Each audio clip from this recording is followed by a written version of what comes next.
Welcome back, fellow drifters. I'm here to help you make it through another day. This is your neon oasis in the desert of the dark, your voice from the other side. If you enjoy the stories, hit like and subscribe.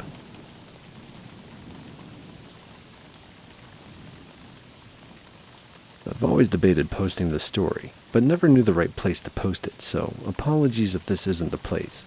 But I wanted to share an experience I had about 13 years ago. For backstory, my cousin used to live in northern Alabama, and his family had a polo field about 20 to 30 miles from the Tennessee state line.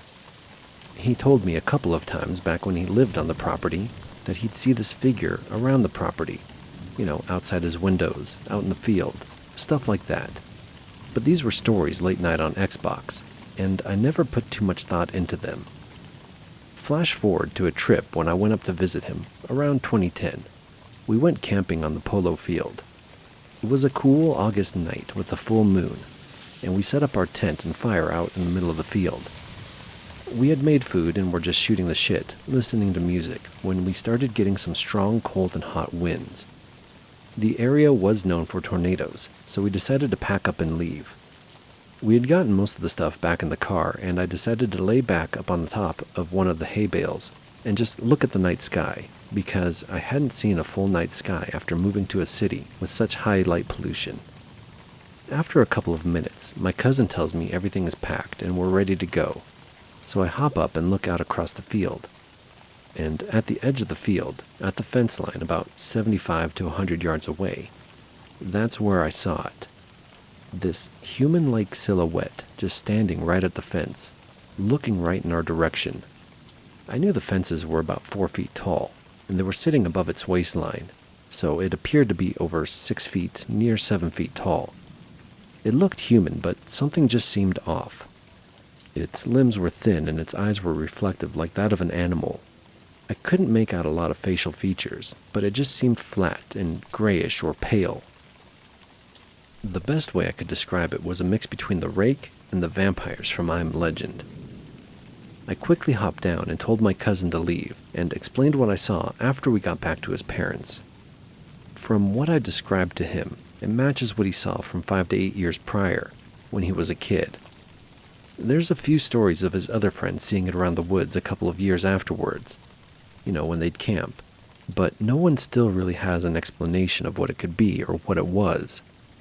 We've looked into the area, and there was an old asylum abandoned from the late 80s, early 90s, but given the span of around 15 years that the creature was seen, we don't think it could be some weirdo living out there. Has anyone seen anything matching what this could be around the northern Alabama, southern Tennessee area? Does anyone know what this creature is?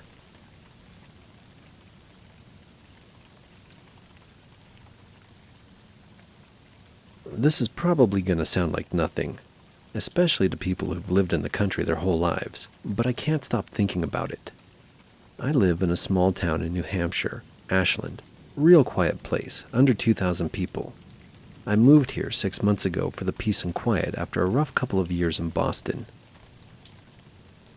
I rent a little house on the edge of town, past the mill. It's not quite rural, but there are woods behind my place, and my nearest neighbor is a good 100 yards down the road. It's just me, my dog, and a wood stove that doesn't heat for shit. Anyway, last night was miserable. Pouring rain, wind slapping the windows, power flickered for a few times. I stayed in, drank some tea, read for a bit, and then went to bed around 11. Nothing unusual. I was woken up a little bit before 2 a.m. by my dog Rosie. She's a lab mix, and she was growling. Not barking, just this low, steady rumble in her throat. She was facing the back door, totally still, ears up. I sat up, groggy, and listened. Rain and wind, but nothing else. Rosie just wouldn't relax.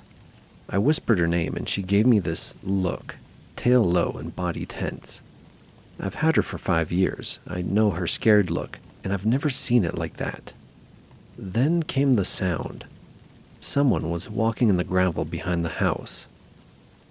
It wasn't loud, not over the rain, but I heard it. Wet footsteps on loose rock, slow, not running, not stumbling, but walking. like they knew where they were going. Rosie started whining low in her throat. I got out of bed and went to the back door. I didn't turn the porch light on. I don't know why. I just looked through the slit in the curtain. Nothing was out there. Just the yard, dark and soaked. The tree line maybe 30 feet back. The motion sensor light wasn't even on, which should have triggered if anything came within 10 feet of the door.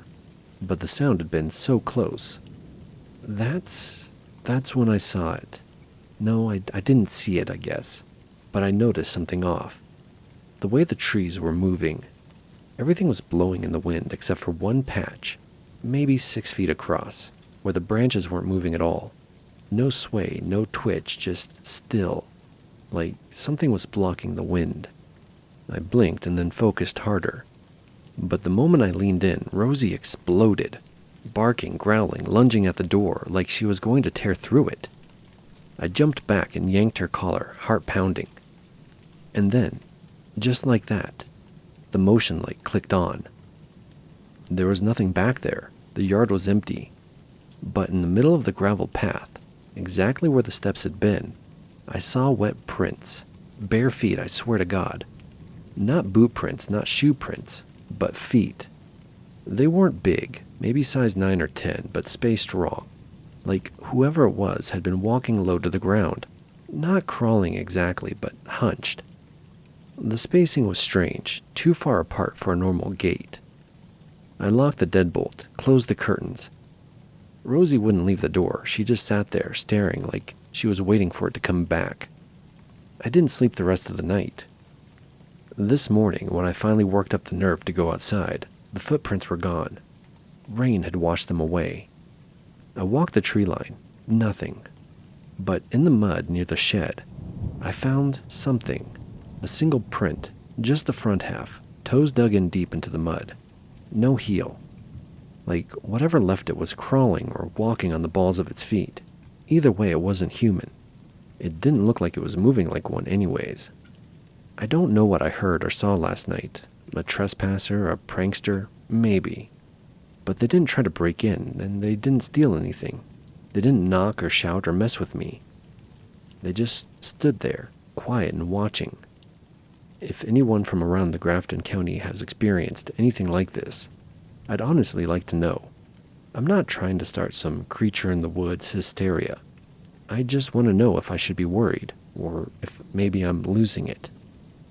Either way, I've started locking every door, even the basement hatch, and Rosie doesn't go outside alone anymore.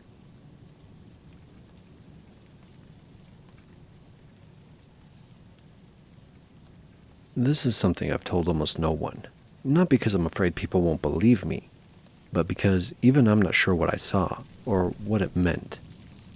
I was 11 when it happened. I'm 32 now, and the memory still feels like it's waiting just under my skin. My family used to take summer camping trips in Wisconsin, my dad's idea of bonding. This one was in 2004, in a quiet, thick stretch of forest near the Chequamegon-Nicolet National Forest.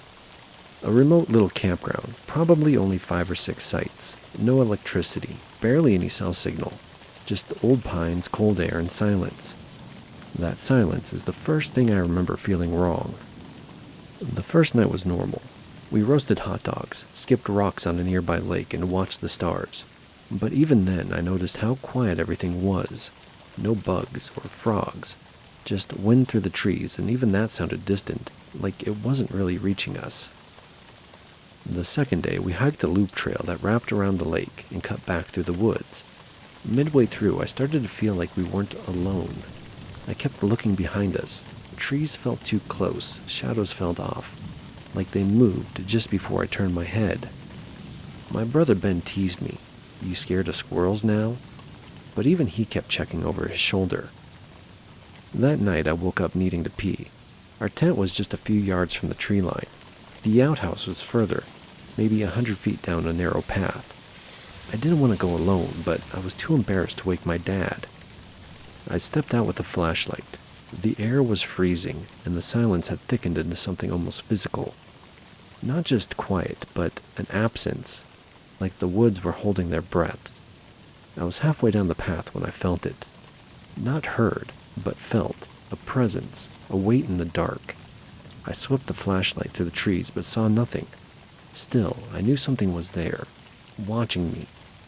I turned slowly, and that's when I saw the eyes reflecting amber in the light. Too far off the ground to be a deer, not wide like prey animals, they were forward-facing, focused. But that's all I could see. No shape, no fur, just the vague outline of something impossibly still. It didn't move, it didn't blink, it just stared at me. I turned and walked back, careful not to run. I don't remember going back to sleep. I don't remember telling anyone.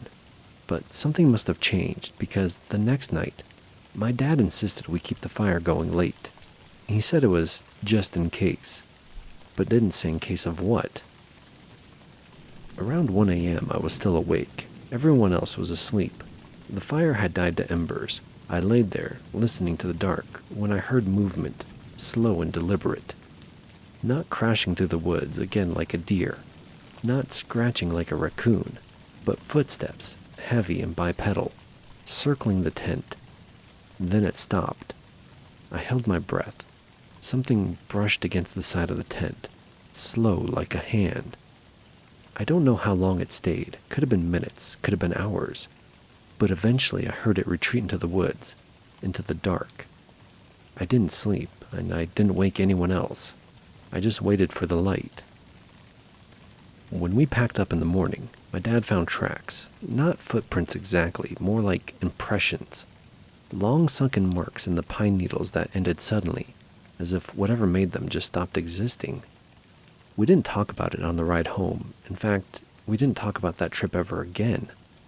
I've looked into it since. Wisconsin has stories. Dog Man, the Beast of Bray Road, things like that. But nothing quite fits. What I saw wasn't just an animal, and it didn't feel like a monster either. It felt old, aware, not evil, just beyond. Like it had always been there in the trees, waiting for someone to notice it, and I did. Whatever it was didn't chase me, it didn't attack. It just let me see it. I still don't know why, and I still don't know what would have happened if I hadn't looked away.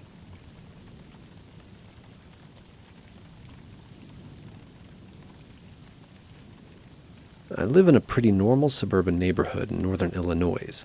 Lots of split-level homes, trimmed lawns, and too many dogs. It's not the kind of place where weird stuff happens. The wildest thing I've dealt with was some idiot kid trying to car surf on his dad's SUV last summer. Anyways, last night I was up late. I couldn't sleep. Around 1:45 a.m., I stepped out onto my back deck for some air.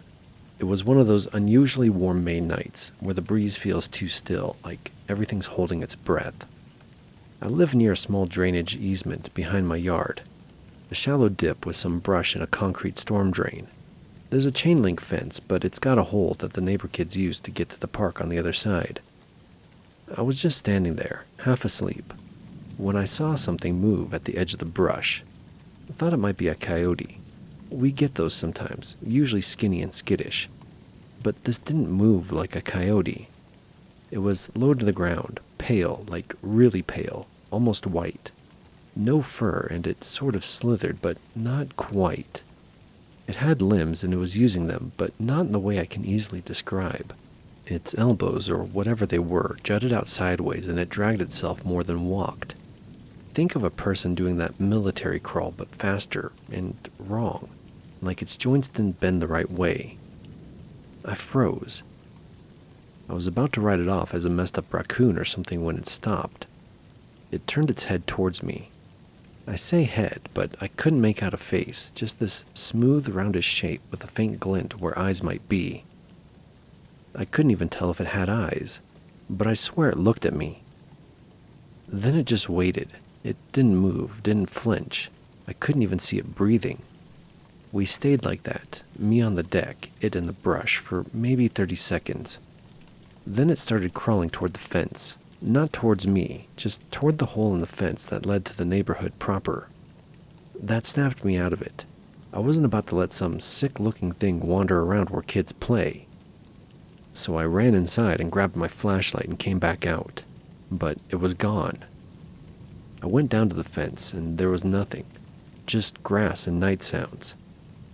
I stood there for a bit, trying to decide if I'd imagined the whole thing. Then I heard something metal, a light clink like a garbage can lid being nudged. It came from 2 yards over.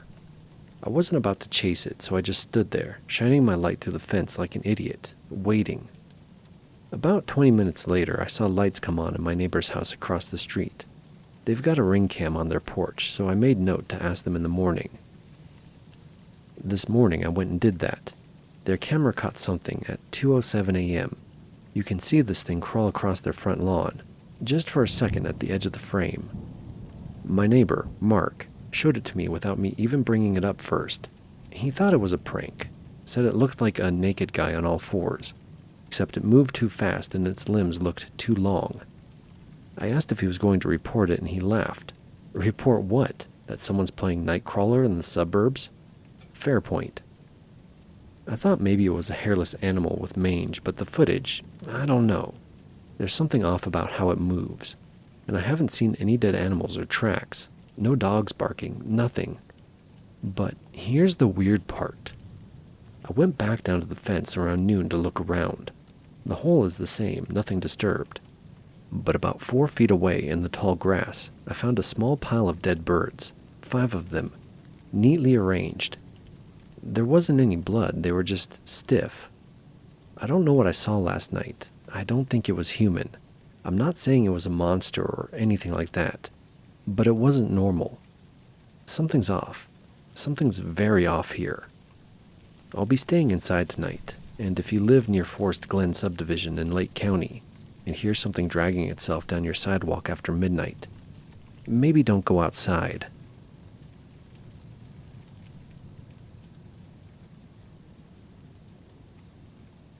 I work at a gas station off M28 in Michigan's Upper Peninsula. It's the kind of place people drive past without noticing. Just 2 pumps, a tiny shop, and a whole lot of woods. I've worked the night shift on and off for a couple of years. It's usually boring, the quiet kind of boring that makes you notice every creak and buzz. I've seen some odd things here, but nothing that really stuck with me, until last week. It was around 9:30 p.m. on a Tuesday, raining lightly, cold, one of those nights where the trees look like black smudges against a darker sky. We hadn't had a customer since about 8:15. No traffic either. That's not unusual out here. I was doing what I usually do on slow nights, stocking shelves, counting cigarettes, half watching a video on my phone behind the counter. Everything was quiet, just the hum of the coolers and the rain tapping on the roof. Then, all of a sudden, I got this strange feeling. You know when you think someone's looking at you, like a weight just settles over the air? That's what it felt like. I looked up, and through the front window, across the dark parking lot, I noticed something at the edge of the tree line. It wasn't moving, not at first, just a shape, a slightly darker patch against the trees. At first, I thought it was just a trick of the light, maybe a stump or branch I hadn't noticed before. But then I saw it blink. 2 faint glints. Eyes, I think. Low at first, then higher. Too high. The shape shifted, not in a way I can describe easily. It didn't step forward. It didn't lurch or crawl. It just adjusted, like it stood straighter or leaned out from the trees a little more. Still not moving much, just enough that I could tell it wasn't part of the forest. It was watching me. I couldn't explain why, but I felt it. I reached over and flipped off the interior lights. The store went dim, and suddenly I could see the outside a little clearer through the glass. The parking lot was empty.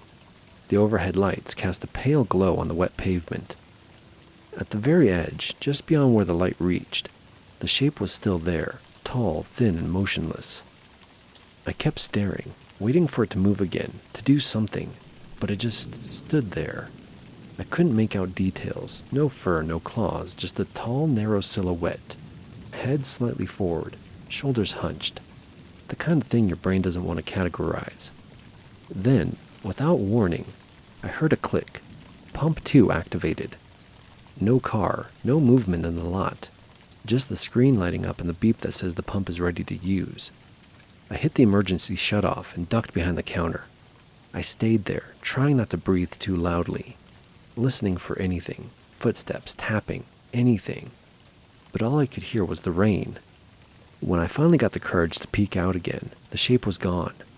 I stayed behind the counter until my shift ended at 10. I didn't check the lot. I didn't go outside. The next morning, I checked the security camera. The footage from the pump area was clean, no movement or cars. The camera facing the woods was half obscured by fog and rain, but for about 30 seconds around 9:30, there's something, a blur, a flicker, like static in the frame, but shaped almost like a person standing still, and then it's gone. No tracks in the lot the next day. Nothing on the pavement, no sign anyone or anything was there. I haven't told anyone except for writing this. I don't think I saw a monster. I don't think it was a ghost either. But I do know that something was standing in those trees, something tall and aware, and I haven't worked a night shift since.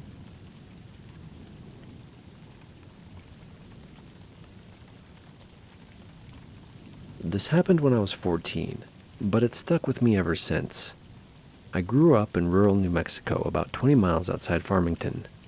My cousin Jesse and I were basically raised like brothers. He'd come stay with us every summer since his family lived in Albuquerque. That year, 2006, we spent most days out hiking, shooting pellet guns, and doing the usual bored kid in the desert stuff. We had this spot up on a mesa a few miles from my parents' house. Nothing fancy, just a flat patch with a fire ring and a killer view. It became our spot. We'd bring sodas, junk food, and just hang out there after sunset until the sky turned black. One week in July, we decided to do a little camp out. Not a real one, just sleep out under the stars up on the mesa. My parents said fine as long as we checked in by radio and we were back by sunrise. We packed up sleeping bags, flashlights, and some snacks and hiked out. Everything was normal at first. Sunset, cicadas, and a little breeze. Then around 11 p.m., Jesse nudged me. "Do you see that?" There was a shape on the slope about 50 yards below us. Just a shadow at first, low to the ground, like a crouched coyote or a deer. We figured that's what it was and ignored it. But it didn't leave. For 2 hours, that thing sat motionless at the edge of the brush, facing us. We shined our flashlights at it, and it would dip its head like it didn't want the light, but it never ran. At some point, I whispered, "Should we go back?" Jesse just said, "It's not doing anything." But neither of us laid down. We just sat there, eyes flickering between the fire and the thing in the dark. Eventually, we dozed off from sheer exhaustion. The next morning, the shape was gone. We convinced ourselves it was just a coyote and hiked home. But the next night, it came back. Same spot, same shape. And the night after that. But each night it was closer. First 50 yards, then 30, then 20. Still crouched, still facing us, still unmoving. On the 5th night, it was just at the edge of the firelight. We could see it better now. It wasn't a coyote. It was too long. Its limbs were wrong. Not just long, but thin, like it had too many joints. It was still crouching, but its shoulders sat too high for a four-legged animal. Its eyes reflected like an animal's, but higher up than they should have been, like human height. We didn't sleep that night. We sat back to back, flashlights trained on it, whispering about what to do.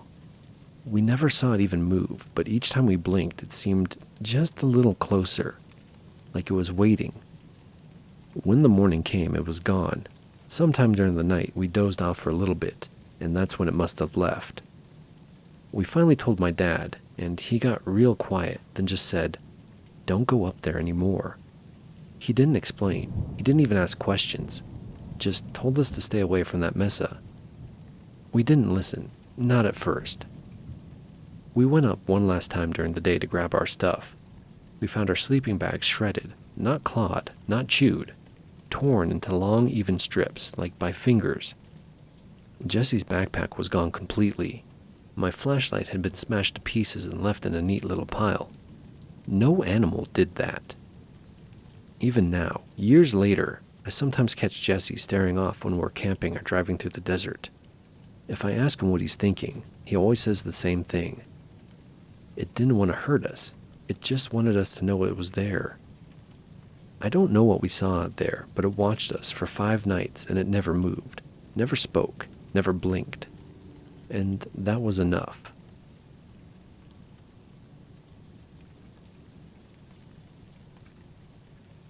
This happened in the summer of 2018, just outside Flagstaff, Arizona. My mom's side of the family is Navajo, and every year we'd visit my grandmother's place near the edge of the reservation. The land out there is quiet. No streetlights, no neighbors for miles, just open desert and pinyon trees. One night, my cousin Jay and I decided to take a walk after dinner. We were about a half a mile from the house, just talking and laughing, when we heard what sounded like someone calling James' name from the tree line. Jay. We both stopped. It wasn't Grandma or any of our family. The voice was off, too slow, like someone trying to sound human. Jay thought it was his older brother messing with us, so he yelled back, "Not funny, man." Silence. Then we heard it again, closer this time. "Jay, come here." We both got quiet. Jay whispered, "That's not him." We started walking fast toward the house, and that's when we heard footsteps behind us. Not running, just matching our pace. I glanced over my shoulder and nearly tripped. There was someone standing in the dark, maybe 20 feet behind us, tall and thin. It kind of looked like Jay.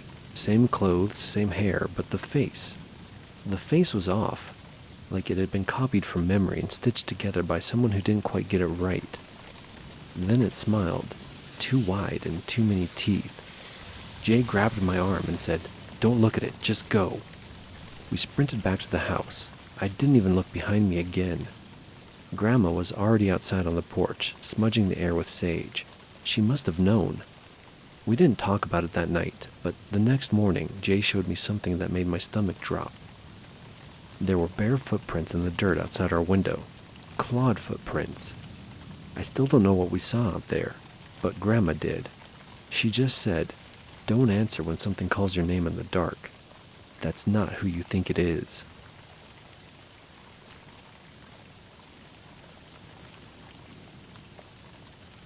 This happened in the fall of 2016, and I haven't shared it outside of a few late-night conversations with friends. It still bothers me, not because of what I saw, but because of what I didn't see, or didn't see clearly, I guess. I was driving alone from Holbrook, Arizona, to meet a crew outside of Albuquerque. I worked for a construction contractor that bounced around between sites in Arizona and New Mexico, and this wasn't an unusual route for me. That night, I decided to take Highway 491 south from Gallup before cutting over towards the interstate. I liked the quiet of the back roads, usually. It was just after 11 p.m. I remember because I was scanning through radio stations and I noticed it was mostly static at that hour. No traffic or buildings, just pitch-black desert, my headlights and the sound of tires on old pavement. Somewhere, maybe 40 or 50 miles south of Gallup, I started to get this weird sense, like I was being watched. I know that sounds dramatic, but I swear it felt like something had noticed me. Not in a supernatural way, just a gut instinct. Kinda like someone on the shoulder was about to flag me down or walk into the road. So I slowed up a bit, more alert than I had been all night. And that's when it happened. Something darted across the road about 30 yards ahead of me from right to left, and it was fast. I only caught it in the very edge of my headlights, a blur. I slammed the brakes on instinct, heart jumping into my throat, and just sat there in the middle of the road. Nothing behind me, nothing around, just that low idling hum of the engine. I couldn't tell what it was. I want to say it was a deer, but it didn't move like a deer. Too low to the ground, but too fast and smooth for anything crawling. And it didn't gallop. It moved in a sort of lurching zigzag, like it was trying to avoid the light. I only saw it for a split second. No details, just motion and this pale, off-white flash against the blacktop. And even that could have been dust or reflection for all I know. What I do know is that my whole body locked up. I crept forward slowly with my brights on, scanning the brush on both sides of the road. There was nothing. No eye shine, no rustling, not even a jackrabbit. I figured maybe it was a coyote, but even coyotes don't move like that. And usually you catch more than just one flicker. They hesitate, stop, and look back, run in a straight line. This, whatever it was like it timed its run, like it knew exactly how long it could stay in my peripheral vision. I ended up driving another 15 miles before I even saw another car, and I didn't stop until I hit a gas station on the outskirts of Grants. I just sat there with the engine running, staring at the darkness beyond the parking lot. I couldn't shake the feeling that I'd narrowly missed something I wasn't supposed to see. I told a guy at the worksite about it the next day. He was from Shiprock, quiet type, didn't say much usually. But when I described it, he got this real still look and said, "If you don't know what you saw, it's best not to ask." I laughed it off at the time, but he was dead serious, wouldn't say anything more. I've since read about skinwalkers, Navajo folklore about witches or shapeshifters that can move like animals or imitate them. I'm not claiming that's what I saw. I never got a good look, and maybe that's the worst part. If I'd seen a coyote or a dog or even a person, I could file it away and forget it. But the not knowing, the way it moved, the way it stayed just outside of clear vision, that's what stuck with me. And the way my gut locked up before I even saw anything, like my brain was catching up to something my instincts already knew. That's something I've never forgotten. I still take that route during the daytime sometimes, but never at night, not anymore. Whatever it was, I don't think it wanted to be seen, and I think it chose exactly how much it let me see.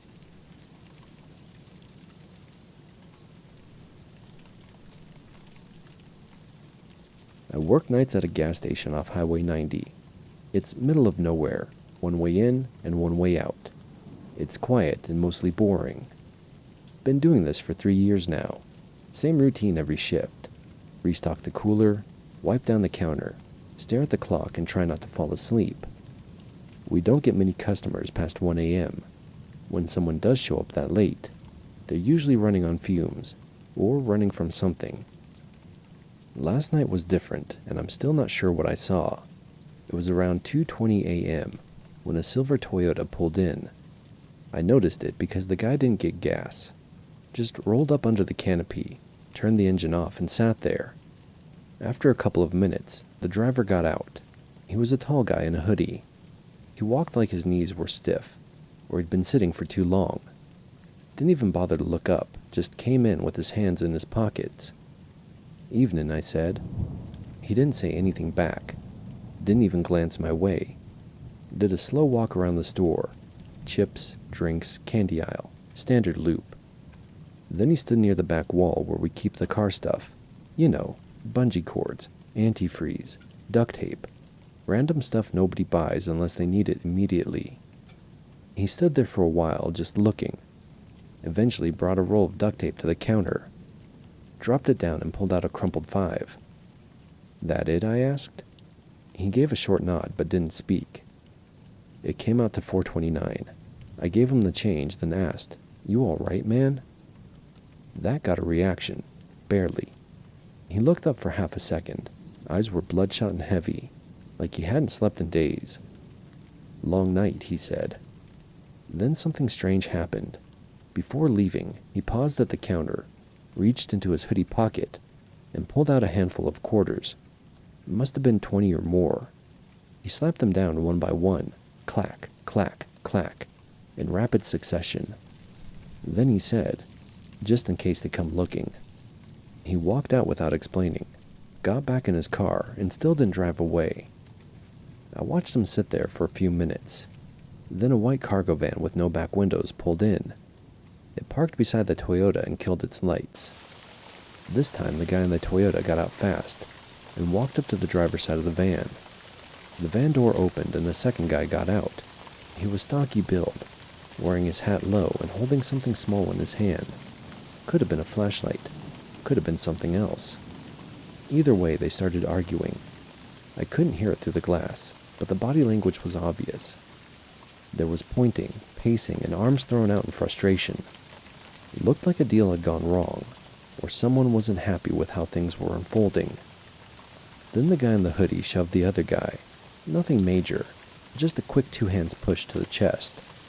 The guy in the hat stumbled back, looked stunned, then got right in his face. I thought it might turn into something worse. but they stopped short of a real fight. After a tense moment, they both seemed to calm down. The guy from the van said something and then climbed back in. The guy in the hoodie didn't return to his car right away. He just stood there for a moment, staring up at the store again.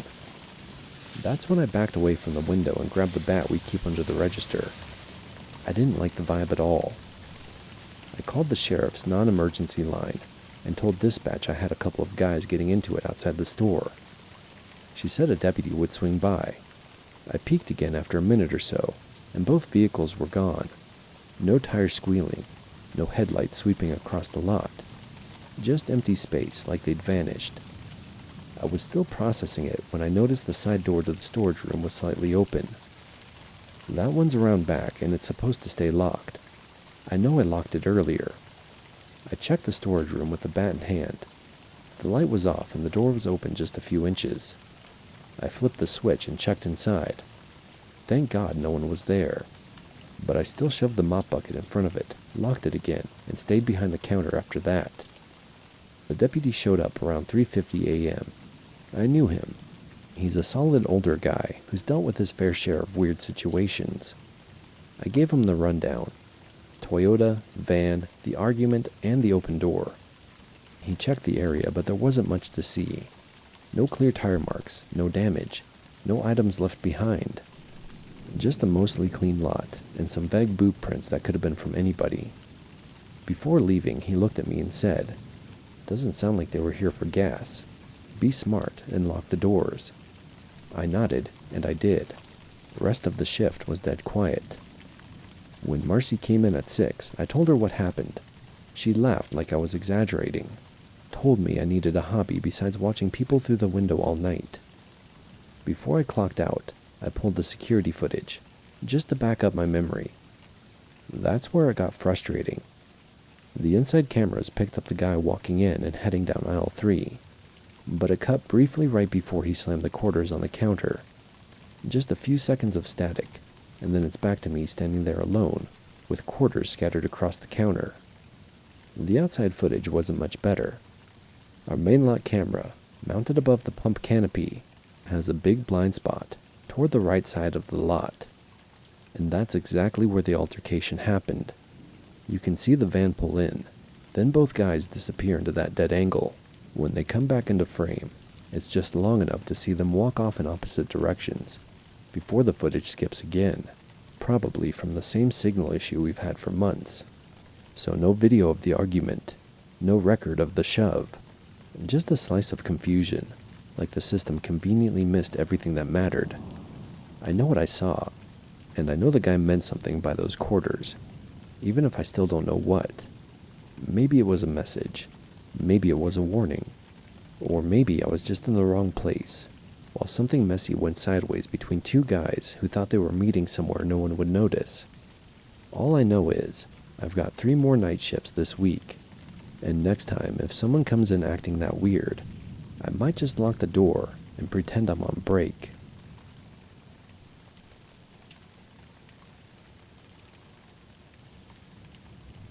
I work overnight stalking at a 24-hour Walmart near the freeway. Most nights are quiet, long, repetitive, but once in a while you get one that sticks. Last night was one of those. I was restocking cereal in aisle 5 when I heard a slow, uneven dragging sound in the main corridor. A couple walked in. They were thin, pale, and twitchy. The guy had scabs on his face and arms. His clothes were shredded denim over sweat-soaked layers. The woman had that wide-eyed look you see in people who haven't slept in days. Definitely tweaking. They didn't grab a cart, just drifted in like ghosts, glancing around too fast, and circling the aisles without touching much. I stayed out of sight. You learn to read these situations from a distance. That's when I saw her, Carol. She's not an employee, just a local woman who comes in after midnight a few times a week. She was wearing a windbreaker, Bluetooth headset she never uses, and she always walks like she's power walking through a mall in 2003. She doesn't buy anything, just hovers around the store like she's on patrol. And for some reason, last night, she decided those two were her personal project. I watched from the end cap as she started trailing them, pretending to browse but always a few paces behind, and staring too long. The meth head guy noticed first. He paused and whispered something to the woman. They both turned to look. Carol didn't back off. If anything, she leaned in harder. She faked interest in a shelf full of razors, glancing up between blinks. You could feel it brewing. The woman stopped suddenly, her voice carried, sharp and hostile. I couldn't make out the words, but the body language said enough. The guy turned, fast, his whole frame coiled. Carol froze, caught off guard, still clutching a bottle of body wash like it would defend her. There was a flash of motion as the guy stepped forward. He was fast and aggressive. The space between them vanished. I dropped what I was doing and stepped out from the aisle. I got between them before he got too close. My hands went up instinctively and I kept a calm posture and steady tone. I wasn't trying to fight, just to interrupt. The guy's jaw was tight, his eyes locked on mine. He was tweaking hard, breathing like he was running a sprint, twitching, muttering under his breath. The woman behind him started pacing, mumbling something I couldn't catch, just repeating it again and again. Our store manager, Kyle, finally showed up. He came fast but looked unsure of what to do. He was holding a keyring in his phone, like either could fix the moment. After some tense back and forth, more body language than words, the guy finally backed off. He stepped away from Carol, spat on the floor and made a big show of leaving. The woman followed. They didn't buy anything or steal anything. They just walked out, muttering to each other as they disappeared into the parking lot. Carol thanked me and said something about keeping the store safe. I didn't answer, just nodded and went back to work. I didn't want to talk about it. Definitely didn't want her interpretation of what just happened. The rest of the shift went quiet, but the kind of quiet that doesn't settle. It just hangs there. At 4 a.m., I stepped outside for my smoke break. The lot was nearly empty except for a few long-haul trucks at the edge, and a rusted-out Buick sitting alone under the far lamp. It was idling when I first noticed it. The lights were off and windows fogged. I couldn't see inside. I smoked fast, watched the entrance. The car didn't move. After going back inside, I finished my shift. I just powered through to the daylight. Now it's 10:45 p.m. I'm in the break room about to clock in for another night. The Buick's back, same spot with the lights off. Still no one in sight.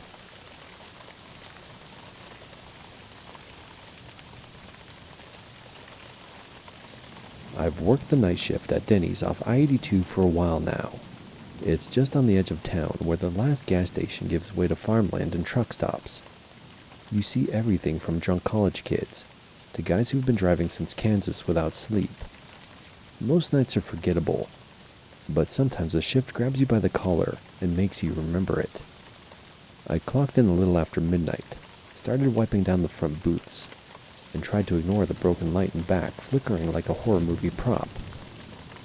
My cook, Danny, was already outside chain smoking like he was in a race with cancer, complaining about his ex into a phone no one ever seems to answer.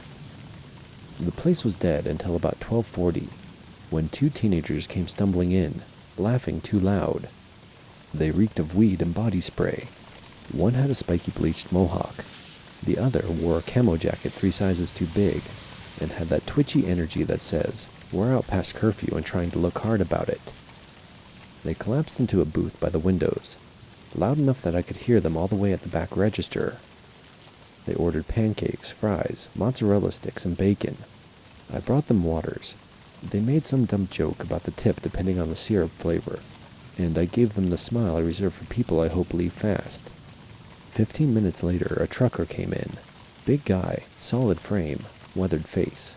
The kind of guy who's been hauling freight since before these two were born. He had on a faded denim jacket and a cap pulled low, and he didn't bother talking, just nodded at me and slid into a booth 2 spots over from the teens. I poured him coffee without being asked. He gave me a quiet nod and stared out the window. Things were calm for maybe 5 minutes. Then the teens started acting up again, arguing over how much hot sauce to dump into their water, slapping the table, trying to top each other and being obnoxious. It wasn't new behavior for this place, but the volume kept creeping up. I could see the trucker shift a little in his seat. He wasn't looking at them, but you could tell he wasn't loving the atmosphere. Then Mohawk said something under his breath, and Camo Jacket turned in his seat and said something loud enough for me to hear this time. "What's the matter, old man? Pancakes too loud for you?" That flipped a switch. The trucker turned slowly, no expression, just eyes like sandpaper. I'd seen that look before, and I didn't like where this was heading. He didn't say a word, just stared. Camo grinned like he'd won something. "You deaf too?" I stepped out from behind the counter, already halfway through rehearsing my "let's cool it down, fellas" speech. I didn't get the chance to use it. The trucker stood, and suddenly it felt like gravity shifted in the room.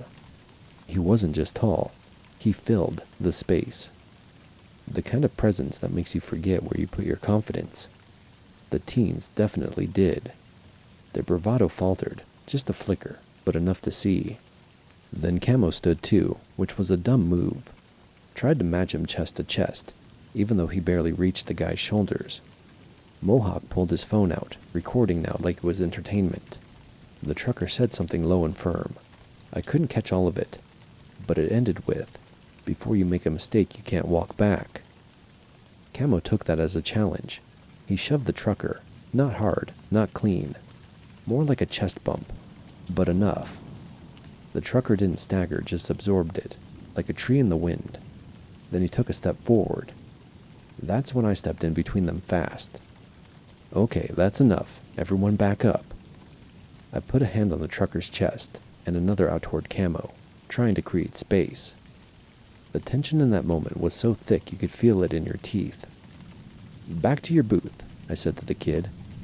He opened his mouth, probably to say something stupid, but the trucker moved again, and instinct took over. I pressed harder against his chest with my hand, trying to guide him back. He wasn't moving. Camo shoved again.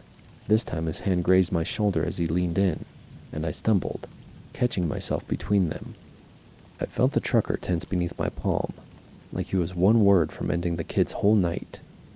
Danny finally came in then, pushing the door open like he was walking into a birthday party, not a potential assault. Took him half a second to catch on. "Yo, what the hell?" "Get behind the counter," I barked. The teens were rattled now. Camo stepped back, muttering something under his breath, face pale but still trying to look hard. Mohawk lowered his phone a few inches. The trucker finally backed down, slowly. He picked up his coffee and took a long sip like nothing had happened. I stepped away, adrenaline still pounding. My hands were shaking. Camo returned to his booth, glaring at his plate of soggy fries like they'd betrayed him. Mohawk was silent now, phone still recording but without enthusiasm. I glanced at Danny, who gave me a look like, "Are we calling someone?" I shook my head. Let's see if they eat and leave. The trucker finished his food without another word, left a $10 bill on the table, and walked out the door like it was just another stop on the road. He never looked back at the teens. The two kids waited until his rig had pulled out of the parking lot before they asked for the check. I dropped it without comment. They paid in crumpled bills and didn't tip. Mohawk put away his phone. Neither of them made eye contact on the way out. I've seen people scream, seen drunk fights break out, even had a guy puke into a booth and ask for a refund. But this was different. It wasn't loud, it wasn't chaotic. It was tight and sharp. That kind of tension where one wrong move and someone's jaw is broken, and I'm giving a statement to cops at 3 a.m. And for a second there, I was between two people, one too young to know better, and one too tired to care. And it could have gone real bad real fast. I don't think the trucker came in looking for trouble. I think he just wanted his eggs and some silence. But when some punk got in his face, he didn't flinch. He didn't threaten. He just stood up and waited for the dumbass to blink. And I had to be the wall in the middle. It's weird how that works. You see it coming sometimes, like a storm building on the edge of the parking lot. But other nights, it's just two idiots and a worn-out man, and a server with coffee on her shoes, wondering how close things really got. By 8 a.m., The sky was turning blue. Birds were chirping, like the world had no idea what almost went sideways over pancakes. I stepped out into the parking lot to clock out, took a breath, and was just glad I didn't have to clean up blood on tile.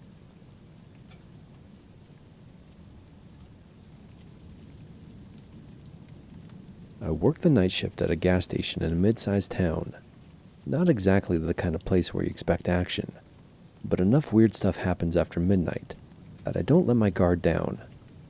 You get drunks, tweakers, tired people, and lonely people. I've seen it all, and I've learned that most trouble doesn't start with yelling. It starts with quiet. That's why this night still hangs with me. It was nothing bloody and no one got hurt, but something about the way it unfolded left me rattled. It was a rainy weeknight. I don't remember exactly what day. My coworker Aaron had just clocked out and I was alone.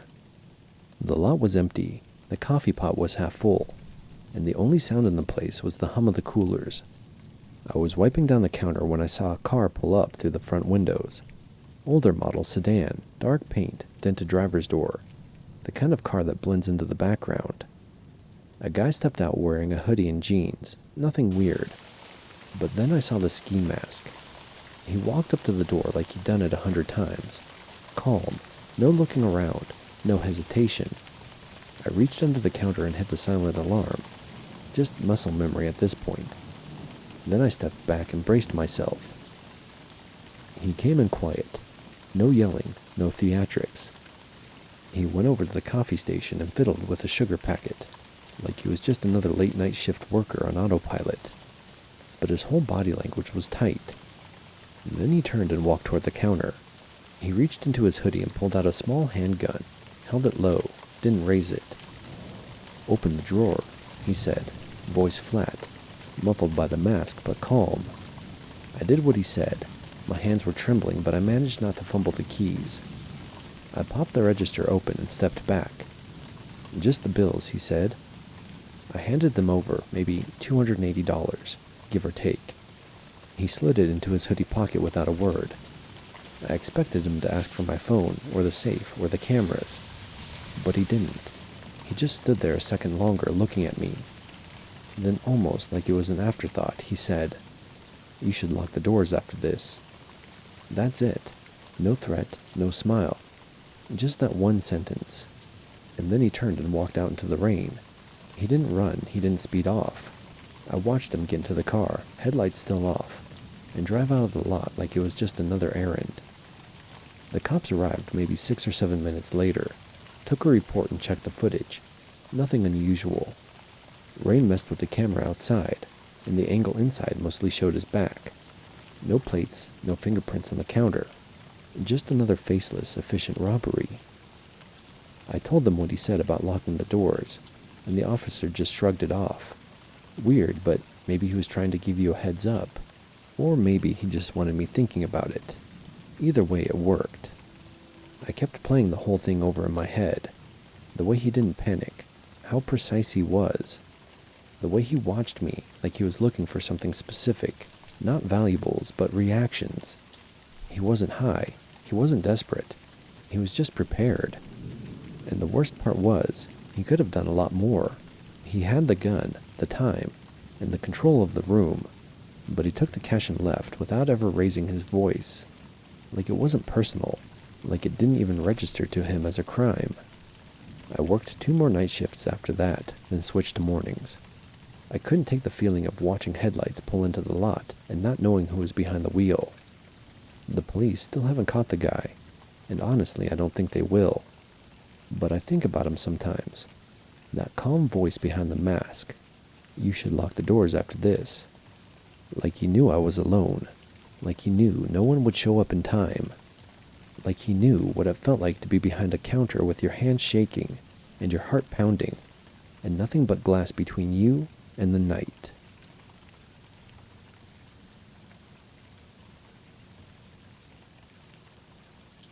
I work nights at a Waffle House just off I-40. Not one of the new ones either. This place has the cracked booths, the sticky tiles, and the smell of burnt coffee baked into the walls. My shift's 11 p.m. to 7 a.m., and it's the same rhythm every night. college kids too high to order, lonely truckers, and people who just want something hot and cheap before tomorrow shows up. It's not glamorous, but I like it. There's a certain peace to knowing what you're in for, or at least thinking you do. It was a dead slow Wednesday night, technically Thursday morning. Just me on the grill and Kendra up front. She's been at this Waffle House longer than some of the tile grout. Doesn't rattle easily either. We'd only had a couple tables all night, 2 exhausted nurses coming off a shift, and a trucker who didn't say more than 2 words the whole time he was there. Around 2:30 a.m., the door opened again, and in walked a guy I didn't recognize. Nothing weird at first glance. Mid-30s, tall, hoodie, and work boots. He looked like someone who either fixed things for a living or broke them, and I couldn't say which. He didn't sit down right away, just stood there in the entrance, scanning the room like he was checking for exits. Kendra gave him the usual, "Sit anywhere you want, hun." He finally chose the booth in the far corner, facing the door, back to the wall. That's something ex-military and ex-cons have in common. I'm not saying he was either, but it's the kind of detail you clock when you've worked nights long enough. He ordered black coffee, eggs, toast, and hash browns. No small talk, voice low and dry. I got to work on the grill, while Kendra kept half an eye on him from behind the register. About 10 minutes later, another car pulled into the lot. A clunky little hatchback with mismatched hubcaps. 2 teenagers hopped out, one in a basketball jersey, the other in a hoodie with the drawstrings tied tight around his face. They came in already laughing, stinking of weed and cheap cologne. They weren't threatening, just obnoxious. They took the booth directly behind the quiet guy. I noticed his shoulders tense when they sat down. He didn't turn, didn't say anything, but the air in the room shifted. The teens started in on their usual loud BS, joking about who was higher, arguing over whether waffles were better than pancakes. One of them asked if we served medicated butter. Kendra didn't even dignify that with a response. While I was flipping their bacon, I noticed the quiet guy's hand dip under the table. Not fast, just deliberate. Could have been a phone, sure, but something about it set off that itch in the back of my neck. Then came the click. It was soft, metallic, and sharp.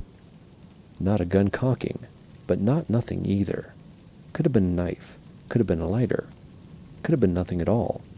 I didn't see it, just heard it. Kendra shot me a glance. No words, just a look that said, "You heard that too, right?" I nodded once and kept cooking.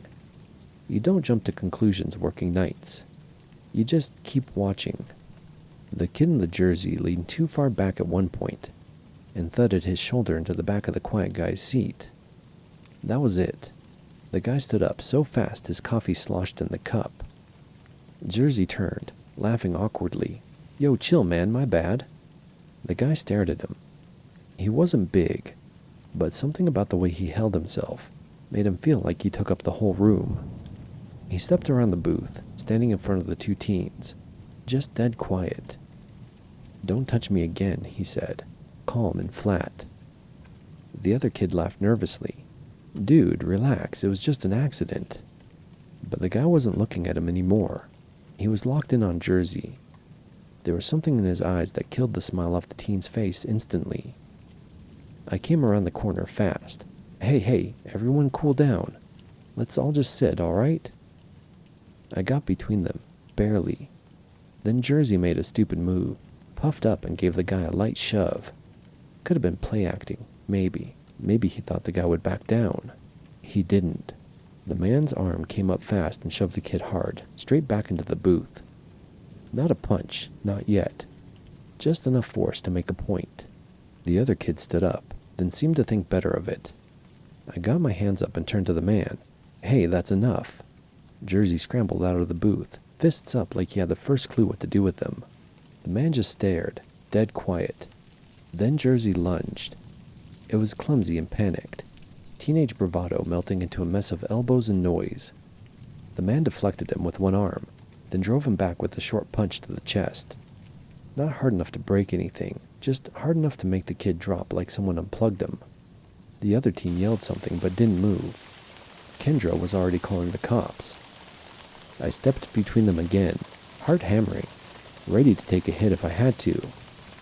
But the guy just looked at me, eyes suddenly calm, almost bored, and said, "I'm done." Then he turned, walked back to his table, dropped $7 on the counter, and walked out the door into the night. No car started, no taillights pulled away. He just vanished into the dark like he'd never been there. The cop showed up 10 minutes later. Jersey was sitting on the floor holding his chest and trying to act tougher than he felt. Neither of them wanted to press charges. Said they didn't want to be a narc. The other kid backed him up. The cops asked for the guy's description, but we didn't have a name or plates. Just a hoodie, and a stare that could freeze a grease fire. They left without much more than a shrug. Kendra mopped up the spilled coffee while I put the chairs up on the empty tables. Neither of us said anything for a long while. Finally, Kendra muttered, "At least it wasn't worse." I nodded. That's night shift code for that could have gone sideways real fast.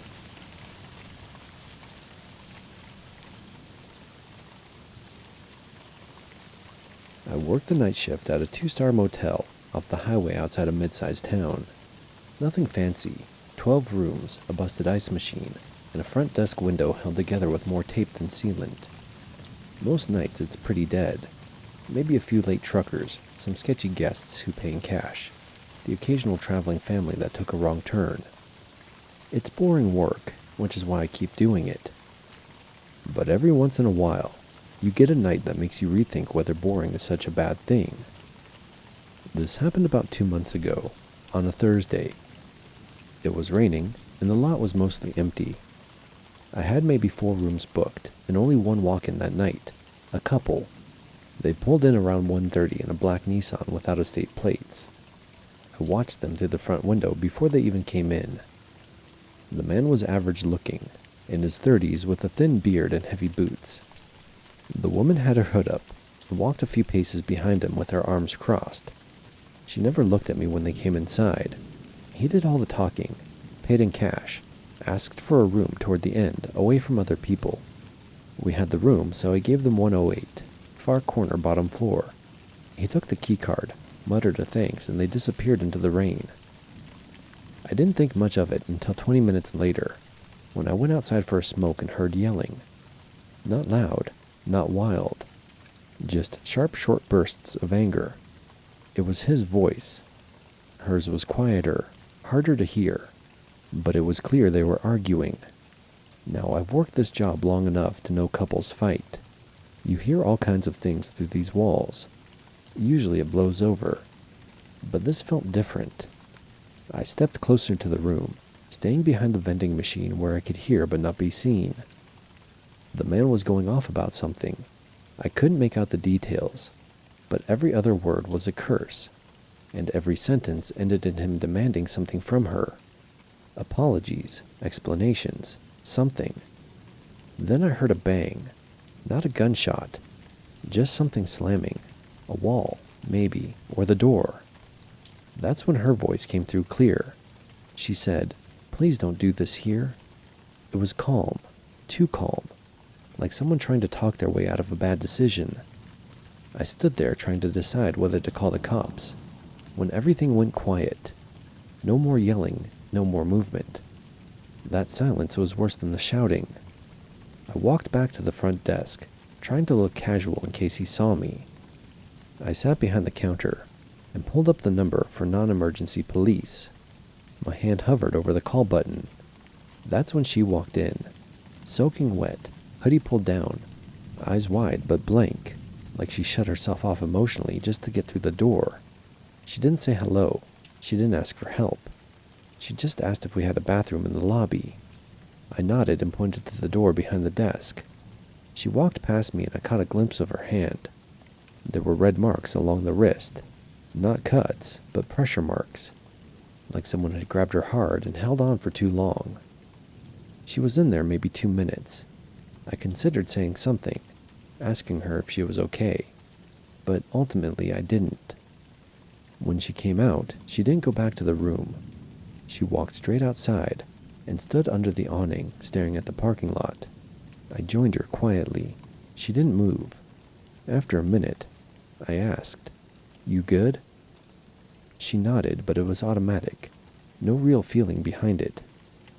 Then she asked, "Do you have a back exit?" That caught me off guard. I said, "No, not really. Just the front and the stairwell." She nodded again, like that confirmed something. Then she went back to the room. I didn't sleep that day when I got off. I just kept thinking about her face, her voice, the marks. I told my manager what happened, and we checked the room later that morning after checkout. Nothing broken, nothing stolen. The shower was left running. Bed was made like they hadn't used it. But there was something scratched into the wooden desk drawer inside. Just the words, "I tried." We reviewed the cameras. He left first around 3:45 a.m., threw his bag into the car, looked around like he was checking for someone, and then drove off. She left 10 minutes later, on foot with her hoodie up and backpack slung low, disappeared into the rain. We never saw her again. The cop said unless she filed a report, there wasn't much they could do. No visible injuries, no witnesses to anything physical, and that they'd keep an eye out. I don't know where she went, or how long she'd been trying to leave before that night, but something tells me she'd been waiting for the right motel, the right hallway, the right moment when he wasn't looking, and maybe, just maybe, she finally got out.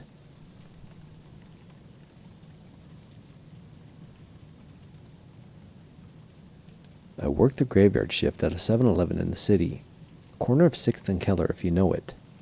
Been here for about 8 months now.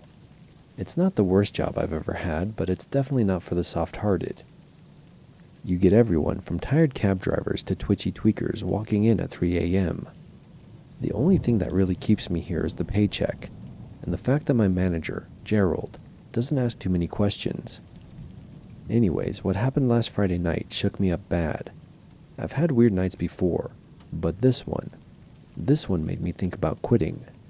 It started like any other shift. I came in around 10:45 p.m. to relieve Darren. He gave me the usual nod, handed me the key fob, and told me the nacho cheesemaker was acting up again. Cool, nothing new. By 1 a.m., the streets outside were dead, except for the occasional passing car or echo of a siren. I had my earbuds in one ear, listening to a podcast while I stocked the cooler. That's when the door chime went off. I looked up and saw a girl walk in. She was mid-20s, thin, makeup smudged, and her heels were way too high for how much she was swaying. She looked worn out, not tired, but used up, if that makes sense. She didn't browse, just went straight to the coffee machine and stared at it like she forgot what it was for. I came around the corner and asked, "You good?" She looked up startled. "Yeah," she said quickly. "Yeah, just rough night." I nodded and went back to my spot behind the register. I've seen enough to know when someone wants space. She poured herself a coffee, dumped half the sugar shaker into it, and just stood there sipping, eyes distant. Then the door chimed again.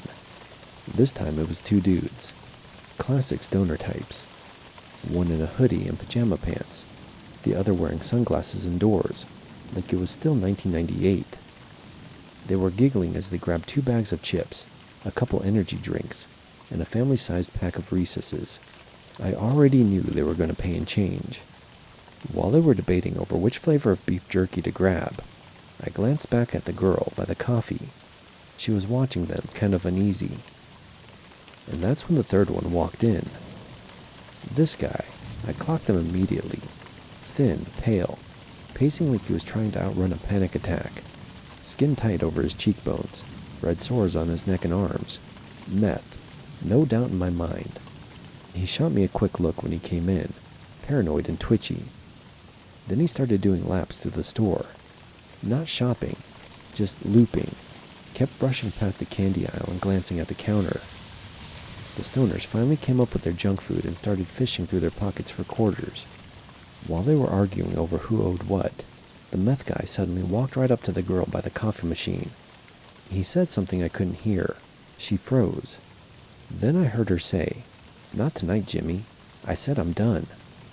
His voice came next, low and harsh. You're done when I say you're done. I leaned forward. Hey, back off, man. He turned toward me, not moving away from her. This ain't your business. Yeah, it is, I said, hand under the counter, resting near the panic button we're not supposed to use unless it's really bad. You can leave, or I can call someone. The girl took a step away from him, clutching her coffee like a shield. Jimmy sniffed hard, jaw clenched. Then he stepped back, hands up. Fine, just talking. He moved toward the front, pacing near the drink coolers.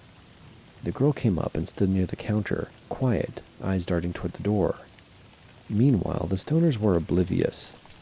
One of them finally dumped $3 in nickels and dimes onto the counter and said, Sorry, man, this is all we got till payday. I rang them up just to get them moving. Jimmy wandered by the coolers again and opened one, stared at the Red Bulls like they were going to talk back. Then, when the stoners turned to leave, Jimmy stepped in front of the door. Y'all hold up a sec, he said. They stopped confused. I need a ride. They looked at each other nervous. We're not really heading that way, man. Jimmy got real still. I felt it shift. The whole vibe in the store changed. Like the tension just jumped from a 3 to an 8. The girl whispered, Don't do this, Jimmy. But he ignored her. Then, Jimmy reached into the front pocket of his hoodie and pulled something out. I couldn't tell if it was a knife or just a piece of metal at first. It glinted under the fluorescence. He held it low, close to his thigh. Just a ride, ain't asking. Hey, I said, stepping around the counter now, hands raised. Let them go, man. They don't have anything to do with this. Jimmy looked at me. His pupils were huge, eyes were glassy. You're gonna call the cops soon as I walk out. I know how this goes. I won't, promise, I replied. He hesitated, and that's when the girl stepped up beside me and said calmly, You really think this is your plan? Jacking 2 high dudes for a ride? You'll be caught in 10 minutes. Jimmy's breath got louder. His hands tightened on the metal. Then finally, he backed away from the door. That's when I told the stoners to go. They bolted. One of them dropped a bag of chips on the way out and didn't stop to pick it up. Jimmy stood in the middle of the store now, breathing heavy and pacing. I thought he might lash out or throw something, but he didn't. He just turned and looked at the girl. You were supposed to wait for me, he said, real quiet. She didn't say anything. And then he left. Just walked out. Didn't run. Didn't yell. Just walked down the street and vanished into the dark, like none of it had just happened. I locked the door behind him, then called the cops, even though I knew he'd be long gone by the time they showed up. The girl stayed for a bit. She didn't want to call anyone. Didn't give her name. Just said thanks and slipped out before the cruiser pulled up. I gave the officer the best description I could. He asked if Jimmy had taken anything or hurt anyone. I told him no, which meant they weren't going to do much. When Gerald came in at 6 a.m. to open, he took one look at me and said, You look like you saw a ghost. Worse than that. It was a regular, I said.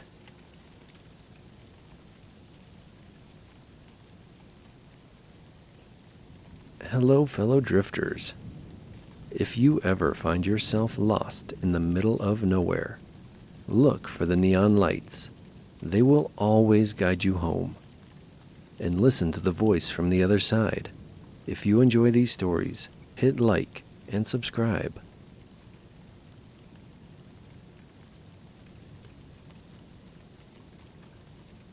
When I was in high school, about 15 years ago, a group of friends and I were hanging out at our friend Dale's house. For some backstory, we lived way out in the country, also technically part of Appalachia, in the kind of middle of nowhere where the nearest neighbors are a few miles up the road. Dale happened to have a cave near his property that we liked to explore and be dumb teenagers in. To get to the cave, you had to walk roughly a mile through dense woods and across a big field. We had yet to find the end of the cave system, despite exploring for hours at a time multiple times. One day, we had spent the better part of the afternoon exploring the caves, and it had gotten dark by the time we emerged. We already had flashlights, so that was no big deal. My memory is a little fuzzy on the exact details, but for some reason our friend Sam decided to go back to the house a little earlier. I want to say we had ordered a pizza or something, and he went to meet the driver. The rest of us started making our way back through the woods to Dale's house when we started hearing voices in the woods. We were asking each other if we heard that and where it came from, but we each had a different direction of where we thought it was coming from. It was a childlike voice, and it sounded like talking or whispering, but you couldn't make out what was being said. At this point, we thought one of our friends was messing with us and started to talk back to it. It sounded like a child giggling, and then our flashlight started to flicker and die. We had one dim light left to get the rest of the way back. We were all thoroughly freaked out, prank or not, and hightailed it back to the house, adrenaline pumping. We all got in the house, shut the door, and I felt a sense of safety for a split second before the crucifix on the wall literally came off the wall and broke on the floor. It seemed like something out of a bad horror movie, but we all watched it legitimately come off the wall and crash to the ground, with no apparent reason. Before that moment, I hadn't been convinced it wasn't our friend Sam that was messing with us, even though he really wasn't the type. We all started word vomiting at Sam, trying to explain what had just happened, and question if he had something to do with it. But he genuinely seemed freaked out and confused. He actually said that on his way back to the house earlier. He kept hearing weird things and seeing lights in the woods, and he thought it was us trying to play a prank on him. I don't know what it was. Maybe our friend is a great actor, but I honestly don't think it was a prank. The feeling I got in the woods, like every hair standing on end, goosebumps on my goosebumps, and every fiber of my being screaming to run. I've never felt like that again, and never want to.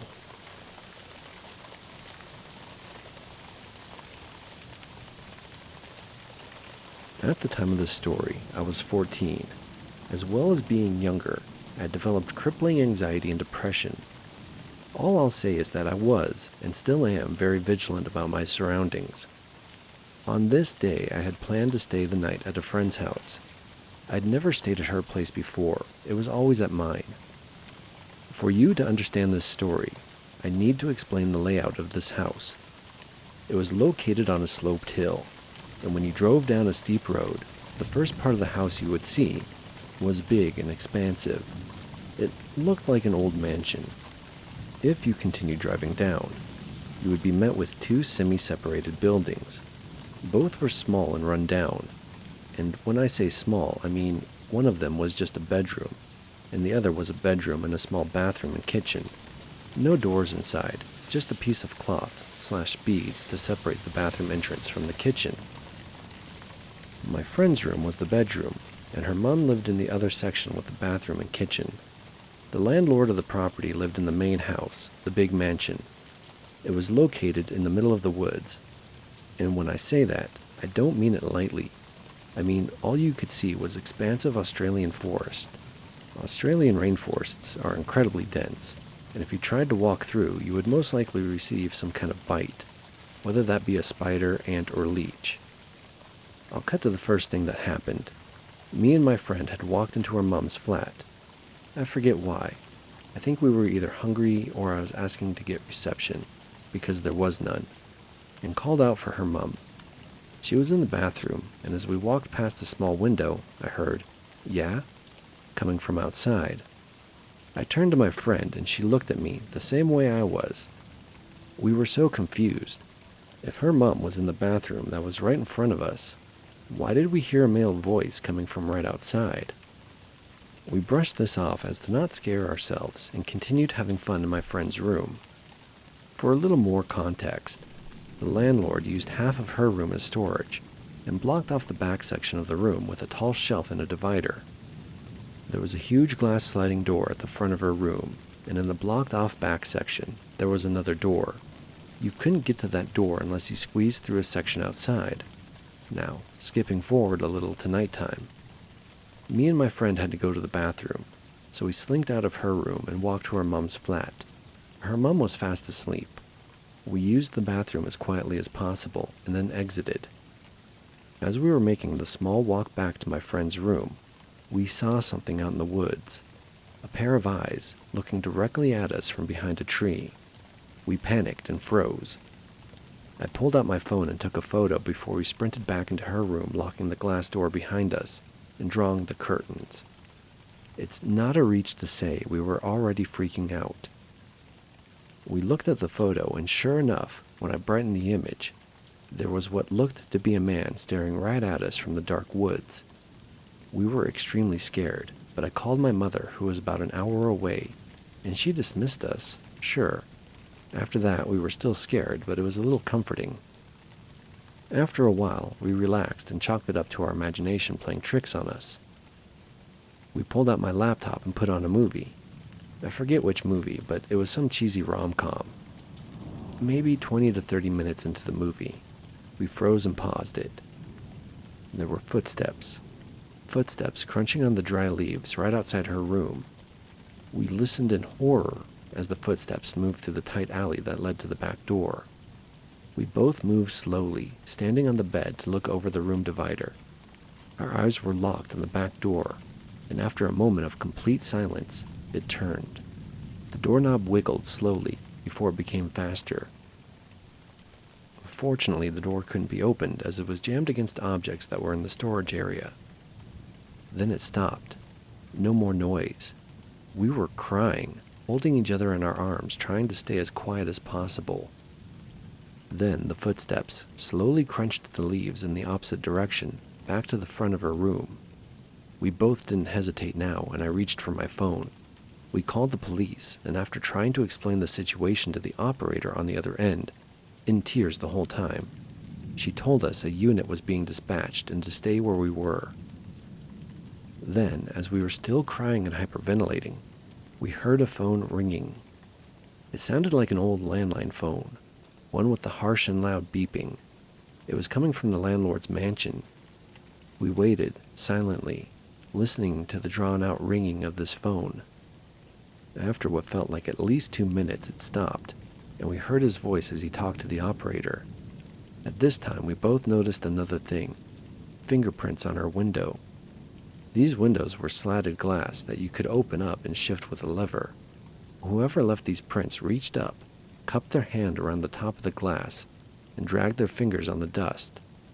It wasn't there before. Soon the landlord walked to her mother's unit and told her that the police called him. He seemed extremely upset and told her that he made sure they didn't send a unit. Her mother came to her room, and we explained the situation. Both the landlord and her mother didn't seem too bothered by the fact that a man just tried to enter our room. I couldn't stay the night, and neither could my friend. We were too scared to spend another minute there. I called my mom, and she came to pick us up about 11 p.m.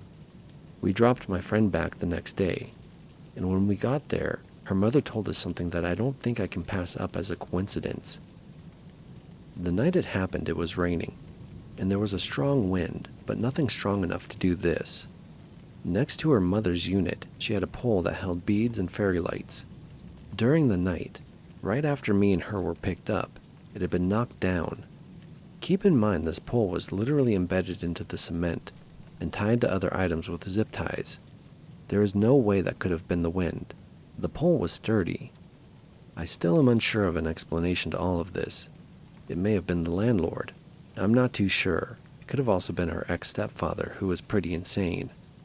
Either way, to the man, or whoever this was, who tried to break into our room, please, let's never meet again.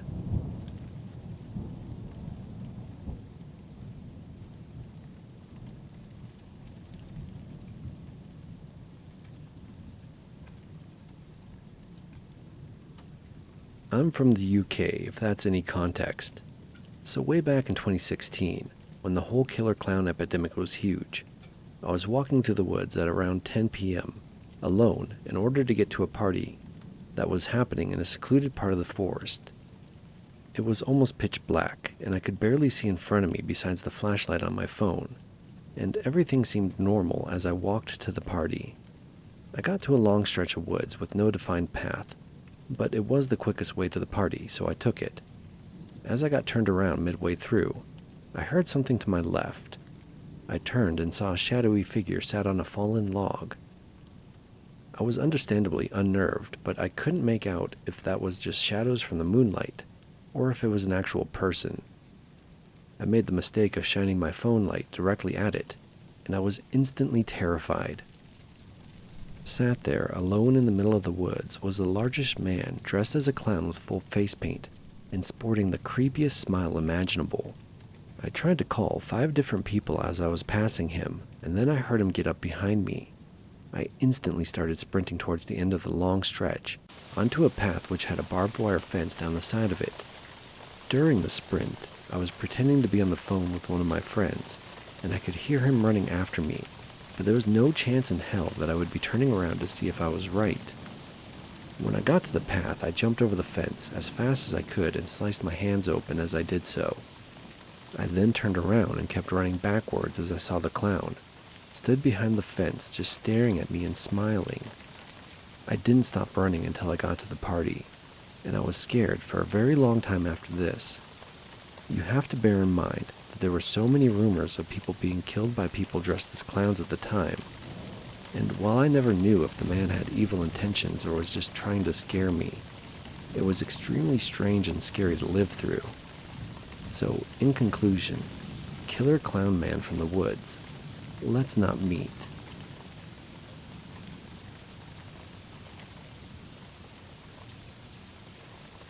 This story takes place in the summer of 2023. Me, male 17, and my friend, female 16, were hanging out at her house, and we fell on a subject that is passionate for both of us, urbex. And as we were talking about that, she told me that there was an abandoned factory 30 minutes away from her house. 2 seconds is what it took us for us to get our backpacks full of cigarettes, food, and water. We then started walking. We took some 5-minute breaks from time to time and continued on our path. Arriving there, we were absolutely in love with the creepiness and the absence of life in this place. Let me introduce you to the 4 buildings. It will help you understand the rest of the story. First building, locked. No more information. Probably somewhere to stock wood and metal. Second building, a big factory. It was the biggest building in the 4. There were 3 floors, a basement, a working space, and the eating place at the highest floor. Third building, a structure of wood to contain all the machines. And finally, fourth building, a small gas station where there were keys to other rooms. There were 2 floors, but we didn't get to the second floor for a reason you will see further in the story. So we enter in the big factory, the second building. At first, we were getting shivers, but as time passed, we got more and more comfortable with the place we were in. Then comes the moment. We had to do it. We were so curious. We stood in front of the door and opened it. There we were, in the basement. As we advanced in the room, we arrived at a small office. There was fresh coffee in a cup. We didn't think much of it at first. Maybe people like us came here. We didn't have time to make any theories before we heard something. A clown horn. We looked at each other and laughed nervously. We thought that one of us must have stepped on a toy or something else. But again, a clown horn honked from right behind us, before we heard a cynical and traumatizing laugh. We ran to the door and left outside as fast as we could. We then stood there, outside, scared. At this point, we didn't believe what was happening, so we laughed it off with another sip of our beers. Now yes, we went back, and that was a stupid idea, I know. But don't worry. We didn't stay there longer than 5 minutes before we saw a hand open the basement door. And that was it. We ran back home. I never ran so fast in my entire life. But I think there's a small detail that will make you understand how bad it could have really been. 1 hour later, we were going to the restaurant, and we heard gunshots, at the exact position of where the factory was. That night, we didn't fall asleep at all, and to this day, I never went back into that part of the city.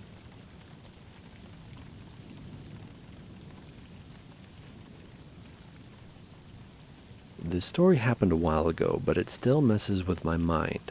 Side note, I live in a quiet countryside where usually nothing happens. I'm an 18-year-old girl who can easily walk around my hometown alone without even being scared, because it's really safe here. Basically no crime. So, as usual, me and my dog went for a walk one evening. It was nice weather outside, so I decided to go to a field nearby. I usually let my dog off of her leash there, so it was fun for both of us. She's a really nice dog and always comes when I call her. We get to the field and everything is going really well, and nothing seems off. Except I have this kind of odd feeling in my gut that I never usually have. The last time I had the same feeling was when I was 8 years old and we were driving at night with my family. I had the same feeling then, and I told it to my parents. I feel like something's wrong. You should be careful. I said something like that. They slowed down because I was oddly serious at the moment. A minute after I said it, a deer came out of nowhere, and we would have crushed it if we had been going the same speed as we were a minute before. We were all shocked, and my mom thanked me.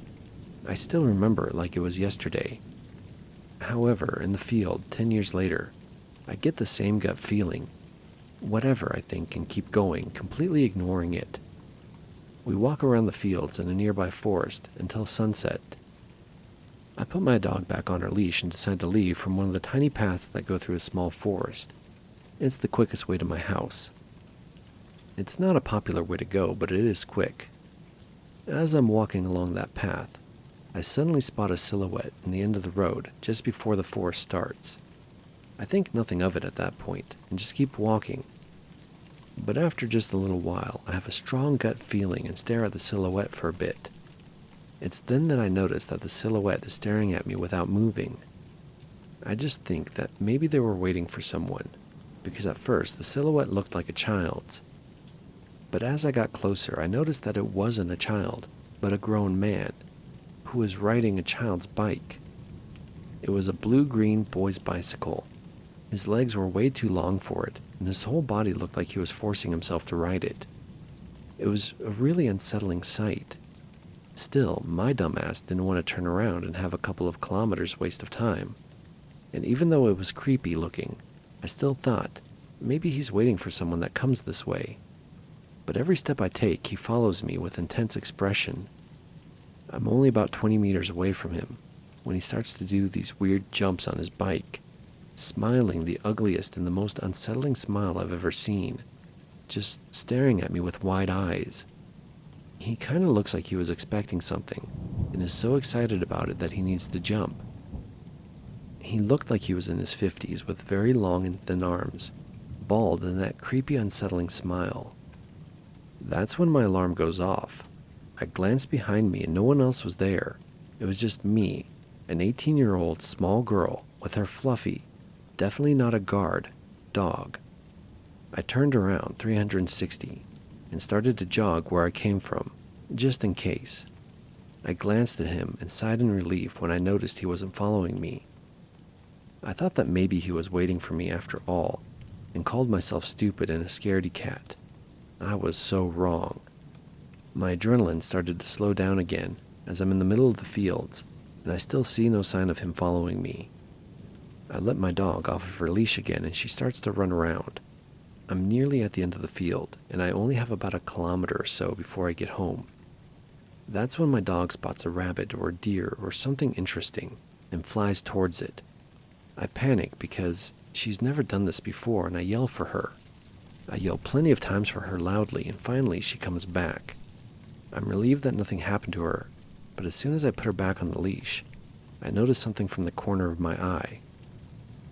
The bald, long-legged man is biking towards me. He's not looking at the ground when he bikes, but at me. Freak out isn't enough to express my feeling in that moment. I had never seen a human look so crazy. What surprised me the most was that he was biking through the field, and I can tell you it's not an easy field to even walk through sometimes. It has muddy ponds that you need to jump over, but that psycho just biked through them.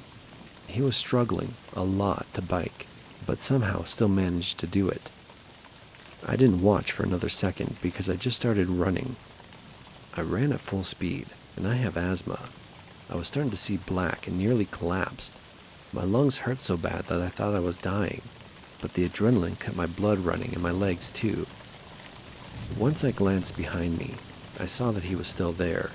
struggling badly to keep up, but he still had that ugly smile on his face. After that, I just ran like crazy until I found a house, hid in their yard without even minding that I was in someone else's yard. It didn't matter to me at that moment. I waited a while with my breath stuck in my throat, but fortunately he never came by. I was planning to yell as loudly as I could if he found me, but he never did. At some point, the adrenaline started to leave my system, and I left my hiding spot. I ran again until I reached an area which had multiple people in their yards, so I would have help if he saw me again, but I didn't see him again. I typed 911 into my phone, but couldn't bring myself to call, mostly because I had no proof, and I didn't want my parents to find out, because they're very overprotective and would probably never let me leave the house again. I've been paranoid after this incident. My dog was frightened too. I guess she noticed something was really off. I swear to God that I will always listen to my gut when it's telling me something from now on. I'm still scared of him. I've expected to randomly spot him in some area, and I keep thinking of what he could have done to me. I can't forget his awful smile. I feel like he's gonna jump on my window one night and do what he wants to me. I feel paranoid and helpless. I'm still thinking about calling the police.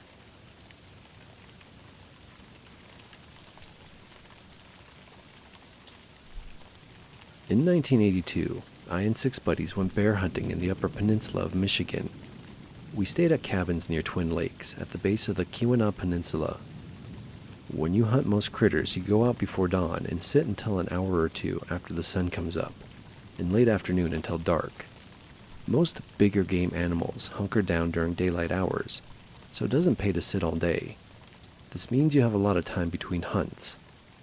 This part of the UP has some remote areas. It is also where a lot of copper mining went on in the old days. The mines are all closed now and mostly full of water. There are a lot of big paper mill holdings there also that are still being logged, so there are a lot of logging roads built by the paper mills. They're good enough roads for large double-trailer log trucks filled with many tons of logs to travel on. One thing you learn quickly when you see these roads is to get the hell off the road when a truck is coming, because they take up the whole road, and they don't even slow down for civilians because the mill owns the roads, not the state or county, and you're on their land. But as long as you don't get in the way, they don't care.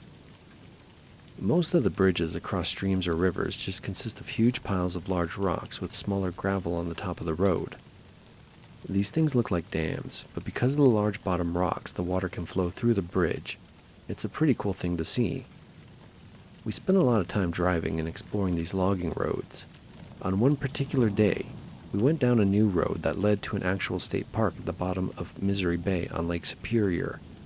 It's a park maintained by the state on paper mill property. There are several very rustic campsites at that park. We spent some time at the park and messing around on the beach. About noon, we headed back down a different road. You see lots of small shacks that usually have smoke coming out of the chimneys. They are apparently used by the loggers. We eventually ended up way out in the wilderness with no signs of logging or logging trucks. It's usually like driving in a tunnel because the trees come together over the road. After a long while, we came into a clear area, and around a bend, there was what we thought was a small town. The road basically went right down Main Street, and as we drove through the place, it became apparent there were no people to be seen. We came to a building that was kind of a store, so we stopped there.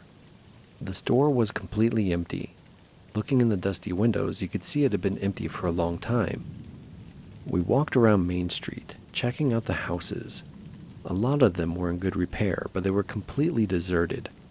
Dust on all the floors had been undisturbed for many years. There were no signs of foot traffic anywhere. We eventually got back in the trucks and moved on. We were all pretty intrigued by the town. We didn't go in any of the houses because it looked like the owners might actually come back. The Main Street went up a pretty big hill. At the top of the hill was a large building that was obviously some kind of industrial use building, covered in that old galvanized corrugated metal sheeting. We stopped at the building and found an opening in the siding. The inside of the building was wide open and it was very tall, like 30 to 40 feet tall, with a lot of supporting steel work. Everything was very rusty and obviously hadn't been touched in many years. There were large windows with no glass, just open to the outside high up in the walls, that allowed the sunlight to light it up pretty well inside. At the center of the place, there was a large hole in the floor, like 15 to 20 feet square. We peered down into the opening, and it was a deep, dark hole. Somebody dropped a stone down the hole, and it was a long time before we could hear a faint splash of water. So we dropped another stone, and we had a couple of those old Casio watches with a stopwatch function. So we dropped a rock and timed it to the splash. It took almost exactly 10 seconds. There were no guardrails or safety measures of any kind. It was really scary thinking about falling into that deep black hole. There was some old equipment left that looked to be like turn-of-the-century type stuff. We assumed it was a closed copper mine. The whole time we were exploring, we had two 35mm film cameras, taking a lot of pictures. This was 30 years before cell phones and 35 to 40 before smartphones. After exploring the place for a while, we decided it was time to get going, because we only had a few hours before dark. After miles of running down those unmarked roads, we eventually made it back to the cabins, and we all went to our hunting spots. After it got dark, we all headed to the local bar where we usually went to get something to eat. One of the guys asked the lady bartender if she knew anything about the shut-down mine and abandoned town. She got kind of a funny look on her face and went to the kitchen pass-through window and said, "Hey Dave, these guys went and visited Peterson." We all looked at each other like, what the fuck is she talking about? The kitchen door opened up, and the cook, apparently called Dave, came out dressed in a typical bar cook clothes. Dave came over and said, "What did you see in Peterson?" We said, first of all, we never saw a sign with a name on it, but it was just an abandoned town with pretty decent-looking buildings and a closed-down copper mine up on the hill. Dave said, "Yep, that's Peterson. Some people see the signs going into the town, and some don't. The thing is, there never was a town called Peterson. It never existed." "What the fuck are you talking about? We were there, looked into the buildings, dropped rocks down the empty mine shaft, and took many pictures." Dave said, "Yep, you and many other people. But if you try to return to it, you won't find it." "What?" "We know the road we took. We can get back there." He said, "Go ahead and try. You won't find it." Dave then asked, "Did you by chance drop a rock in the hole and time it to the bottom?" "Yes, actually we did. It took almost exactly 10 seconds. Dave said, "Yep, I did too, and I looked it up. A falling rock or anything falls about 400 feet in 10 seconds. He said, "Peterson is a real ghost town. The whole place is a real ghost town." He said, "I was there and saw the same things years ago, but I've tried many times to go back, and I've never been able to find it. Me and a lot of other people who live in this area and know it like the back of our hands have seen it once, and once only." Dave then said to go to Houghton Hancock and get our film developed. He wanted to see the pictures. The next day, we decided to take off from hunting and go up to the town and get the film developed. Houghton Hancock is home to Michigan Tech, so it's a college town with all the amenities. It had a quick film developer place, so we dropped off the film and went to see the sights. It's a really picturesque place. About an hour northeast of HH is Copper Harbor, at the very top of Michigan where it ends into Lake Superior. It's a really cool place. When we got to HH, we were dying to see the pictures, so we went and got the film and tore open the envelopes. There were lots of pictures, beautiful pictures, but not a single picture of Peterson. Now, just a goddamn minute. This is not possible. A couple of the guys went back to the film place and asked, "Where are the other pictures that were on those rolls?" There were no other pictures. You have all the negatives. We don't keep other people's pictures. We see thousands every month. There's a park in the town, and we stopped there, and all sat at the table just kind of in shock, not saying much for quite a while. In 1982, I was 23 years old. At 23, you think you know it all when you get hit square in the face by something like this. It shakes you to the core. Everything you think you know is now suspect because you were in that abandoned town. It was just a cool old abandoned town. You saw it with your own eyes in the wide open sunny broad daylight. Not on some dark, foggy, creepy night, and nothing creepy happened. We took pictures that don't exist. That changed my life from that point forward. After that, we went back to see Dave and gave him the stack of pictures of the woods. The Big Mac Bridge, Misery Bay, the park on the bay, logging trucks, the rock bridges, some of the shacks, one of which was just about 2 miles from Peterson. Dave just kind of chuckled and said, "Yep, that's our Peterson all right."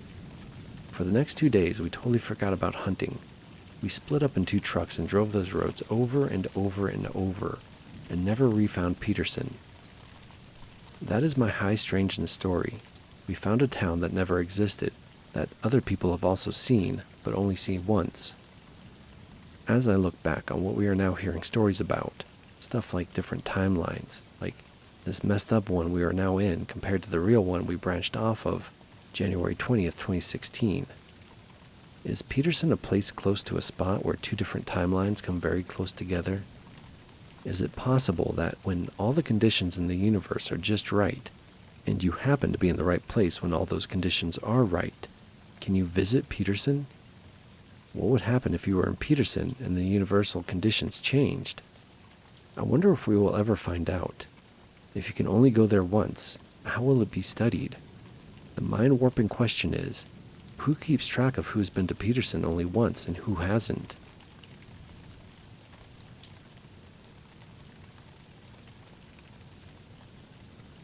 I live in the rural Midwest. I'm uncomfortable with sharing my state or county, but just know the population around here is low. It's mostly just farm towns around here, and I live in one. A short walk from my house, there's a trail I've been walking down for most of my life. It's very shaded with trees, and the actual dirt path is pretty beaten up and hard to stay on if you don't know the land like I do. Almost 2 years ago now, I was walking the trail at around 9 a.m. to get some fresh air before I had to go to work like I usually do.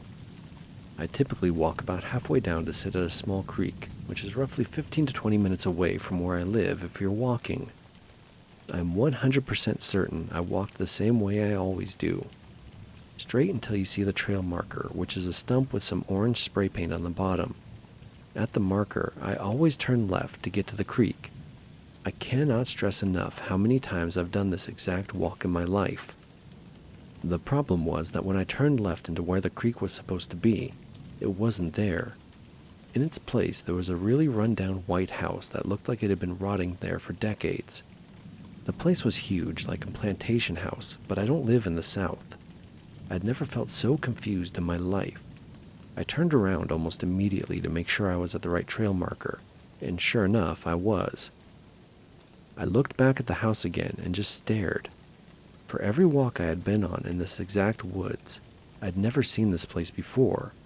It didn't make any sense. The place was absolutely huge. I pulled out my phone to try and take a picture, but no matter how much I messed with the power button, the screen would only flicker on for a few seconds and then go back to black. This freaked me out, and I tried to do a forced restart, but still nothing happened, so I just pocketed it. I ended up deciding I was going to go inside and check it out. Probably a stupid idea in hindsight, but I was too curious to leave. As soon as I walked in, the first thing I noticed was that it was like deathly cold in there. It was like walking into a fridge, and it didn't do anything to calm my nerves. Looking around, the main room was nearly empty except for a desk all the way back to the left. There was a laptop on the desk that was open to what looked like a Windows home screen. This worried me because I thought I had just walked in on some squatter's place, and I didn't have anything to defend myself with other than my phone that wouldn't turn on. To my right, there was a low electric buzzing coming from a cracked door.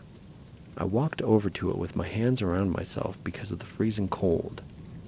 I peek inside and see 2 very tall men in lab coats inside flipping through a notepad with light blue pages the man on the left is holding.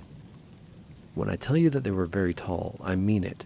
Probably like 7 feet, and that wasn't even the weirdest thing about them. They were both pale and blonde and identical down to the shoes. They both had matching big wide eyes with pinpricks for pupils.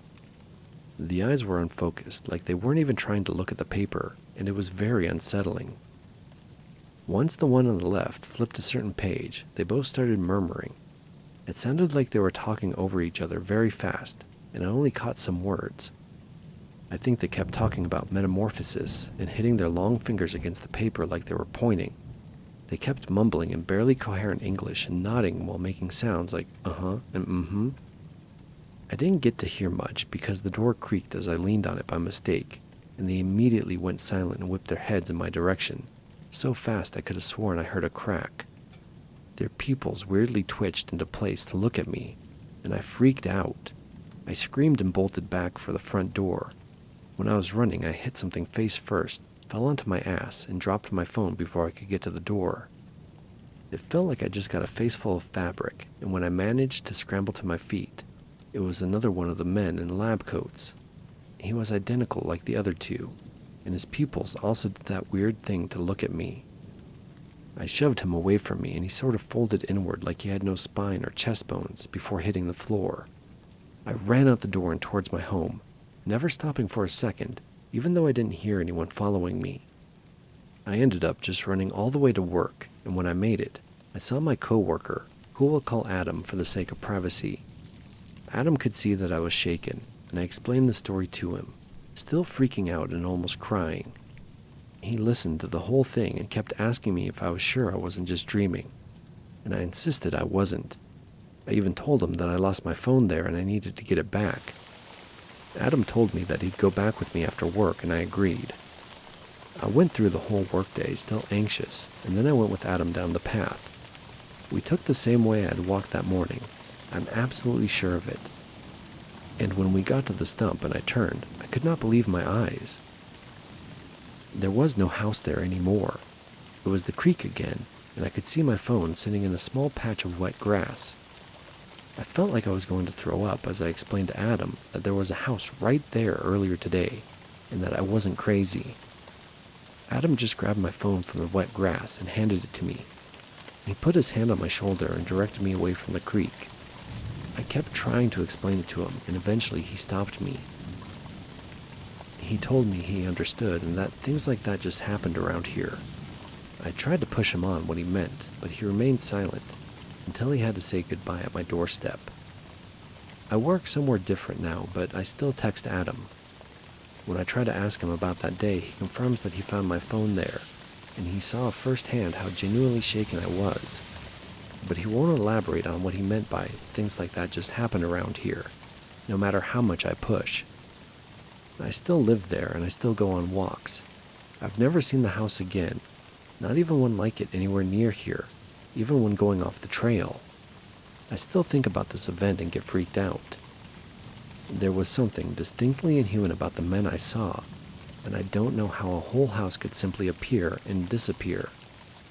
The only explanation I can come up with was that maybe I fell asleep at home before work and dreamed it all, but it felt so real, and that does not account for why my phone was actually at the creek when I went back.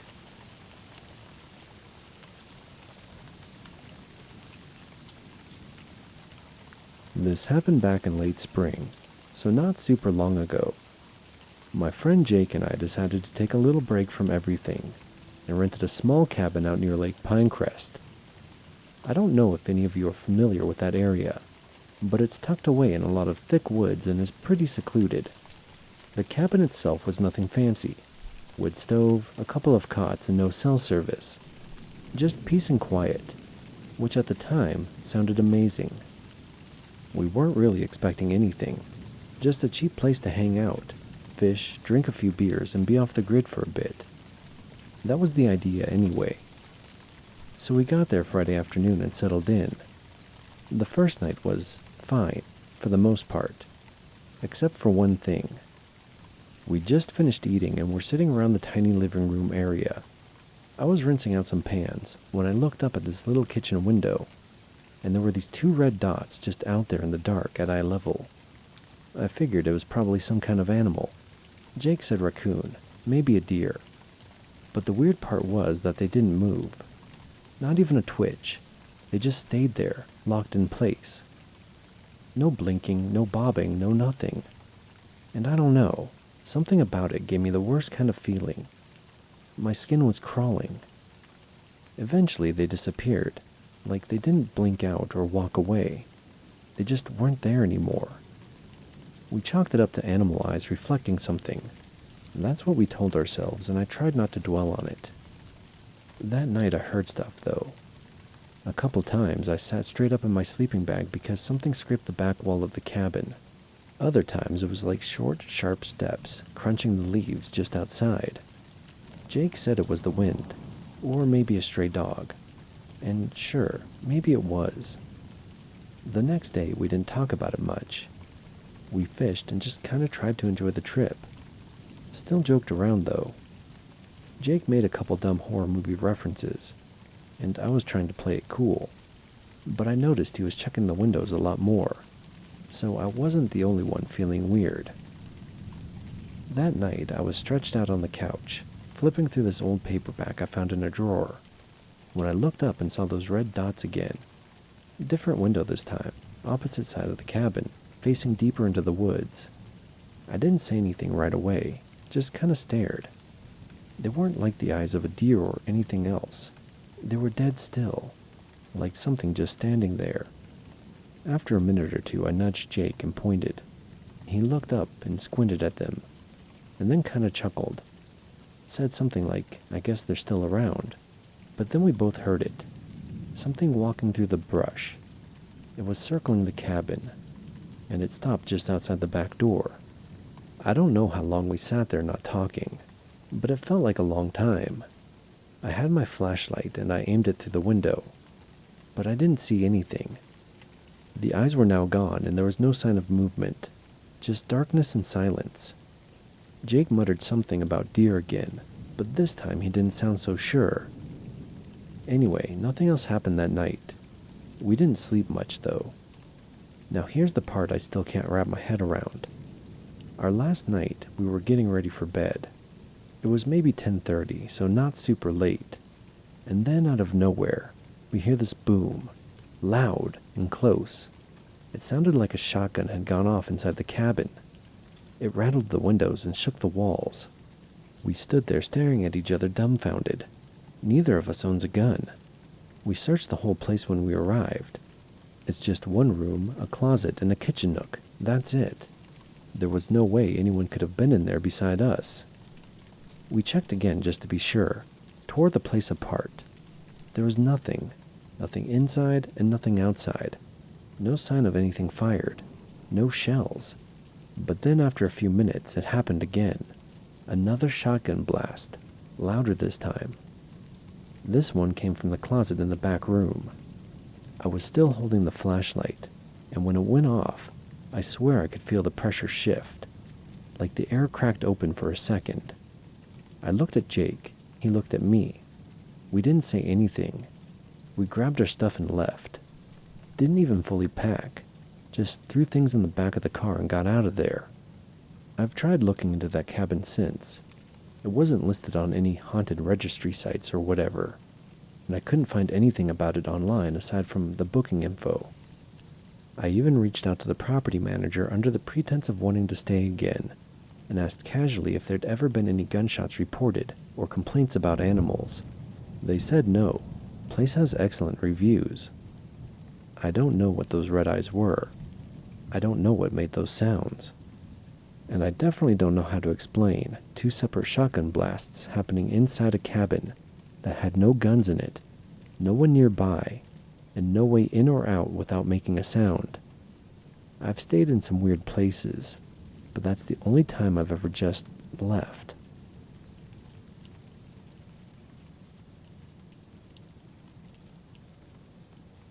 I rent a small house just outside of town. Nothing fancy. One story, quiet road. Last house before it turns into woods. I moved in about 5 months ago. I live alone.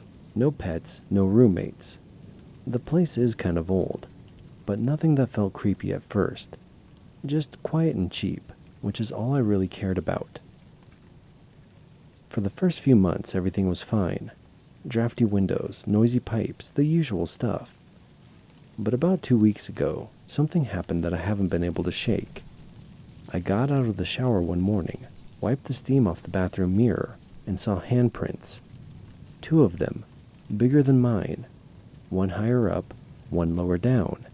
And they looked smeared, like someone had pressed their hands into the steam, and then dragged them down a little. I hadn't touched the mirror. No one else lives here. I just stood there staring at them for a few seconds, trying to make sense of it. Eventually, I wiped them off and tried to forget about it, but it stuck with me all day. I kept going back over it in my head, trying to think of some kind of explanation. A few days later, I was working from home, just sitting at the kitchen table, when I heard something fall in the bathroom. It was loud, like something heavy had hit the tile. I went to check, expecting maybe a shampoo bottle had tipped over, but everything was exactly where it should have been. Nothing had fallen. The weird part was that the bathroom door was wide open, and that door never stays open unless I latch it shut. I always do out of habit. That's what really threw me. Then I noticed the mirror was fogged up again, but I hadn't used the shower that day. I hadn't even run the water. That night I kept hearing soft noises, not loud enough to panic over, but weird, like light footsteps in the hallway. I got up to check more than once, but never saw anything. The next morning I went to make coffee, and saw that the back door was unlocked.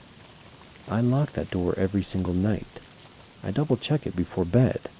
It leads straight out to the trees behind the house. The deadbolt was still set, but the handle was turned to unlock. I don't know how that happens unless someone moved it. I tried not to let it get to me, but honestly it did. A few nights ago I woke up around 2:30 in the morning because I heard running water. Not dripping, but full pressure running. I got up half asleep and followed the sound to the bathroom. The faucet was on, blasting water into the sink. I turned it off and just stood there for a second, staring at the mirror. That's when I heard someone say my name, soft like a whisper right behind me. I turned around so fast, my stomach dropped. But there was no one there. I haven't mentioned it to the landlord. I keep trying to think logically. Maybe I'm stressed. Maybe I've been sleepwalking. I even looked up stuff like mold or carbon monoxide, but everything checks out. Nothing's out of place. But then I think about those handprints again, and I get that feeling in my chest all over. Last night I had this weird dream. Not exactly a nightmare, just unsettling. I was standing in the bathroom, but it looked different. Older, dingy. The tiles were cracked and the mirror had dark spots and streaks all over it. Everything looked wrong. I could barely see my reflection, but there was someone behind me. Not clear, just a tall, blurry figure standing still. I couldn't move. I felt like something heavy was pressing down on my chest. I couldn't even breathe. When I woke up, my bedroom door was wide open. I always close it at night. I don't know what's going on. Maybe it's nothing. Maybe I'm reading too much into it. But something about this house doesn't feel the same anymore. Every time I walk past a mirror, I pause, just for a second, because I keep thinking I might see something else. If anyone's had anything similar happen, or knows what the hell causes handprints to show up like that, I'd love to hear your thoughts. I just want to feel normal in my own space again.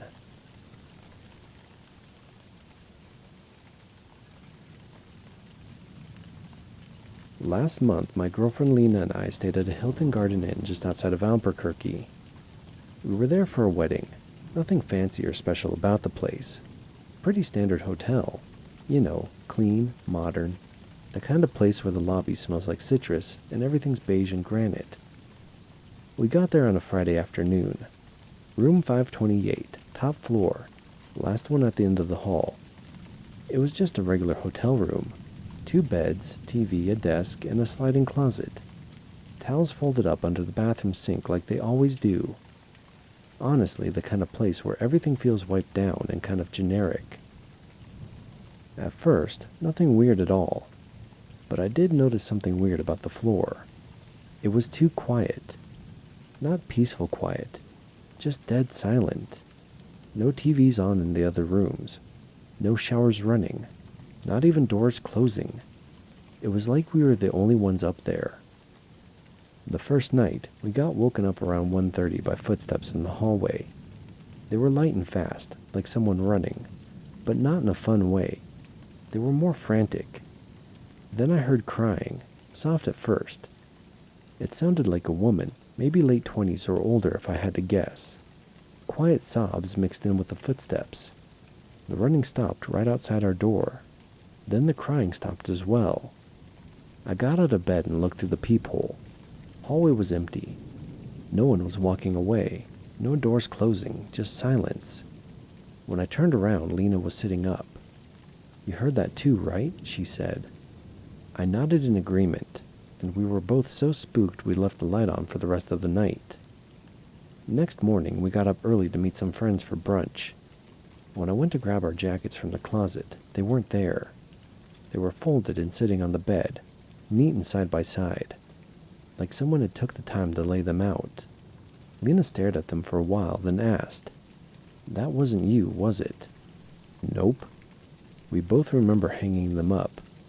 We didn't talk about it much, just folded them again and put them on a chair. Maybe one of us did it without thinking, or the cleaning staff came in even though we hadn't asked. That was the best explanation we could come up with. That night, after the wedding, we got back to the room around 10 p.m. Everything looked exactly how we left it, but the atmosphere felt heavier. Not in a bad way, just thick, like the air was harder to breathe or something. The closet door was cracked open about 6 inches. Neither of us mentioned it, but I shut it all the way. It felt stuck like the track was warped. I had to push it harder than usual. We left the light on again after that. Sometime around 3 in the morning, I woke up. No sound this time, no footsteps, nothing. Just this weird feeling like something was there. I sat up and looked around. The closet door was open again, wider now, like someone had moved it. I checked inside. Our luggage was still there, but the jackets? They were back on the bed, folded, one on top of the other. I just stood there staring. The room was so quiet I could hear the fridge humming down the hall. We didn't sleep much after that, just waited for morning, packed early. Lena didn't say much, and neither did I. While stacking the towels in the bathroom, I noticed the top one looked uneven. When I went to straighten it, I felt something underneath.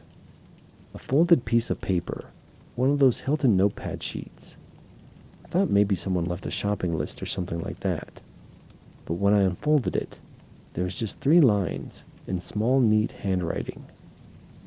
I tried to be quiet. I really did. I left everything the way I found it. Please forgive the noise. No name, no explanation, just that. I showed it to Lena. She stared for a minute and said, "Do we put it back?" We folded it, slid it back under the towels. Neither of us wanted to take it with us. We dropped the keys at the front desk without saying a word. The woman smiled and asked if everything was okay. Lena just said it was quiet. That part wasn't a lie. Since then, I've tried to find something online about room 528. There was nothing. No news, no stories. Just a normal room in a normal hotel. But something was left behind. Not just the note. The footsteps, the crying, the closet door not staying shut. It's like whatever was there didn't want to bother us. It just wanted to be remembered. And maybe that's the scariest part.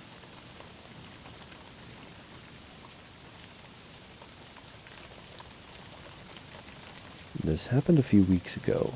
I've been sitting on it for a while now. Not because I'm scared or anything like that. Just I don't really know what to make of it. It was strange, and I figured I'd write it down in case anyone else has ever come across the same place. There were 4 of us. Me, Kyle, Rhea, and Marco.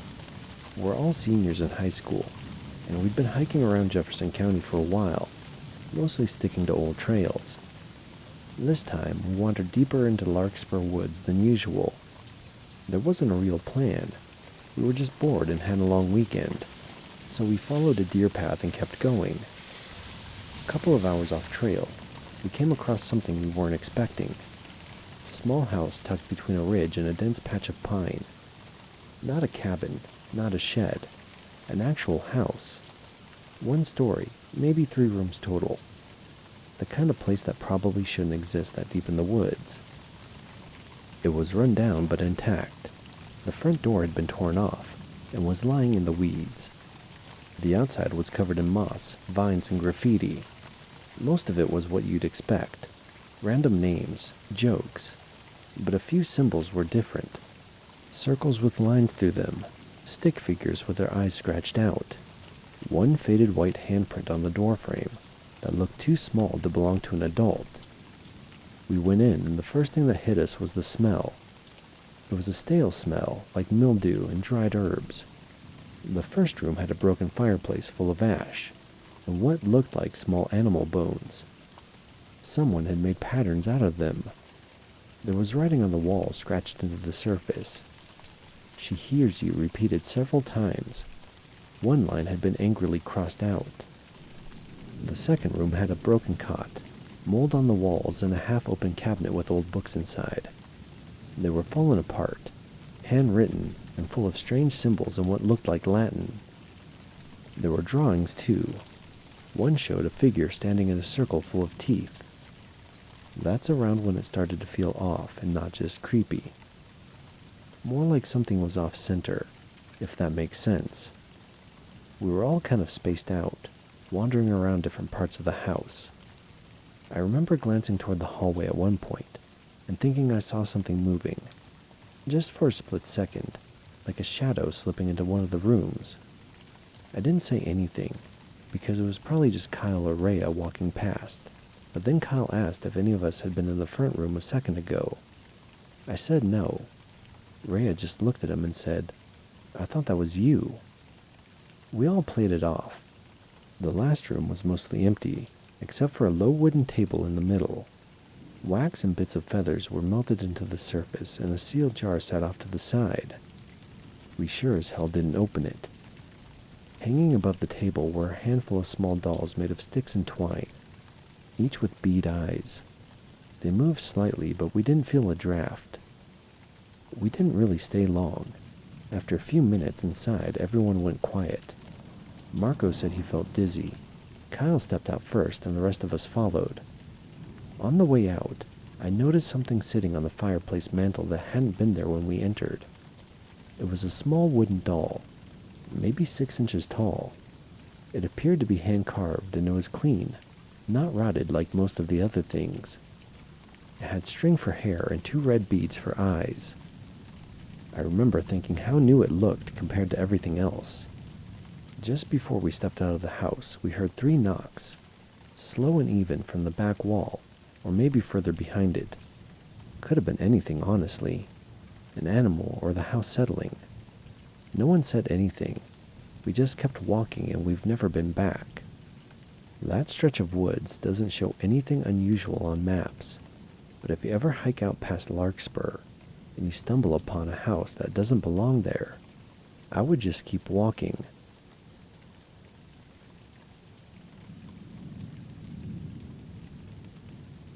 My husband and I bought our first house 3 months ago.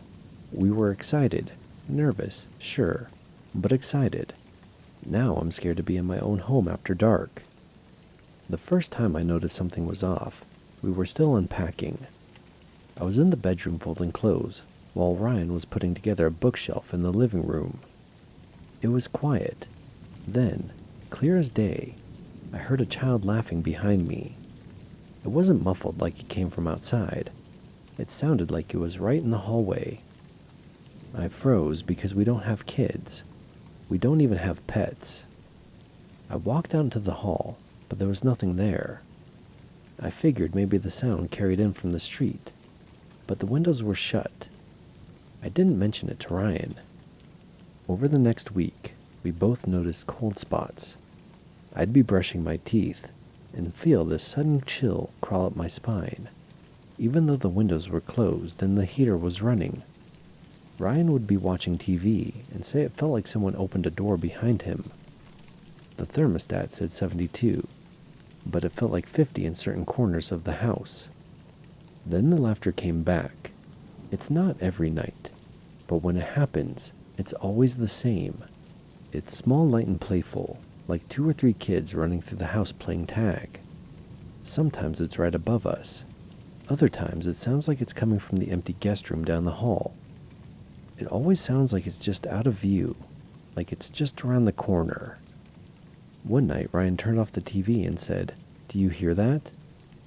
We sat in silence, and I could tell he was holding his breath. Then we both heard it.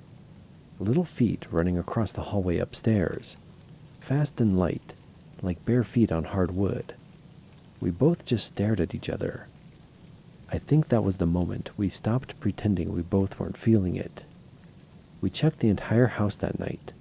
Every room, every closet, even the attic. There was nothing. No animals and no signs of anyone sneaking in. All the doors were locked and windows secure.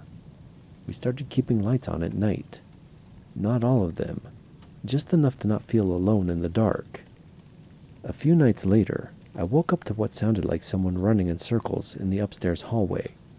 It stopped the moment I sat up. Ryan was still asleep somehow. I didn't wake him. I just sat there staring at the door, waiting for the sound to come back. It didn't, but I didn't sleep the rest of the night either. We thought maybe it was old pipes or the house settling. I even called someone to check for rodents. Naturally, they didn't find anything. But it's not just the sounds now. A few nights ago, we were both in the kitchen cleaning up after dinner. It was quiet, just the clink of dishes and running water. Then we both heard it, this low, raspy whisper, like it was right between us. It wasn't loud, but you couldn't mistake it. We both stopped and looked at each other. Ryan asked, "Did you say something?" I hadn't. Neither of us could tell what it said, just a few garbled syllables that didn't make sense, like it wasn't meant for us to understand. Ryan swears he saw someone standing at the bottom of the stairs one night. He said it looked like a kid in pajamas. He blinked, but then it was gone. He tried to laugh it off, but he hasn't joked about it since. 2 days ago, I was home alone folding laundry in the guest room. The house was quiet. Then I felt a hand grab the back of my shirt, quick like a kid trying to get my attention. I turned around so fast I almost fell. No one was there, but the closet door, which I know was closed, was now slightly open. I haven't gone back into that room since. We've started avoiding parts of the house. We sleep with the doors locked now, even though it doesn't make any sense to do that. We leave the hallway lights on all night. We keep the TV running even when we're not watching. The silence is worse. I tried asking a neighbor if anyone had mentioned weird stuff about our house before we moved in. She got quiet and said, "No, nothing like that." But she wouldn't meet my eyes. I know how this sounds. I do. I'm not someone who believes in ghosts. I didn't grow up religious. I don't go looking for this kind of thing. But I also can't explain what's happening. It's not just the noises. It's not even the cold. It's the feeling. Sometimes when I'm alone in the kitchen or brushing my hair in the hallway mirror, I get this tight feeling in my chest, like I'm being watched. Not with curiosity, more like disappointment or anger, like something doesn't want us here, like we're in the way. But we can't just leave. We sank everything we had into this house. We can't afford to run. I don't know what this is. I don't know if it's a haunting or if we're going crazy from stress. But something is wrong here. I know it. And I can't stop thinking that whatever it is, it was here before us. It's just used to the house in a way we will never be. Has anyone been through something like this? What can I do to make this stop? What can I do to keep this house?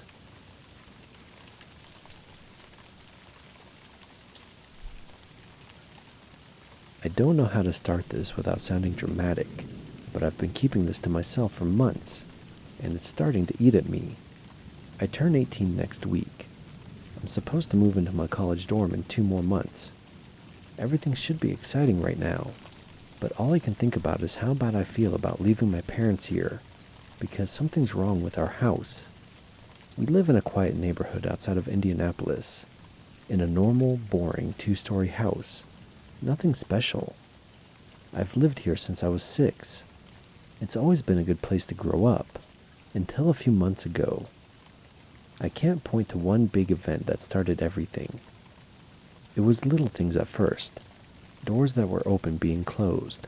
Finding lights on in rooms I know I didn't touch. We blamed each other. It was easy to write it off as forgetfulness or just being distracted.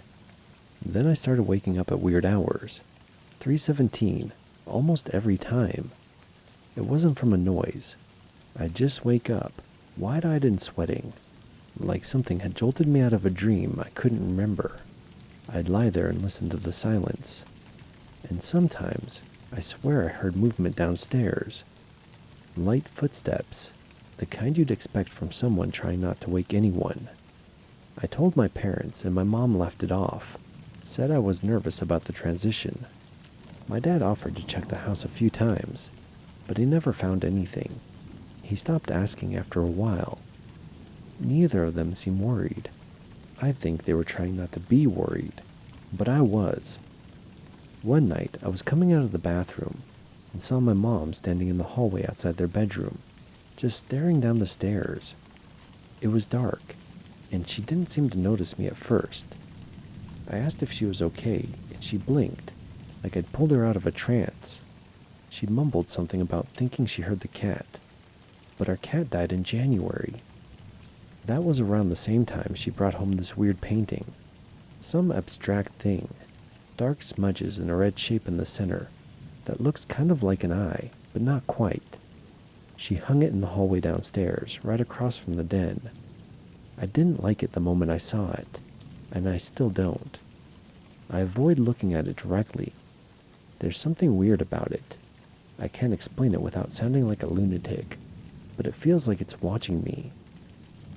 Over time, I noticed that things felt creepy in that part of the house. Maybe it was just the layout, or the way the light hit in the afternoons, but the air felt colder down there. Sometimes I get this weird buzzing in my ears when I walked past the den. It's like static, but only for a second. And the shadows always seemed off, like they stretched too far, even when the lights were on. A few weeks ago, I caught my mom wiping dust off the canvas, really gently, like she didn't want to smudge it. She didn't notice me at first, just stood there, tracing her fingers along the frame. She had this look on her face that I didn't recognize. When I asked what she was doing, she blinked like she'd forgotten I was home and said, "It's calming, don't you think?" I didn't answer. I just nodded and kept walking. One night, about a month ago, I was up late finishing a scholarship essay and the house was completely quiet. I heard whispering in the vent near my desk. Not like full voices, but definitely words. Murmuring. I pressed my ear closer, and I swear I heard my name. It was soft and oddly intimate. I slept in the car that night. I've brought it up a few times since, but my parents don't want to talk about it anymore. My mom keeps saying I'm projecting anxiety, and my dad jokes that I should write horror movies. But I can tell they're not sleeping well either. My dad has bags under his eyes now. My mom leaves lights on in rooms she's not in. I've spent way too much time online looking into stories about haunted or cursed objects, just trying to find something, some clue that might explain any of this. But nothing I've read really lines up. Not exactly. A lot is more dramatic than what's happening here. More obvious. What's been going on in our house is quieter than that. I leave for school in 13 days. I've packed a little, but it's been slow going. Maybe my parents are right. Maybe I'm just stressed about moving out. Maybe I've let a few weird moments turn into something bigger in my head. Still, I'll feel better once I know they're okay.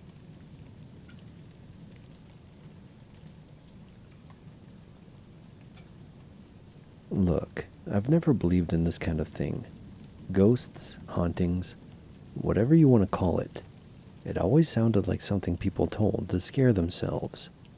But I'm telling you, something happened in that apartment on Kessler Street. Something I still can't explain. Lila and I moved in last fall. The place was a rent-controlled 2-bedroom on the top floor of an old brick building downtown. Built in the 40s. Hardwood floors, old radiators, clawfoot tub, the kind of place you see in black and white photos. A little rough around the edges, but it had character. And in this city, a place like that at that price, we jumped on it. At first it felt like a fresh start. We'd been through a rough patch, lost a pregnancy earlier that year, and this place felt like a reset. The first couple of weeks were quiet. The neighbors kept to themselves, which we didn't mind. It was peaceful, and we slept well. But then little things started happening. The first time I noticed it was one night when I stayed up late watching a movie in the living room. Lila had already gone to bed. Around 1 a.m. I heard this loud thud, like something heavy falling straight down onto the floor.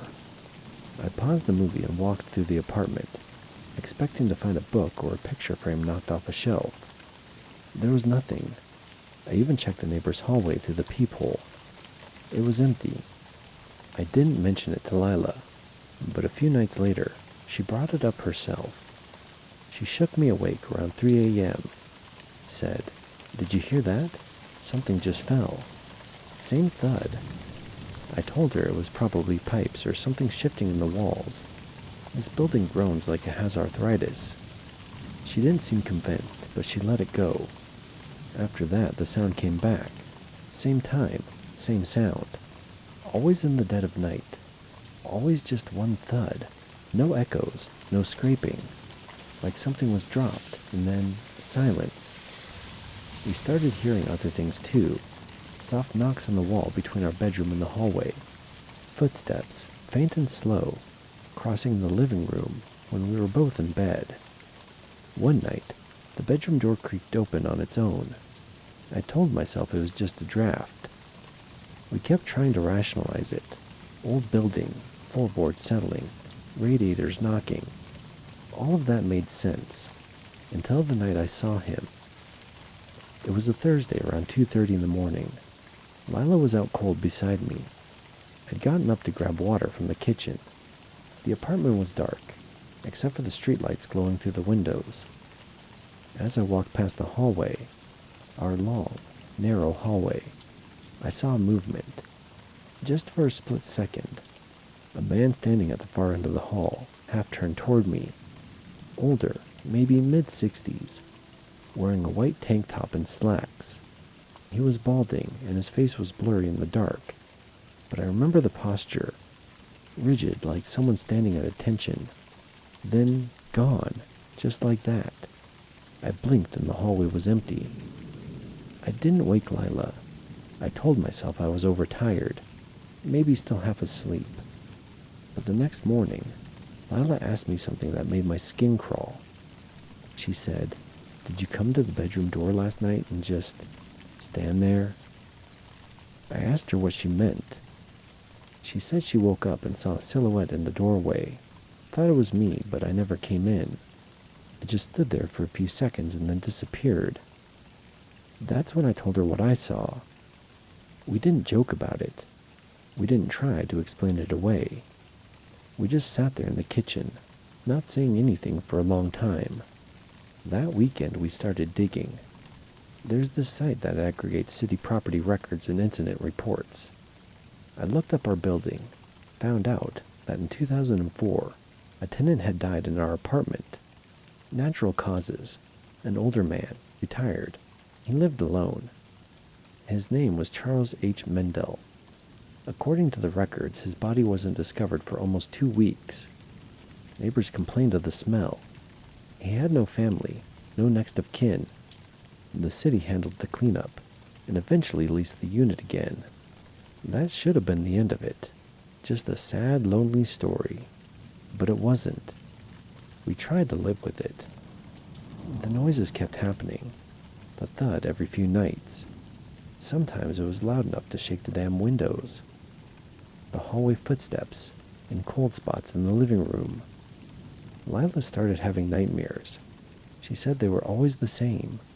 She was lying in bed, unable to move, and someone was watching her from the doorway. She'd wake up soaked in sweat, sometimes crying. I told her we could move. She said no, not yet. One night, she finally snapped. It was around 3 in the morning, and the thud came again, this time twice. Then a knock on the bedroom wall. I sat up, and so did she, and I swear to God her face changed. She stood up, walked right into the hallway, and yelled, "Charles, you're dead. You don't live here anymore. Please leave." The silence after that was awful. I got up and stood behind her, waiting for something to happen. Nothing did. She just stood there, breathing hard. Then we went back to bed. That night, everything stopped. No more thuds, no more footsteps, not even the creaky pipes. It was like the place went dead. For a few days, we felt better, lighter, like maybe that was all it took, acknowledging him, setting a boundary. But then came the smell. It started faint, like old cigarettes and mildew, then stronger, stale sweat, body odor, something sour. We cleaned everything. We scrubbed the walls, floors, even the air vents. The smell wouldn't go. It was strongest in the hallway, right where I saw him. Lila started spending more nights at her sister's. I couldn't blame her. I started sleeping with the TV on. Something, anything to drown out the stillness. The last thing that happened, the thing that made us leave, was about 3 weeks later. I was home alone. Lila was at her sister's again. I was doing dishes when I heard a voice. It came from the bedroom, low and raspy, like a whisper behind a closed door. I couldn't make out the words, but I know I heard it.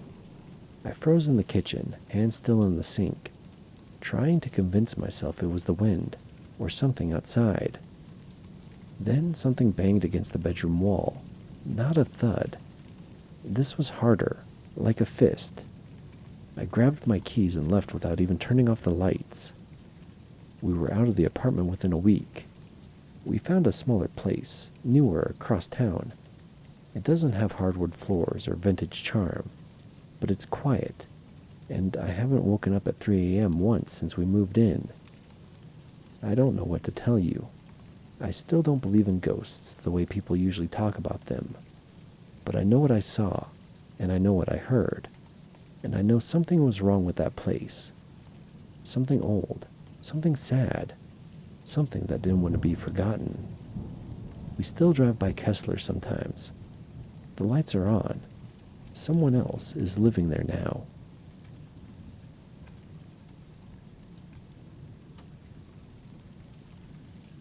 I'm not the type of person to post stuff like this. I'm usually the one explaining weird noises with plumbing or old wood. But after a full school year in room 310 of Wren Hall, I don't really know how else to make sense of what's happened. I guess I just want to write it down, mostly for myself. Wren Hall is one of the older dorms on campus. Real wood floors, drafty windows, those heavy old doors that shut too hard.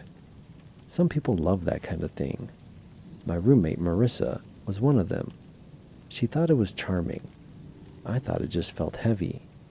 Not scary, but tired. Like the building held a lot more than furniture and history credits. The first time something felt off, it was maybe 10 days into the semester. I was at my desk, finishing some reading late at night, when I felt the sudden cold roll across my back. Not from the window, that was closed, and it wasn't a breeze. It felt like it started behind me and moved past my chair, like someone brushing by, carrying cold air with them. I looked around, and Marissa wasn't there. I got up and felt along the wall. There was nothing. It passed quickly. I didn't think much of it, just old building problems. But it happened again the next week.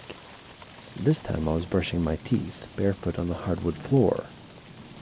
I felt cold air at my ankles, but just at my ankles, and it drifted around to the other side of the room before fading. The radiator was working fine. The windows were locked. It made no sense, but I kept brushing my teeth and forgot about it by morning. By October, I had felt it 3 or 4 more times. Always late at night, always moving, not sitting still, always near the closet. We had a shared one built into the wall right near the door. The doors were warped and creaked when you opened them too fast. but otherwise they stayed shut, or at least they used to. One night I woke up to a soft noise, like a coat sleeve brushing against wood. I lay there still, thinking maybe Marissa had gotten up and was rummaging around, but I didn't hear anything else. Just that one sound. In the morning I asked her if she had gotten up, but she said she had slept straight through the night. It wasn't long after that I started noticing things out of the corner of my eye when I was sitting at my desk. Little shifts in the shadow under the door, or the faintest creak like pressure shifting inside. It wasn't dramatic, just barely enough to make me pause and glance up. The overhead light started acting up in midterm season. It didn't flicker exactly, more like it dimmed for a second or two, and then returned to normal. It would do it once, maybe twice, then stay steady the rest of the night. It wasn't every night, just often enough to feel intentional. Once I watched the brightness fade and return, while the desk lamp stayed perfectly normal. We filed a maintenance request. Someone came by and said it was probably the ballast. They swapped the ball, but it kept happening anyway. I didn't say anything to Marissa about the sounds or the cold, and she didn't mention anything either. I didn't want to sound crazy over a draft and some faulty lighting. We were both exhausted with exams coming up. Thanksgiving break came, and Marissa went home for the week. I stayed behind. My family lives out west, and it didn't feel worth the cost to travel for a few days. I thought the peace and quiet would be nice. It wasn't. It wasn't that anything major happened. It just felt like the quiet wasn't actually quiet. Like there was something in the room that didn't want me there alone. The cold spots were stronger that week. I'd walk to the bathroom in the middle of the night and feel a sudden chill start at my chest and wrap around my back as I passed the closet. I started sleeping with music on after that, just enough to have a background noise. Things calmed down in December and stayed quiet through most of spring semester. The light still dimmed sometimes, and the closet door creaked now and then, but it didn't feel as intense. Or maybe I'd just gotten used to it. Then in late April, I brought someone back to the room. It was a guy I'd been seeing named Tyler. Nothing serious. We just came back to hang out after a late dinner. Marissa was gone for the weekend again, so we had the room to ourselves. We were sitting on my bed talking when he suddenly looked up and asked, "Is there a window open?" I said no. "It feels like cold air, but just right here," he said, brushing his hand near his chest and shoulder. I didn't respond right away. Then I said something about the building being weird and we moved on. A few minutes later, we both noticed the lights above us dim, just a little. Then it flicked back to normal. Then the closet creaked, just once. It wasn't loud. The door didn't swing open or anything. It just shifted, like someone inside leaned gently against it for a second. Tyler got real quiet after that. I told him it was probably the heat settling or something like that. He left not long after. I don't blame him. He never mentioned the room again, and I didn't bring it up. Now it's June. Finals are over and Marissa's gone, and I've got one more night here before I move out tomorrow. I'm sitting on my bed now writing this, with the desk lamp on and the closet shut. It's been quiet tonight. I keep thinking about that cold air, the lights, the way the door would shift, just enough to notice. I wonder if anyone else ever felt it, if someone before me stayed up late, trying to convince themselves it was nothing, or if something happened here once that never really left. Maybe some rooms just hold on to things.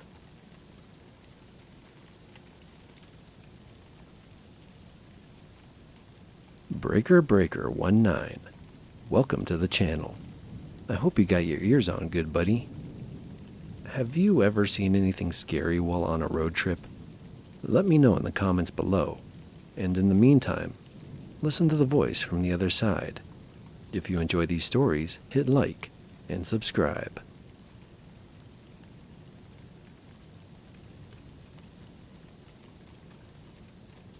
This happened in April, so just a few months ago, and I still can't drive through Pennsylvania without thinking about it. especially that stretch near Harrisburg. I've seen a lot on the road, but this was different. This was personal. I had a load coming out of Memphis headed to Allentown, Pennsylvania. Dry goods, lighter trailer. Dispatch gave me another pickup out of Harrisburg that same afternoon, so I had to cut across I-78 and head south onto I-81. Not my favorite corridor. Too crowded, too chaotic. Everyone's in a rush and no one's looking where they're going.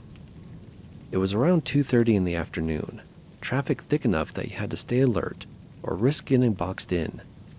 I was cruising the center lane, keeping a safe distance from the car in front of me. Not tailgating, but not poking along, just pacing traffic. Then this black Dodge Ram comes flying up the left lane. I see him at the last second, cutting across 2 lanes without signaling, and squeezing right in front of me. He left me with no space. I laid on the air horn, not aggressive, just letting him know he almost clipped my nose. He responded by flipping me off through the rear window. Full arm extension. Then he slammed his brakes. I had to veer into the right lane to avoid hitting him. My trailer rocked hard enough to jolt the cab. The guy behind me had to swerve into the shoulder. I stayed in the right lane, let off the throttle a little. I figured that was the end of it. Just another hothead having a bad day. But it wasn't over. The Dodge slowed down until we were side by side again. I glanced over and he was staring right at me. Not yelling, not even mouthing anything. Just looking, one hand on the wheel, the other resting like he had all the time in the world. I moved back into the center lane, trying to put space between us. He followed. Every time I changed lanes, he mirrored me. When I sped up, he'd hover in my blind spot. When I slowed down, he'd drop back, only to reappear again in a few minutes. It was deliberate, measured, like he wanted me to know I wasn't getting away from him. I got on the CB and said, "Black Dodge Ram eastbound 78, past exit 49. Watch your ass. Guy's playing games." Someone else chimed in. "He cut me off near Hamburg. Creepy son of a bitch."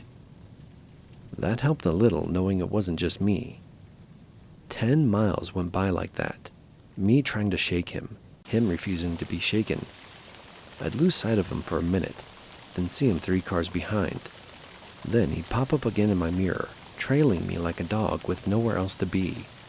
Finally, I figured I'd wait him out. I pulled off at a small service plaza near mile marker 59. Just one of those shoulder setups with fuel, a few vending machines, and barely enough room for a couple of trucks. No security, and no lights beyond what came off the pump canopy. I parked along the edge of the lot, shut down the engine, and just sat for a minute. I tried to catch my breath. 10 minutes passed by with no sign of him. Then 15 minutes went by. I got out, walked around, checked the trailer and tires, normal stuff. Picked up a coffee inside. When I walked back to the cab, the sky had darkened. Low clouds rolling in and temperatures dropping. I opened the driver's side door, and there it was. A piece of paper, tucked under the wiper. I stared at it for a second before pulling it free. Folded, dry, and left recently. I opened it. It said, "You think you're safe in that thing? Watch your mirrors. You're not hard to find." No name, no signature. No threats, well, not technically. Just a warning, a reminder. I looked around the lot. No black Dodge, nothing that looked familiar. I walked the perimeter and even circled the pumps, but he was gone. I sat back down in the driver's seat, closed the door and locked it. Then it hit me. The note looked familiar. I'd seen something almost exactly like it online. A photo another driver posted back in December. She'd found a note taped to her window at a pilot in Ohio. Same kind of handwriting, same wording, different message, but the same feel. Same eerie calm. It said, "Not safe. Should have kept driving. People remember you." She'd taken a picture of it, shared it in a trucker Facebook group I follow. Said she'd seen a dark pickup leave the lot right after. I scrolled back through my screenshots and found the post. Side by side with the note in my hand, it was too similar to be coincidence. That's when the reality sunk in. This guy wasn't just mad about being honked at. He was looking for a target, a stranger he could fixate on, mess with, follow. He probably wasn't even local, just drifting up and down the interstates, waiting for someone to react. And I reacted. I thought about reporting it, but what would I even say? I didn't have a plate, didn't have proof he followed me. Just a guy in a pickup and a piece of paper that legally meant nothing. I crumpled the note and stuck it in my glove box. Got back on the road and finished the run. But I watched every mirror for the next 100 miles. Every black truck that passed me made me flinch. Every stop I parked, I backed in and kept a flashlight on my lap. He never showed up again. But the worst part is, I don't think he was trying to do anything. I think he just wanted me to know. Know he saw me. Know he chose me. Know I couldn't do a damn thing about it. Sometimes that's all it takes to scare you more than anything else.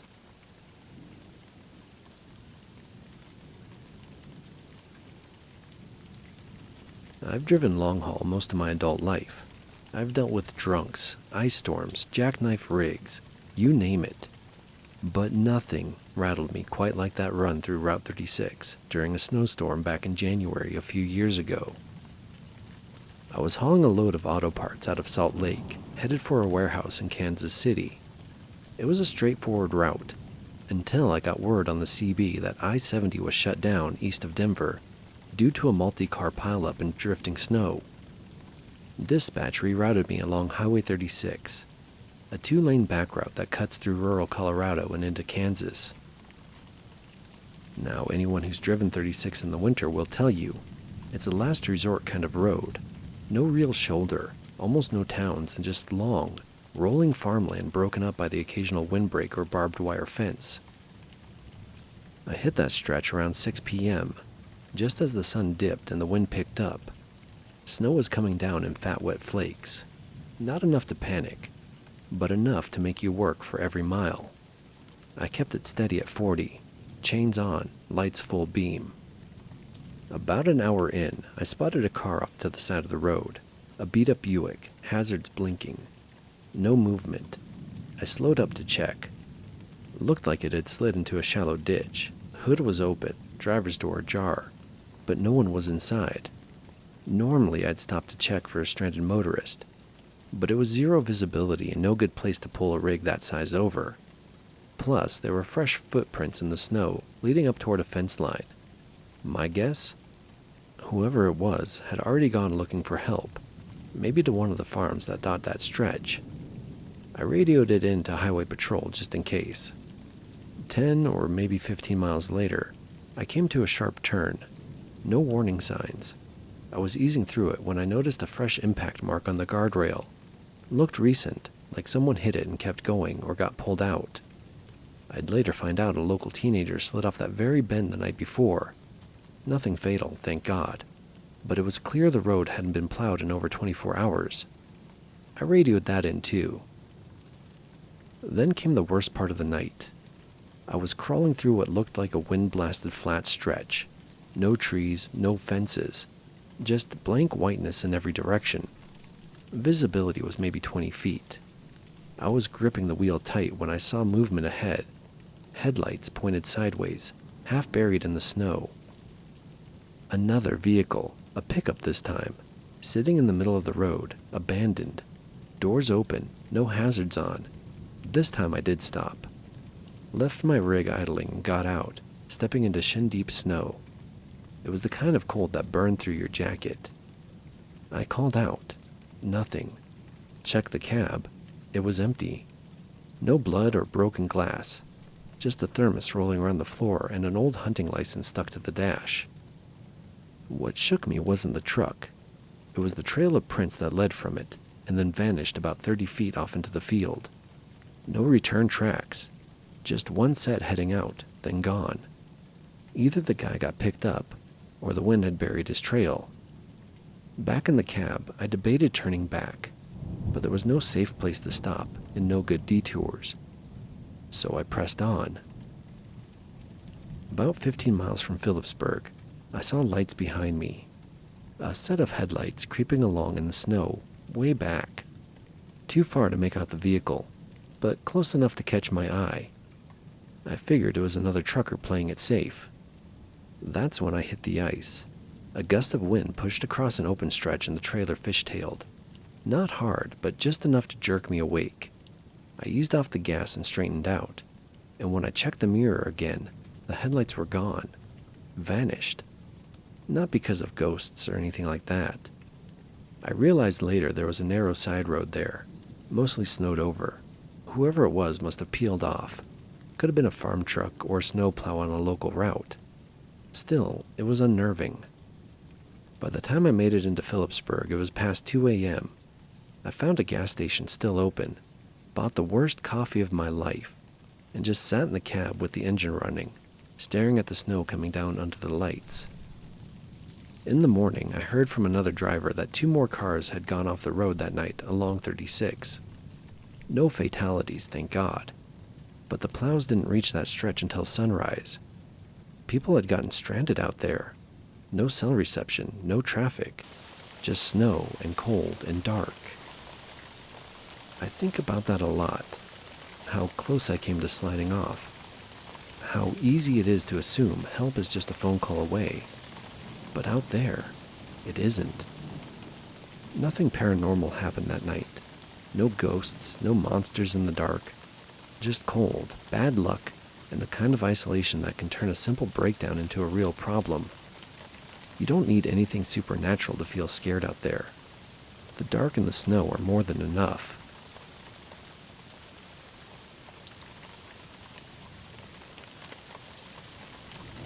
I don't usually stop at the Sumter exit off of I-20 in South Carolina. The lot's old, worn down. Most of the lights are out, and the fuel islands always smell off, like mildew mixed with something sharp, kind of like metal. But I was near the end of my clock, and the next rest area was too far out to risk it.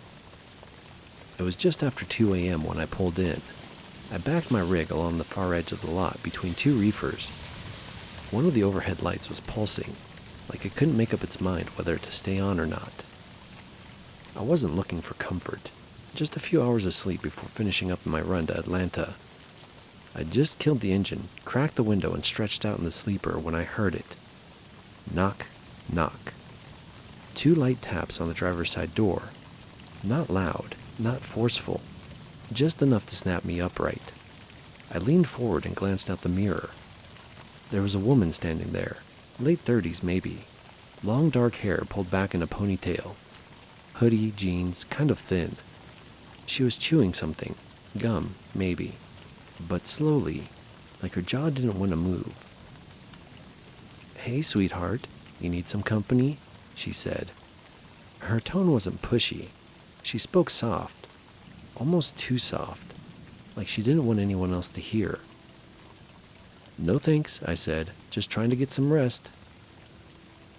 She nodded but didn't leave. Just kept standing there, one arm crossed over her stomach, the other dangling by her side. Her fingers twitched a little, like they were tapping out a rhythm against her thigh. "You sure?" she asked again. "I'm not going to take long."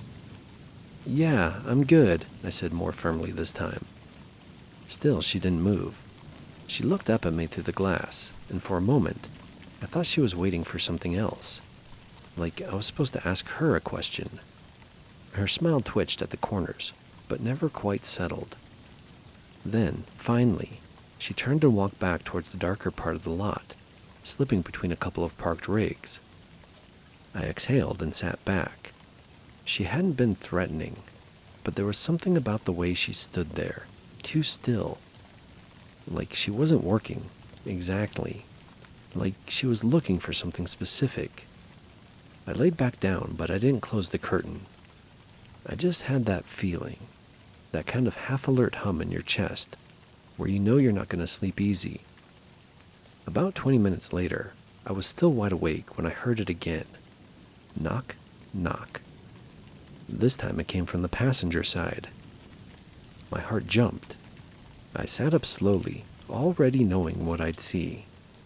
Sure enough, same woman. But this time she was closer. practically leaning her forehead against the window like she was listening for movement inside. I didn't open it, just sat there frozen. She didn't say anything, just looked at the window, eyes half lidded. Her other hand was holding something I couldn't quite make out. It looked like a key ring, except there were no keys on it, just a lanyard with some kind of plastic tag. She noticed me staring and held it up. Smiling again, she said, "You dropped this earlier." I hadn't gotten out of the truck since I parked.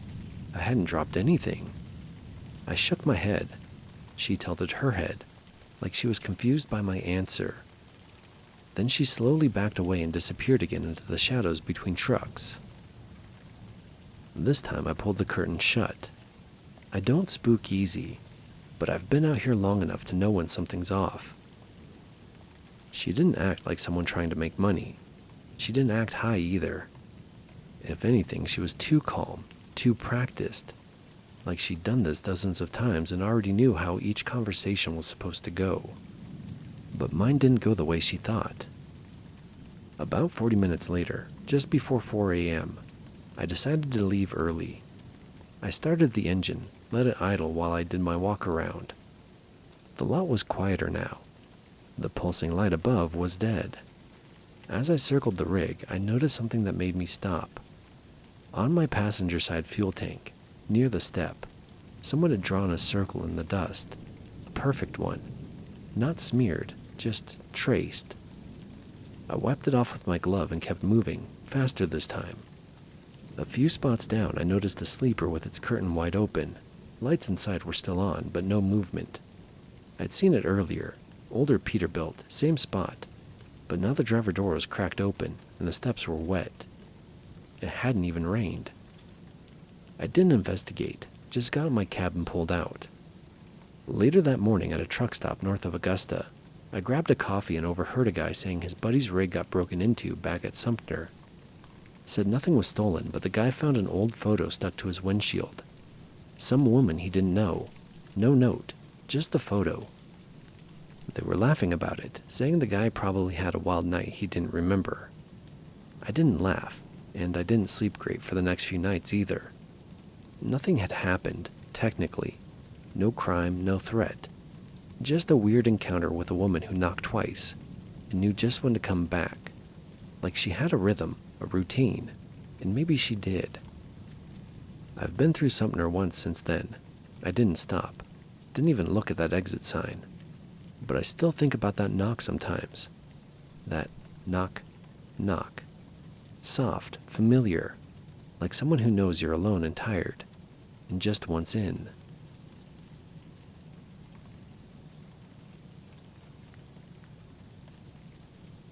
You ever drive down a stretch of highway so long and empty, it feels like the world ends over the next hill?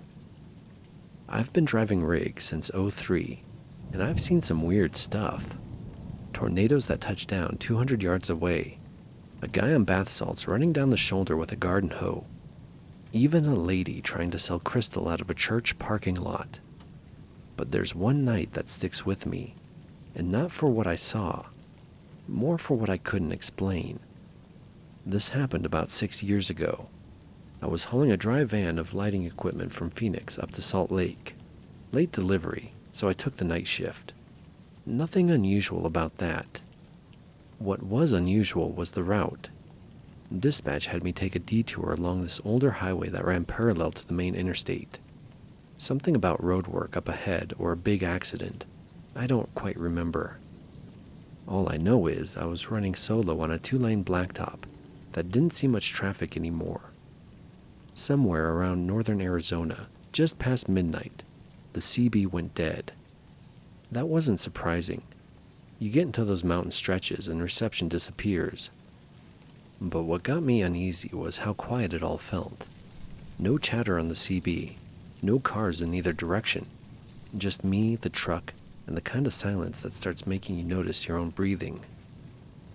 Around mile marker 348. Don't ask me why I remember the number so clearly, but I do. I saw a figure standing just outside the beam of my headlights. It wasn't in the road, just off to the side. I slowed down some, thinking it might be somebody needing help. Looked like a man in work clothes, jeans, heavy jacket, maybe a beanie. But here's the thing, he wasn't flagging me down. He was just standing there, motionless, arms at his sides. As I passed, I got a better look. He was facing the road but not looking at me. His eyes were tilted up like he was watching the sky. Gave me the chills, not gonna lie, but I kept driving. About 5 minutes later, I started feeling weird, not in a ghost story kind of way. My hands felt tingly like they'd gone numb. Then I got this headache, sharp, sudden, right behind my eyes. I cracked the window thinking maybe I was getting drowsy or needed some air. Then I glanced at the passenger side mirror. For just a split second, I saw something in the mirror that made my stomach drop. It looked like a face, pressed up against the side window. Pales and eyes too wide, mouth slack, like it was open but not saying anything. But when I turned to get a better look, there was nothing there. The cab was empty and doors were locked. I told myself it was just exhaustion. Sleep deprivation will play tricks on your eyes, especially in the dark. I kept going. Somewhere around mile marker 362, I spotted a gas station lit up on the right side of the road. One of those old independent places with a flickering neon open sign. I hadn't seen a building for at least an hour, so I figured I'd stop, grab a coffee, maybe splash some water on my face. When I pulled in, I noticed a car already at one of the pumps. A late model sedan, nothing too out of the ordinary, but there was no one inside. I figured they must be inside the shop, so I parked and went in. The place smelled like burnt coffee and old pine cleaner. No music, no TV, just a humming soda fridge in the back. The guy behind the counter didn't say anything when I walked in. He just stood there, watching me. He was middle-aged, wearing a greasy apron.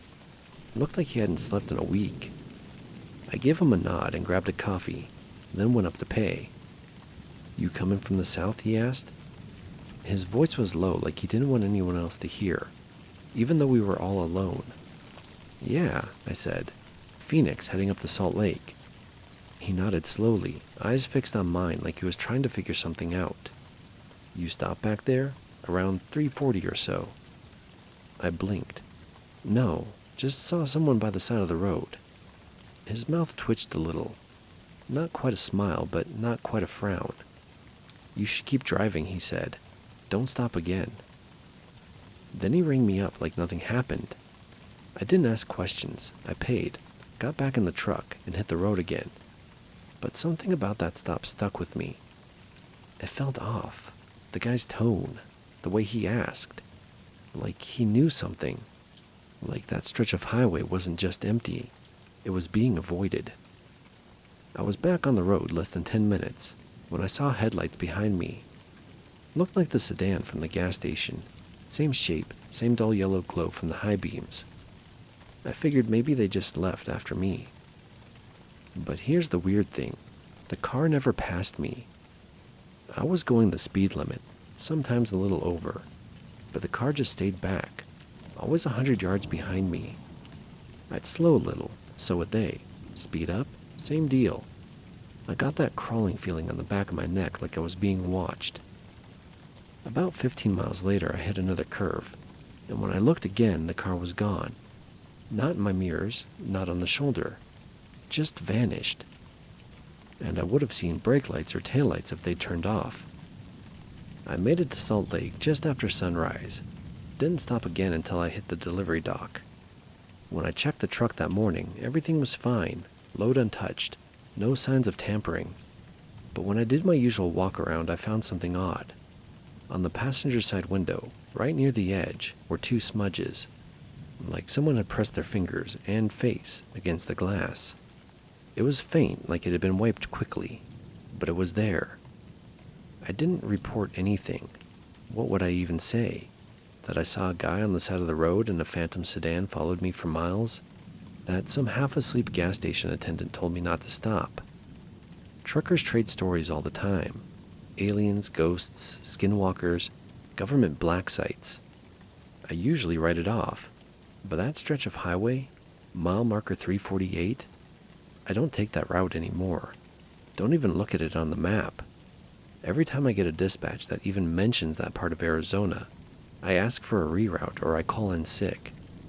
Sometimes at night, I still think about that guy on the side of the road, not waving and not asking for help, just watching the sky. And I wonder if he's still there, waiting for someone to stop. Or worse, someone who already did.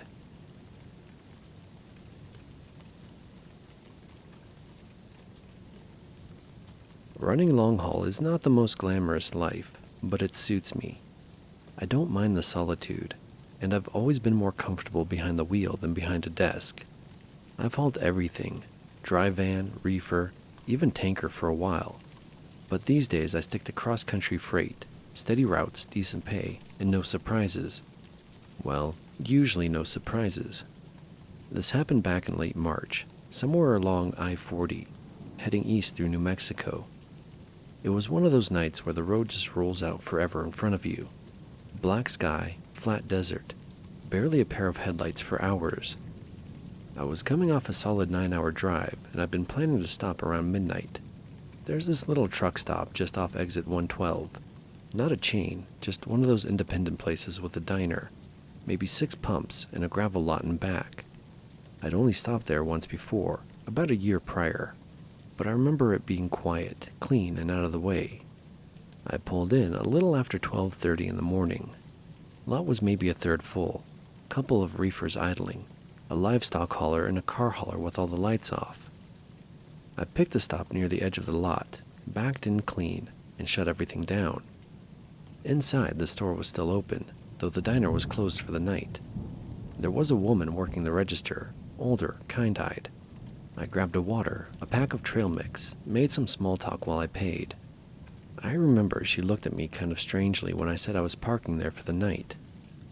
"Be careful out there," she said, almost like an afterthought. "Lot's been weird lately." I smiled, told her I'd lock up tight, and headed back out. I've heard worse from weirder. Now I've got a routine for overnights. Always park with the nose out, always double check the doors, and always keep my key fob clipped to the bunk rail. I've also got a tire thumper under the mattress and a little button light hooked on the curtain, just enough to see by without lighting up the cab.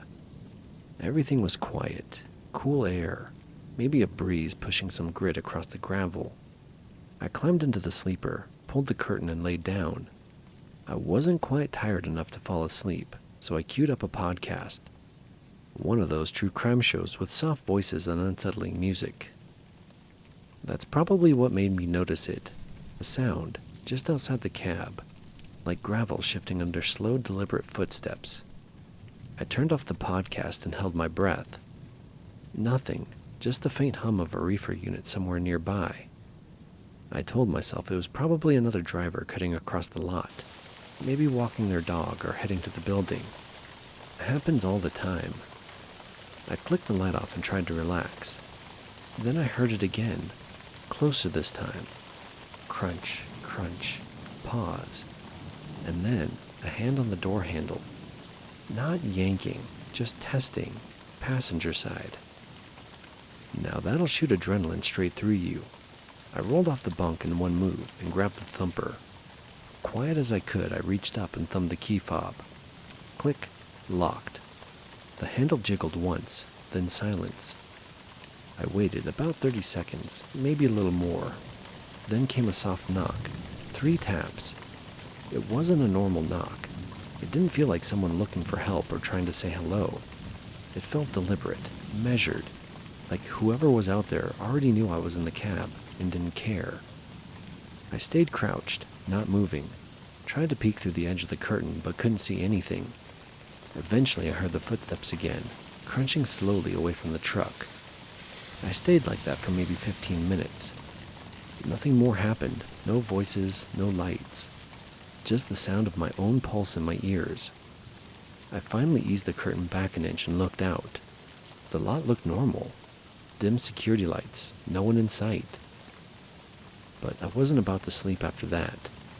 I slid into the driver's seat and started the engine, and pulled out of that spot so fast I nearly took out my own mirror. As I turned toward the exit, I saw him, a man, standing near the edge of the lot, between the last truck and the weeds. No jacket, just a dark hoodie and jeans, hands in his pockets, staring dead at me as I rolled past. I didn't stop. I didn't look back. I merged back onto I-40 and drove another hour straight before I found a Love's with cameras, lights, and a dozen trucks already parked. The weirdest part? The next day when I was fueling up outside Amarillo, I got to talking with another woman driver who'd pulled in next to me. We swapped the usual stories, routes, freight, places to avoid, and I mentioned the truck stop off exit 112. She went real quiet. "You stopped there last night?" she asked. "Yeah," I said, "but I didn't stay long. I had some creep poking around my cab." Her eyes narrowed. "Same thing happened to me last month. Thought I imagined it. Knocked once, real soft. And when I looked out, there was this guy, just standing there in the dark. No vehicle, no bag, nothing." We didn't say much after that, just nodded and went back to our trucks. I haven't stopped at that place since, and now every time I park for the night, I look at the gravel, just in case someone's standing there, watching and waiting.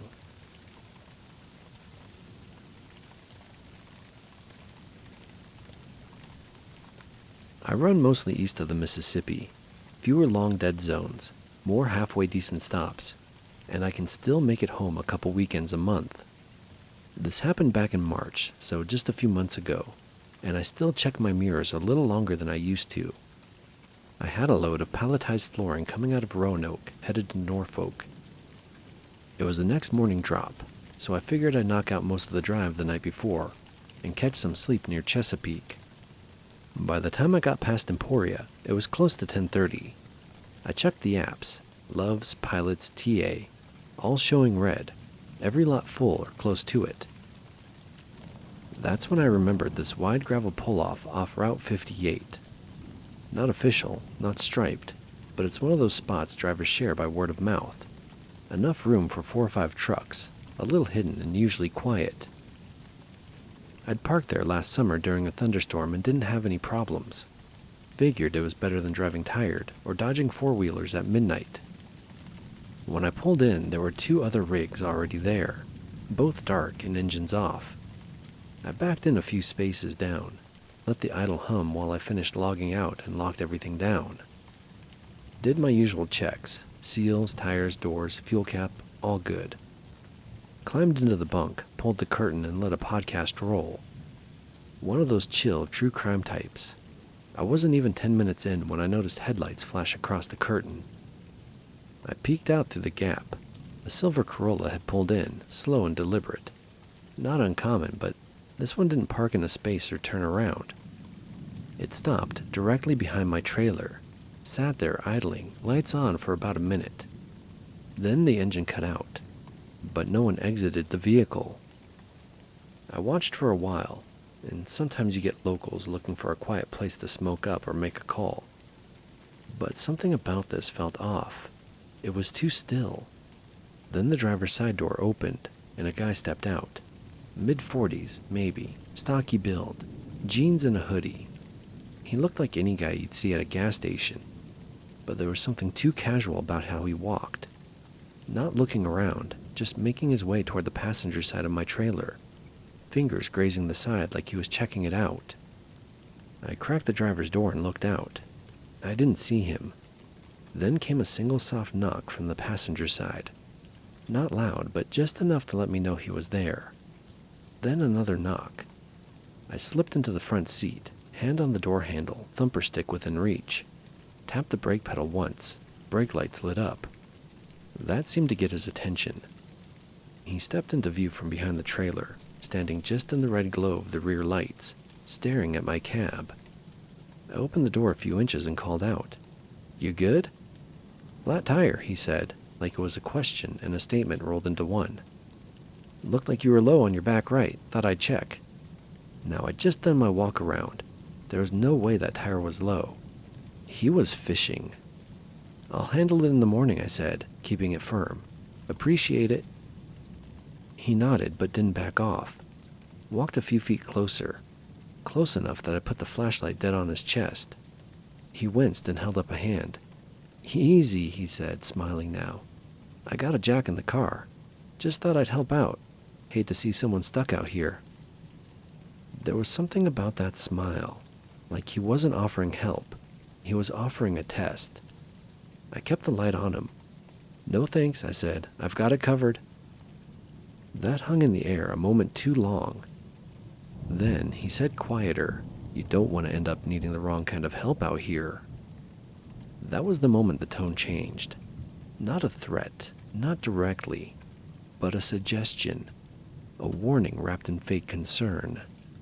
He held my gaze for a few seconds more, then turned and walked off without another word. But before he rounded the corner of the trailer, he reached up and palmed something onto the side mirror, smooth, like he'd done it before. He climbed into his car and backed up slowly. He didn't leave, just yet. He parked at the far end of the lot, facing me, lights off and engine idling again. I got out, walked the length of the trailer with the flashlight. Tires looked perfect, fuel cap untouched, no marks or scratches. But when I got back around to the passenger side mirror, I saw what he left. It was a small square sticker, white, maybe 3 inches across. Plain font, said, "Emergency Driver Assist," with a phone number on it. No company name, no logo, just the number in those 4 words. Now, if you've been driving for a while, you know real stickers like that usually have DOT info or company branding. This wasn't one of those. This was something printed on a home labeler or made online. It looked clean but homemade. Some folks in the community have seen them before. They're bait. You call that number and maybe you get a real person, or maybe you give some confirmation. Female driver, traveling alone, likely parked for the night. You're a soft target. I peeled it off with a glove and stuck it in my door pocket. Backed the truck around, this time parking nose out, and left the engine running. He stayed in his car for another 10 minutes, maybe 15. Then pulled out like nothing happened. No hurry, no drama, just gone. I didn't sleep much that night. Next morning, after I dropped the load, I called the number out of curiosity. No ring, just a click, then dead silence. Not even a disconnect tone. Nothing.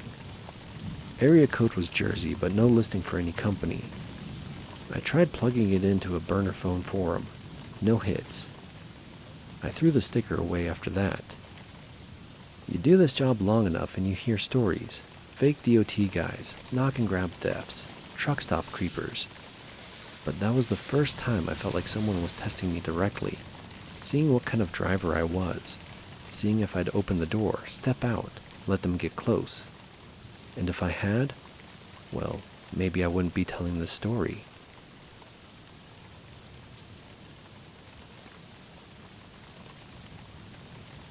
Most people think driving a logging truck's just like any other rig job, just with more dirt roads. They don't know the half of it. You spend enough time in those woods, hauling 30 tons of fir and pine down logging roads that barely qualify as roads, you start to notice things most folks never will. Not ghosts, not monsters, nothing that obvious. Just things that don't add up. Things that stick with you in a quiet, needling way. I've been driving for nearly 15 years, mostly in Washington and Oregon. Never had much incident aside from a few mechanical failures, and one pretty bad winter spill near Morton that cost me a week of work and a busted shoulder. But what I'm about to tell you happened about 4 years ago in the fall, on a job near the Olympic Peninsula. It's the only time I've ever felt something close to fear out there. Not the kind that gets your heart pumping. The kind that creeps in slow and just sits with you like fog. The job started off normal. We were pulling loads from a site up Burnside Ridge, a remote spur of Highway 101 that used to be used for timber back in the 70s. But most companies stopped logging there because of the grade. Too steep and too narrow. Still, the outfit I contract for had a buyer lined up who wanted old-growth Douglas fir, and they found a small patch up there untouched. Said it was isolated, Hard to reach, but worth the effort. They weren't wrong. The trees were monsters. Massive old boys with thick bark and perfect grain. The kind that shouldn't still be standing on private land.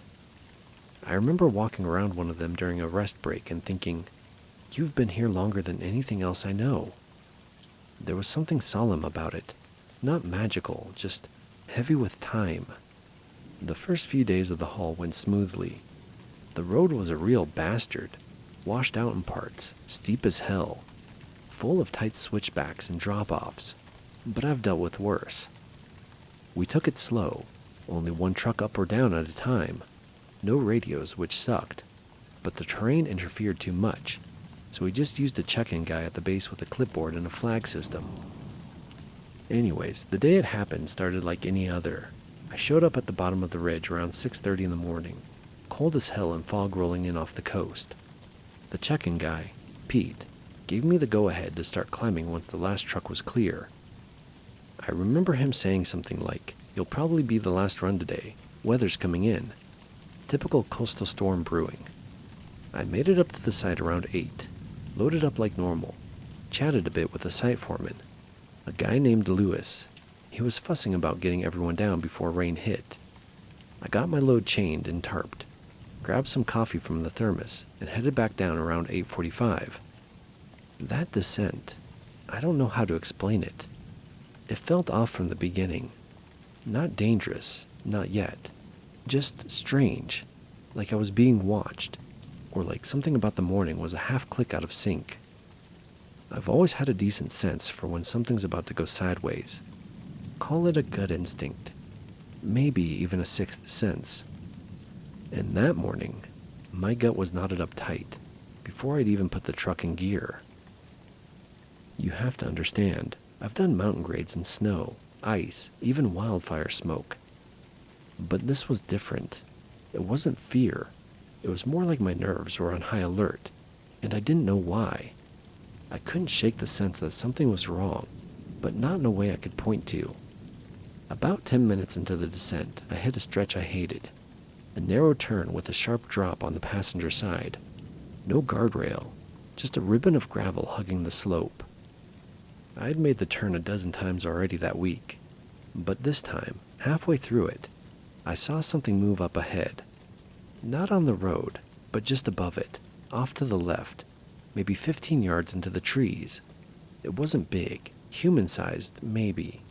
And it wasn't walking, it was still, just watching. I told myself it was a deer or an elk, but I've seen enough wildlife to know the way things move, the way their bodies are shaped.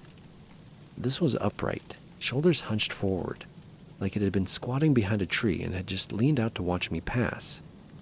I didn't stop, couldn't even if I had wanted to, not on that incline, but I slowed, trying to get a better look. The trees were too dense and the fog was too thick. I couldn't see it anymore. I kept going and told myself it was nothing, maybe a poacher or a surveyor, maybe even one of the loggers hiking down for some reason. But a mile later I caught it again, this time in the mirror. At first I thought it was a shadow from the load swaying behind me, but the shape, whatever it was following me. Not right behind me, but back on the slope, keeping pace, barely visible through the trunks and fog. Too fast for a person, but not running.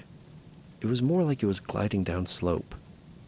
I kept looking back, trying to make out details, but every time I focused on it, it seemed to shift, almost like it was melting into the surroundings, like I was only catching it out of the corner of my eye.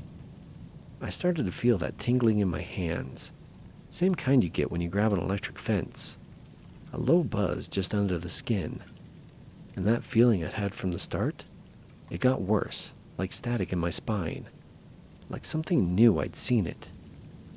I kept telling myself, just get to the bottom, don't stop, don't look back again. And I didn't. Not until I reached the check-in point, maybe 45 minutes later. When I pulled up, Pete wasn't in his usual spot. The shack was empty and his little yellow flag leaning against the wall. I got out, stretched my legs, and called for him. There was no answer. I thought maybe he'd gone to take a leak, so I waited a minute, then 5. Still no sign. Eventually, I walked around the shack, figuring maybe he went to check the drainage ditch or something. And that's when I noticed the marks in the gravel. Boot prints, most likely Pete's. But next to them, almost parallel, were other tracks. Not paw prints, not shoes either. Just indentations, long and narrow, like someone dragged a canoe upright through the gravel. But there were no tread marks, no lines, just smooth, symmetrical dips. I knelt down to touch one and felt how cold the ground was there. It was colder than the air. That's when I decided to leave. I hopped back in the cab, locked the doors out of instinct, and sat there for a minute trying to decide whether to call someone or not. But who do you call? The sheriff? Dispatch? Before I could decide, Pete came walking out of the woods. Not from the trail, just straight out from the trees about 20 feet past the shack. No urgency and no expression. Just walked up like nothing was weird. I rolled down the window and asked if everything was all right. He looked at me a second too long before saying, "Yeah, just needed a minute." Didn't explain where he'd been, didn't ask me anything, just scribbled something on his clipboard and waved me on. I left and didn't say anything else. Drove the load all the way to the mill, dumped it, signed out, and went home early. I called off the next day and said I was sick. I saw Pete a couple weeks later. He was back at the lot and he looked the same. He was friendly enough, but when I brought up that morning, joking, like, "Hey man, you spooked me disappearing like that," he just frowned. "I don't remember that," he said.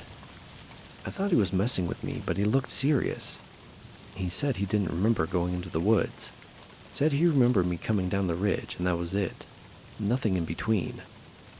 I dropped it after that, and I haven't brought it up since. The road got shut down a few months later. Landslide wiped out part of the switchback, and it never got repaired. Probably never will. Sometimes I dream about it, though. Not the thing in the woods, not Pete. Just the feeling, that crawling sense in my gut. Like I was somewhere I shouldn't have been, like I'd been noticed. And I wonder what would have happened if I'd stopped.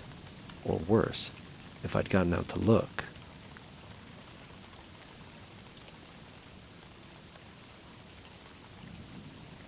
This happened a few years ago in 2019.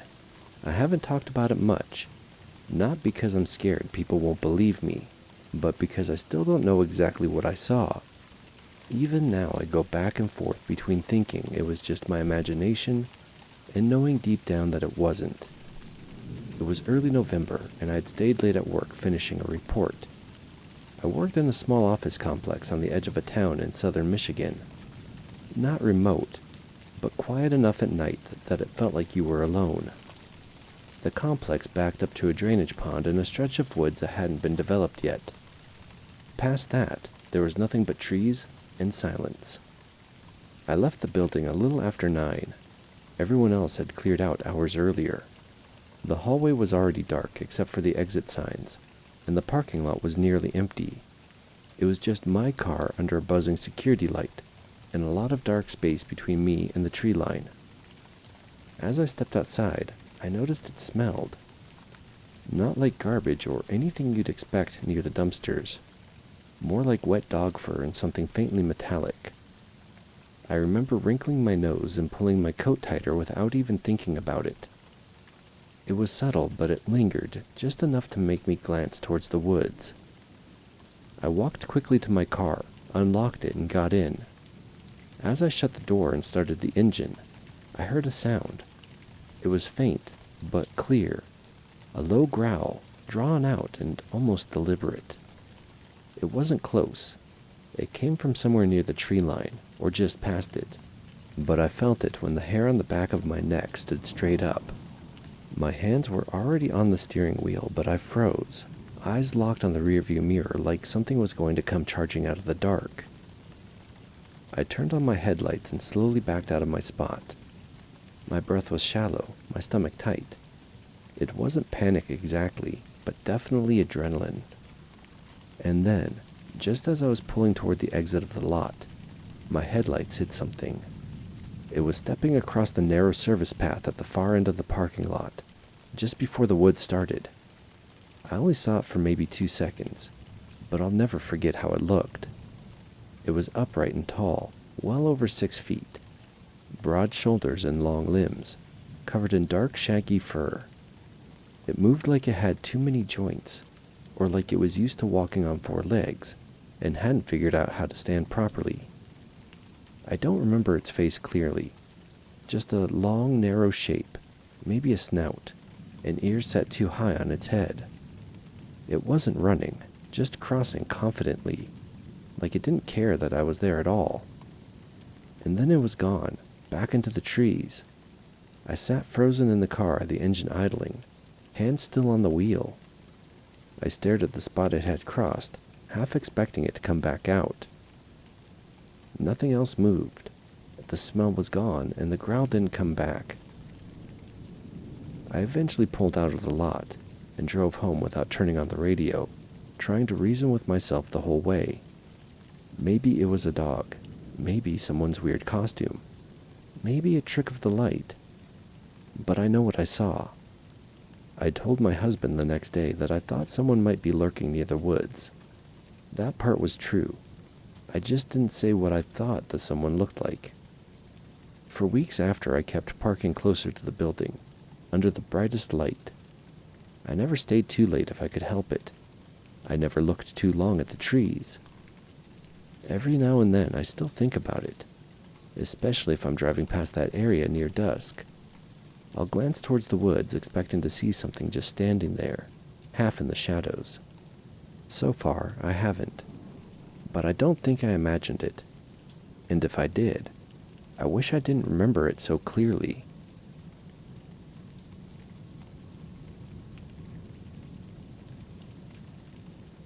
I've debated sharing this because I don't want attention. But I figure enough weird stuff happens out at NTC that maybe someone else has seen something too. I'm active duty Army stationed in the Midwest, but this happened last fall during a 3-week rotation at Fort Irwin. It was our second week in the box, out in the desert near the Northwest Corridor not far from the Thai Fort Mountains. If you've been to NTC, you know the terrain. Endless sand, broken scrub, weird rock formations, and not a single tree in sight. It's isolation at scale. That night, I was on watch duty for a squad security perimeter. It was around 0200 and the moon was out bright enough to see silhouettes without NVGs.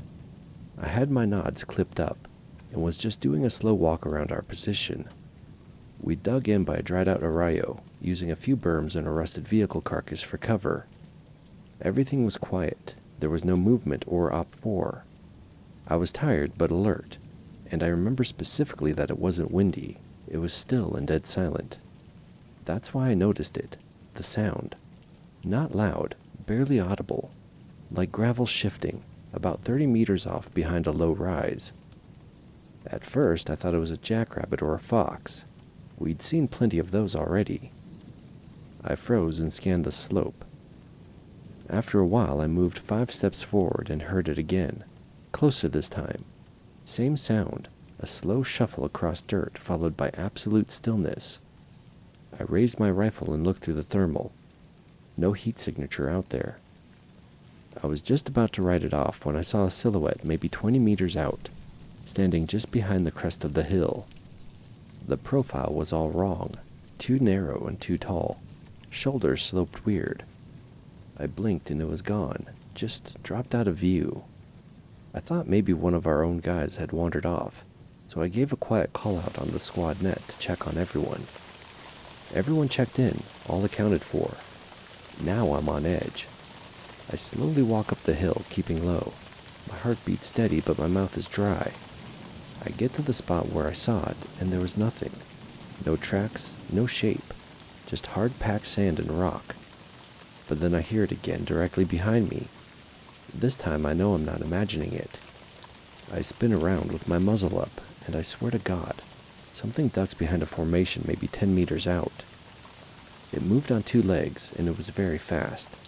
I didn't see any detail, just shape and motion, but it ran low like it wasn't built right. I radioed again, and they all thought it was Op-4 messing with us. They told me to stay put and observe. So I stayed and crouched low, halfway behind a rock, and watched.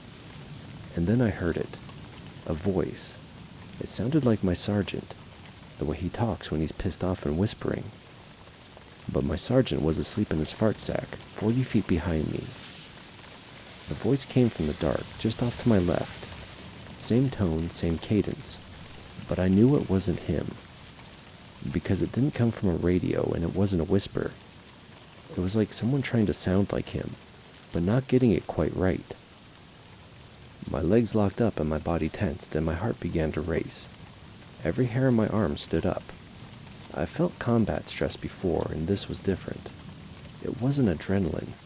It was more like my body was screaming, "Get out," without knowing why. Then I caught movement again, lower this time. Something crawling along the ridgeline. Long limbs and elbows were too high. It moved like a human trying to act like an animal, or maybe the other way around. It wasn't wearing a uniform or any gear. It was just skin and silhouette. I flicked my IR laser on it and lit it up for a second. Just a flash, but it vanished. Like it dove flat behind the rock and melted into the earth. Nothing else moved after that. I stayed in position until sunrise with my rifle up the entire time. There were no more sounds and no more voices. When we did morning accountability, I asked if my sergeant had been up at any point during the night. He looked at me weird and said, "No, I was out cold." I didn't file a formal report. What would I say? Something weird crawled around the perimeter and mimicked a guy's voice? They'd bounce me to mental health in 5 seconds. But here's the part that really got me. When I went back out to the ridgeline during daylight, I found a small dead rabbit with its head twisted all the way around, like it had been snapped. There was no blood or bite marks. It was just broken and left out into the open. There were no OP4 tracks, no animal prints. Nothing but wind-smooth sand and that one twisted rabbit like a calling card. I haven't talked about it until now, but I still think about that voice, how close it sounded, like it was testing how well it could sound like us.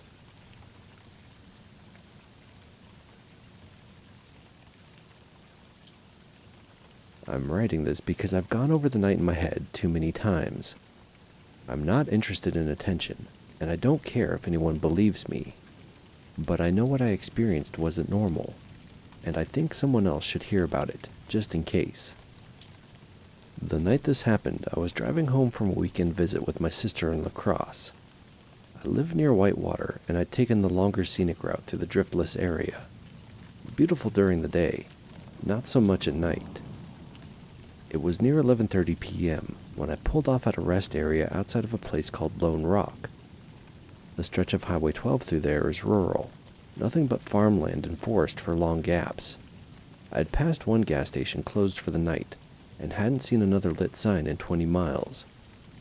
I only stopped because I had to use the bathroom. I hadn't seen another car for at least 10 minutes, but I figured the state-maintained rest stop would be safe enough. It wasn't much, just a gravel pull-off loop with an old concrete restroom building, a faded picnic table, and a vending machine with the glass cracked. There were no other vehicles and no light beyond a flickering yellow bulb above the restroom door. I parked facing the exit, left the engine running, and grabbed my flashlight from the glove box before heading toward the building. The light above buzzed faintly, and the smell of wet leaves and cold dirt hung in the air. It was October, leaves mostly down, the trees bare and dark like silhouettes. That was when I first heard something strange. A scrape like claws on concrete that were quick and light. I stopped, shined my flashlight around, but I didn't see anything. I figured it was a raccoon or maybe a fox. I kept going, but slower now, just listening. The wind had died, and the night had that deep, hollow stillness you only get away from town. Inside, the restroom smelled like mildew and cold tile. I did my business quickly and didn't even bother washing my hands. I just wanted to be back in my car. As I stepped back outside, I heard it again. Scrape, scrape, tap. The sound came from the left, near the edge of the building. I turned the flashlight, my heart already pounding. I didn't see anything as I scanned the trees, just dead leaves skittering. But my body was already reacting, even though logically nothing had registered. The hair on my arms was standing up. My stomach tightened. My legs itched to move. I started walking back to the car fast, and halfway there, I saw something move.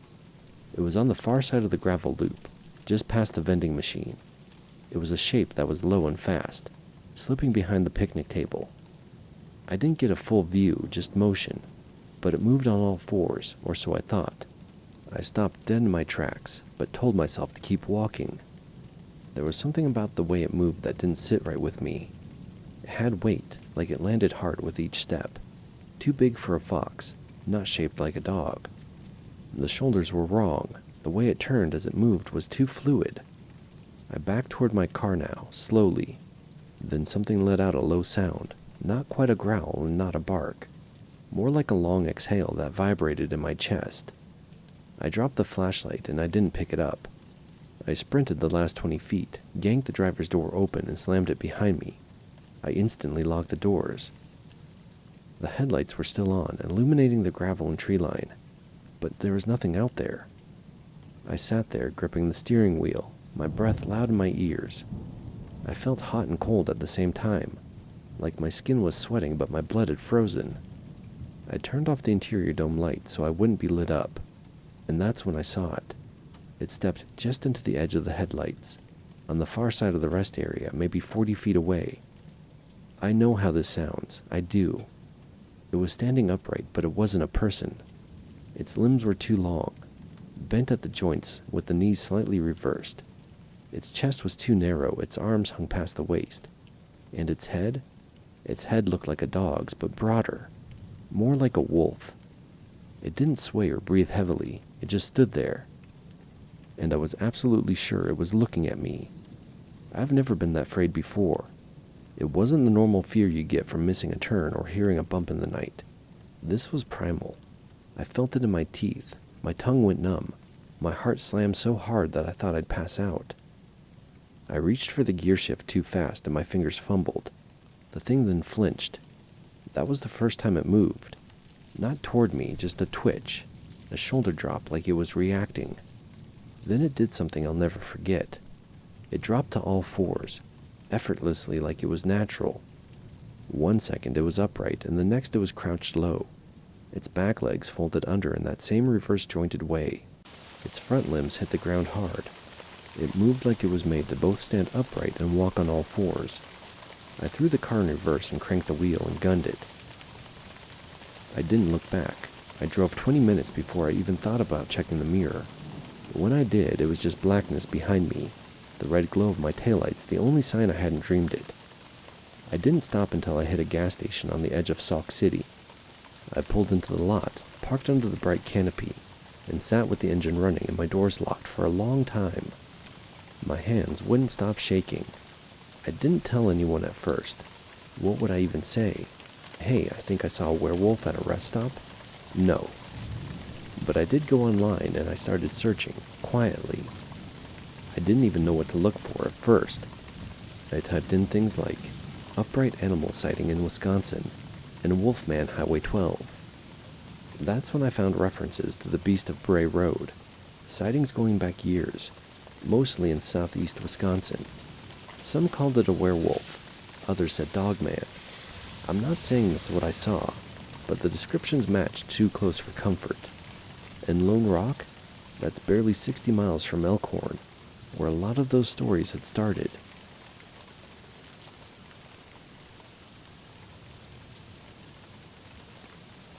In September 2021, I was contracted to run a solo survey near the southern edge of the Snake River Plain in Idaho. It was supposed to be a standard 3-day job: soil sampling, GPS logging, and geological notes for a land use company. The site was in a place called Dry Hollow, just outside a small town I won't name. Mostly Bureau of Land Management acreage with no nearby homes, no trails, and no people. Sparse scrub, basalt outcrops, and cattle gates were about all there was to it. I've done plenty of these gigs alone before, but this one stuck with me for reasons I still can't explain. I arrived mid-morning, parked my truck on a flat ridge above a dry wash, and walked in with my gear. Everything looked typical: dusty ground, patchy sagebrush, and layered rock formations worn flat by wind and time. But maybe an hour in, I had a strange moment. I was collecting samples near a lava shelf when I noticed something half buried in the sediment. A shredded piece of denim, torn and sun-bleached. Could have been from an old hiker or ranch hand, but there weren't any trails out there. No boot tracks either. It looked like it had been out there for a long time, but it was weirdly out of place. Later that afternoon, I spotted a jackrabbit sitting dead still on the rocks, maybe 30 yards away. It didn't bolt when I got close. It just watched me, totally unmoving. I remember the weird chill I got, like I'd walked in on something I wasn't supposed to see. Still, nothing dramatic happened. I set up camp not far from the truck and went over my notes after sunset. I heard coyotes after dark, normal enough. One barked close to camp around 1 a.m., but I was too tired to worry about it. I thought I heard a heavy footfall near the tent once, maybe twice, but figured it was my imagination, so I went back to sleep. The second day, I pushed west toward the basin's edge. Around 11 a.m., I got that feeling you get when someone's looking at you. My shoulders were tense, my jaw clenched without me realizing it. I turned to scan the rocks behind me, but I didn't see anything. Around 1:30, I stopped near a dry ravine to take water and reset my GPS, when I smelled something foul. Not just a whiff, but this deep, nauseating stench, like something dead had been sitting in the sun for too long.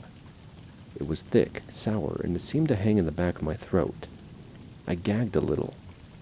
I walked around thinking maybe something had died nearby, a rodent, a bird, even a deer, but I couldn't find anything. No carcass, no buzzards. The smell just lingered, then faded like it wasn't there at all. That's when I noticed how quiet it was. There were no birds or bugs. Even the wind seemed to hold its breath. Then I heard movement. Slow and deliberate crunching of dry brush maybe 50 feet up the ridge behind me. I froze and held my breath, but it stopped when I turned toward it.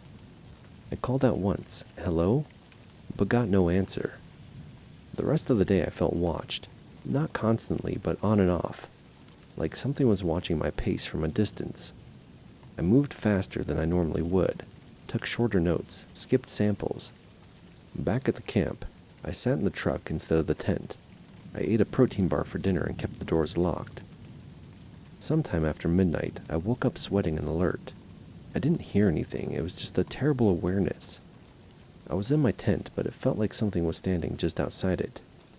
Then I heard my name, Amanda. It wasn't loud, it wasn't clear. More like a soft voice carried by the breeze, sort of wispy. I sat up so fast I knocked over my headlamp. Silence followed after that, and the wind wasn't even moving. I listened for a full minute before I slowly unzipped the tent. There was no one out there. I did a slow 360 with the flashlight. The beam caught brush, fence posts, nothing else. Still, I slept the rest of the night in the cab of my truck, keys in hand. I considered leaving, but pride kept me from quitting early. I told myself it was stress, maybe dehydration, maybe coyotes messing with me. By late morning, I'd made it out to the last rock shelf at the western edge of the basin. It was quieter than ever, flat sun and no breeze. Then I found the prints. At first, I thought they were canine, deep claw marks and oval pads, but the size didn't make sense. They were wider than a coyote or even a large dog. The spacing was long, like something tall had made them walking upright. They went for maybe 20 feet before just stopping. No backtrack and no turnoff. My stomach dropped. I took one picture before the smell hit again, and it was stronger than before. Like decay and wet rot and stagnant water all layered together.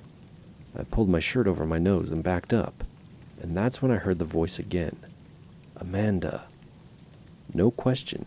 Same tone, no source. Then something moved above the ledge. When I looked up, I saw there was a figure. It was tall, too tall, half shadowed by the rock, covered in dark, matted hair, arms too long, torso too lean. Its head was narrow with high-set ears, or maybe horns. The sun was behind it, making the edges shimmer like a heat mirage. But I swear it was looking at me. It didn't move like a man. It didn't move like an animal either. It shifted like something learning how to stand. I turned and ran, and I didn't stop until I reached my truck. I left the tent, left the gear, left the mark samples and coordinates, and just drove out of there. I told the company I had equipment issues and left early. They didn't press me any further. 3 weeks later, I looked up tribal history in the area, found references to skinwalkers and shapeshifters, witches in animal skin, beings that mimic voices to lure people out. I'm not saying that's what I saw, but I haven't gone back, and I haven't camped solo since.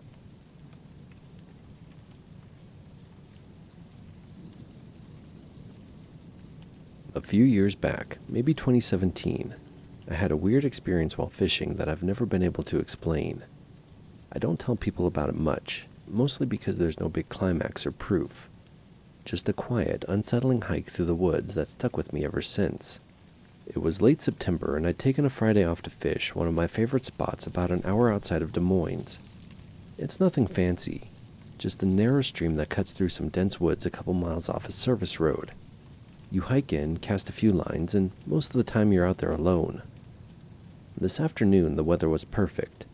I got to the stream around 3, spent a few hours waist deep in cold water pulling in trout, and completely lost track of time. It wasn't until the light started to fade that I realized I should pack up and start the hike back. It was that hazy kind of dusk where colors start to wash out, and the trees look more like silhouettes. I reeled in, clipped my gear to my pack, and headed back up the narrow trail. I figured I had maybe 30 minutes before full dark. A few minutes in, I heard something moving off to the left. Heavy and slow steps, crunching through the brush. It wasn't squirrel or birds, it was something bigger. I paused and looked over, but didn't see anything. Figured it was probably a deer and kept going. Maybe 2 minutes later, I heard it again, still on my left, same kind of movement. That's when I realized it wasn't falling behind, it was keeping pace with me. That's unusual. Most animals scatter when they hear you. This one didn't. It wasn't crashing around, just moving steadily through the woods beside me. I stopped and scanned the trees, but visibility was poor. The brush was thick and shadowed, the kind of light where your eyes start to play tricks. But I saw something. It was upright and very tall, at least 7 feet tall if I had to guess. It was only there for a couple of seconds, between 2 trees about 30 yards out. I couldn't make out the details, but it was broad-shouldered, dark-furred, or maybe just backlit, and shaped more like a man than an animal, except it had a snout. That's the part I remember most clearly. I stared, waiting for it to move, to shift or do anything, but it just stood there, and then it was gone, just stepped back into the shadows. I kept moving a little faster now. The trail narrowed after that, twisting through the thicker trees. I didn't hear anything for a bit, which somehow made it worse. I was maybe 15 minutes from the access road, and that's when I caught the smell. It was like wet fur and something foul, like rotting meat or bad garbage left out in the sun. Faint, but sharp enough to catch in my throat. I turned my head and saw it again, this time to the right and further back. Same shape, same posture. Upright, motionless, and watching. It had moved around ahead of me, or maybe there were 2. I'm not sure. It didn't come any closer, didn't make a sound. Just stood there until I blinked and it was gone. I wasn't armed unless you count a multi-tool. Not that I thought about using it. My only real plan was to keep walking and not run. Just stay on the trail and make it back to the road. I didn't hear or see anything else for the next stretch. The light was almost gone by the time the trees thinned out. I turned on my flashlight and pushed the last 100 yards fast. My heart was pounding like I'd run a mile. At the car, I threw my gear into the back seat, got in and locked the doors. I sat there for a second just breathing and scanning the woods, but nothing had followed me out. I drove home and didn't talk about it for months. When I did bring it up, carefully, to an older guy at a bait shop, he didn't laugh. He just nodded slowly and said, "People have seen things in those woods before. Big things with 2 legs."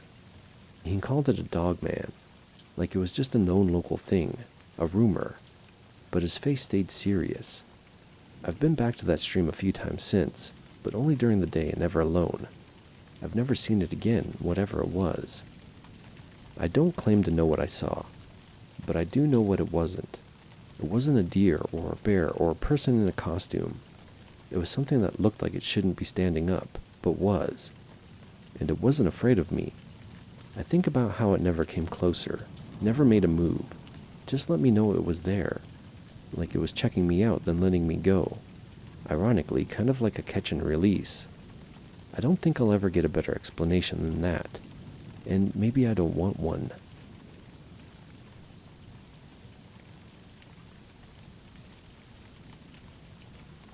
I was 16 when I took a summer job on a ranch outside of Vernal, Utah. My Uncle Dale ran cattle on a few thousand acres along the edge of Dry Mesa, and he'd take on local teams when he could.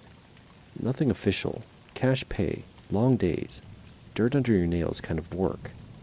I was trying to make some money for school and stay out of trouble. That summer was dry and hotter than usual. The dust hung in the air like it was glued there. Rattlers were out early, and the cattle had already pushed to the high pastures looking for green patches that barely existed. Dale put me on fence duty mostly, riding out along the property line, checking posts and mending wire. Sometimes I'd help move the herd, sometimes haul water. I slept in a spare room in the bunkhouse during the week, and rode back into town on the weekends. For the most part, it was a good gig. Quiet, honest work. But there was this weird tension I noticed among the older ranch hands. Not panic, just a stiffness. Eyes on the tree lines longer than they needed to be. Conversations would stop when I walked in sometimes, like they were talking about something they didn't want a kid hearing. One of the guys, Reuben, told me not to stay out past dark. Said it casual, almost like a joke. Out here, the dark ain't empty, kid. Then he winked and walked off. I figured he meant coyotes or maybe trespassers. But things started happening that made me wonder. First, it was the gates. I'd ride out to check a stretch of fencing and find a gate wide open that had been latched the day before. It wasn't just swinging from the wind. It was open like someone had walked through it. We didn't have hikers out there. The land was fenced tight and posted clearly. One time, I even found a set of boot prints leading up to the gate, but they stopped on the other side. No return tracks, no horse, no ATV, just gone. Another time, we found one of the calves dead, torn up bad but not eaten. No blood either, just a mess of shredded hide and muscle like something had played with it. Dale said maybe a mountain lion, but the other guys just exchanged looks and said nothing. None of this scared me exactly, but it put me on edge. It felt like something was going on, like something I wasn't being told. Then came the night I still think about. Dale had asked me to camp out at the far end of the property for a few nights to watch a section of fence we just repaired. There'd been signs someone or something had been slipping through that area. We couldn't afford any cattle getting out, and he wanted eyes on it overnight. I had my sleeping bag, a can of beans, a .22 rifle, and a handheld radio. There was no cell service out there. The ridge overlooked the tree line that marked the western boundary. Beyond that was reservation land, dense pinyon juniper scrub, no roads and no people. The first night was fine. I heard coyotes in the distance and saw a few shooting stars. I stayed up watching the fence line until around midnight, then crawled into my bag. The second night was when things got strange.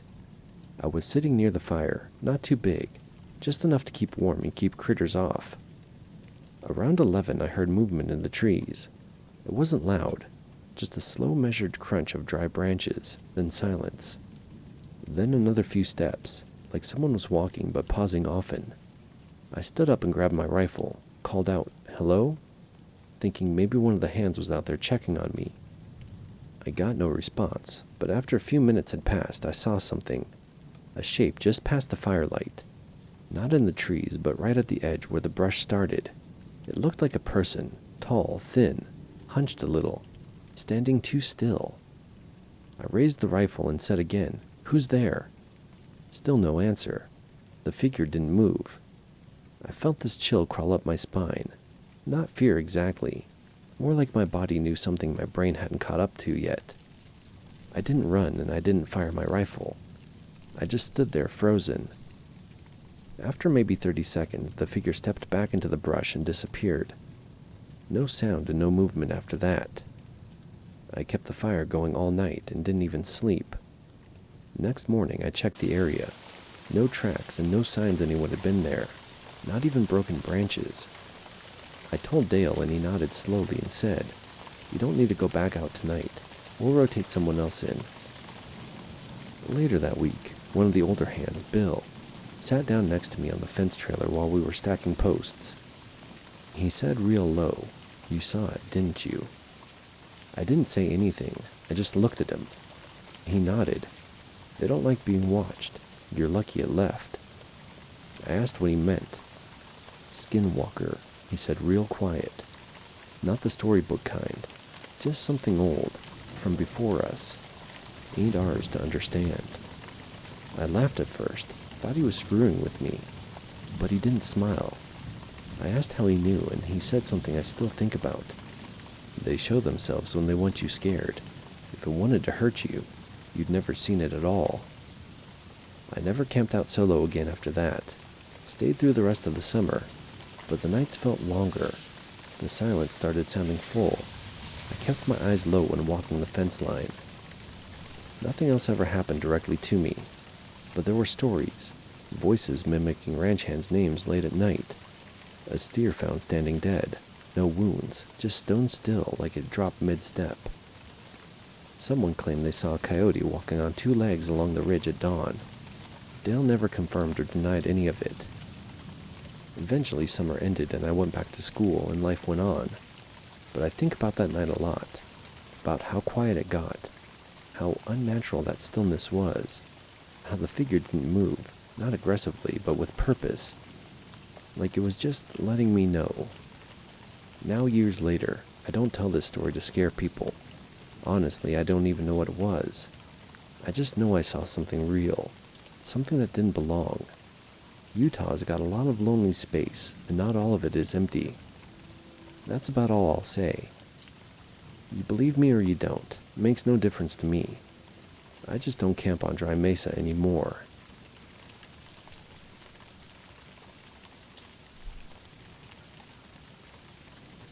I don't usually talk about this, not because I'm afraid people won't believe me. I mean, I know they won't. That's not the part that matters. I don't talk about it because even now, 20-some years later, I still get that cold feeling in my gut when I think about it. Like something brushing up against the nerve you forgot was raw. It happened back in the early 2000s. I was 16, living with my mom in a little trailer park on the outskirts of town. One of those places where the gravel crunches different under your feet at night, where the porch lights are always flickering or busted. It was just us two. Dad wasn't in the picture. We had a single wide, pale green, faded like everything else in our lives. It was on Lot 12 right across from the woods. People in town used to call it Timber Ridge, but there was no ridge and hardly any timber. Just a patch of woods that separated our row of trailers from a dried-up creek bed in the old abandoned grain elevator. No streetlights past Lot 17. After that, it was just shadows and trees. That night started normal. It was a Friday in early October, one of those chilly, restless evenings where it feels like something's about to happen, but you don't know what. The air smelled like burning leaves and old plastic. Mom had a double shift at the diner, so I was on my own. I was sitting on our busted little porch, legs tucked up, hoodie zipped up to my chin, Walkman plugged into one ear. I used to do that a lot. Just sit and listen to music and watch the way the trees swayed under the porch light. The orange glow only stretched so far, and beyond it, the trees were nothing but a wall of black, like the night swallowed everything whole once you got past Lot 17. It was about 9:30 when I first felt it. I got this tight, sick knot in my stomach, like I'd just stepped off the edge of something without knowing it. The kind of dread that builds in your body before your brain catches up. My temples started to ache, like there was pressure building up behind my eyes. And then the porch light flickered. Not the usual weak buzz it did when bugs got stuck in it. This was different. It blinked once, bright, dim, bright again, then steadied. A second later, my Walkman made a soft popping sound and cut out. Just like that, dead. I pulled out the headphones and smacked it a couple of times, but it was toast. Cheap batteries, I figured. But that's when I noticed something else. A smell, like wet dog fur and old pennies, sharp and metallic. It hit the back of my throat in a way that made me want to gag. I turned my head toward the tree line. At first, I didn't see anything, just the usual mess of tangled branches and beer cans in the weeds. But something felt off. The porch light flickered again, just for a second. The smell got stronger, like something exhaled across the grass. And then I heard it, a soft shuffle, like leaves being pushed aside by something big and slow. I stared harder. I don't know if it was instinct or just plain fear, but I didn't move. Didn't even breathe too loud. I just stared into the dark. Something was out there. I couldn't see it, not clearly, but there was a shape between two trees, deeper than the black around it. You ever feel watched? Not like someone's peeking at you from behind a curtain, but like a pressure on your chest, on your soul? That's what it felt like. I blinked and it was gone. I told myself I was imagining things. Probably a deer or a coyote. That's what we all said around here when something moved out in the woods. Probably a coyote. Like that made it okay. I went back inside, locked the door, even though we hardly ever locked it. Drew the curtains and sat on the couch with the TV on low. I don't know how long I sat there, maybe 20 minutes, when I heard the thump. Not a knock, not footsteps. Just this solid, deliberate thump on the side of the trailer, right under the living room window. I froze, and then I heard another thump thump, like something testing the wall. Not hard enough to break anything, but hard enough to feel. My brain tried to logic it out. Maybe a raccoon, but raccoons don't make the ground vibrate under your feet. I tiptoed to the window and pulled back the curtain just a sliver. I didn't see anything out there, but I swear, just outside the ring of porch light, something shifted. A shape again, low to the ground but tall. It was big, too big for a man, and too long for a dog. I couldn't make out details, but I remember the feeling that something wasn't right about its posture. It wasn't just standing or crouching, it was coiled, like it didn't belong in its own body. I backed away from the window and turned off the lights, maybe if it thought I wasn't home. That's when the scratching started on the back wall, the one by my bedroom. Soft at first, like nails gently dragging down aluminum siding, then longer, slower, and deeper. Something was circling the trailer. I grabbed the cordless phone and dialed my mom's cell. No answer. She was probably busy with the dinner rush. I thought about calling the police, but what would I even say? There's a big shadow dogman thing scratching at my trailer?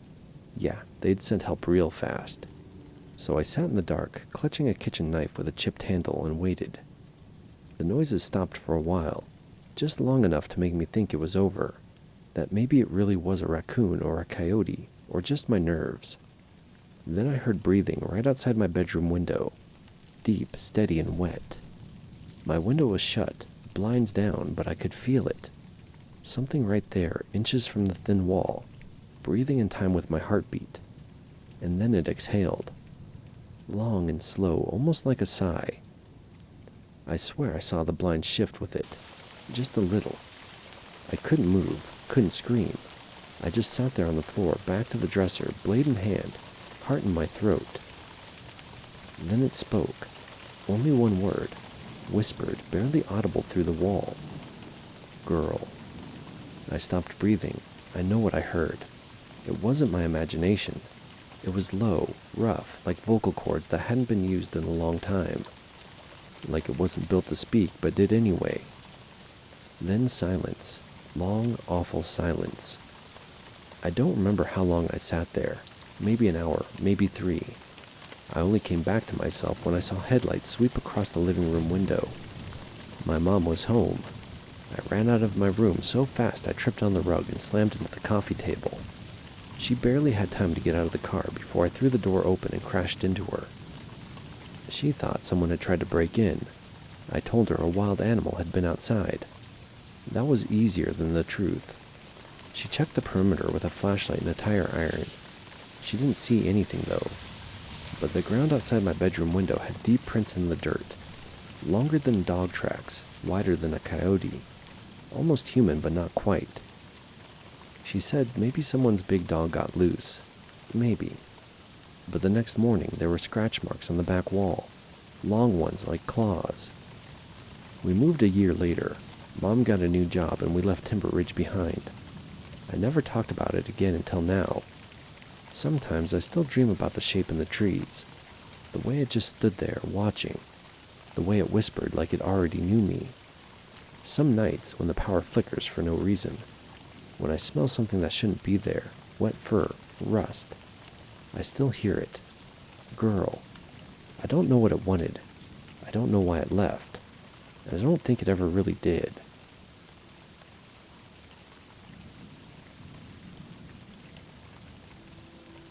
I've run a farm outside of Greenlee, Colorado for going on 22 years now. I've grown corn, wheat, 2 kids, and a hell of a lot of debt. It's nothing fancy, just 160 acres, a red barn that's been leaning left since '98, and a farmhouse my granddad built during the Dust Bowl. We're not new to hardship, but something happened last fall that I can't explain away with drought, equipment failure, or exhaustion. I'm 46, and I've always been the kind of guy who fixes what's broken, doesn't complain, and keeps his family safe. But after that October, there's a piece of me I don't think I'll ever get back. It started with coyotes. That's nothing new out there. Every rancher's got stories of chickens or calves getting picked off. But these ones were different. It was early October, harvest time, and my son Eli and I were pulling late nights hauling corn into the silos. I remember walking back towards the house one evening, just after sunset. The last light was slipping behind the Rockies, and I heard yipping in the tree line to the north. The old windbreak we planted years ago to cut down on prairie gusts. Except this didn't sound like coyotes. Not exactly. The rhythm was wrong. It was almost mimicked, like someone pretending to be coyotes, but doing too good of a job at it. I stopped and listened for a while, but it died off. I figured I was just tired. That night, my wife Sarah woke me around 3 a.m.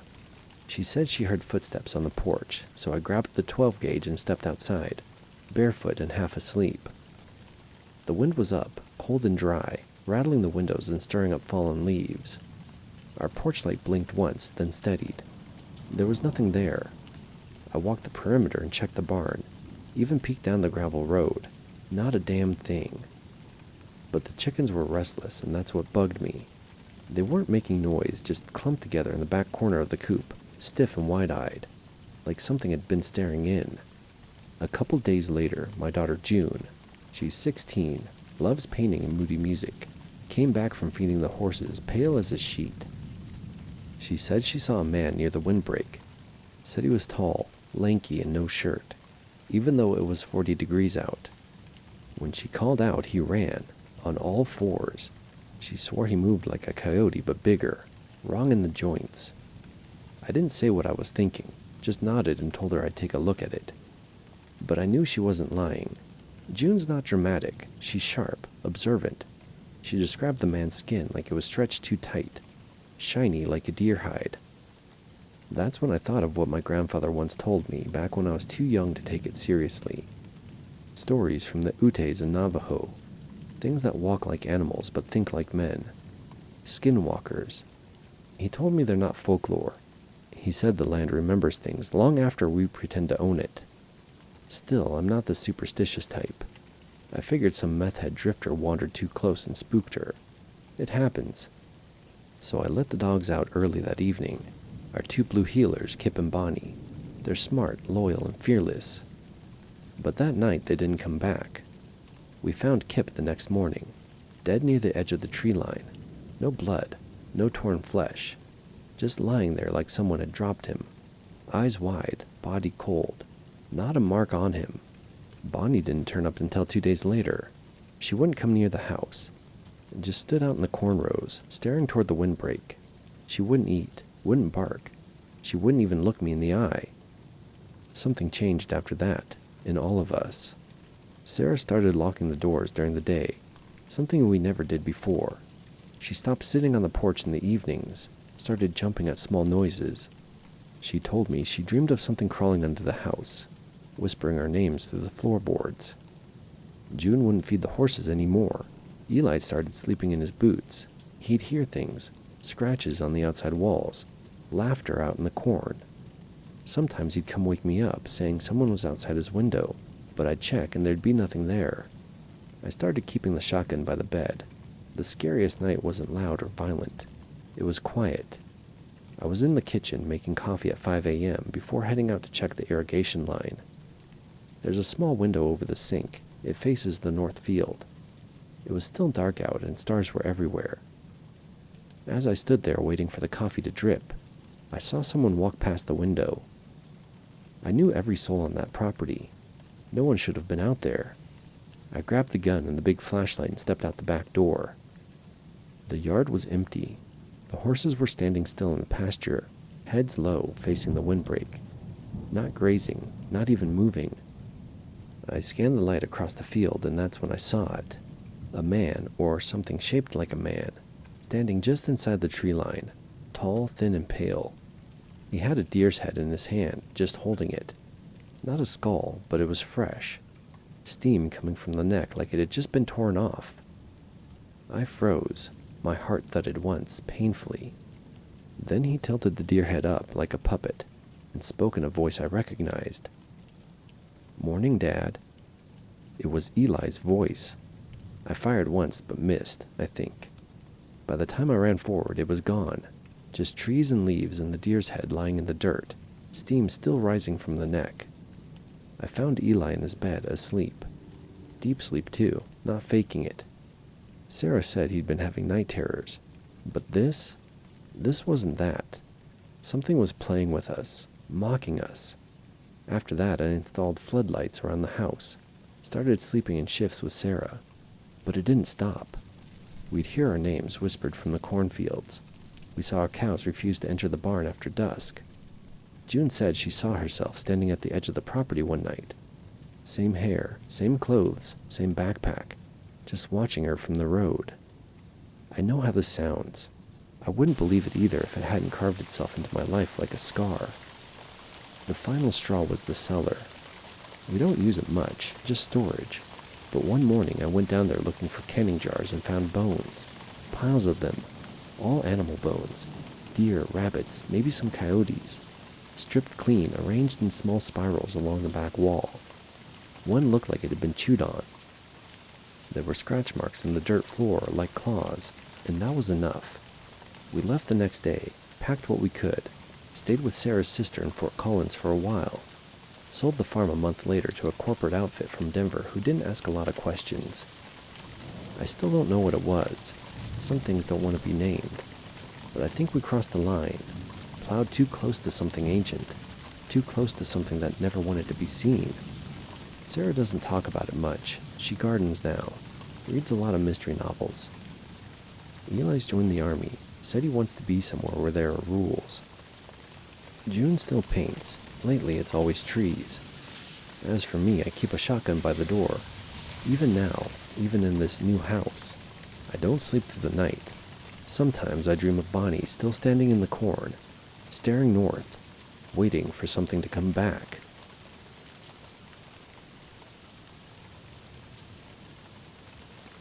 Welcome, fellow drifters. If this is your first time or even 100th time to this channel, I want you to know I appreciate you being here. Now set your intent to spooky and listen to the voice from the other side. If you enjoy these stories, be sure to hit like and subscribe.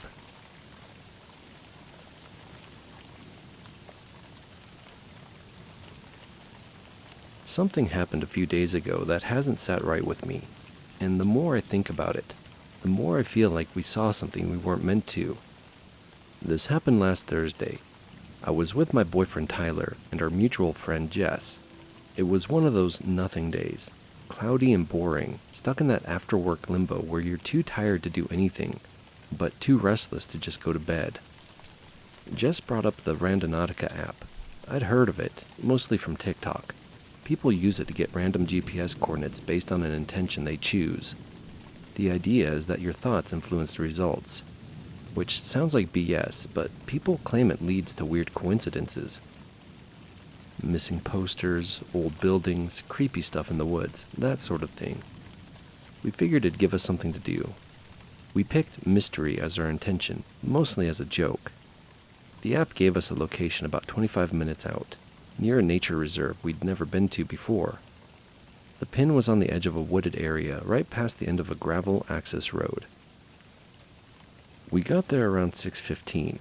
It wasn't fully dark yet, but the sun was gone and the tree cover made it feel later than it was. We parked near the trailhead and followed the pin through a break in the trees and walked maybe 200 yards in. We walked around a bit. It felt like we were going in circles at first, just trying to find where this pin was. Then we saw it. It wasn't dramatic, no abandoned house or bloody shrine. Just an old, narrow footpath we hadn't noticed at first. Overgrown, but definitely man-made. It felt deliberate, somehow, like it had a purpose. The weird part was that none of us had seen it on the way in. We even argued about that, whether it had been there the whole time or not.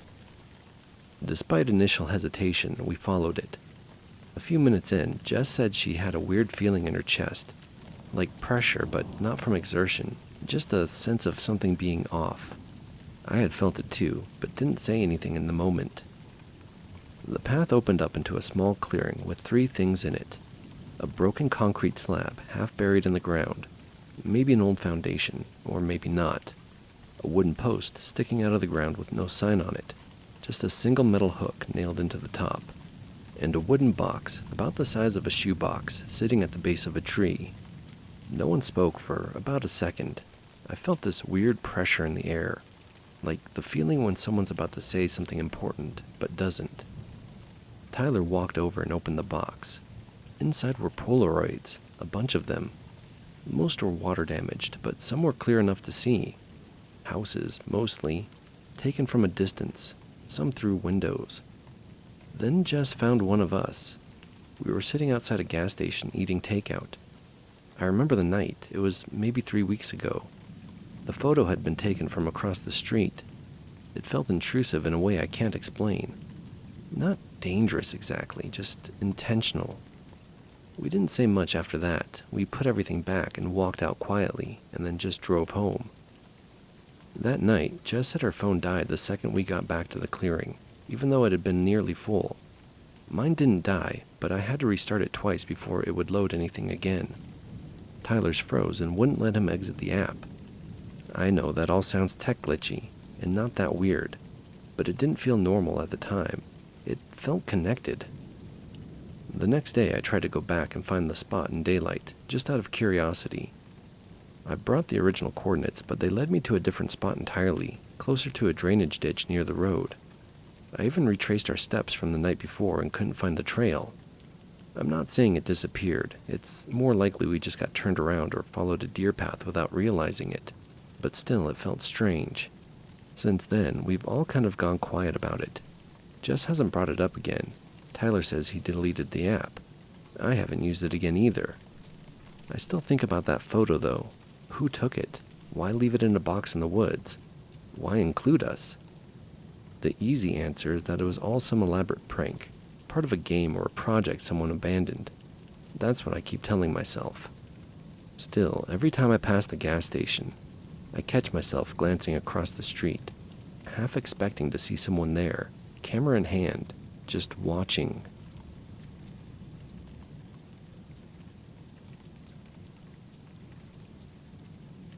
This happened last weekend, and I've been turning it over in my head ever since. I wouldn't say anything dramatic or overtly terrifying happened, but it stuck with me in a way that's hard to shake. Maybe writing it down will help. I live in a mid-sized city in the Midwest. Not a dangerous place, but not small-town cozy either. Just a grid of old neighborhoods, strip malls, train tracks, and patches of green space that feel like they've been forgotten. You know the type.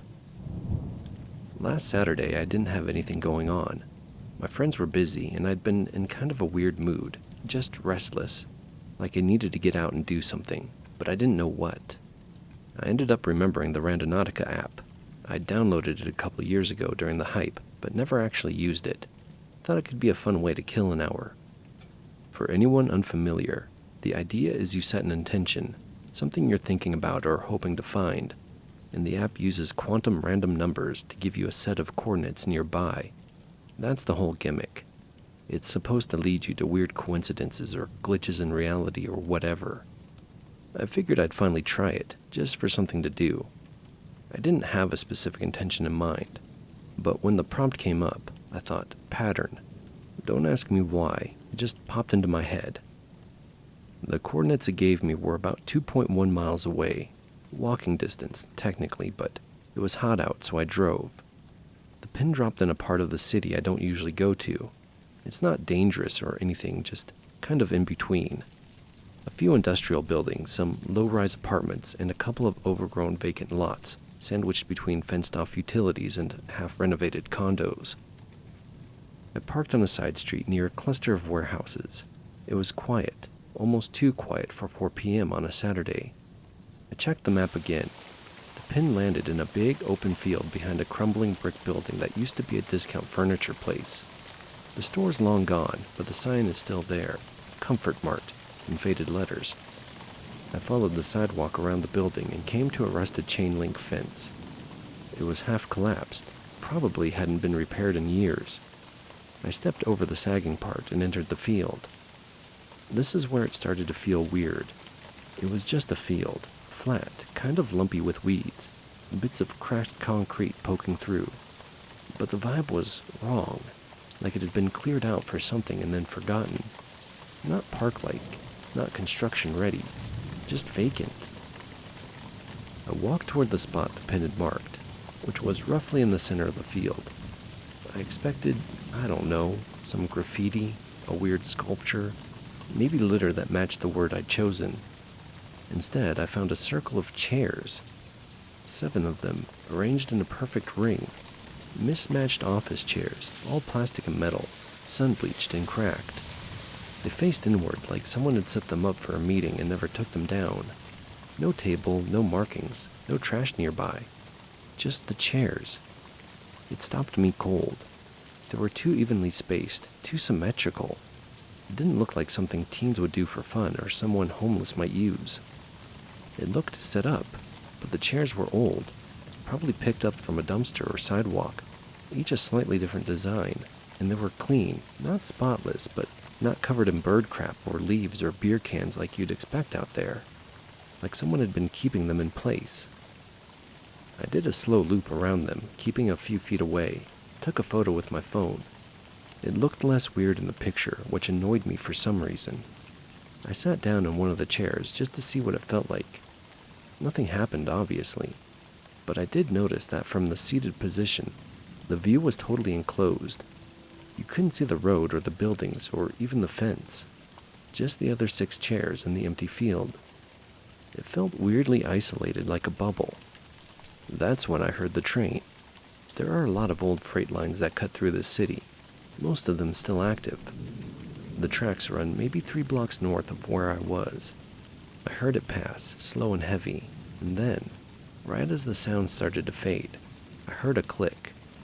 Not loud, just a soft, deliberate click, like someone pressing a button or turning on a recorder.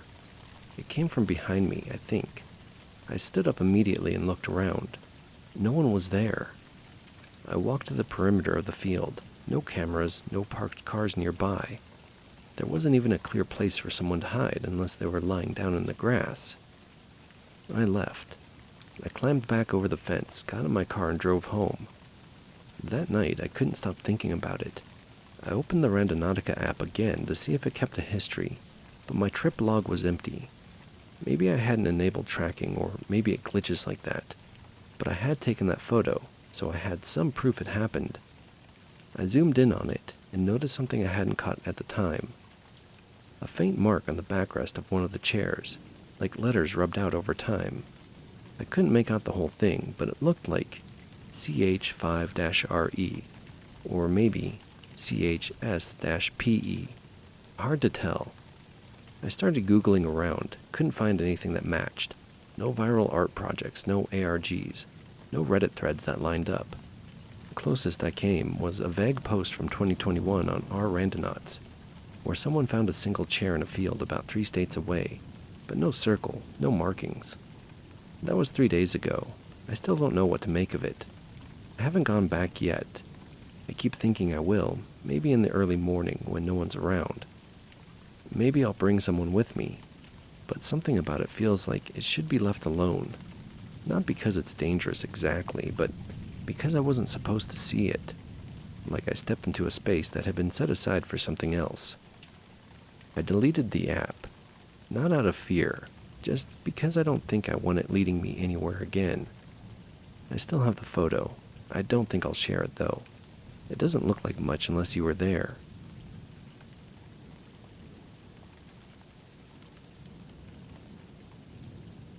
I've been using Randonautica on and off for years now. Probably had the app installed since 2020 like everyone else. But unlike most people, I didn't delete it after the trend cooled down. I'm not obsessed or anything. I just like walking. And sometimes it's a good excuse to explore weird corners of wherever I am. Most of the time it's forgettable. Sometimes it's fun. A few times it's been strange. Not dramatic, not life-changing. Just unsettling enough to keep me curious. That being said, I've never had a trip stick in my head the way this last one has. It wasn't what I saw exactly, just how I felt. For context, I was back in my hometown for a few days, helping my mom after surgery. It's a small town in western Pennsylvania, nothing special. One of those places where the edge of town just blurs into trees, and old utility buildings and rusted-out fences no one maintains. After a few days of pacing around her house and making tea, I needed air. It was late afternoon, and I decided to kill time the way I usually do when I'm somewhere quiet. I opened Randonautica, set the radius to about 5 miles. I didn't even bother setting an intention this time. I've learned the weirder results come when you don't ask for anything. The app dropped a pin just outside the northeastern edge of town, right past where the old power station is. There's a gravel access road out that way that I vaguely remember from high school. Kids used to drive out there to drink or mess around. I hadn't thought about it in years. I drove out, parked on the shoulder where the road gets narrow, and followed the coordinates on foot. The path curved around a low hill, past some brush and a faded "Do Not Enter" sign that clearly hadn't deterred anyone in a decade. The air smelled like wet dirt and leftover summer. That's when I realized where I was heading, the drainage tunnel. Locals called it the pipe, real creative. It's this big corrugated metal tunnel built into the base of a sloping hill. Probably for flood runoff or whatever. The township never got around to finishing it. I'd only been there once as a kid with a few other people. We dared each other to go inside, but no one ever did. Someone saw a snake or something and we all bailed. I remember even back then thinking it felt off, like the quiet around it wasn't just nature quiet, but waiting quiet, if that makes sense. Anyways, I came around the bend and there it was. Still there, still exactly as I remembered it. Graffitied, rusted at the seams, half covered by vines. The circular mouth yawned out of the hillside like it had always been there, which I guess it had. The pin dropped just outside it. Not on it exactly, maybe 20 feet in front. Close enough. I stood there for a while, phone in hand, debating whether to go in. Like I said, I've used this app a bunch. I've been to dead ends, under bridges, weird back alleys in cities. Even once ended up in someone's front yard by accident. I've gone in places before. But this time, I didn't want to. I couldn't explain why. There was no sound coming from inside. No movement, no smell except for rust and damp leaves. But the longer I stood there, the more I felt like the tunnel was watching me back. I took a picture. The light wasn't great. Overcast sky, dim in the tree cover. But I figured maybe I'd look at it later. The tunnel looked smaller in the photo, less significant. Then I heard a noise behind me. Just a light scuff, like a shoe on gravel. I turned around instantly, but there was nothing there. No cars, no animals, just the brush and the empty road. That somehow pushed me forward. I crouched down and stepped inside.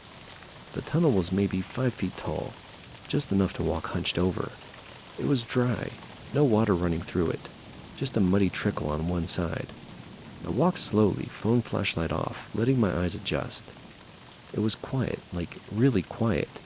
No echoes, no insects, and no wind. Even my footsteps sounded muted, like the tunnel was swallowing the sound. About halfway in, I started hearing this low hum. Not loud, not constant. More like a pulsing vibration, almost below hearing. It would fade in and out every few seconds. I told myself it was probably distant traffic or some machine kicking on at the power station up the road. But still, it felt internal, like it was coming from inside the tunnel walls themselves. I kept going. At the center, I saw something scratched into the metal. just below knee height, on the left side. Someone had carved, "No way back now." It wasn't fresh, but it wasn't old either. No rust in the grooves. It looked like it had been done with a key or screwdriver. The letters were neat and deliberate.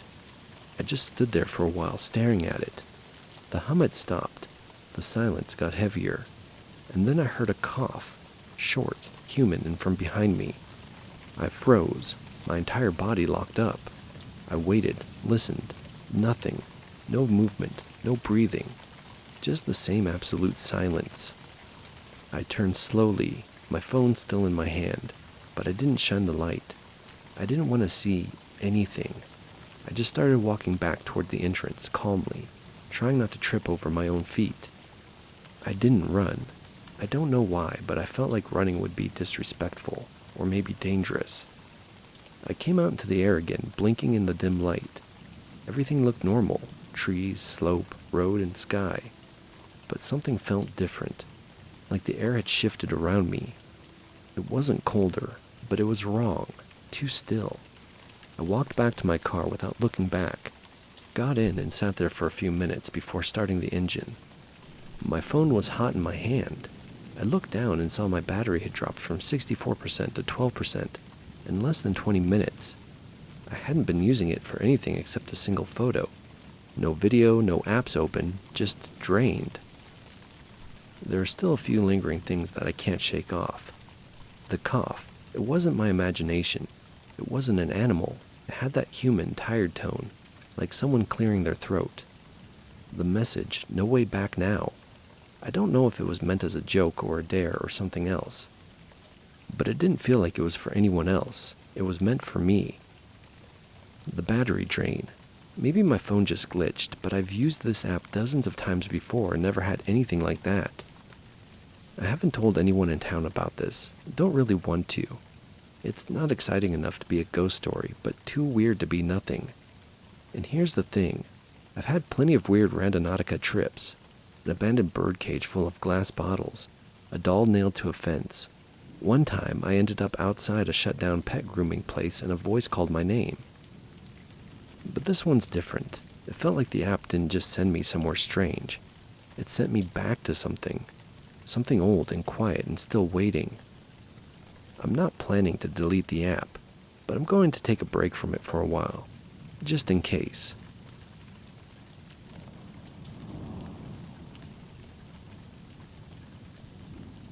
Okay, so I know most of the wild randonautica stories out there feel exaggerated or full-on made up. Suitcases full of body parts, shadow people in cornfields, secret cults in abandoned houses, stuff like that. I've used the app maybe 15 to 20 times over the last couple of years, and nothing that extreme has ever happened to me. Just weird coincidences and vibes that feel off, but nothing unexplainable. That is, until last weekend. I live just outside Portland, Oregon, in the kind of suburb that's mostly winding residential roads. Lots of second-growth trees, cul-de-sacs, and those new modern craftsman homes that all kind of look the same. Think HOA territory, but on the edge of some still wild patches of forest. I walk a lot, usually at night to clear my head, and I've used Randonautica as a way to make those walks feel more like mini adventures.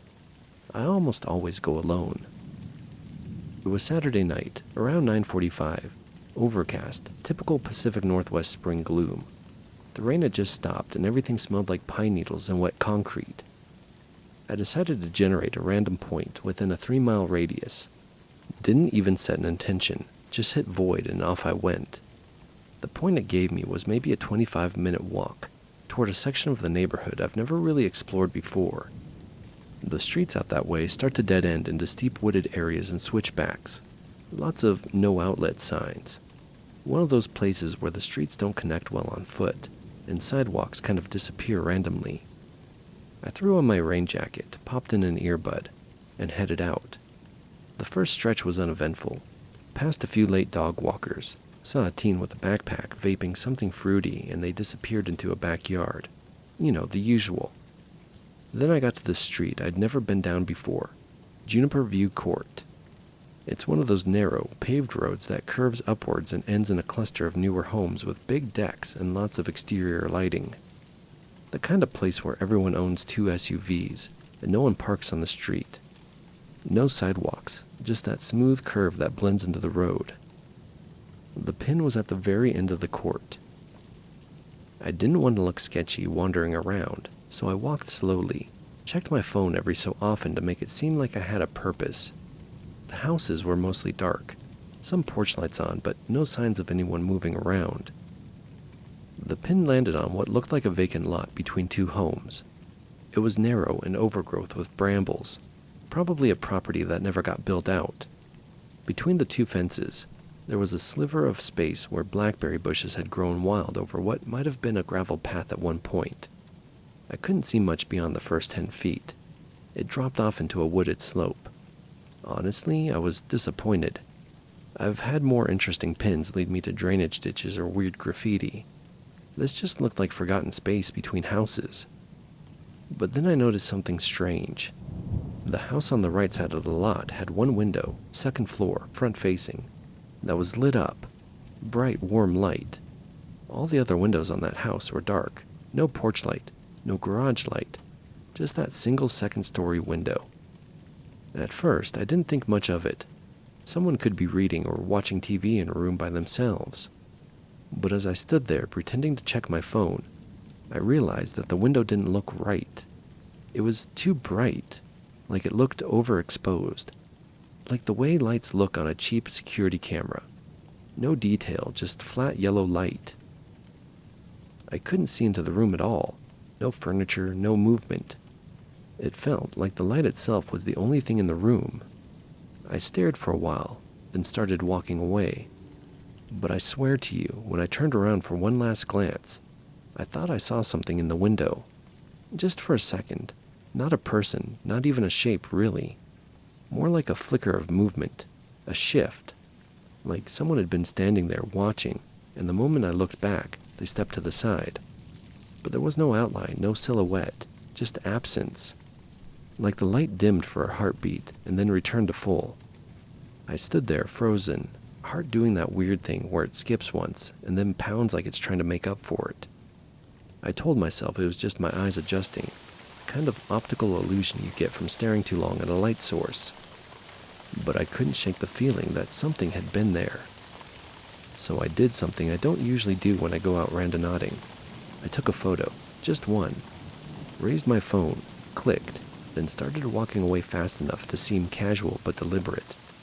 I made it halfway down the street before I heard something behind me. A door opening.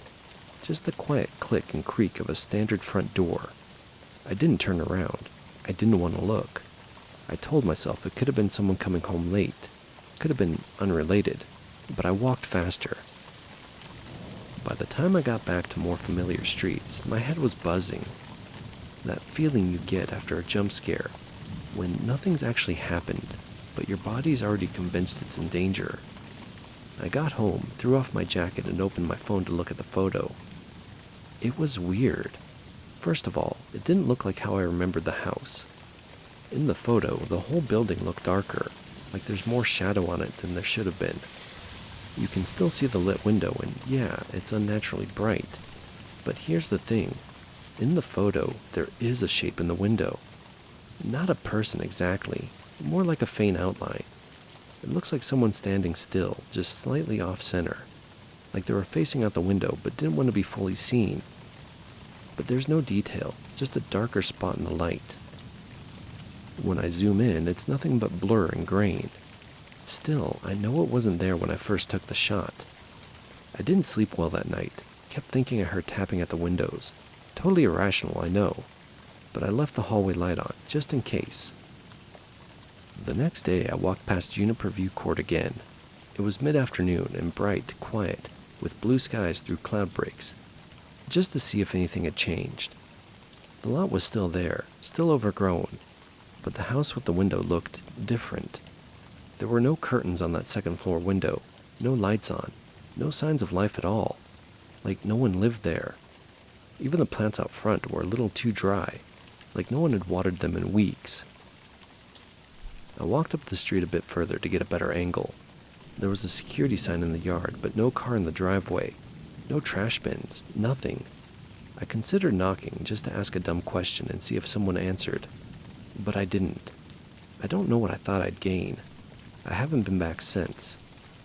So here's the part I can't explain. I posted the photo to a small Discord I'm in with some friends who also use Randonautica. One of them reverse image searched the address to see if it came up on real estate sites. Turns out that house has been listed as vacant for over a year. Price dropped 3 times. Zillow still has it up with interior photos. Second floor front window, empty. No light fixture, no bulb.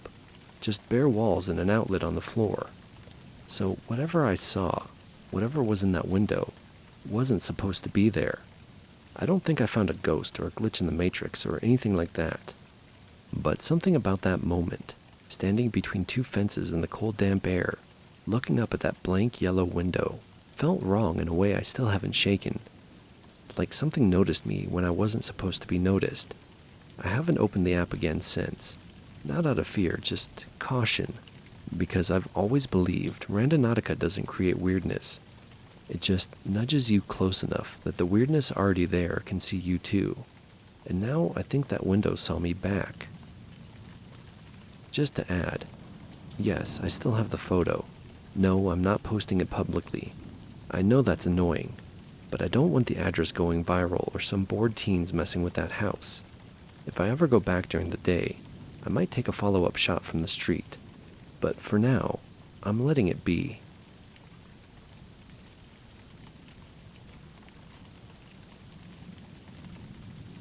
This happened last week. I live in a suburb just outside Sacramento. Pretty typical area. Quiet streets, cookie-cutter homes, palm trees growing out of square cutouts in concrete, and those utility boxes that hum just enough to feel alive.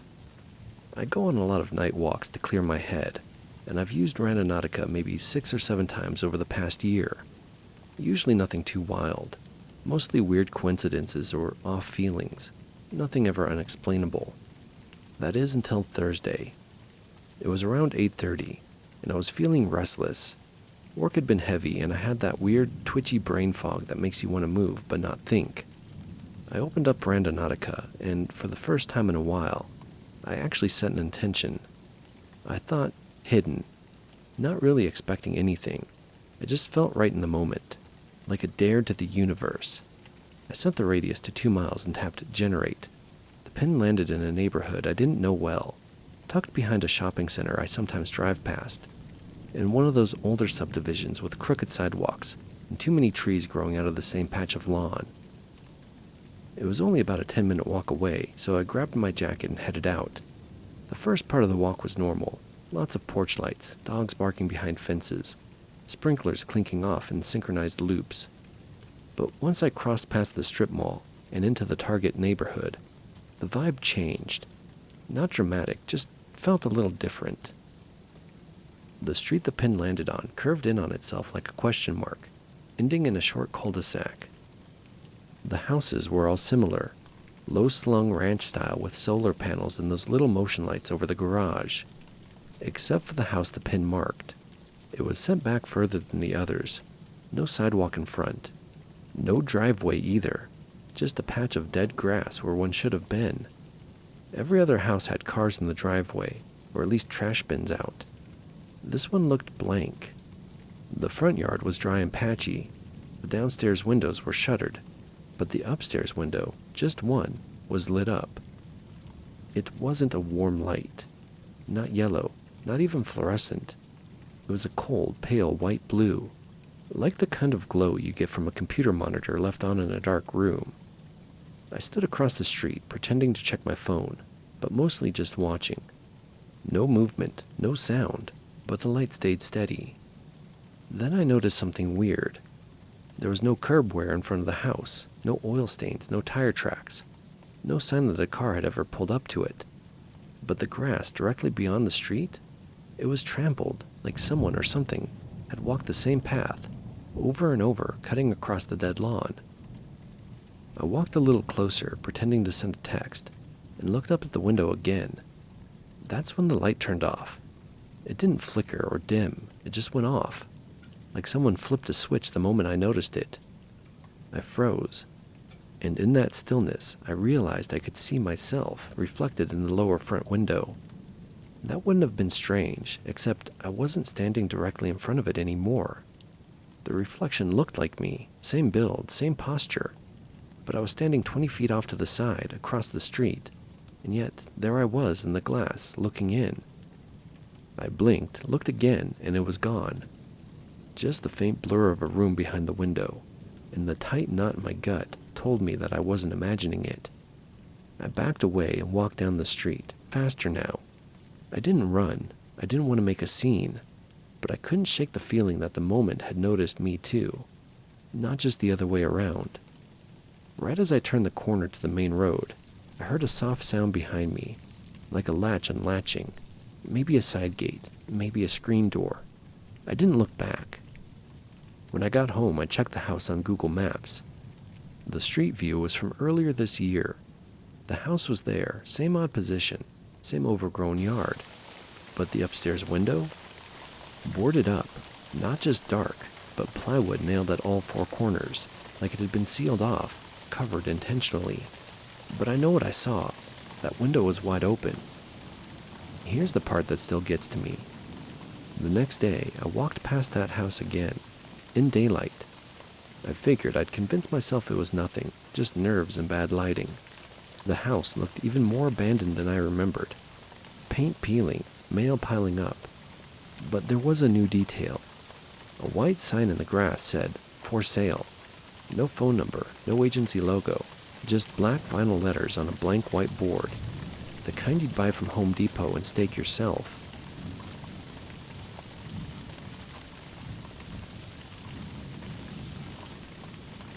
I'm not one to buy into conspiracy theories or ghost stories.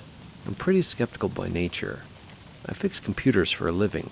I like logic puzzles, and I usually feel more at home in a server room than out in the woods. But I'm also curious. I get bored easily. So when I started seeing videos about that app, Randonautica, I got intrigued. People online were saying it sends you to weird places based on your intention. Most of the stories sounded fake or exaggerated, but the idea of a random adventure kind of appealed to me, especially since I'd just moved to Beaverton for a job and didn't really know anyone yet. This happened in mid-October, right after the rain started settling in for the season. That kind of gray, damp cold that just seeps into your bones. I didn't have plans, and I was feeling a little restless, so I downloaded the app and figured I'd give it a try. Just once. I set my intention as mystery. I know, it's vague and kind of dumb, but it was the first word that popped into my head. I didn't expect it to work anyways. The app gave me coordinates about 20 miles west of me, just past Forest Grove, near some logging access roads where the suburbs start blending into actual forest. I grabbed a hoodie, thermos of coffee, and drove out there, not really expecting much. That was around 4:30 in the evening. The sun was already low, and the clouds made everything feel darker than it should have been. I parked at the end of this gravel turnout near a rusted gate. It wasn't quite marked as private property, and the app said the point was only a 10-minute walk in. The trail was thin but walkable, mostly overgrown blackberry and ferns. The deeper I went, the quieter it got. Not silent exactly, but muffled, like everything was holding its breath. Even the birds seemed distant. The location took me slightly off the trail, down a slope and through two tall bent-over trees that almost formed a sort of natural arc. That part was weird, almost perfect symmetry between them. I actually stopped and took a picture with my phone, but the image came out blurry, even though my camera's decent. I pushed through the underbrush and ended up in a small clearing, probably 20 feet wide, ringed with trees, dark and damp. It looked untouched, not like a maintained trail at all. In the middle was this low wooden structure, almost like a pen or a trap. Maybe an old hunting blind? Hard to say. It was falling apart and covered in moss and old wire. It looked like it hadn't been touched in decades. There were bones scattered around it, small ones. At least, I think they were bones. Could have been sticks at first glance, but a few had that curved, hollow look. Nothing big, rabbit maybe, or raccoon. I didn't get close enough to inspect them. Something about the place gave me chills. Not fear exactly, more like static on the back of your neck, like you're being watched, even though you know you're alone. I stood there for a minute or two, just taking it in. The clearing, the silence, the odd little pile of bones or sticks or whatever they were. Then I heard movement in the trees behind me. It wasn't loud, just a faint crack of branches or shifting undergrowth. I turned quickly, expecting maybe a deer or a raccoon, but I didn't see anything. Still, I got that tight feeling in my stomach, like something was just out of sight. That was when I noticed the temperature had dropped, or maybe I just noticed it more. My arms were covered in goosebumps, even under my hoodie, and I suddenly felt very aware of how far I was from my car, how I hadn't even told anyone where I was going. I backed away slowly, not taking my eyes off the tree line. It was probably just an animal, and that's what I kept telling myself. But I couldn't shake the feeling that I wasn't supposed to be there. I turned back toward the two trees I'd come through, the ones that had arched over like a doorway, but they didn't look the same. The trees were still there, but they didn't curve in the same way anymore. It was like they'd shifted slightly, enough to look ordinary, and the path I came in on looked narrower, harder to spot. That was the first time I seriously thought I need to get out of here. I followed what I thought was the same way I came in, pushing past wet branches and ferns. It felt like I was walking longer than I should have, like the way back had stretched somehow. Eventually, I made it to the gravel turnout again. My car was there, no problem. No one else in sight. I got in, locked the doors, and just sat there for a minute. My hands were shaking a little, and not from the cold. The whole drive home, I kept checking my rear view like a nervous kid. I don't know what I thought I'd see. I just had that weird, wired feeling, like you've just missed something important, but you're not sure what. That night, I looked up the coordinates again, just out of curiosity. The spot didn't show up as a trail on any hiking map. In fact, on satellite view, it looked like solid forest. No clearing, no gap in the trees, just unbroken canopy. I tried going back through my photos to find the blurry shot I took of the trees, but it wasn't there. No trace of it in my camera roll, or my Google Photos backup. The other pictures I took that week were all still there, just not that one. I didn't go back, and I still haven't. I haven't told many people this. I know how it sounds. I'm not saying I stepped into another dimension or anything dramatic like that. There's probably a simple explanation, some optical illusion or bad GPS data. Maybe the clearing wasn't on the map because it was too small, or the satellite image was outdated. That's what I tell myself most days. But every now and then, little things happen that bring it back. About a month ago, I was out walking around a nature preserve near Hillsborough. I wasn't thinking about Randonautica at all, just stretching my legs. But I saw these two trees bent slightly toward each other, like they were starting to form that same arc, and something in me just froze. I didn't go near them. I turned around and left the park early. Then last week, I was cleaning out the backseat of my car and found something back there. A small, smooth stone wrapped in rusted wire. I have no idea how it got there. I don't remember picking it up, and I haven't gone camping or hiking in quite a while. Could have been nothing, probably is, but I threw it out anyways. I haven't opened the Randonautica app since. It's still on my phone, buried in a folder. Sometimes I think about trying it again, just to see if it gives me the same coordinates, or if it takes me somewhere even close. But every time I hover my thumb over the icon, I get this little jolt in my chest, like some part of me remembers more than it's letting on. And honestly, I think I'm okay never knowing what was really out there.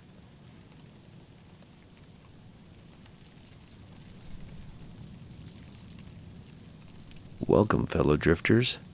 To those joining before leaving for Slumberland, I hope you sleep well.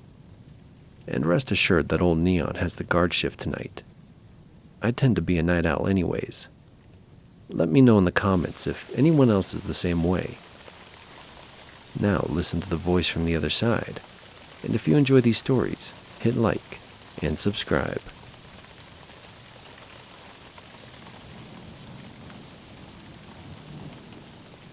I've been working as an overnight parking lot security guard for about 8 years now, mostly for office buildings, private garages, or apartment complexes. The job's quiet and usually low stress, which I like. I'm a vet, Army 11 Bravo, that's infantry for the uninitiated, discharged in 2014, and the solitude helps keep my head straight. I've got some issues sleeping at normal hours anyways, so this fits. Anyways, last night, something happened in the lower lot of the building I watch. I still don't really have a good explanation for it. I've been over it in my head a dozen times, but something about it just doesn't add up. Let me lay it out the way it happened. The site I'm at now is a medical office building just outside of Phoenix. 6 stories, 2 outdoor lots, and an underground garage. I work solo, midnight to 8 a.m. I patrol every hour, check the stairwells, and make sure no one's sleeping in their car or messing with the staff vehicles. Most nights are dead quiet. Maybe the occasional late nurse grabbing something they forgot, or a cleaning crew around 3 a.m. But last night around 2:45, I was just finishing up a sweep of the ground level lot when I noticed a car in the lower garage that hadn't been there earlier. It was a silver Buick, older model, late 90s maybe, parked crooked in stall number B12 with the engine off but headlights still on. Odd, but not unheard of. Sometimes folks come in late for early surgeries or night janitors start early, but the building was locked and empty. No scheduled staff and no cleaning crew last night. And this car definitely wasn't there on my last pass at 1 a.m. I walked over to check it out. My usual approach is polite but firm. "Excuse me, this is a private lot. Do you need assistance?" The driver's side window was down about 3 inches, enough to talk through. Inside, I could make out a figure sitting upright, hands on the steering wheel. They didn't respond. Now, I've had people sleep in their cars, sometimes hopped up, sometimes just homeless folks looking for shelter. You get used to it, but this didn't feel like that. I stepped closer and said again, "Sir, you all right?" Still nothing, not even movement. But the headlights cut off right as I reached the front bumper. Not faded out, just click and totally dark. I radioed in the incident to my supervisor just for the record. Got an unresponsive occupant in a silver Buick, lower garage, stall B12. Vehicle powered down after approach. Gonna do a closer check. Here's where it gets strange. As I stepped up to the driver's side window and shined my flashlight in, I saw nothing. No one in the seat. The car was empty. Front seat, back seat, floors, all clear. Keys were still in the ignition. Light on the dashboard blinking like the car was in accessory mode. But no driver. No sign anyone had even been there at all. Now I know what I saw before. I'm not some jumpy rookie. There was a figure in the seat, and it wasn't a trick of the light. It was shaped like a man, still and facing forward. But now the car was empty. I opened the driver's side door, it wasn't locked, and did a quick sweep. Glove box had a few fast food napkins and an expired registration from 2020. The name on it was not a tenant or staff member, according to the roster I carry. Nothing alarming, but the interior had this weird chemical smell. Not like gas or cleaner. More like scorched plastic or burned wiring, faint but present. I decided to call it in again, and as I turned to head back to the stairs, my radio buzzed loud with static. Now, these radios are basic. They've got 2 channels, and we rarely use them except to log incidents or check out for breaks. But the static was loud and sharp, like someone was pressing the mic button and dragging their thumb over it. Then I heard a voice, not a full sentence, just one word. Wait. Low and raspy, not a voice I recognized. I spun around thinking someone had come up behind me. Nothing. Just the dim ceiling lights humming and that Buick sitting there like it hadn't moved in years. That's when the overhead lights in that row flickered. 3 of them, in sequence. First the one above me, then the one 10 feet ahead, then the one above the car. Buzz, buzz, buzz, then out, all three. I didn't waste time after that. I backed toward the stairwell, eyes scanning in every direction. No footsteps and no movements. Just that empty car and the echo of my own boots. When I got to the main level and looked out the stairwell window, the lower lot was dark. All the overheads were off, like a whole circuit blew.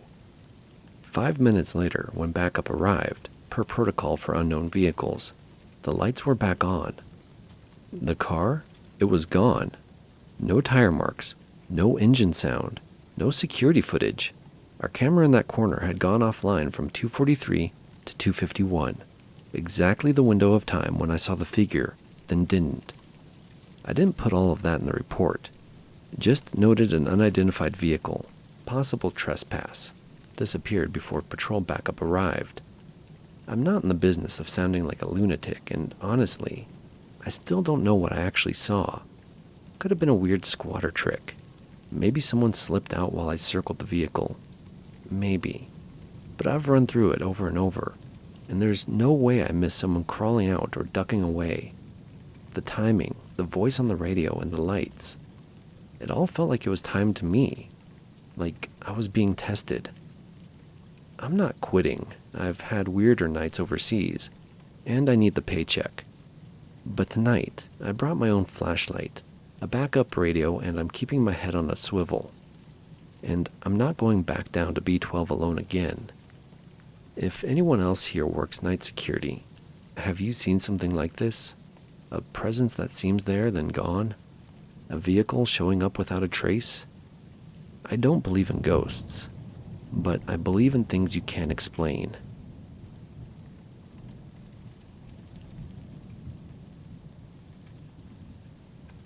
I work night security at a small industrial park just outside of Bakersfield.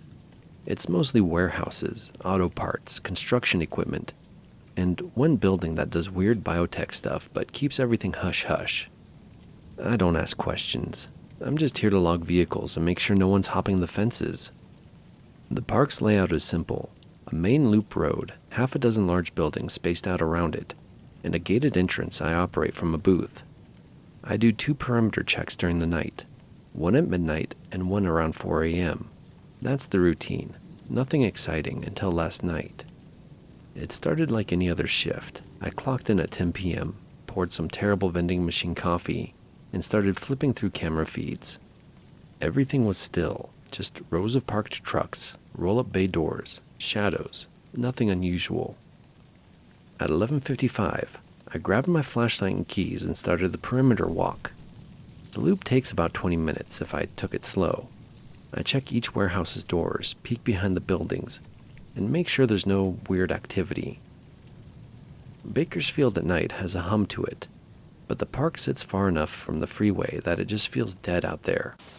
No cars and no wind. Just me and my boots on the pavement.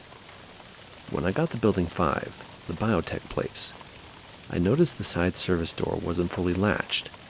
It wasn't wide open, but it was about an inch off the frame.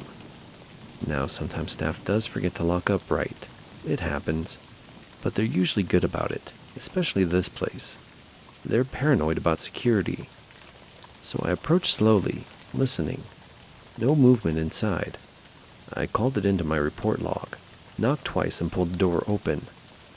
It was dark inside, lights were off, and there was no noise.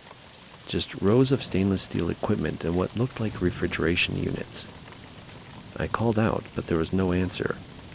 Technically, I'm not supposed to go inside, unless I hear something. But I've been on this job over a year, and you get a feel for when something's off.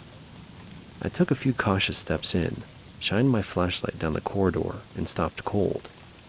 There was a backpack just inside the threshold. Black canvas, not labeled. Not something I'd expect in a locked lab. I called it in on the radio and got no response. Dispatch was probably half asleep or microwaving something. I decided to snap a photo of the bag and back out to wait for the morning crew to ID it. As I turned to leave, I heard something behind me. A subtle creak, soft and quick. I spun with the flashlight and caught a glimpse of someone slipping through a door at the far end of the lab. It was a silhouette, but it was tall and fast. Definitely not staff. "Hey," I yelled. more out of reflex than strategy. I jogged down the corridor but stopped short. No way I was chasing someone deeper into a dark biotech building, not without backup. I called on the radio again, and still there was nothing. I backed out of the building, pulled the door shut and latched it. Then I called my supervisor directly on my cell. He picked up after a few rings, groggy and not really happy. I gave him a rundown: unsecured door, possible intruder, no signs of forced entry. He told me to lock the front gate, get back to the booth and wait for police. Fine by me. I circled back around, locking the pedestrian entrances, and then the vehicle gate. When I got to the booth, I pulled up the exterior cams around Building 5. That's when I saw it. At 11:58, right before I reached the building, the camera had caught a man slipping through a gap in the fence behind the dumpsters. He was carrying the backpack.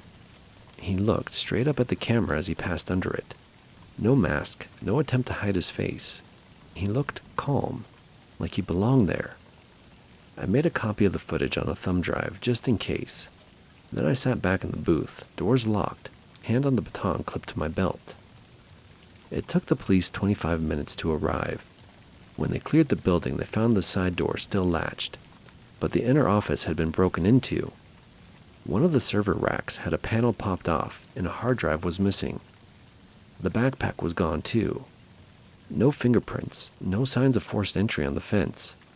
They think whoever it was had scoped the place out, maybe even had help from someone on the inside. But here's what's messed me up the most. The cops pulled footage from earlier in the night. Turns out the guy had been hiding behind the storage crates by Building 6 for almost an hour before he made his move. He was just sitting there, watching. I passed within 20 feet of him during my first loop.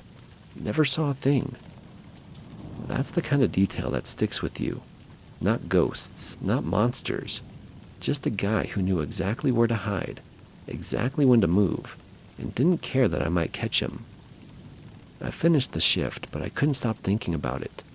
The way he looked at the camera, the fact that he knew how to move around the place better than I did. I keep wondering if he's done this before, or worse, if he's still watching, waiting for the next quiet night when nobody's really paying attention.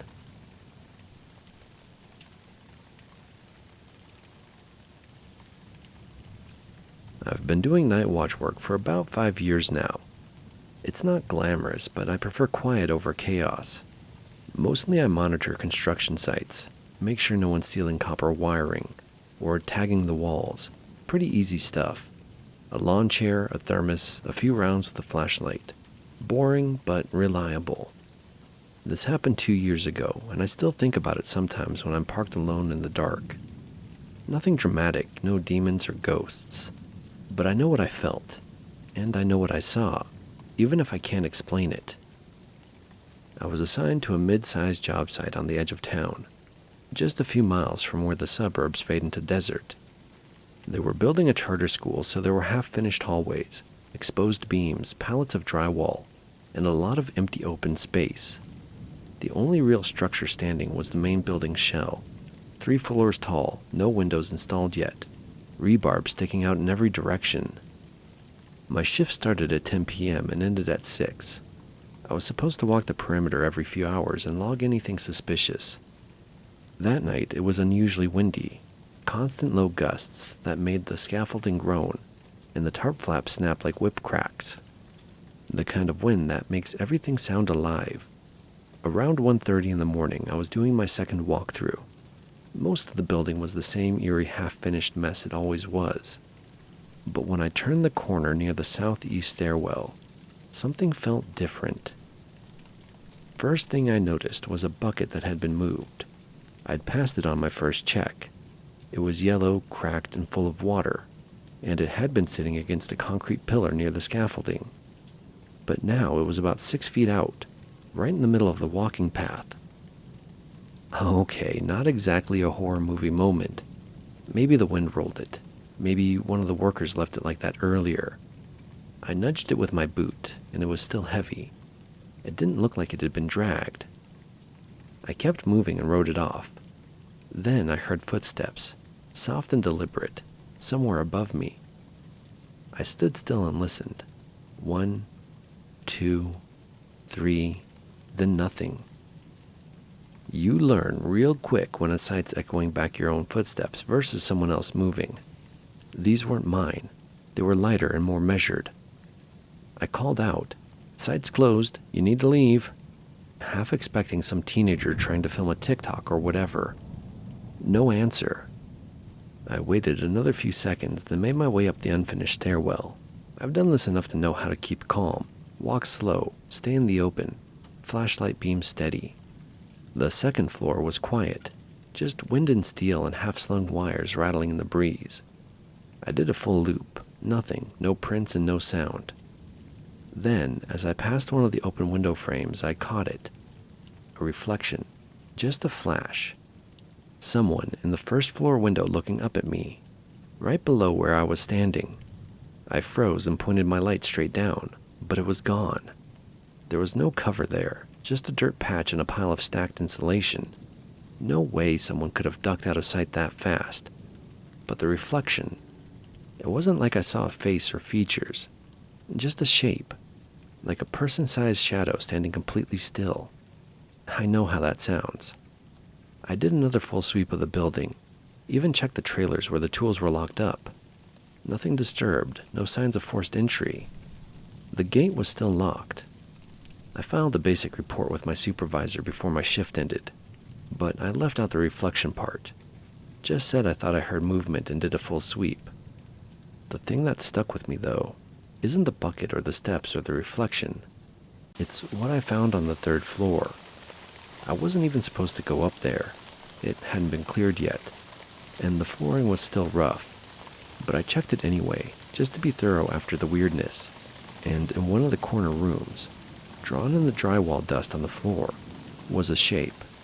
A perfect circle, maybe 4 feet wide, with a smaller circle inside it. No footprints leading to or from it. Just that design, like it had been traced with a stick or a pipe. Smooth and deliberate. I didn't touch it, didn't even get close. I just stared at it for a few seconds and felt that pressure.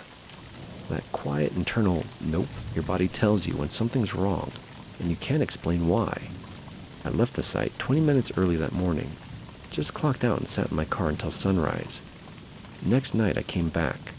Everything was normal. No bucket in the path, no sound, no circle. The drywall dust had been disturbed by wind or boots, or both. Nothing there anymore.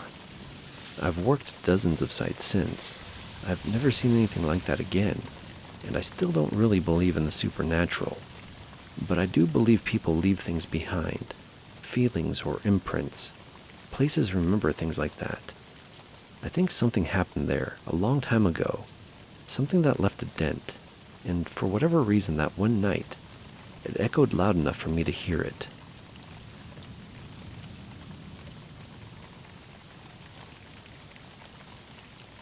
I work private security in a wealthy gated community outside of Sacramento. It's a low-profile gig, just me in a booth with a few camera feeds, a logbook, a flashlight, and a space heater that only works half the time. It's the kind of job you take when you want to keep your head down. I usually work the overnight shift, 10 p.m. to 6 a.m. I clock in, check the perimeter once or twice, then settle in and keep an eye on the monitors. Sometimes I read, sometimes I listen to podcasts. Mostly, I make sure no one's screwing around near these hedge-wrapped mansions. I've been here 8 months. Boring, yeah, but it's been quiet. Until last night. Just past 1 a.m., the camera feed for Pine Circle glitched. Just a flicker of static, maybe a second, tops. But it caught my eye. Those feeds rarely act up. The system's ancient, but surprisingly stable. I checked the monitor again, and the picture was back. A motion light had clicked on at the Hollander place. That's one of the bigger homes. Circular driveway. Koi pond the size of my living room. I zoomed the feed. At first glance, nothing was there. But then I saw the side gate. It was ajar, maybe a foot open. No wind that night, so definitely not normal. Protocol says I've got to check it out in person, so I grabbed my flashlight and radio, locked the booth, and headed that way. The streets here are dead silent at night. Landscape lights on timers cast soft glows across the pavement, and everything's too neat, too still. It feels more like a museum than a neighborhood. When I got to the Hollander property, the gate was wide open. Not blown in, just open. I scanned the yard and there was no movement, just meticulously trimmed hedges and some expensive topiary work. Then I saw footprints, a few in the gravel just inside the gate, fresh tread and work boots. Not from the usual landscapers and definitely not normal at this hour. I radioed in even though I was the only one on shift. Gate access on Pine Circle open, investigating possible trespass. No visual on subject. A few seconds later, my radio made a weird noise. Static. Not a voice, just a strange inhale and exhale. Like someone breathing close to the mic. Then it died. Total silence. Screen was dark. I tapped the unit a few times and nothing happened. Dead battery, maybe. Or interference. Either way, not good. Then I saw him. A man, black hoodie, crouched low behind a retaining wall near the patio. He hadn't seen me yet. He was facing away, tapping something on his phone. Then I saw him slip on gloves. That was it for me. Not a guest and not a contractor. This was a prowler. I raised my flashlight and stepped out. "Private security, stay where you are." He looked up, eyes wide, then bolted. I chased him down the side yard, and he was fast, surprisingly fast. We hit the back fence and he vaulted it like it was nothing, disappearing into the greenbelt that runs behind the property line. I stopped short of the fence, trying to catch my breath. Scanned with my light and saw nothing, not even movement in the trees. That's when I noticed something odd, a faint noise coming from my radio. I pulled it out. It was still dark and still dead. But I could hear something faint, static again. Maybe residual interference. Maybe the guy had a jammer. I don't know. I decided to play it safe and headed back to the booth. I locked the door and pulled up the camera feeds. My heart dropped. The feed facing the greenbelt was glitching. Not totally dead, just scrambled. Intermittent static and weird distortion. Maybe the guy messed with the camera somehow, or maybe he had an accomplice. Either way, it was compromised. I tried to rewind the footage from a few minutes earlier. I caught him on screen, black hoodie, pacing outside the Hollander property, but the playback was corrupted. He'd move a few feet between frames, then freeze. The motion was janky, almost like a laggy video stream, but everything else in the frame was normal. The lights, the trees, even the koi pond. Just him. He was glitchy as hell. Probably bad file corruption. Maybe the system's struggling with low light. I'm not really sure. The last frame showed him disappearing out of view just as he jumped the fence. I couldn't tell if someone was behind him or not. Probably just shadows in the trees. I sat back and tried to think it through. I'd seen one intruder. He fled. No confirmation of anyone else. And that's when I heard it. Knock, knock, knock. 3 slow taps on the booth's window. I jumped, turned, flashlight up. Nothing. No one there. I stepped out, shined the light around the booth. There were no footprints, no noises, no signs of movement. But on the ground right below the glass, a pair of gloves, black leather. One had a smudge, grease or maybe oil, I'm not sure. But it smelled metallic. I bagged them in a plastic sack I had under the desk and logged the incident. After that, there were no more knocks and no more motion. I stayed inside the booth the rest of the shift, jumpy as hell. Didn't even finish my coffee. When I came back later to hand over the report, the gloves were gone. I'd left them in the evidence drawer we use for lost property, but my supervisor said they'd never been logged. The drawer was empty. He brushed the whole thing off, said the system had some minor issues overnight, power fluctuations or something like that. The camera had lost feed from about 1 to 2:30 in the morning. Gate logs hadn't been saved either, but here's what stuck with me. Later that day, Someone was found in the drainage canal just outside the property line. No ID and unconscious. EMT said he was in shock, dehydrated, scratched up pretty bad from crawling through brush. No major injuries, though. But he hadn't spoken a word since they picked him up. He was just muttering. They're still trying to ID him. I haven't seen a photo, but I'm almost certain it's him, the guy I chased. No clue what happened out there in that green belt. Maybe he got disorientated, fell, tried to make his way out. Maybe he was running from something else, or someone else. I just know that ever since that night, I check the cameras more often. I keep my flashlight within reach, and I don't go near the Hollander house alone. Whatever he was running from, real or imagined, I don't want it getting close to me next.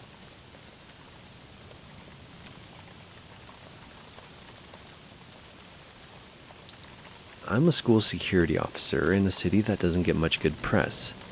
2 campuses, overcrowded halls, and the kind of metal detectors that only sort of work. I've been at this job for 6 years.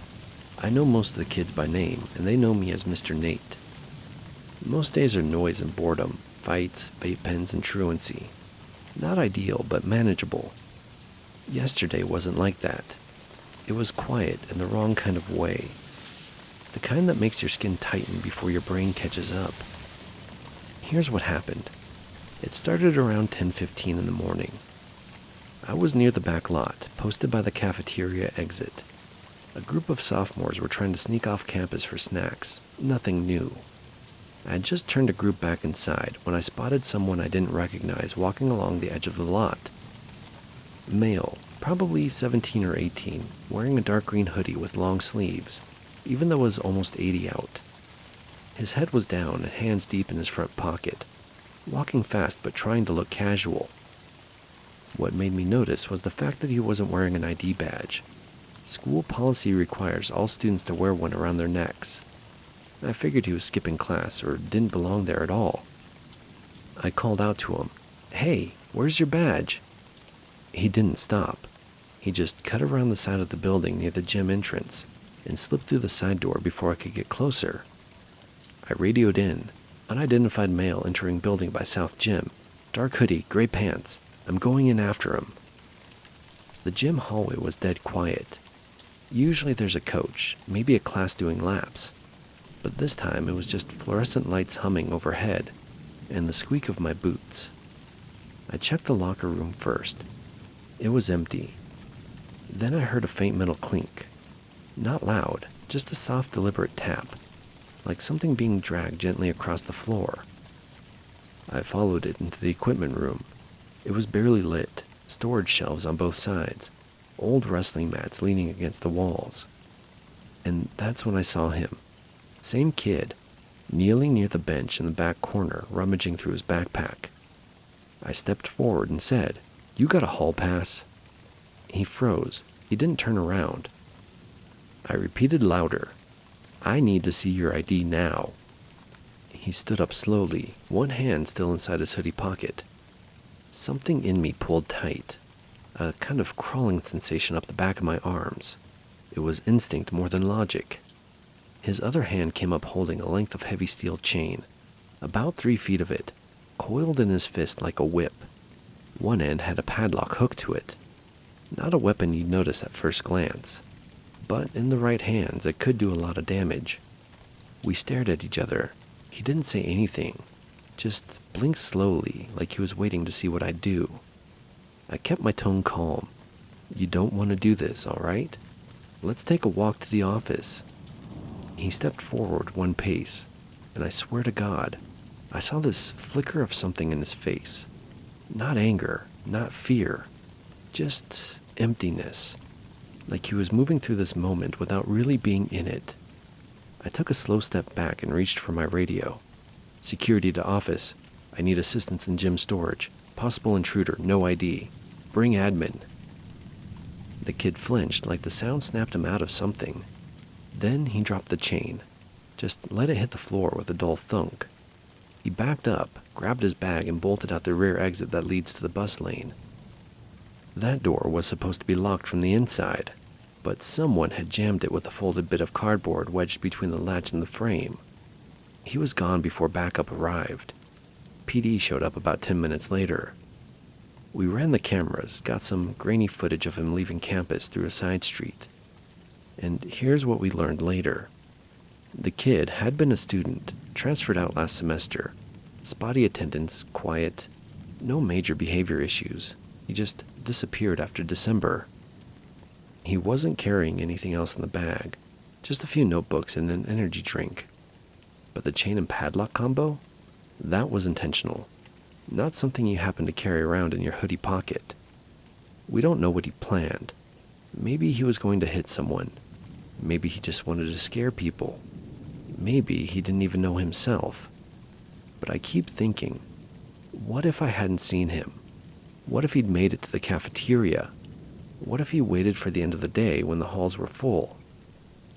The worst part is the silence. He didn't yell. He didn't threaten me. He just stood there like the whole thing was happening to someone else. That kind of quiet sticks with you more than shouting. I've had rough days at this job. Fights, knives, threats. But this one shook me in a different way. Because it reminded me that the real danger isn't always loud. It doesn't always announce itself. Sometimes it walks in through a cracked door and hides in plain sight with its head down and its hands in its pockets. If you work in a school, double check the exits. If you've got a kid, check their bag every now and then. And if someone's walking like they don't want to be seen, notice them. It might be nothing, but yesterday it wasn't.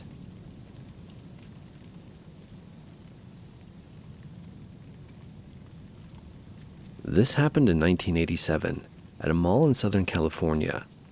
Back then, I was 23. I had just left a short and underwhelming stint in the Army, and I was back living with my parents. My uncle helped me get a job as an overnight security guard at a new indoor shopping mall that had opened the year before. It was your typical mid-sized mall. 2 big anchors, JCPenney's and Sears, an arcade, a movie theater, and about 70 stores between them. I worked graveyard shift, 10 p.m. to 6 a.m., Sunday through Thursday. My job was to walk the interior loops, check that gates and doors were locked, and keep an eye out for drunks or teens trying to sneak in after hours. There were 2 of us at night, me and Rick, the other guy on rotation. He usually handled the loading docks and back corridors. I stayed inside, mostly walking loops or sitting in the security office watching monitors. It was quiet work and I liked it that way. Until that week. Everything started on a Monday night. What happened lasted only about 3 nights. But I still think about it more than 35 years later. It started on Monday night with the plants. There were planters scattered throughout the mall, those big raised concrete ones with fake ficus trees and ferns. There were 6 total. I'd memorized their placement. But that Monday night, on my second loop through the North Corridor, one of the planters had been moved. Not far, just rotated, like someone had pivoted it slightly, so the trees inside were no longer centered under the skylight. At first, I thought maybe maintenance had done it during the day, but when I asked Rick over the radio, he just said, "Don't those things weigh like 300 pounds?" He was right. You'd need at least 2 guys to move one without a dolly. I shrugged it off until the next pass. Now, a different planter near the old Sharper Image store was moved. Only this time it was shifted sideways, several inches out of its recessed platform. The moment I saw it, I got full-body goosebumps. Not from fear, exactly, but from the sudden realization that something wasn't right. Like my body knew before my brain did. We checked the entrance logs and cameras. No signs of anyone else inside.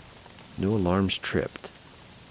We chalked it up to maybe someone messing around during the day and maintenance forgetting to log it. But the goosebumps stuck with me for the rest of the night. I was already a little jumpy going into the second night. So when the mall's music system started cutting in and out, I noticed right away. You know the soft instrumental pop they played back then? Muzak versions of Madonna, Phil Collins, and stuff like that? It's always background noise, until it starts slowing down. Not just quiet, but literally dragging like the tape was warping. That night it was time after time. At least, I think it was. The notes were stretched out, and every now and then there'd be a sharp clicking sound, like the speaker wiring was exposed. Then it stopped entirely. Dead silence. And a few seconds later, I heard something else. A soft shuffling sound. I was standing near the food court at the time, and I swear it was coming from inside one of the restaurants. It was a Sparrow, gated shut, dark inside. But behind the counter, I heard the sound of movement, like feet dragging slow and deliberately. I raised my flashlight and waited. The movement stopped. I banged on the metal gate. "Security," I called out. "You're not supposed to be in there." Nothing. I circled around and checked the employee entrance. It was locked and sealed. I couldn't find any sign that someone had been inside, but I know what I heard. Rick came around a few minutes later. I told him what happened. He didn't laugh it off this time. Instead, he said, "We've got motion in the arcade too. Caught it on the cams just now." We both headed there. Lights were off, machines powered down. But one of the cabinets, Sinistar, I remember clearly, was lit up. Full screen glow. The game hadn't worked for weeks. As we got closer, the screen glitched, then cut out again. I reached behind the cabinet to check the power cord. It was unplugged, no joke. It wasn't even connected to an outlet. That gave me goosebumps again, and not just my arms, but my scalp tingled too. Like whatever was happening was brushing up against something I couldn't see. Rick and I didn't say much after that. We just did one more sweep and stuck close to the security office the rest of the shift. Wednesday night was different from the start. The air, for one, felt weird. Almost cold, but not temperature cold. It was more like standing near something magnetic, if that makes sense. About halfway through my first loop, I got those goosebumps again, sharp this time, crawling up my arms and neck like something was watching me from behind. I passed one of the toy stores and saw something that made me stop. All the display dolls, dozens of them in the front window, were turned in the wrong direction. They were facing inward toward the store. They'd always been posed outward, smiling and cheerful, hands up in a welcoming gesture. Now they all stood turned away, backs to the glass. I got that deep crawling kind of goosebumps again, worse than before. Then I saw it. Just for a second, my reflection in the store window. But it didn't move like me. It lagged like a video buffer. It was maybe half a second behind. When I turned away, I could still see it facing forward, not turning, not mimicking me like it should. I backed away, trying not to blink. I headed for the security office and found Rick already inside, watching the monitors. He looked pale. "Something's off with the escalators," he said. "Watch this." He rewound footage from 10 minutes earlier, camera 4, pointed at the main escalator near JCPenney's. A shadow moved up the down escalator, but it wasn't walking, it wasn't gliding either. It just advanced. Dark, upright, and vaguely human-shaped. No face, no edges. It looked more like a smear on the film. The escalator wasn't moving, but this thing moved smoothly, rhythmically, and then it was gone. We looked at each other and didn't speak. Just sat there until dawn, both of us wrapped in a silence that made the skin on my arms crawl. Thursday and Friday night, nothing happened. Everything stopped. No more odd music, no planters out of place.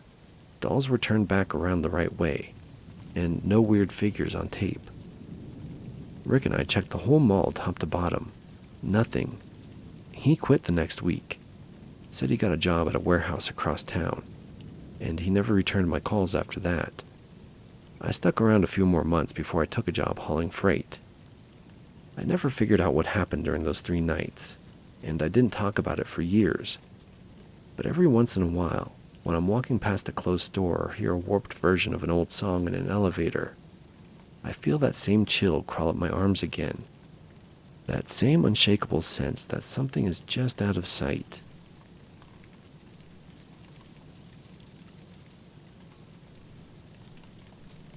I've worked private security for 14 years, mostly night shifts, warehouses, parking structures, even a power station once. My current post is an old industrial plant just outside of St. Louis that shut down in the late 90s. I won't name the company, but let's just say they made things that needed to be stored in barrels. Rusty, heavy-duty, military-adjacent kind of stuff. The plant is about 6 square blocks of fenced-off buildings, silos, underground storage, and a lot of darkness. There's been talk of converting it into an industrial arts district, but nothing's happened yet. In the meantime, my job is simple. Stay on site overnight, log hourly patrols, keep squatters and copper thieves out, and file a report before I leave at 6 a.m. It's boring, usually, but over the last 2 weeks, things have gotten strange. I'll try to lay it out clearly. I'm not saying anything supernatural is happening. I'm not that kind of guy, but I've worked enough nights to know what normal feels like, and this isn't it. My second night on the job, I was walking my 1 a.m. round. The air was heavy, like a storm was trying to form but couldn't commit. The path between Silo 3 and the old fabrication building is a 200-foot corridor of chain link and crumbling concrete. As I passed it, I heard this high, mechanical screech echo from inside the fab building. It wasn't an animal, and it wasn't wind. It was sharp and short, like a piece of metal being dragged across a tile floor. I froze, and then it stopped. The building has been sealed for years. The only access is through a welded steel door. I checked it, and it was still locked, same rusted padlock intact. I wrote it off as a thermal expansion or maybe a raccoon climbing on junk. But that sound, it had intention behind it. You can feel that sort of thing. 5 nights in, I noticed the light flickering from the admin wing. It's a narrow hallway of offices, all with busted-out glass and overturned chairs. At the end is the old locker room, which still smells like mildew and old soap. The weird part? There's no power in that building. We use portable floodlights outside when needed, but nothing inside has been functioning for decades. But sure enough, as I came around the corner, there was a pulsing light coming from under the locker room door, like a fluorescent overhead trying to fire up, buzzing and clicking. I pushed the door open and there was nothing. It was totally dark. I stood there for maybe 30 seconds, goosebumps on my arm, neck skin crawling. It was like something had just stopped when I entered. I didn't tell my supervisor. What was I supposed to say? Hey, the ghost locker turned itself on? The third incident was worse, and that was last Friday night, around 3:40 in the morning. I was in the security shack filling out paperwork. The shack faces the south fence where the rail line used to run. It's got a big window, and beyond that is a row of maintenance garages. I looked up from my clipboard and saw movement. A figure, tall with broad shoulders, standing behind the broken window of Garage 4. No flashlight, no reflective gear. It was just standing there. I grabbed my mag light and stepped outside. The wind had picked up, and something in my gut screamed not to walk toward it. But I did anyways, ever so slowly. By the time I got to the garage, the figure was gone. There were no footprints in the dirt, just an open fuse box hanging off the wall, swinging gently like it had just been touched. I locked that building up myself 2 hours before. I know I did. I should have quit after that night. I've worked less creepy gigs for better pay. But here's the truth. I need the overtime. My wife's been out of work for a few months now. She had surgery back in January, and the bills are piling up. Our daughter's starting community college this fall, and I want her to have a chance. So yeah, I keep showing up. I tell myself it's just an old building full of weird acoustics and bad memories. I've seen worse, probably. And now the event that really cracked me. This is why I'm posting. Last night, around 2:15, I took my break in the break room trailer. It's one of those prefab units with a microwave, a dead coffee pot, and a couch that smells like moldy carpet. I must have dozed off for 10 minutes. When I woke up, my radio was buzzing faintly. Just static. It's a company channel, closed frequency, usually dead silent. That's when I heard it. A voice, not clear, not a full sentence, just a garbled low whisper. Something like, "under it." That was it. I sat up fast and checked the feed. The security cameras are mostly junk, but one angle still works. The north yard between the cooling tower and the old loading dock. Someone was walking across the gravel, slowly and limping a little. Shoulders hunched like they were carrying something, but there was no one scheduled on site except me. I ran out to check, and there was no one there. Nothing. Not even a footprint, and the gravel wasn't disturbed at all. I checked the timestamp. The figure had been walking behind the camera's range, but the camera glitched for about 5 seconds, and when the feed came back, the figure was gone. No exit path, just vanished into dead concrete.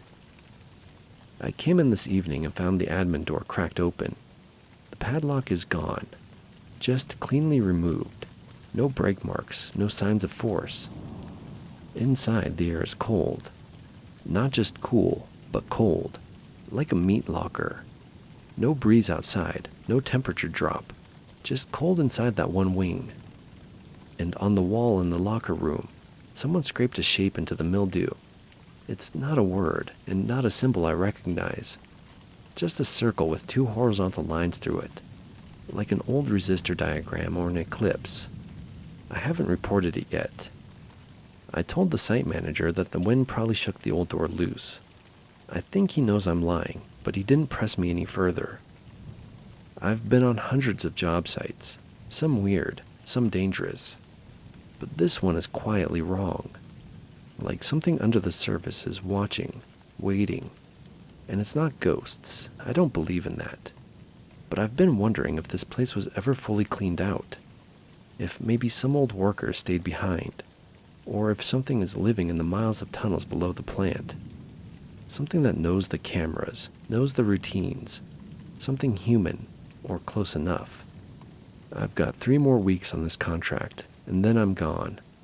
But I've started keeping my phone recording in my pocket, just in case something happens. Just in case I don't make it out one night. I'll post an update if anything else happens.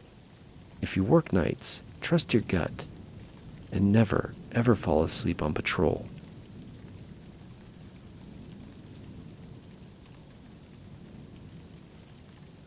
Welcome once again, fellow drifters.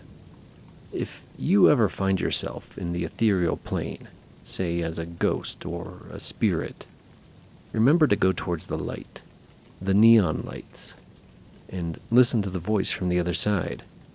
If you enjoy these stories, hit like and subscribe.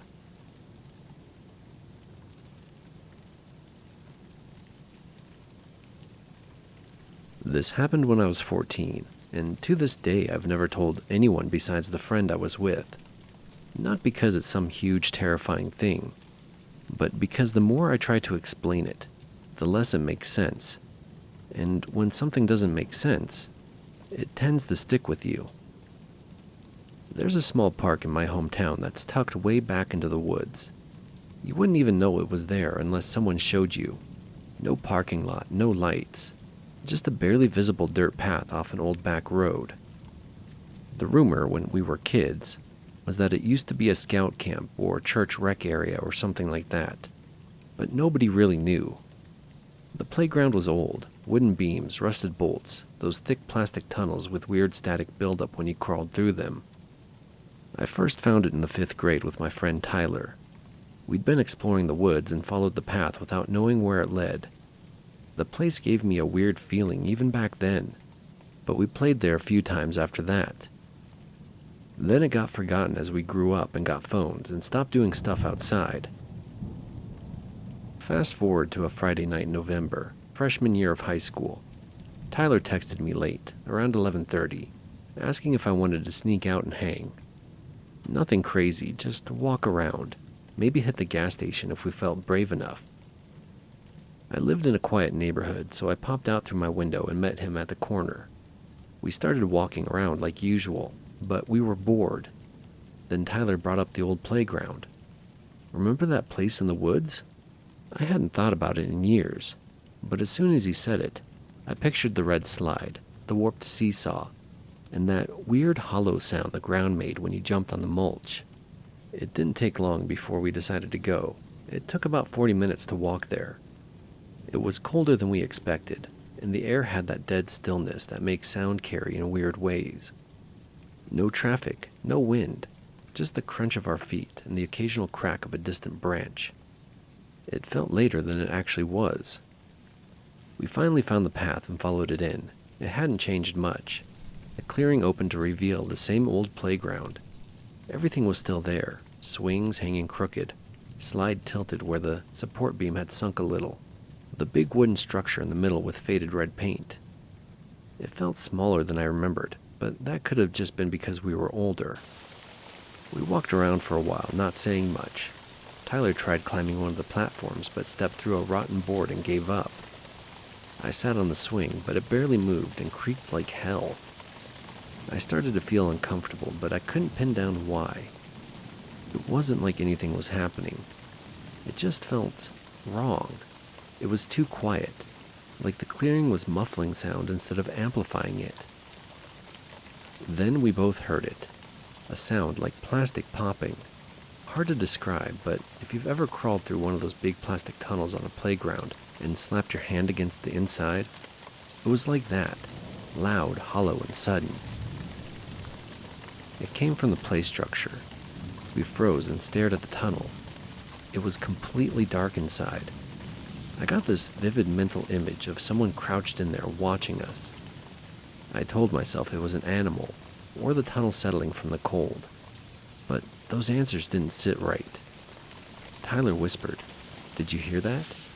And I nodded. We stood there for maybe a minute. Nothing else happened. Then Tyler, being braver than me, walked up and smacked the outside of the tunnel with his hand. Silence. He crouched down and looked inside with the flashlight on his phone. "Nothing here," he said. "Just leaves." But when he stood back up, I noticed something strange. One of the swings was moving. Not violently, just a gentle back and forth, like someone had pushed it and let go. We hadn't touched it, and there was no wind. I asked if he touched it earlier. He shook his head slowly. We just watched it sway until it eventually stopped. Then we heard the wood creak behind us. It was the structure again, but not like the tunnel pop from earlier. This was a slow, weight-shifting kind of creak, the sound old wood makes when someone steps on it. Tyler swung his light toward the platform, but there was nothing there. We backed up toward the edge of the clearing, and that's when we both noticed something that still makes my skin crawl. There were footprints on the mulch. Not ours. We had barely walked on the play area. These were small, barefoot footprints. Not in a trail, just a pair, right under the tunnel opening, like someone had climbed out. As we left, we didn't run, but we didn't say a single word until we were back on the road. Later, Tyler tried to rationalize it. Said maybe the prints were already there. Maybe it was an animal in the tunnel. Maybe the swing moved because he stepped too hard. I wanted to believe that too, but we never went back, and I haven't even walked that road in years. Here's the weirdest part though. A few months ago, I drove through my hometown while visiting family. I hadn't thought about that night in years. On a whim, I pulled over where the trail used to be. There was no path anymore, like none. It wasn't like it had been overgrown. It was just gone, like it had never been there. But the weirdest thing was the sound I heard when I got out of the car for a second. 2 sharp pops, like plastic coming from the woods. I got back in and left without looking twice. Maybe it was nothing, but I haven't talked to Tyler in years, and for some reason, I don't want to bring it up again.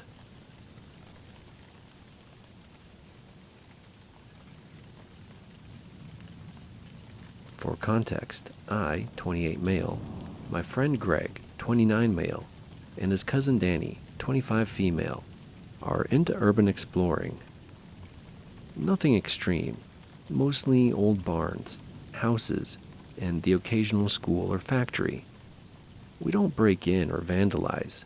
Just go in, take photos, soak in the weirdness of decaying places, then leave it how we found it. We've done urban exploring for years, and have seen plenty of creepy or decayed places, but this one left us with a feeling none of us can explain. What happened inside lasted less than 2 hours, but it still lingers with all three of us. We didn't imagine it, we all experienced the same things, and none of us can figure out what it was. This time we went to an abandoned glass bottling plant about 45 minutes outside of Pittsburgh. We'd been eyeing it for a while. It shut down in the early 90s and has been left to rot ever since. Most people don't bother with it because it's out in the woods and fenced off, but someone Greg knew said there were easy entry points and that it was quiet but creepy. We parked about a quarter mile away and hiked in, found a gap in the fence behind what used to be the employee parking lot.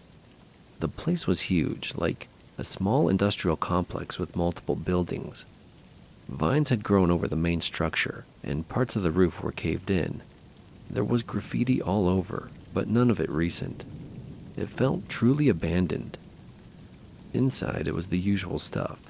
Broken equipment, shattered windows, paperwork still blowing around. We were there maybe 30 minutes before anything weird happened. We were standing in what looked like the main production room. Big open floor, rusted conveyor belts, some office windows high up on one of the walls. When we all heard a metallic bang, like a door slamming, but none of us had touched a door. We froze and listened. Nothing followed. Probably a raccoon, Greg said, trying to sound chill. But Danny and I looked at each other. It didn't sound like an animal. It was sharp, deliberate. But we kept going. Later, we found a staircase at the back of the building that led down to a lower level. Basically a basement or utility area. I had to duck because the ceiling was so low. It was noticeably colder down there. We didn't have a thermometer or anything, but we all mentioned it. The basement was more decayed, lots of water damage, mold on the walls. But what stood out was a locked metal door at the end of a long hallway. It had a chain looped around it and an old rusted padlock. But the weird thing was, the floor in front of the door was clean, like someone had recently swept or moved things. No debris, no dust, just smooth concrete. Greg tried the doorknob. It rattled but didn't open. He joked it was probably the ghost break room. We didn't laugh. A while after that, we were back upstairs, taking pictures near the broken vending machines, when Danny called out from across the room. She'd found an old walkie-talkie on the ground, one of those bulky 80s-style models. It was scratched and clearly hadn't worked in decades. Except then it crackled, like static, loud enough for all three of us to hear. She dropped it and stepped back. I picked it up. No power source. Battery compartment was corroded shut. I shook it. Nothing. But we all heard it. One clear burst of static, then silence. No voices, just one bzzz and then dead again. We decided to leave soon after that, but not fast enough. We were passing through the production room again, when Danny stopped and pointed up at the second floor office windows, the ones overlooking the floor from above. There was something there, she said quietly. Just now, I swear. We looked. Nothing, just dusty glass.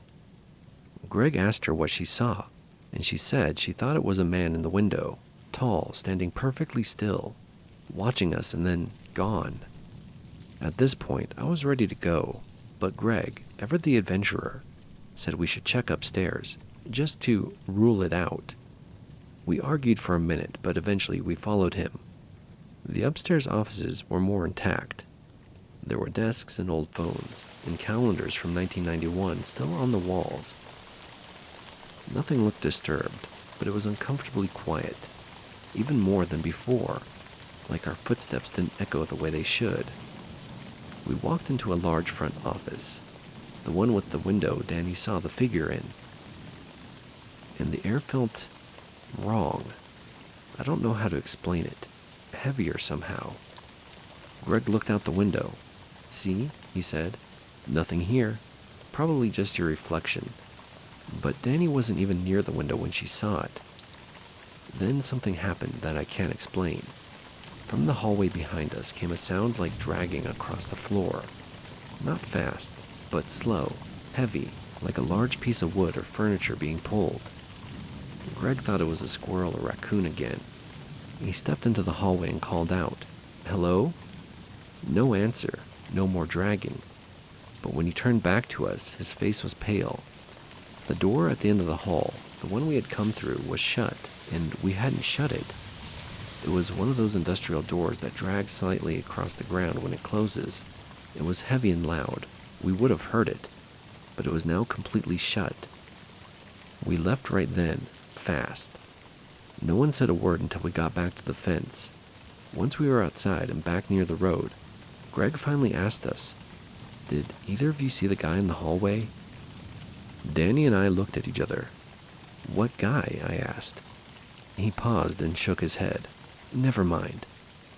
We still don't know what that building was used for in its last years. Some people online say they were there. Some people online say there were storage areas below that weren't mapped on blueprints. One guy told me via a DM that it was used for off-record contracts during the Cold War. Whatever that means, I don't know." We went in expecting broken glass and cool old machines. We left with this crawling feeling that something had been down there with us. Still is, probably. None of us have gone back, and that locked door in the basement? I dream about it sometimes.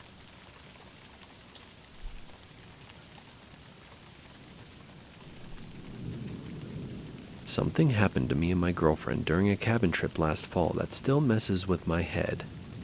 I'm not saying it was ghosts or anything like that. I honestly don't know what it was, but it wasn't normal, and I haven't been able to stop thinking about it. We weren't drinking and we weren't high, just two people trying to get away from the city for a few days. What happened out there felt like it belonged in a different world. This happened in October 2023. My girlfriend Mia and I had been looking for a quiet weekend away from city noise. We found this cabin on a rental site, remote, cozy, had decent reviews, and was located somewhere in northern Vermont. The place was about a 30-minute drive from the nearest paved road. We got there around 3 p.m. It was exactly what we wanted. The cabin was rustic but clean, nestled in a clearing surrounded by dense woods. No cell service, no Wi-Fi, no neighbors in sight. There was a wood stove, solar power for lights, and a well pump for water. Basically off-grid but livable. The first evening was uneventful. We cooked some pasta, played some board games, lit a fire. I did notice something odd while collecting firewood out back. There was a small pile of rocks, maybe 15 feet from the cabin, stacked into a sort of cone shape, like a little cairn. I didn't think much of it at the time. Figured a previous renter left it or some sort of trail marker. We went to bed around 11, and the silence was intense. I've camped before, but this was different. Not a single cricket, no wind, just dead. I actually had trouble sleeping because of how quiet it was. Around 2 a.m., I thought I heard someone walking on the back deck. Just 2 or 3 steps. I froze, waited, but didn't hear anything else. I convinced myself it was the wood creaking from the cooling temps. The next morning I checked the deck. There was frost, but no footprints. That should have reassured me, but it didn't. Something was off. Mia and I went for a short hike after breakfast, just down a dirt trail behind the cabin. About a half a mile in, we found another pile of stacked rocks. This one was taller, maybe waist height, and had something dead next to it. A squirrel, maybe? It looked fresh but untouched, like it had just died. No blood, just lying there. We joked nervously that we'd stumbled into somebody's weird art project and turned back. That night we cooked again, but the mood was a little heavier. The woods felt like they were pressing in closer. I kept looking out the windows without knowing why. At one point, while washing up, Mia called me over to the front window. "Do you see that?" she asked, pointing out into the tree line. It took me a second, but yeah, there was something standing just beyond the edge of the clearing. Tall, unmoving, looked like a person. I ran outside with a flashlight, not my smartest move. But when I got the light on the spot, there was nothing there. No person, no animal. But the feeling of being watched stayed with me the whole night. We locked the doors and didn't open a single window. We had planned to leave late the next morning, but woke up around 6 a.m. to the sound of knocking. Not on the door, but on the walls. Like someone was walking around the cabin, tapping every side with a stick. 3 knocks, then silence. Move to the next wall. 3 knocks. Repeat. It made a full circle, then stopped. We didn't move. We didn't speak. We just laid in bed holding our breath. After maybe 10 minutes of silence, I got up and looked out the back window. The cairn I'd seen on day 1? It was gone. Just an empty patch of dirt where it had been. We packed up in record time. Didn't even eat breakfast. While loading the car, I noticed something etched into the dirt where the cairn had been. A circle, crudely drawn, with what looked like stick figures holding hands around the edge. As we were driving down the gravel road, Mia gasped and grabbed my arm. I looked in the rearview mirror and saw it too. A figure, pale and motionless, standing right where the tree line began, just watching us go. It was wearing something white or light gray, almost blending with the trees behind it. I blinked and it was gone. We drove back to town in silence. Cell signal kicked in after about 20 minutes, and I immediately checked for local stories, legends, anything. I found nothing concrete. A couple of vague mentions of forest watchers and local folklore, but no real info. Here's the kicker though. When I tried to leave a review for the cabin, the listing was gone. Not just unavailable, but deleted. I even emailed the host, but I've not heard back yet. So yeah, I don't know what we stumbled into. Maybe it was an elaborate prank by locals. Maybe it was wildlife and paranoia. But we both saw and heard the same things. We've never talked about going back, and I still think about the knocking, the way it moved from wall to wall like it was mapping us. And now, sometimes when I'm lying awake at night, I swear I hear those same 3 knocks, just faintly, like they followed us home. It's probably just my imagination, though. If anyone's heard of anything similar in New England, I'd love to know I'm not alone in this.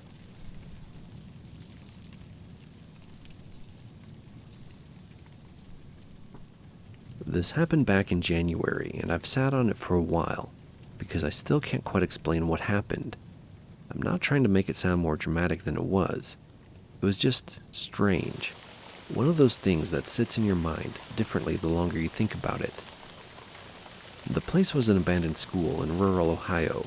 2 stories, brick, completely shut down in the early 2000s when the town merged with another school district. No fire, no scandal, just not enough students anymore. Since then, the place had been left to rot. Windows broken out, front doors chained, the whole thing half swallowed by trees and weeds. My buddy Tyler and I are into urban exploring, and this was the next spot on our list. He had checked it out a week earlier and found a broken window at the basement level that was easy to crawl through. So we drove out there one Saturday afternoon.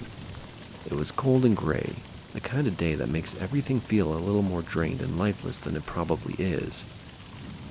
We got in through the window without a problem. The basement was what you'd expect, dark, cluttered, and stale. Old desks, rusted filing cabinets, insulation hanging like cobwebs. The smell hit hard. Mildew, wet concrete, and something else I couldn't quite place, like paper that's been damp for too long. The first floor was in better shape. You could still make out classroom numbers and faded bulletin boards. Lockers lined both sides of the hall. Most were rusted, some hanging open. But Tyler pointed out something weird. Every locker on the left side was just barely open, an inch or two, while every locker on the right was fully shut. It felt off, but not alarming. We pushed one of the left side lockers shut just out of curiosity, walked away. A few seconds later, we heard it click open again. Slowly, not like it was forced, just eased itself open. We checked it. Nothing inside. Tried another. Same thing. We figured maybe the floor was uneven or the doors were warped, but it still left this weird feeling neither of us could shake. We made our way up to the second floor and wandered into a math classroom. The desks were still in rows and the whiteboard stained with faded equations. What got me, though, was the smell in there. It wasn't moldy. It smelled like chalk dust and pencil shavings, like a real classroom, like people had only just left. I remember saying that out loud. It smells too normal in here, and Tyler nodded but didn't say anything. That's when we heard footsteps in the hallway, just 2 or 3 steps, slow and measured. Definitely not an animal, and definitely not one of us. We both froze. Tyler moved to the door and peered through the little rectangle of glass. It was an empty hallway. We waited, and nothing else happened. We stepped out together, slowly, and listened again. Then, the school bell rang. 2 sharp dings, like the old-fashioned kind you used to hear between periods. Not electronic, but mechanical. It didn't echo. It didn't sound distant. It sounded active, like it was working, even though we knew this place hadn't had power in over a decade. We just looked at each other, not scared, exactly, but locked into that mutual, "Did you hear that too?" kind of silence. Tyler tried to play it off. Could have been metal shifting or something. But he didn't believe it any more than I did. Even so, we went up to the 3rd floor.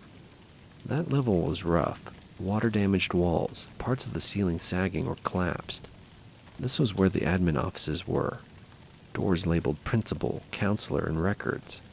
Most were open or hanging crooked on rusted hinges, but one door at the end of the hall, right near the auditorium entrance, was completely shut.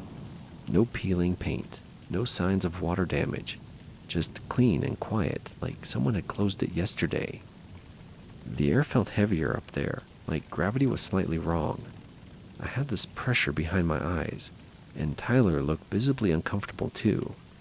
He walked towards the door, stopped with his hand just hovering over the knob, then shook his head and stepped back. "I'm good," he said. "Let's go." We didn't argue about it. We made our way back downstairs. As we walked past the same row of lockers on the 1st floor, the ones we had seen cracked open before, I noticed they were all closed now. Not just partially shut, but sealed tight. Every single one of them. Tyler noticed too.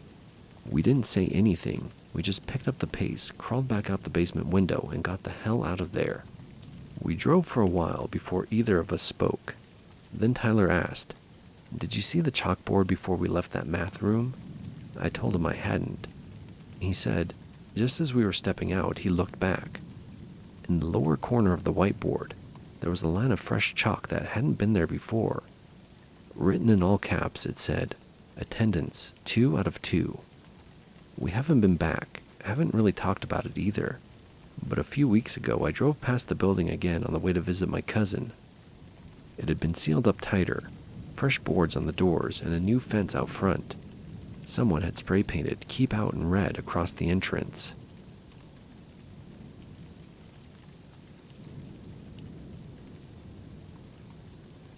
My partner and I bought a 120-year-old farmhouse a few months ago, with plans to renovate it slowly while living in it. It's in a rural part of New York, quiet, cheap, and surrounded by woods and fields. We'd been looking for something with character, and this place checked every box. Wide plank floors, hand-carved staircase, original windows, even the old barn still standing out back. We knew it would be a project. What we didn't expect was the strange stuff that started happening almost immediately. The first thing was the front door. It's an old oak door with a heavy iron latch instead of a knob.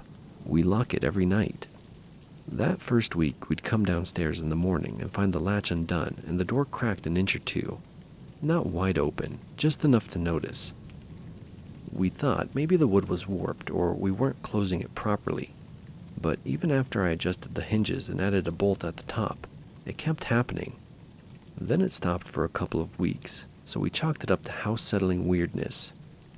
Around the 3rd week, my partner, I'll call her Erin, told me she kept waking up at 2 and 3 a.m., feeling like something had changed in the room.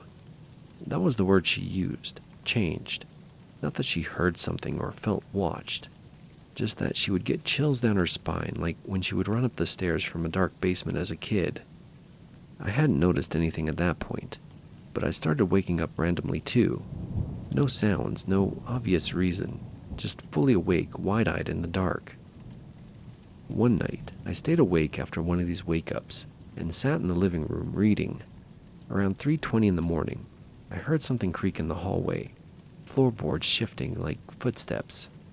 The strange part was the rhythm. 2 slow steps, pause, then one more, then silence. We don't have pets. Aaron was asleep upstairs. I didn't see anything when I checked, and nothing else happened that night. Over time, it became a pattern. Odd things, small but consistent. We'd both hear floorboards creak upstairs when we were in the kitchen. Closet doors would be cracked open that we swore we had closed. Light bulbs would burn out in pairs, never just one, always 2, usually in rooms we weren't in. Then there was the barn. We hadn't started renovating it yet. It's full of old farm equipment and tools. A couple of broken chairs and what looks like a homemade coop or cage made from chicken wire and pallets.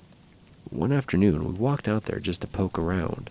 Erin found what looked like small bones in the coop. Too big to be mice. She thought maybe raccoon or a possum, but something about the way they were arranged creeped her out. Like they'd been gathered in a little pile, almost deliberately. A few nights after that, we heard the barn door slam shut. It had been propped open with a cinder block. There was no wind that night. I went out with a flashlight and found the block about 5 feet from the door, just lying there like someone had tossed it. Still, we kept telling ourselves it was an old house, old property. Stuff moves, things fall, animals get in. That was our mantra. But some things don't feel like settling wood or squirrels in the attic. Like the phone charger. I left mine plugged in by the bed, and in the morning it was gone. Not just unplugged, but completely gone.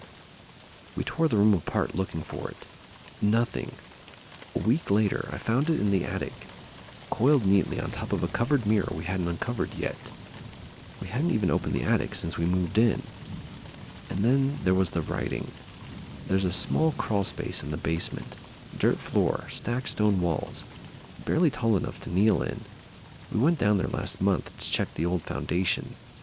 On the far wall, in faded chalk or paint, someone had written, "Time changes shape." Aaron thought it might be left over from a previous tenant, but who writes something like that in a crawl space? It didn't look recent, and there was nothing else down there but broken jars and an old workbench with rusted nails in it. Lately, there's been a new pattern, little taps on the windows at night. Not banging or scratching, just tapping, light and irregular, always after midnight. We are surrounded by trees, but they're not close enough to hit the glass, and there's no wind most nights. I tried setting up a motion camera in the living room facing the big front window. It only ever catches static for a few seconds around 2:46 in the morning. Every time, nothing else, just brief glitchy static bursts, then nothing. We haven't told our families because they'll either tell us we're overworked or we're letting the house get to us. And maybe they're right.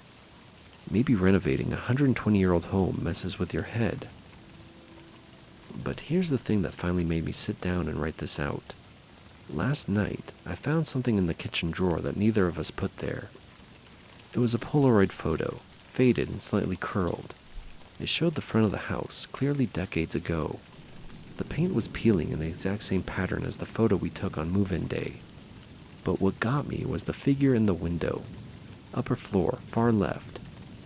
Just a silhouette, but it was holding something up against the glass. A Polaroid camera. I'm not looking for answers. I just needed to put this somewhere. We're still here, still renovating, still telling ourselves it's just an old house doing old house things. But some nights, when the tapping starts, I stay very still and listen.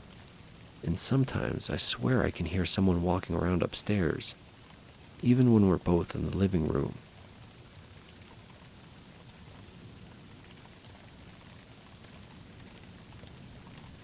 This happened a few years ago when I worked nights at a retirement home as a part-time caregiver. It wasn't a medical facility, more like assisted living. Most of the residents were older but still pretty sharp. A few had dementia, but nothing extreme.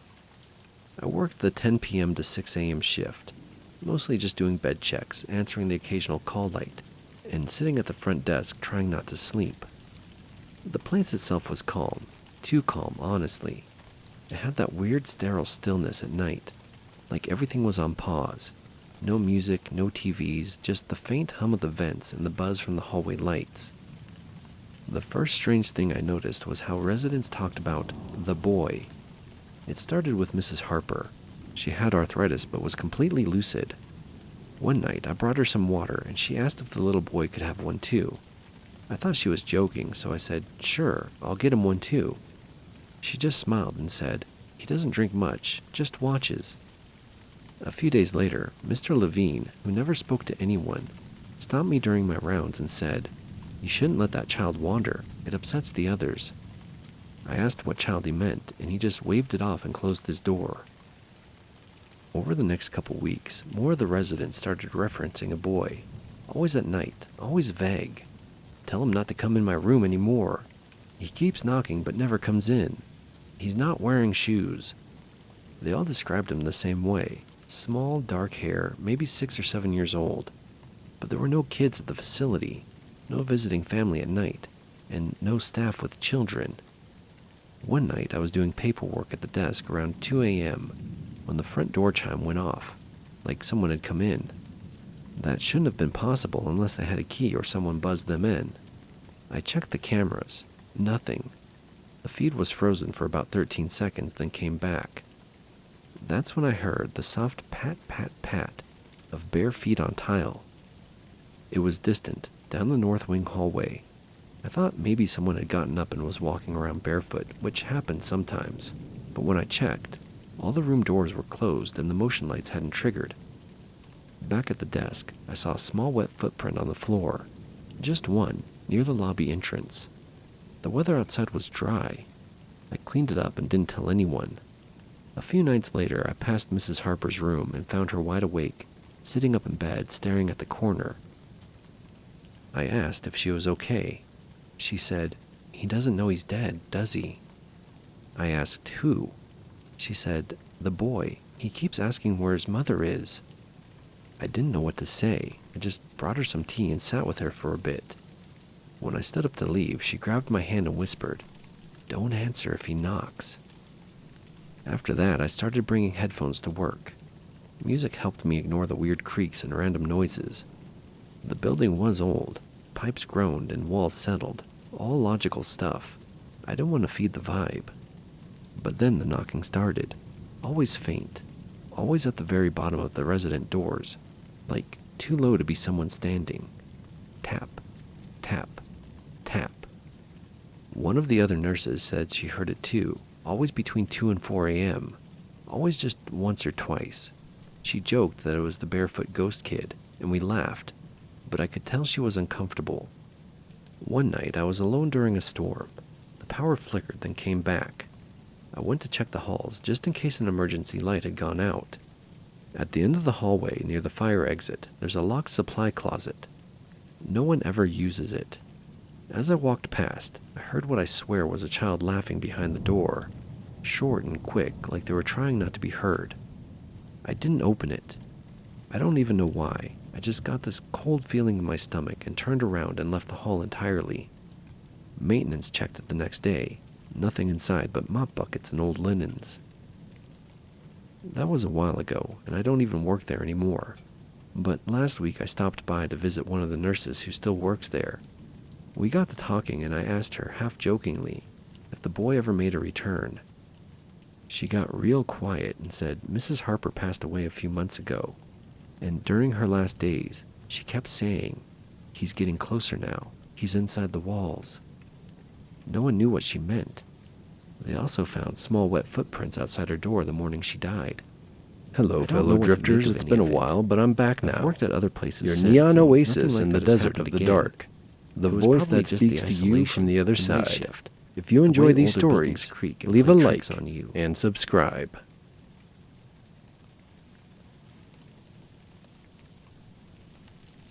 I had a friend over last night. We ran into each other earlier in the day, and we made plans to have dinner together. She comes over and we hang out on the couch for around an hour, just chatting and whatnot. I stand up because I get a phone call, so I go into my bedroom for around 10 to 15 minutes. When I return, she's not there anymore. Okay, so she's in the bathroom, right? I sit on the couch to wait for her, but she doesn't come out. I go check on her. The bathroom is empty. Now I'm weirded out. Did she leave for no reason? I didn't hear the door open or close, and I have a pretty heavy door. I even go outside into the hallway to check if she was there for some reason, but she's just promptly disappeared. So now I'm thinking she left for whatever reason, so I call her. It rings for a while and she picks up. Immediately I think it's weird. If she left my flat, she should be on the street. But it's very quiet wherever she is, and she sounds like she just woke up. I ask her why she left my flat, and she had no idea what I was talking about. I get frustrated and ask where she is. I'm at home taking a nap. Your phone call woke me up. I could hear rustling sheets, and as I said, there's no way her side of the phone call would be so quiet if she just left my flat. I live in a busy area. I request to video call her, and there she is, in her home, in her bed. She has no makeup on. She's in her PJs, looking confused, and her eyes are still kind of puffy from sleep. I ask her if she remembered coming to my flat. She looked confused. Did we make plans today?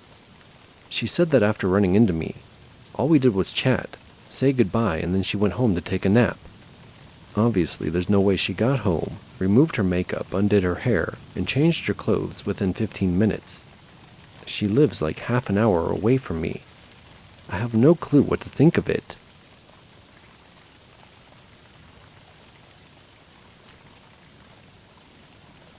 So it was a rainy Saturday. The rain was on and off, and I was darting through the street, quickly grabbing the things I needed so I could spend the rest of the day snuggled indoors. I walk out of the pharmacy. The next thing I needed to do was source some packaged air-drying clay from the shop called The Works. It's pouring with rain, but I distinctly remember looking up at the sign that said The Works as I walked towards it and noticed a man with a blue coat and a mop of blonde hair standing with a pram, sheltering from the rain in the doorway. I walk in and the lighting is bright, and I realize that I'm in a shop that's a few doors up from The Works. I turn around to leave. I notice the guy is no longer standing in the doorway. This did set me off kilter, but I put it down to maybe I wasn't paying full attention and mistook my surroundings. I approached The Works, and in the doorway of the shop, I shit you not, the same man was standing with a pram, taking shelter just in the doorway of the shop. The same man from the last one. I suppose it's possible I could have mistook my surroundings, saw the gentleman with the pram, and whilst I was readjusting to my surroundings, he left before I did, and took shelter at The Works. But when I entered the first shop, I remember noticing the sign of the shop, and could have bet all my money I was about to enter The Works. I don't know, maybe I'm crazy.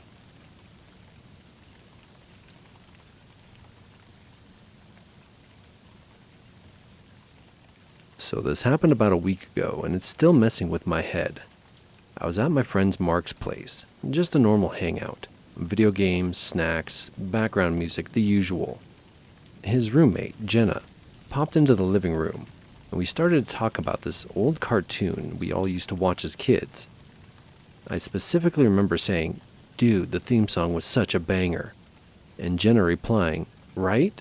And the villain's name was like Sludge or something. We laughed, went down this nostalgic rabbit hole for like 10 minutes. I even pulled up a YouTube clip to prove the theme song slapped. It was one of those really vivid shared memory moments.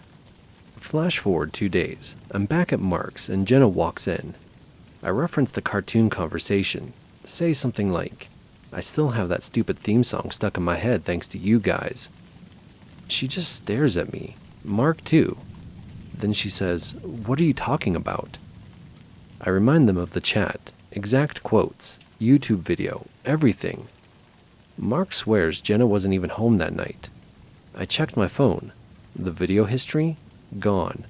I never searched it.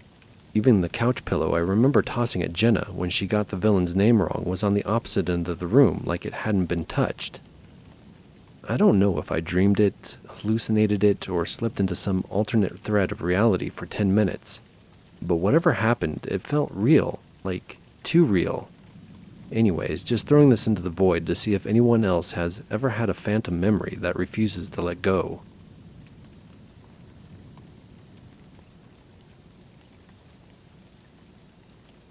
It's a quiet fog-draped fall night here in rural Maryland, the kind that settles into your bones and brings old memories drifting back. Nights like this always remind me of something strange I experienced about 4 years ago. I've never really had an explanation for it, but I've never quite shaken it either.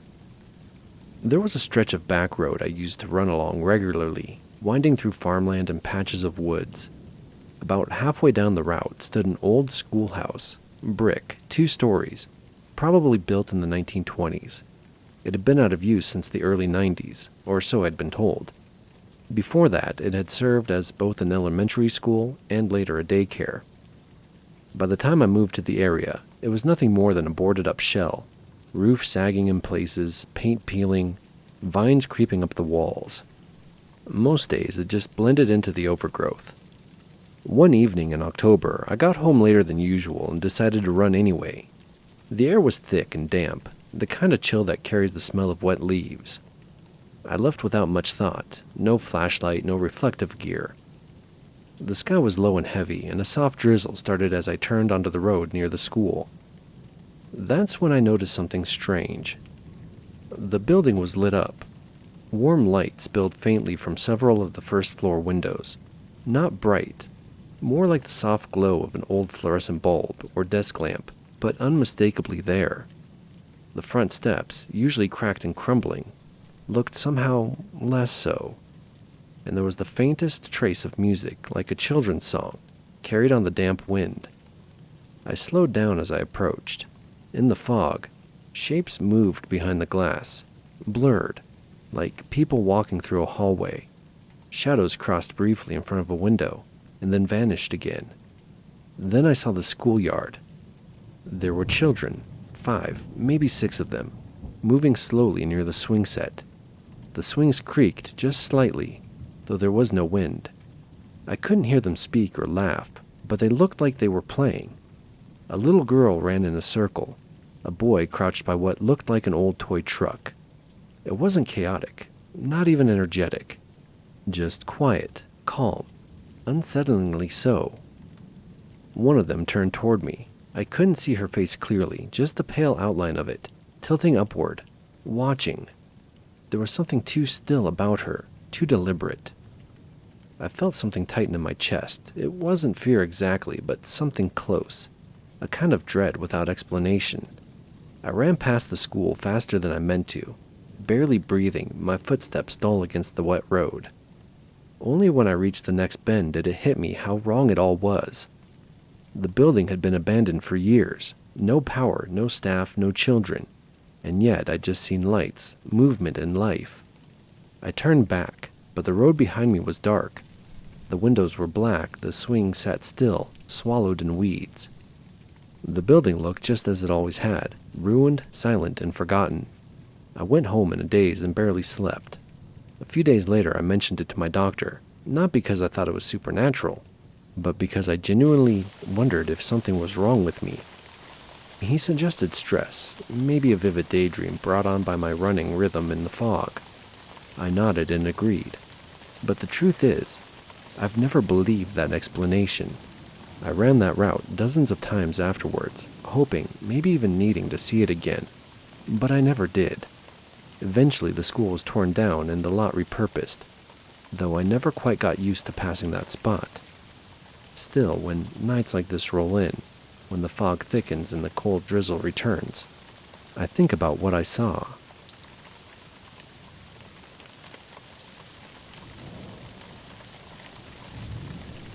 This happened this summer at a barbecue I had with some of the neighbors on our street. Typical hot dog, hamburger, and potato salad. I had made a comment to my next-door neighbors about how I should have made a green salad, but the heat wouldn't permit it. This is important to remember later.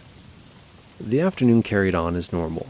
When the sun started to set, I suggested we get a game or cornhole going.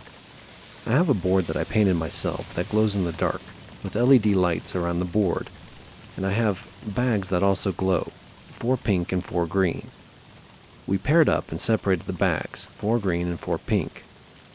After 3 rounds, the other team is up by 3 points, and it's now my turn. I throw my first bag, and boom, it sinks perfectly into the hole.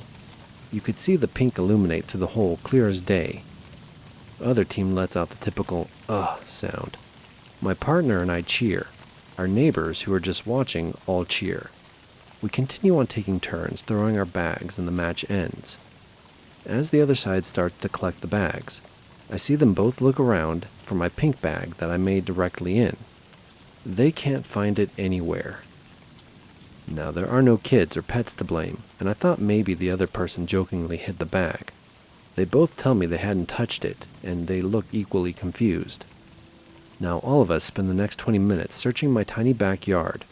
We were dumping the trash can out, looking in the neighbor's yard, all to no avail. The bag was never found. So we called the game and figured we would find it later.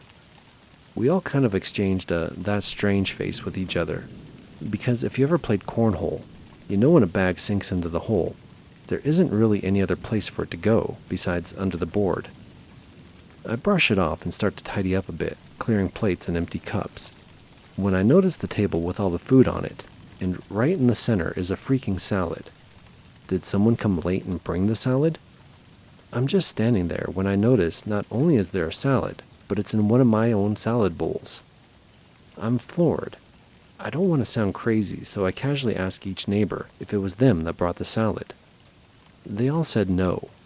The neighbor I had made the comment to about making a salad, but knowing it wouldn't be good in this weather, remembered me saying that, and seeing that bowl, but never paid attention to what was in it.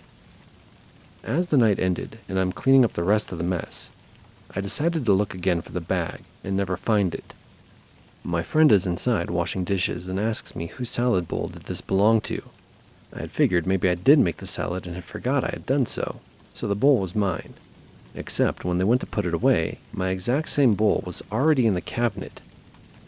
I just stood there stunned, thinking how could that be? They even had the same tiny piece of the price sticker on the bottom of the bowl, that no matter how hard I scrubbed, I couldn't get it off, and that clear sticky part remained.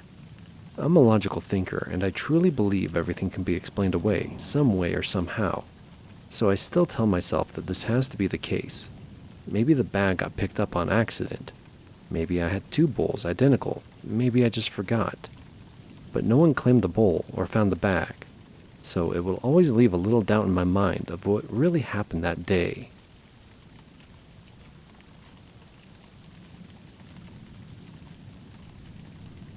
I've had a few paranormal glitches, but this is something I can't get my head around. So I was staying at my parents' place for the week, and my stepfather sleeps in the guest bedroom upstairs across from my mother, who has my little sister sleep with her. My parents are happily married, but there's not enough room in the bed for all 3. I slept in my old bedroom upstairs next to my mother's. I got up early around 7 a.m. about a week ago. I went to the bathroom and then checked in the room for my stepfather. I noticed he wasn't anywhere, and the bed covers were made. So I thought he went out somewhere. I then looked into my mother's room, and it was just her and my sister. I then went downstairs for coffee and looked out the front door, which was locked, to see all the cars were in the lot. I then checked all of the downstairs, asking if Chris, my stepfather, was there. No one. I went upstairs and I checked my mom's room again. No one else was in there but her and my little sister in the bed. This is where it gets weird. I checked the guest room again and no one was still there. I asked my mom where Chris went because I found this too weird, and she said he's sleeping in the guest room. No, he's not, I replied. Check the guest room. He didn't come in our room, she said. So I checked again and I freaked out. There he was, sleeping under the covers in the guest room. My stepfather, who vanished and reappeared like nothing happened. I asked my stepfather in the moment, waking him up, where he'd been, and he said, "I'm sleeping." I asked if we went anywhere, like to the bathroom or maybe somewhere else in the house. He said he was sleeping the whole time. I should note I don't do drugs. I get 9 hours of sleep at night, and I don't have schizophrenia or hallucinate. I'm trying to wrap my head around it, but I can't. and don't know how to explain it. Also, the floors creak and the walls are weak in the house. If he or someone moved, everyone would hear it, but I still asked if he went anywhere because that's the only rational, logical explanation. He keeps telling me he didn't, but I don't know how else to explain it.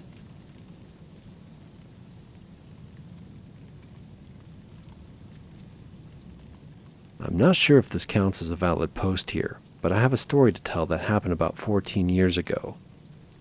It was a school night, and our family had just had dinner: rice-a-roni, meatloaf, and green beans. I hated it. Anyway, about an hour or so passes, and I head upstairs to bed. Now, to get upstairs, we have 2 stairways. One leads to the kitchen, the other the living room, which then has the staircase to the bedrooms. I take the staircase leading from the foyer to the living room. As I head up the staircase, I see my little brother, around 5 at the time, run from his room to the bathroom, both located on each side of the top of the stairs leading up from the living room. I say out loud, "Man, you better get to bed before you get in trouble." When suddenly my little brother comes upstairs from the staircase from the foyer to the kitchen, a floor beneath me, and then passes me. He says, "Good night," then proceeds to go upstairs and then to go to his room and close the door. I stand there, frozen. If my brother was downstairs, then who did I see that ran from his room to the bathroom? Why did I think it was my brother? Or maybe I'm overthinking it and my brother has super speed. All jokes aside, I was so freaked out, I ran upstairs past the bathroom without looking to see what could have been in there, and I went to my room and closed the door. I waited that whole night for a face. It never came. But this night stuck with me for a while. Any theories on what it could have been?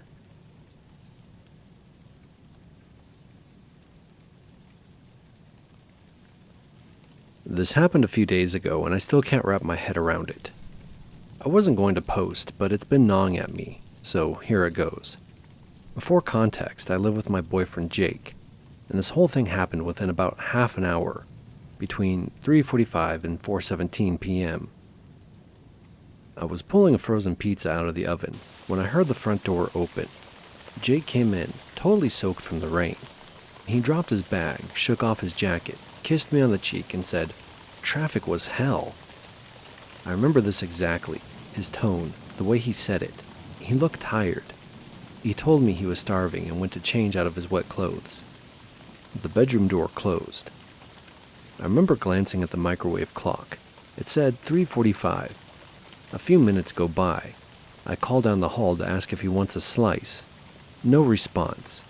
I wait another couple of minutes and knock on the door. Nothing, so I open it. The room is empty. His wet clothes are on the bed, but he's not there. I check the bathroom. Nothing. I check outside. His car's in the driveway, but there's no sign of him. I call his phone. It goes straight to voicemail. At this point, I'm freaking out a little. Then, at exactly 4:17 p.m., I hear the front door open again. Jake walks in, still soaked, still dropping his bag and shaking off his jacket.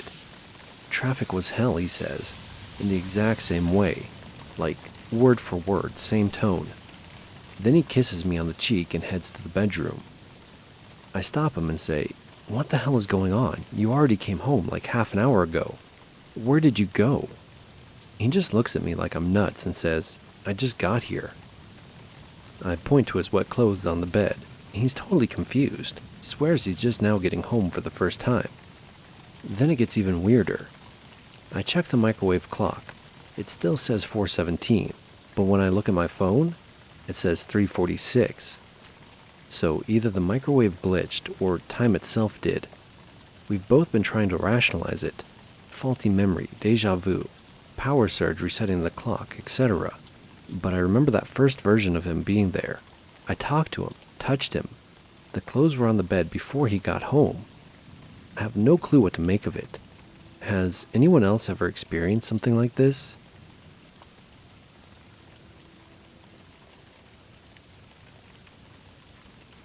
So this happened just last night, and I'm still trying to figure out what the hell I experienced. I drive a familiar rural road home every night, and usually I just put on some music and zone out.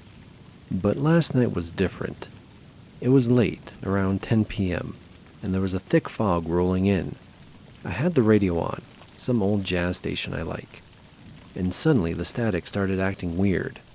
Not like normal interference, but like it was switching between frequencies or channels that shouldn't exist anymore. Then, through the static, a voice came on. It sounded really old-fashioned, like from a 1950s radio broadcast. Good evening, this is WMKT Ridgefield, broadcasting live from downtown Ridgefield. Tonight is October 25th, 1954. The temperature is a cool 48 degrees under the bright harvest moon. I glanced at my car clock. It was 10:13 p.m., October 25th, but 2025 obviously. I checked my phone to double check. Same date, same time, but current year. I tried fiddling with the dial, but every time I did, the static would flare up and the old voice and music came back.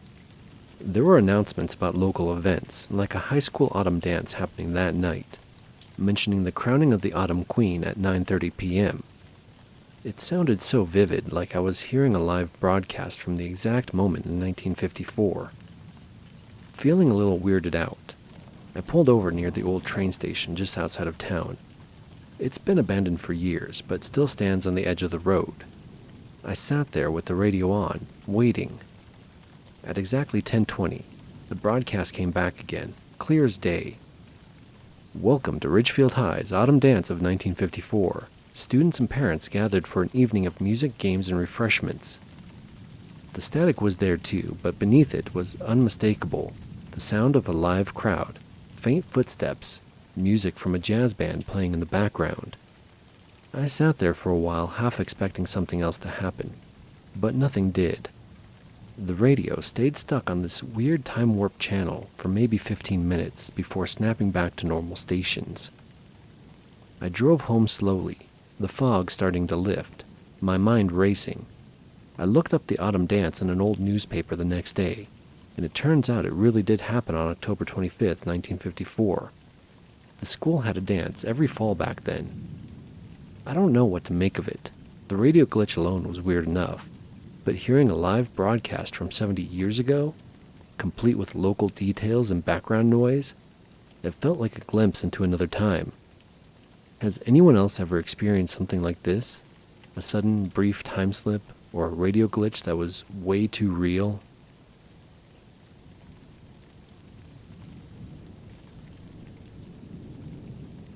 So this happened just a couple of days ago, and honestly, it's been bugging me ever since. I'm not really sure what to make of it, but I'll lay it out as clearly as I can. My two friends, Matt and Sarah, and I decided to go for a walk on Saturday afternoon. We usually meet up for hikes or just stroll around the neighborhood to catch up. This time we picked a trail in a wooded area just outside of our town. It's a place we all know very well. We've been there dozens of times and it's pretty straightforward. A dirt path winding through the trees with a few clearings and a small creek. We started around 2 p.m., chatting about work and weekend plans, enjoying the unseasonably warm spring day. The trail was mostly quiet, a few birds chirping here and there, but nothing unusual. About halfway through the walk, we came to a clearing that I swear I've never seen before. It wasn't on the maps we'd looked at, and none of us had any memory of it. What caught our attention was a building, an old 2-story structure made of red brick, with tall windows and a sloping roof covered in moss. It looked like something out of a history book, the kind of building you would expect to find in a small town's main street, not hidden deep in the woods. I don't know how to describe the feeling we all had. It wasn't just surprise. It was a little unsettling, like we'd stumbled into a place that didn't belong. The building didn't seem abandoned exactly. The windows were grimy but intact, and there was a faint smell of wood smoke or something earthy in the air. Matt joked, "Did we accidentally find Narnia or something?" Sarah laughed but said, "I swear this wasn't here last time we walked this trail." We all started poking around carefully, trying to find any clues about what the building was, or how long it had been there. There was no signage, no path leading to it, just the clearing and the building standing alone like it had always been there. The front door was locked, but the old brass handle was worn and cold at the touch. We looked through the windows. Inside, we could see what looked like a small library or study. Shelves of dusty books. a wooden desk with papers scattered on top, a fireplace with ashes in the grate. The place felt frozen in time, the kind of place someone might have left in a hurry. But why? And why hadn't we ever noticed it before? Sarah took some pictures on her phone while Matt and I kept checking the perimeter. The whole thing felt like a scene from a mystery novel, but with no explanation. After about 20 minutes, we started walking back, but something weird happened on the way out. As we left the clearing, the trail suddenly seemed unfamiliar. We took a turn that we swore was the way back, but instead of leading to the parking lot, it led to a thicker part of the woods, denser trees, shadows, and the trail disappearing under the leaves. We stopped and looked at the map on our phones. The GPS showed we were still on the right path, but the surroundings just didn't match what the map said. The trail on the screen was straight, but the trees around us curved in a way that made no sense. We tried to retrace our steps, but every time we circled back, the building clearing was gone. It was like it vanished entirely. The trees were just there, the dirt path continuing, but no sign of the brick building. Matt swore he saw a flicker of something through the trees when we looked back, like a shadow moving behind the branches. But when we moved toward it, there was nothing. We eventually found the real trail back, and it took us a bit longer than usual, but we made it to the parking lot around 5 p.m. Back home, I tried to look up any information about the building. Nothing came up. No local history pages, no photos, no mention in town records. It was as if the building didn't exist. We talked about it later, and all three of us agreed on the details. The clearing, the brick building, the library inside, but none of us had any explanation. We've all walked that trail multiple times, and none of us had seen or even heard about a building like that. I keep thinking about the trail looking different on the way back. The GPS telling us one thing, our eyes telling us another. It's like the clearing with the building was there just for a short time, and then slipped away. Like it was never really there. I'm sharing this here because I'm genuinely curious if anyone else has had a similar experience, discovering something that shouldn't be there or places that seem to shift or vanish. It's like a glitch, but in real life. I'm planning to go back next weekend to see if the building reappears, but part of me is nervous it might. Has anyone else ever experienced something like this? What do you think it means?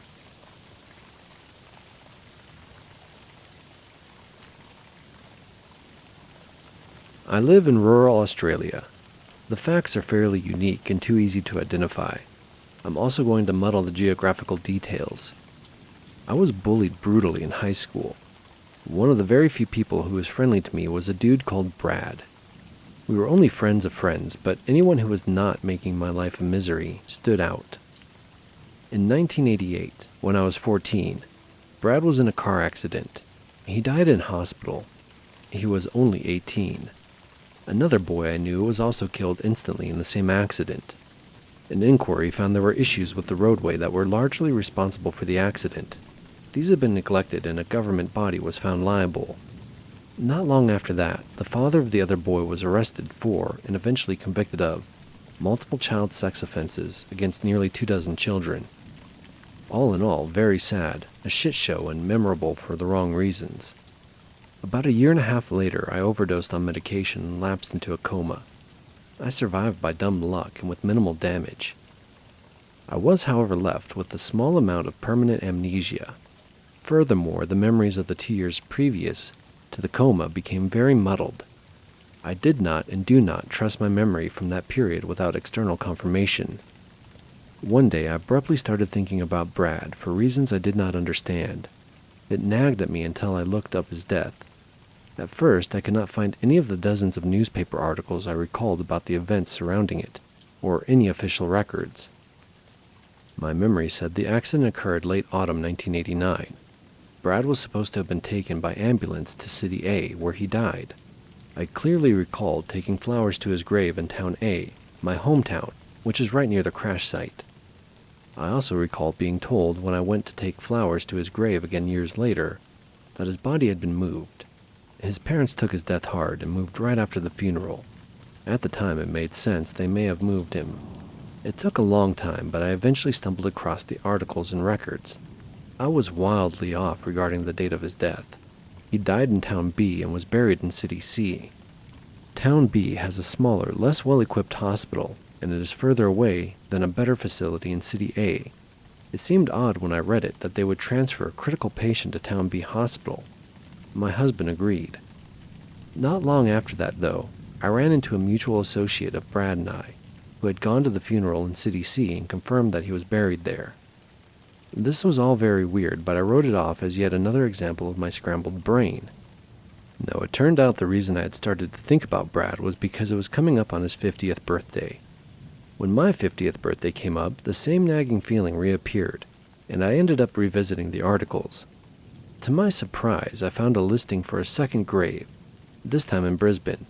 His full name, date of death, and birth on 2 different headstones, one in City C and one in Brisbane, both existing concurrently, photographed and on a very prominent website. I presumed I just missed the second grave when I was searching the first time. This find made me doubt my original memories less. It made the scenario I recalled seem more likely. A few months later, I was telling a friend about the whole saga and went to show her the 2 graves. The grave in City C was gone, and in its place, a listing for Town D, a place 800 kilometers away from my hometown. The Brisbane grave remained. I was shocked. My husband likewise, but neither of us had an explanation. In the absence of any kind of answer, the matter faded to the back of my mind. Tonight, the teenage friend of my nephew suddenly died. My nephew is about the same age as I was when Brad passed. Feeling nostalgic, I went to Brad's grave online to pay my respects. As of tonight, Brad's place of death is listed as Sydney. The Brisbane grave is now gone. I don't know what to make of this. 3 other people can corroborate that I have not imagined or misunderstood the changes, so I know it's not my memory. Brad's parents both died well before his 50th birthday, and his sister had permanently moved to the United Kingdom before they died. I'm just confused and unsettled by this.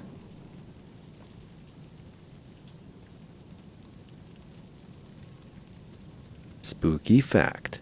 In Washington, D.C., 41% of delivery drivers say they have experienced verbal harassment or physical assault. 51% said they felt unsafe or feared for their physical safety while working. I want to say thank you to all the delivery drivers out there that bring us our stuff.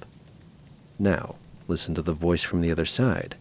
And if you enjoy these stories, hit like and subscribe. Oh, and be nice to your delivery driver.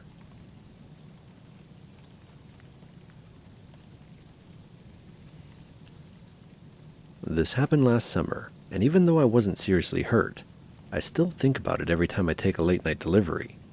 I work in a pretty well-known pizza chain in a fairly small city. It's not a dangerous place, but we've got our share of sketchy neighborhoods and weird customers. Still, I'd never had a real problem until that night. It was a Friday, around 9:45 p.m. I was finishing the last hour of my shift when an order came in to a residential street I'd never delivered to before. Not a bad area, just a little out of the way. Big houses spaced out.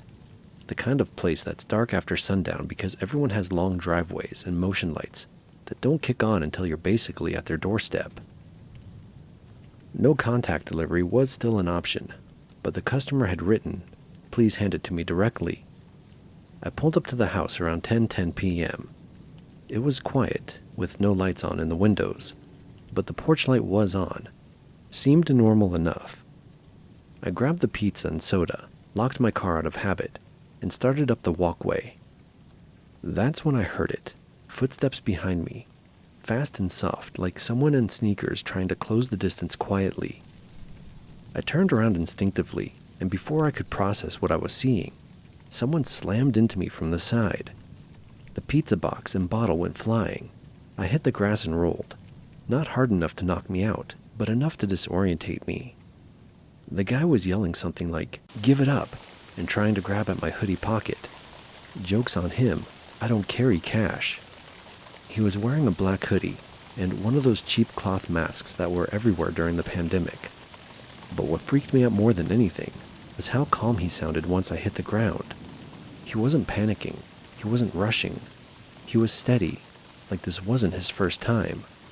I managed to kick him in the knee when he went for my phone, and he stumbled just long enough for me to get back to my feet. I backed toward the porch, yelling, "Help, I'm being attacked," over and over. The porch light flicked off. No one opened the door. I don't know if the customer got scared or just didn't want to get involved, but that light going out was like someone slamming a door in my face. The guy lunged again, this time trying to grab the strap of my bag. I let it go. It only had some receipts, pens, and a phone charger. Nothing worth dying over. I sprinted off the porch and back toward my car. My keys were already in my hand. I didn't even look back until I was inside and had the doors locked. He wasn't chasing me anymore. He was walking off down the street like nothing happened. I pulled away and parked around the corner to catch my breath and call the cops. They came within 10 minutes and took my statement. I was rattled, but only had a bruised hip and some scrapes on my palms. The guy didn't get my phone, my wallet, or any money. Just a beat-up delivery bag. I told them about the customer and how the porch light turned off when I yelled for help. They knocked on the door, but no one answered. Turns out, that house was vacant. The owner had moved out 2 months prior. The place was listed on Zillow, so whoever placed the order used a fake name and a burner phone, and had the timing down to the minute.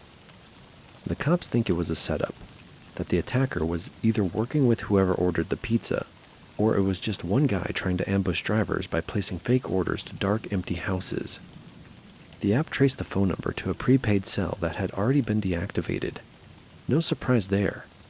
The next day, my manager filed an incident report, and I was taken off late-night deliveries for a while. I was lucky. The injuries were minor, and I didn't lose anything important. But the whole thing left a bad taste in my mouth. Nowadays, if I get a delivery to a house with no lights on, and a weird note in the app, I call the number first. If no one picks up, I don't even get out of the car. I call the store and send it back. I still deliver pizzas, and I still enjoy the job most nights. But I never assume a delivery is just a delivery anymore.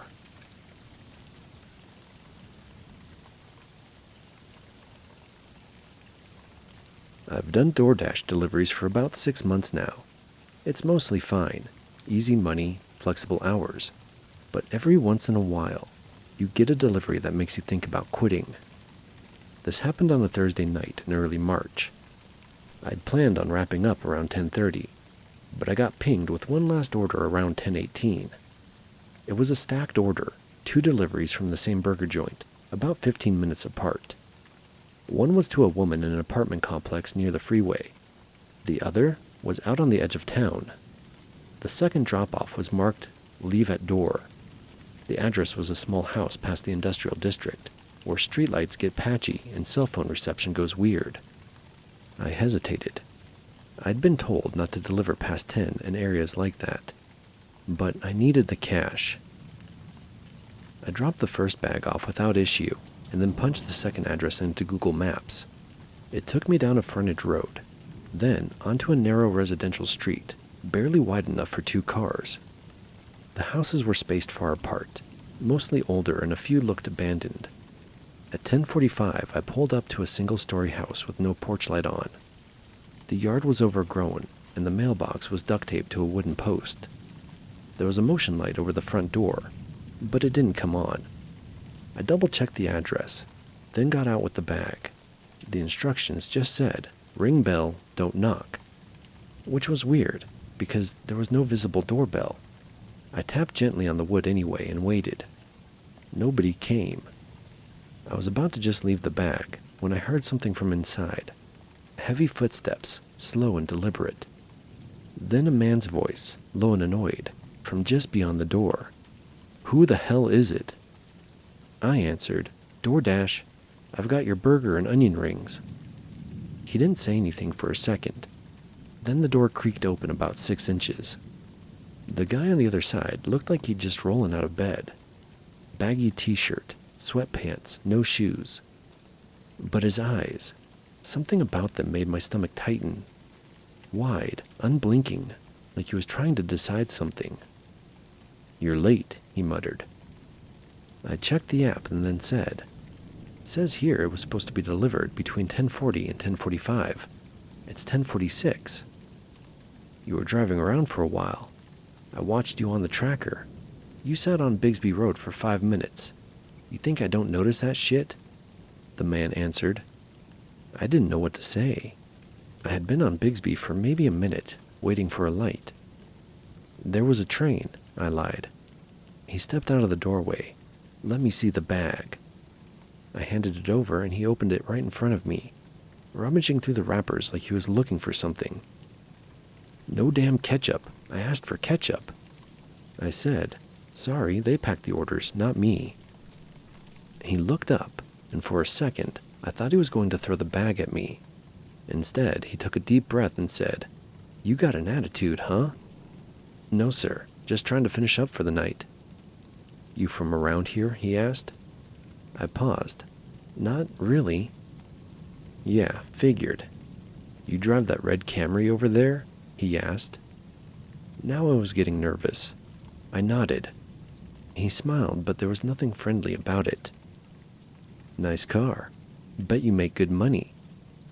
"I do okay," I said, backing away a little. He took a step closer. "You got cash on you?" he asked. "What?" I said, "You got any cash on you? Tips, maybe?" I just shook my head. "It all goes through the app." There was a pause. He squinted at me like he was trying to see if I was lying. Then he leaned forward a little, lowering his voice. "Why don't you come inside a sec? I think I got something for you." Every alarm in my head went off at once. I forced a laugh and said, "Appreciate it, man, but I gotta keep moving. Got another order lined up." I turned and walked, fast, back to my car. "Hey," he shouted. "Don't you walk off from me, you little shit." I didn't answer. I got in the car, locked the doors, and started the engine. As I pulled away, I glanced in the mirror.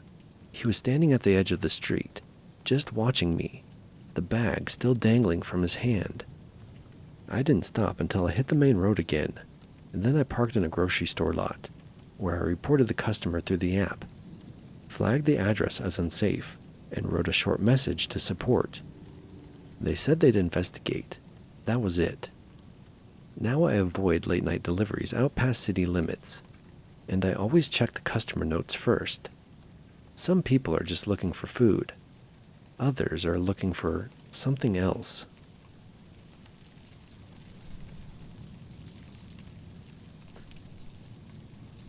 I've always been a good tipper, or at least I thought I was. I've worked customer service. I've waited tables. I get the struggle. But last week I did something I've never done before. I stiffed a delivery driver. Not intentionally and not to be a jerk. It was one of those late-night, half-asleep decisions where I just clicked through too fast and hit place order before realizing I forgot to enter a tip. I figured I'd make it up in cash when they arrived. It was a Tuesday night, cold, drizzly, and quiet. I live in a decent neighborhood. Not rich, but not sketchy. It's an apartment complex just outside the city. I'd gotten off work late and didn't have the energy to cook, so I ordered Thai food through one of the apps. Pad See Ew, Thai tea, some spring rolls. Nothing fancy. The delivery estimate was 40 to 50 minutes. Pretty standard. Around 45 minutes in, I got the notification. Your driver is approaching. I stood by the door, cash in hand, $8 folded up for the tip. But he never knocked. Instead, I got another notification. Order delivered. I opened the door and found no food, so I stepped out into the hallway and looked around. There was nothing on the floor. No bag, no driver. I walked halfway down the hall and checked the stairwell. Still nothing. Then I heard a loud thud, so I turned around. A takeout bag came flying up the steps, landing hard on the second floor landing, right in front of me. I froze, and then I saw him. The delivery driver. He was standing at the bottom of the stairs, soaked from the rain, black hoodie pulled over his head, holding a plastic drink cup in one hand. "You didn't tip," he said flatly. His voice echoed. I blinked. I was going to. I have cash. He laughed, and not like he thought it was funny. More like he couldn't believe what I'd said. "Oh, now you have cash," he said. "Amazing." I reached out for the bag on the floor. He hurled the drink. Thai tea exploded against the wall beside me. Ice and liquid sprayed my shirt. I took a step back. Dude, what the hell? You think I drove 12 miles in the rain so you can spit in my face? His voice was louder now. Not yelling, but boiling. Sitting in your warm little box, ordering dinner, and you can't be bothered to click a button? I held up the bills. I didn't mean to stiff you, dude. I'm sorry. He started up the stairs. I backed up. Stay away from me, I said. I meant for it to come out firm. It didn't. My voice cracked. He took another step. You're not sorry, you just got caught. I turned and ran into my apartment, locked the door, and just stood there, listening. For a while, nothing happened. Then a soft thump. Then another. I opened the peephole. He was standing outside my door, holding one of the spring rolls from the order. He looked at it, then smashed it slowly against the door like it was a cigarette. Not even crispy, he muttered. Figures. Then he started slamming the food against my door, one container at a time. Slap, slap, thud. Spring roll, noodles, rice, curry. I could hear the plastic cracking, sauce smearing down the paint. I backed away from the door and grabbed my phone, dialed 911. I gave them my name, my address, and told them there was a delivery driver outside, throwing food at my apartment and acting aggressively. Dispatcher told me to stay inside and that officers were on the way. About 2 minutes later, I looked out the peephole again. He was gone. Food was smeared across the door, dripping down the peephole glass. I waited another 10 minutes before the cops finally showed up. 2 officers. I let them in, heart still racing. I tried to explain what happened, but I felt stupid saying it out loud. He threw food at your door? One of them asked. Yes, and the drink. He followed me up the stairs. He was furious about the tip. He wouldn't leave. They walked the hallway, found the scattered containers, and took some photos. Did he threaten you directly? I mean, no, but he came up the stairs. He kept saying I disrespected him, that I was spitting in his face. They took my statement and said they'd try to track him down through the delivery service. I didn't even catch his name. The app just said, driver, James, 4.9 stars. One officer said, look, not excusing anything, but these drivers are being squeezed. They use their own cars, burn their own gas. Some of them are barely scraping by. It doesn't excuse what he did, but I've seen people snap over less. Great, cool. I submitted a report through the app. They refunded the order and gave me a $10 promo credit. Like that would make up for what happened. I tried to ask if the driver would be deactivated, but all I got was a bot reply. That night, I barely slept. Every time I heard a car pull up or footsteps in the hallway, I jumped. I started locking the bolt on my bedroom door. I even pushed a chair against it like I used to do in college dorms. 3 days went by with nothing. Then, Saturday night, I was taking out the trash and noticed something on my windshield. It was a takeout menu from the same Thai place, tucked under my wiper like a flyer, except it wasn't folded. Written in black Sharpie across the front, it said, "Still hungry?" I went back upstairs shaking. I filed another report, told the building manager, called the non-emergency police line even. No proof it was him, but who else would it be? They said unless he showed up again or made a direct threat, there wasn't much they could do. That was 2 weeks ago. Since then, I haven't ordered delivery. I walk into every restaurant myself now, even if it means driving in the rain. I check behind me every time I enter my building. I changed my DoorDash profile name and picture and added a note, "Leave at door, do not knock." And yeah, I double-check the tip every single time. I know not every driver is like that. Most are probably decent, working hard, trying to get by. But all it takes is one person having a bad day, or a bad month, or a breakdown they didn't see coming. I keep thinking, what if I'd argued with him? What if I hadn't gone inside so fast? What if I hadn't looked scared? I don't know what he was going to do, but he wasn't just mad about a missing tip. He was looking for someone to take it out on, and I made the mistake of opening the door.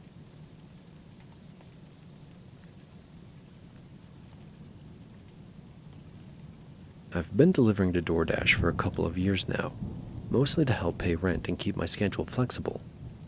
I usually stick to daylight shifts or early evenings, especially since I'm a woman and I deliver solo. But this happened a few months ago, late fall, right before the time change. It was a Friday night, and I'd just gotten off my other part-time job and figured I'd squeeze in a few dinner deliveries before heading home. I normally cut it by 8 or 9, but that night I got greedy. That's how I ended up taking a delivery to a woman named Tina around 9:45 p.m. in a neighborhood I didn't know very well. It's an older part of town where the streetlights are sparse and the houses sit a little too far back off the road. The order was nothing special, a Chipotle burrito bowl and chips. What stuck out to me, though, was the delivery note. It said, "Please don't ring the doorbell. Text me instead when you arrive. Gate might be locked, but it's okay to come around the side. I'll meet you there," with a smiley face. Honestly, I've seen worse. Some people are weird about noise or have kids sleeping, and gates or side entrances aren't unusual. But it did give me a weird little blip in my gut. Maybe it was just the smiley face at the end. But something felt off about it. Friendly in a way that felt fake. Still, I was tired and hungry and just wanted to finish. I accepted the order and drove over.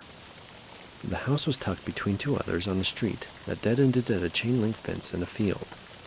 Streetlight was busted right above it, so I had to use my phone flashlight to read the house numbers. Her place was the single-story unit with flaking paint and a half-collapsed front step. The gate she mentioned was chain-link, waist-high with one of those broken hinges that makes it drag when you open it. I texted her, "Hey, I'm here with your order." Instant reply, "Cool, just come around the side, I'm right here." So I did. The side of the house was even darker, just narrow dirt and cracked pavement between her house and the next one.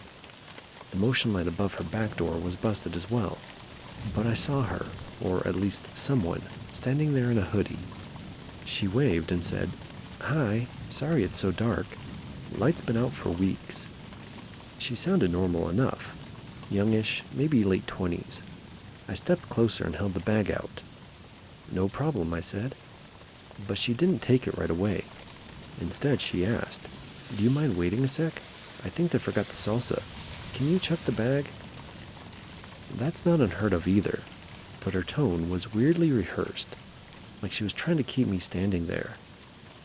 "I think everything's there," I said. "It's sealed up." "Can you double check?" she asked. I hesitated. "It's all yours once I hand it off. If it's missing something, you can report it and they'll refund you." She laughed a little too loud. "Oh, no biggie. I'm just saying, I really like the green salsa. Can you just take a peek?" Something about her was setting me off now. Her hands were in her hoodie pockets.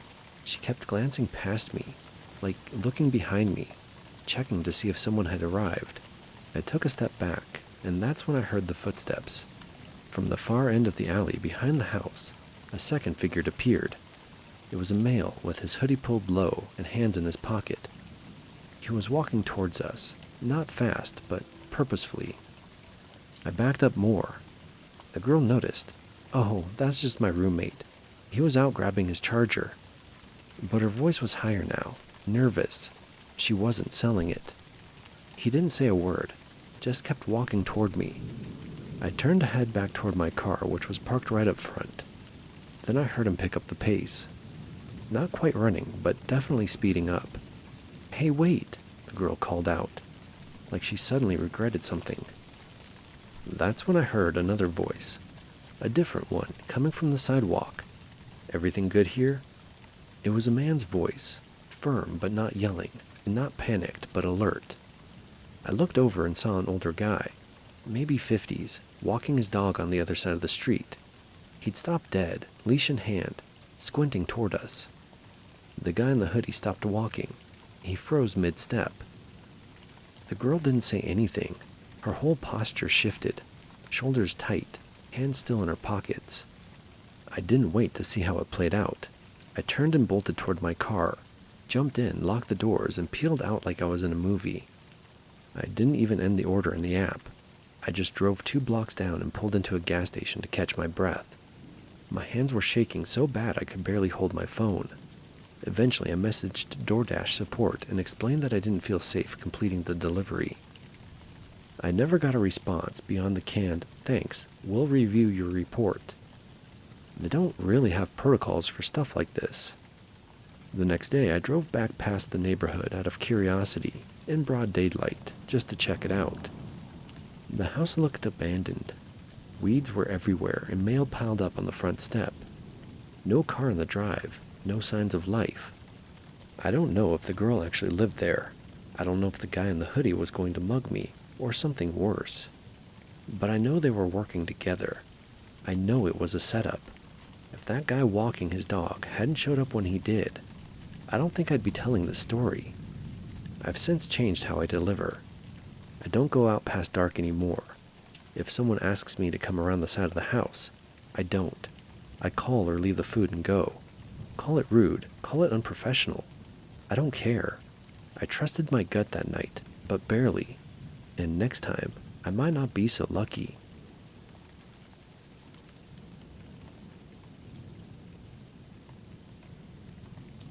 This happened a few weeks ago, and I've been going back and forth about posting it. I don't want to sound dramatic. Nothing technically happened. But the whole interaction left me feeling uneasy enough that I haven't ordered food since. I'm a 28-year-old woman living alone in a small apartment complex just outside of town. It's quiet, nothing fancy, but I've never felt unsafe here. I work remotely, so I'm home most of the time. That night, I was too tired to cook after a long day of meetings, so I ordered dinner on one of the usual apps. It was Italian food, my go-to comfort meal. The driver's name was Kevin. He looked to be about mid-40s in the profile photo. He had good ratings, so I didn't think twice about it. About 45 minutes later, I got the "your order is arriving" ping. Then a minute later, "your dasher is approaching." I stepped into the hallway to wait by the door. I always appreciate when they knock instead of leaving the food without a sound. I've had one too many orders get snatched from the hallway. A knock came and I opened the door almost immediately. The guy standing there looked rough. Not in a dangerous way, just tired. His shirt was wrinkled, hair messy, and he was dripping from the rain. He gave me a long look before holding out the bag. "Hey there," he said, eyes scanning me up and down. "You look cozy in there." I was in leggings and a sweatshirt, not exactly lingerie. I gave a polite smile and took the food. "Thanks," I said, already starting to pull the door closed. But he didn't move. "Got dinner all to yourself tonight?" he asked. I paused. Yeah, just me." He smiled, but not the friendly kind. It was the slow, deliberate kind you'd expect from a guy trying too hard to act charming. "Shame," he said. "A pretty girl like you shouldn't be eating alone." That's when I knew I wasn't overthinking it. That feeling, the internal ping that something's off, hit hard. I gave a tight smile and tried again to close the door. Before I could, he added, "You know, if you ever get tired of solo dinners, I don't mind swinging by off the app." I froze. "Could save you the fees," he added. "Maybe I bring the food, you share a little something in return. Nothing crazy, just good company." He winked. I forced a laugh. That awkward, polite kind you do when you're just trying to end a conversation without escalating it. "Yeah, I'm good, thanks. Have a good night." I shut the door fully and locked it, then stood there for a second, heart rate picking up. Was that a joke? Did he mean it? I checked the peephole.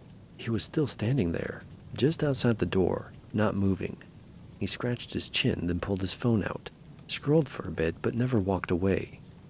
I waited another 30 seconds. He was still there. I backed away from the door and turned off the lights in the living room. I didn't want him seeing through the blinds. After a full 2 minutes, I peeked again. This time he was gone. I reported the incident through the app immediately.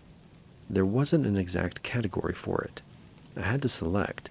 Driver made me uncomfortable, and write out what happened in the notes. I was detailed but calm. explained the comments and how he lingered. Their response? "We take reports seriously and are investigating the matter. Thanks for your feedback." No follow-up, no name, just a generic message. I ate my food with the TV on loud, trying to shake off the gross feeling. I kept thinking, was I reading too much into it? Was it just awkward flirting? A joke?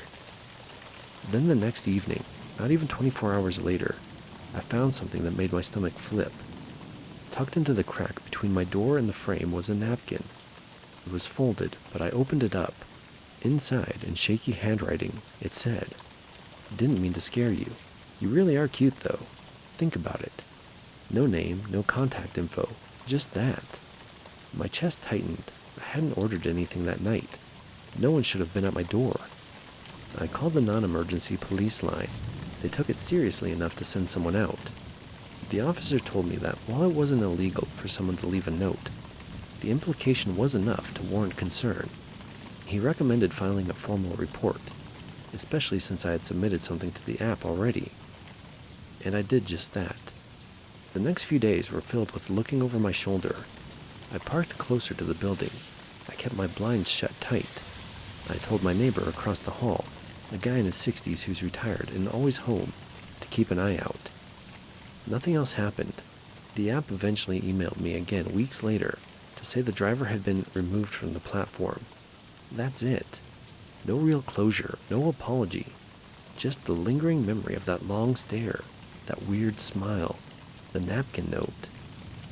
I haven't ordered delivery since. I either cook or do pickup, and I never open the door without checking first.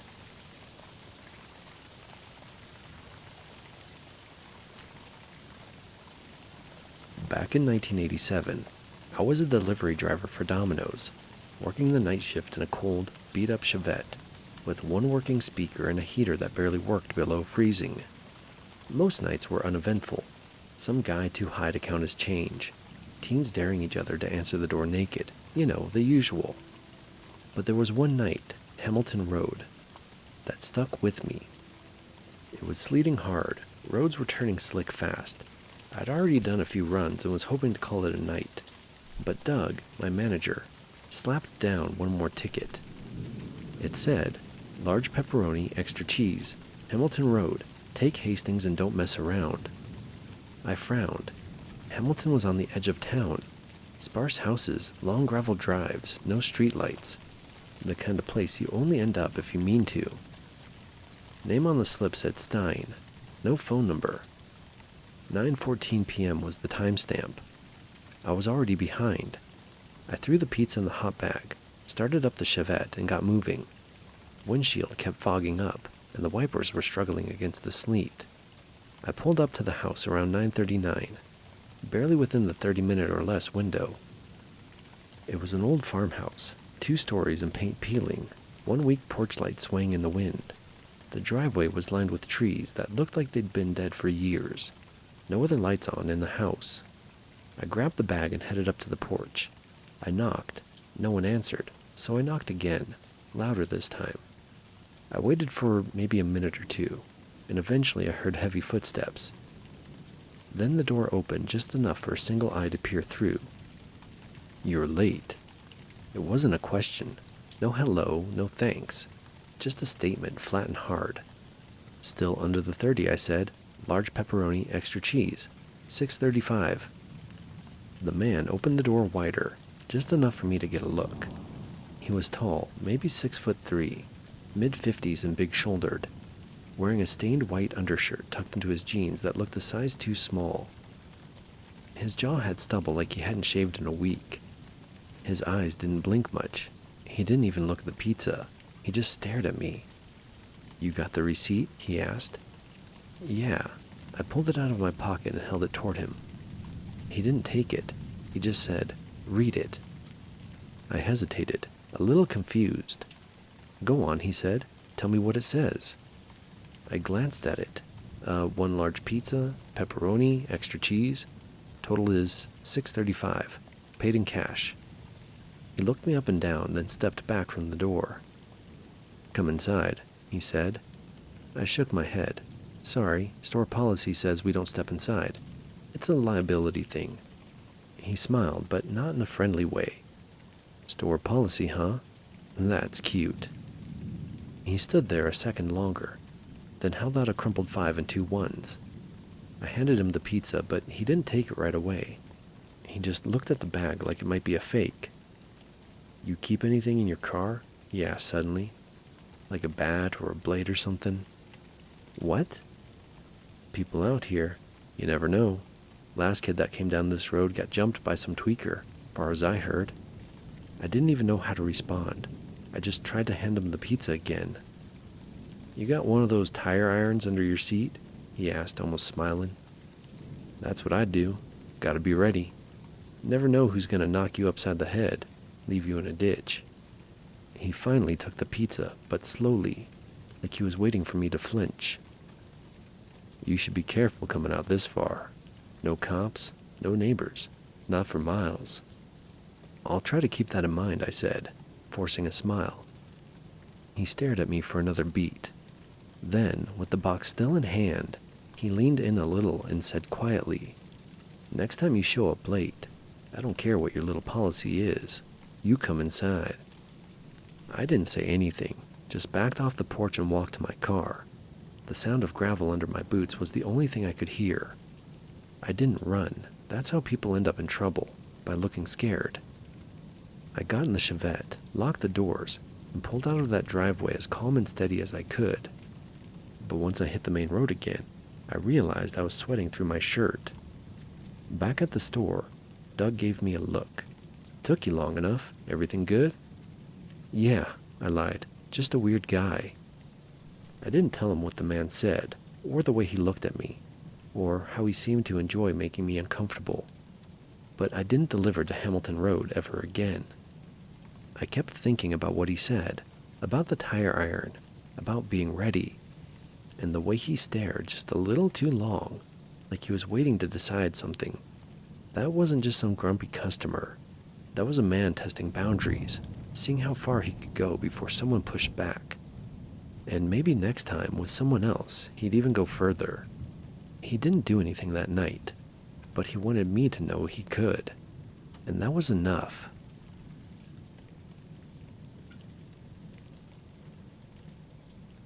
Welcome back, fellow drifters.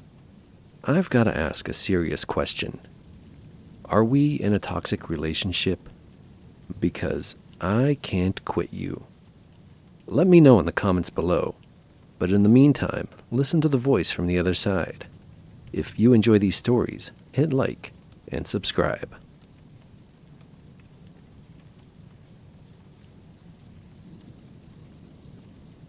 This happened a few years ago, and I still don't like talking about it.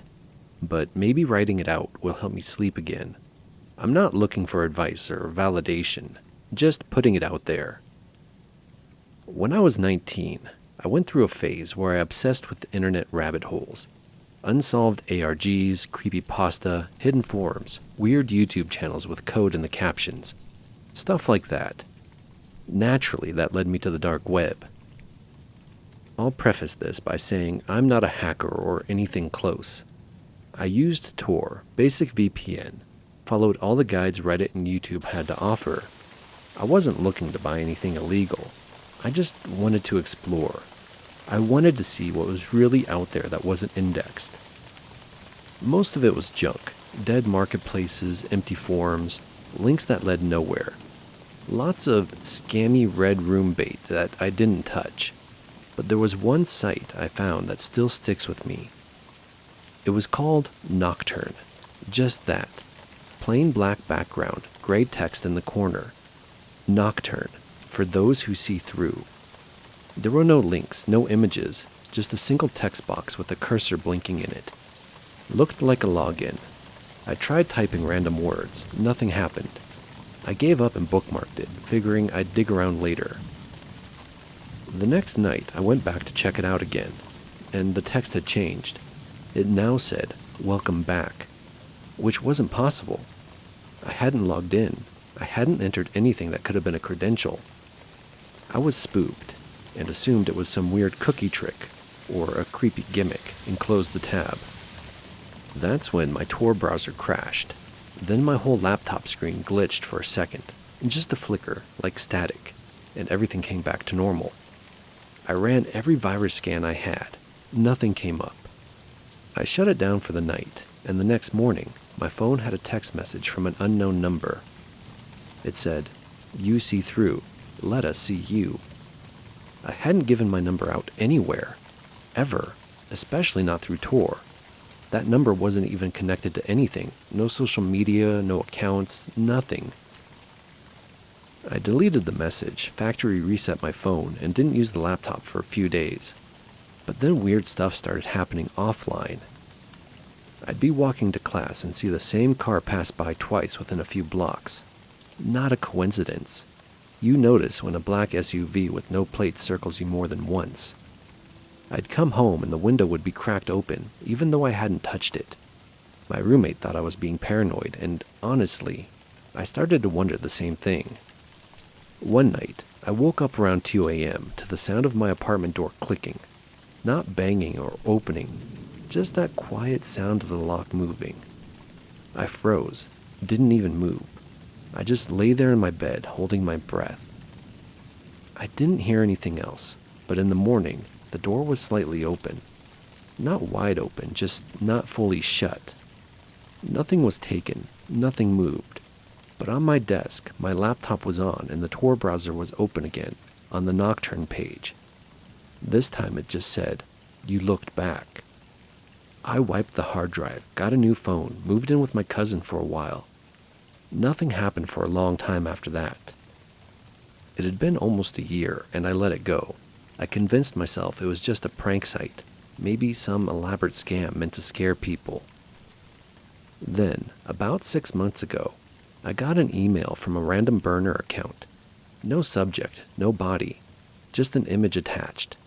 It was a photo of me, sleeping, in my new apartment. No metadata, no trace.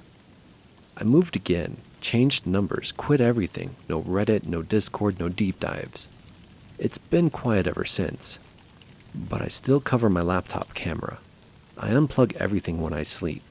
And sometimes, late at night, I think about how easy it was to stumble into that site, how normal it looked, how it's probably still out there, waiting for someone else to type something random. I never found out what Nocturne really was. I just know I shouldn't have gone back.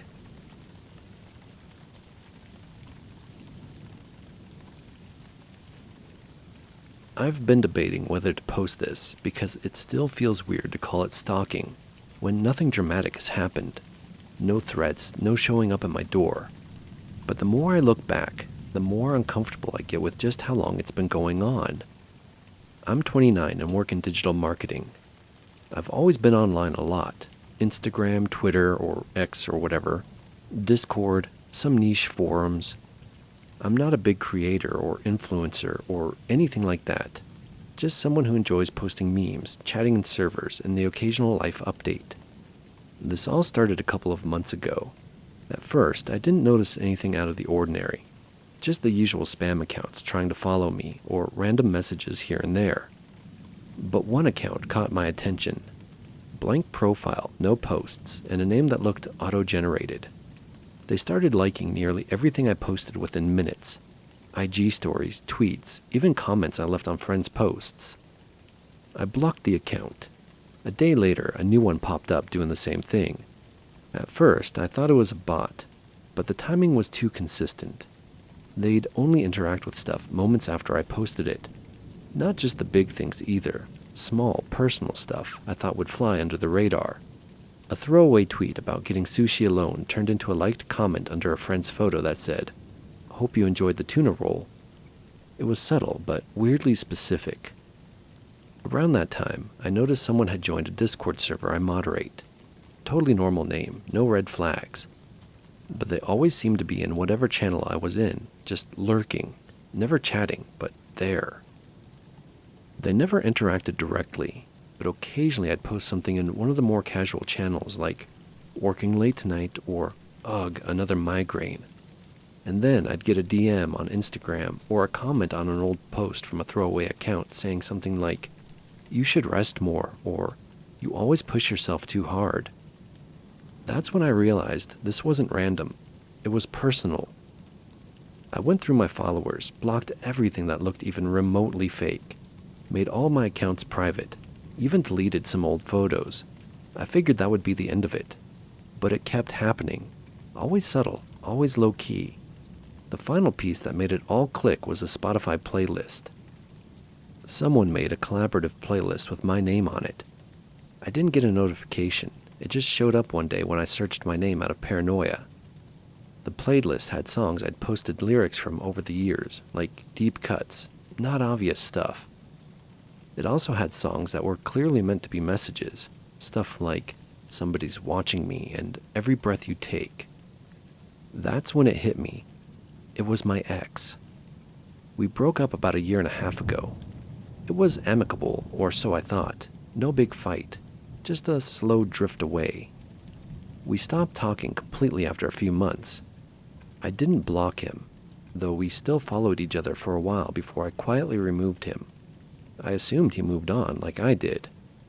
But he knows all my habits, the way I tweet lyrics when I can't sleep, the foods I post, the servers I'm in, the fact that I sometimes use the same username variations. He could have pieced it all together. He probably never stopped looking. And what's messed up is that he hasn't done anything. He's just watching, quietly, from the digital shadows. And because he never says anything directly, I can't prove it's him. I can't even report him without sounding like I'm paranoid. But I know it is.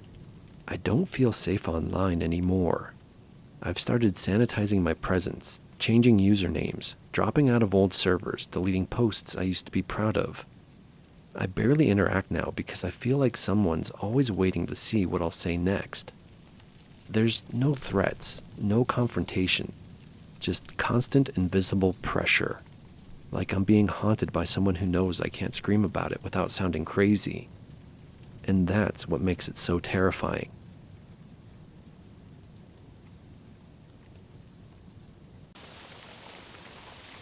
I'm not sure if this qualifies as stalking, or if I'm just being paranoid, but I need to write this down because I haven't really talked to anyone about it, and it's been messing with my head for months.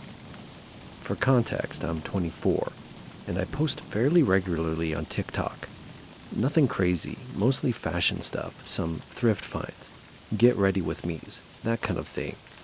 I have a decent following, just over 50K, and until recently, it's all been pretty positive. A few weird comments here and there, but nothing that felt serious. This all started maybe 8 months ago. I noticed one person kept commenting on my videos, a woman, probably around my age, based on the profile pic and the tone of the comments. At first, they were sweet, harmless stuff like, "OMG, love your style," or "Your apartment is so cozy." I even responded a couple of times when she asked where I got a sweater or a necklace. Then, the comments started to feel different. Not aggressive, just personal. I posted a video once in my kitchen showing off a thrifted mug collection, and she commented, "I liked the old place more. The lighting here makes you look tired." I hadn't mentioned that I moved. I thought maybe she was just guessing based on the background. Still, I brushed it off. But then, a few videos later, she commented, "You don't sit by the window anymore. That light was prettier on you." That creeped me out a little because I used to film by this big bay window in my last apartment, but I'd only done that in a handful of videos, and I never pointed it out. It wasn't a set or anything, just my actual living space. I started paying closer attention after that. She'd leave comments that referenced things just off screen like, "I can tell that's your favorite cup now. I saw your cat walk by at the end. She's getting chunky, LOL. I miss when you wore your hair up. It suits your neckline better." It wasn't just one comment per video either. Sometimes she'd reply to other people like she knew me personally. She once said she doesn't wear that perfume anymore, under a video where someone asked what scent I used. I never posted about my perfume. After a few weeks of that, I blocked the account. It felt invasive and weirdly possessive, like she was trying to narrate my life for me. I figured she'd move on. A new account popped up not long after. No profile picture, but the same tone. The first comment was on a haul video I filmed in my room. It said, "Back to filming upstairs again?" That's what did it for me. I'd never mentioned where I filmed in the apartment. The only way someone would know I was upstairs is if they'd somehow recognized the window or angle from before. I got freaked out enough to go private for a while. I didn't post for almost a month. Things calmed down. Then one day, while I was walking back from the bodega down the street, I noticed a woman across the intersection just standing there. She wasn't doing anything threatening, just staring in my direction. I couldn't make out her face clearly, but something about the way she was just standing there gave me this tight feeling in my stomach. I turned the corner quickly and rushed home. I didn't see her again, but that was the first time I seriously considered that maybe this person wasn't just online. After I started posting again, I noticed a few things around the building. My mail got opened once, just a little tear, like someone peeked in. Another time, I found a post-it note on my door that just said, "Cute boots." Nothing else, no name. I hadn't worn those boots on TikTok. I stopped sharing videos in real time. I'd film during the day and post them hours or even days later. I also started double-checking windows to make sure they were closed if I filmed anywhere near them. A couple weeks ago, I went live for the first time in months. I didn't plan to. I was bored and organizing my closet. Figured I'd chat while I did it. Maybe 10 minutes in, someone commented, "The lamp is off tonight. You usually leave it on." The lamp was in the corner of my room. I hadn't even shown it in the stream. I hadn't even looked at it. That's when I ended the live. I haven't gone live since. Last week, when I was leaving for work, I noticed a folded up note in my windshield wiper. It was just a blank piece of paper, but it had clearly been placed there on purpose. There had not been any rain or wind to blow it on there, but it was just sitting there like a calling card. I still haven't told anyone. My friends would say I'm being dramatic, and there's no real evidence. No threats, no name, no physical contact. I even started wondering if I'd imagined some of it, if maybe it's all just one long weird coincidence. But deep down, I still think she's watching me, and I think she thinks she knows me, and I have no idea what she wants.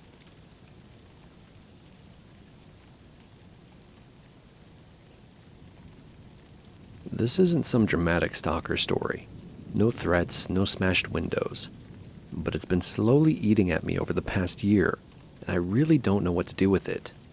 It's subtle, but unsettling in a way I can't shake. So here it is. I'm 25, live alone, work remotely, and I spend a fair amount of time online. Discord is kind of my main social outlet. I'm in a few niche servers for gaming, music, and art. Pretty typical stuff. About a year ago, I joined a server for a small indie horror game. It had a tight little community, not a lot of people, so everyone kinda got familiar fast. I started chatting regularly in the off-topic channels, and ended up talking more and more with this guy. I'll call him D. D was funny, kind of sarcastic, but smart. He had a good way of keeping conversations going. We played the game together a few times, then started chatting more often. Eventually, we'd hang out in voice calls after hours. Just the two of us sometimes, just shooting the breeze. We'd talk about music, weird internet finds, favorite movies, harmless stuff. It started off normal, but over time, he started DMing me more and more. At first, it was just, "Hey, what's up?" every couple of days. Then it became every day. Then, multiple times a day. If I didn't reply within a few hours, he'd double text, then triple.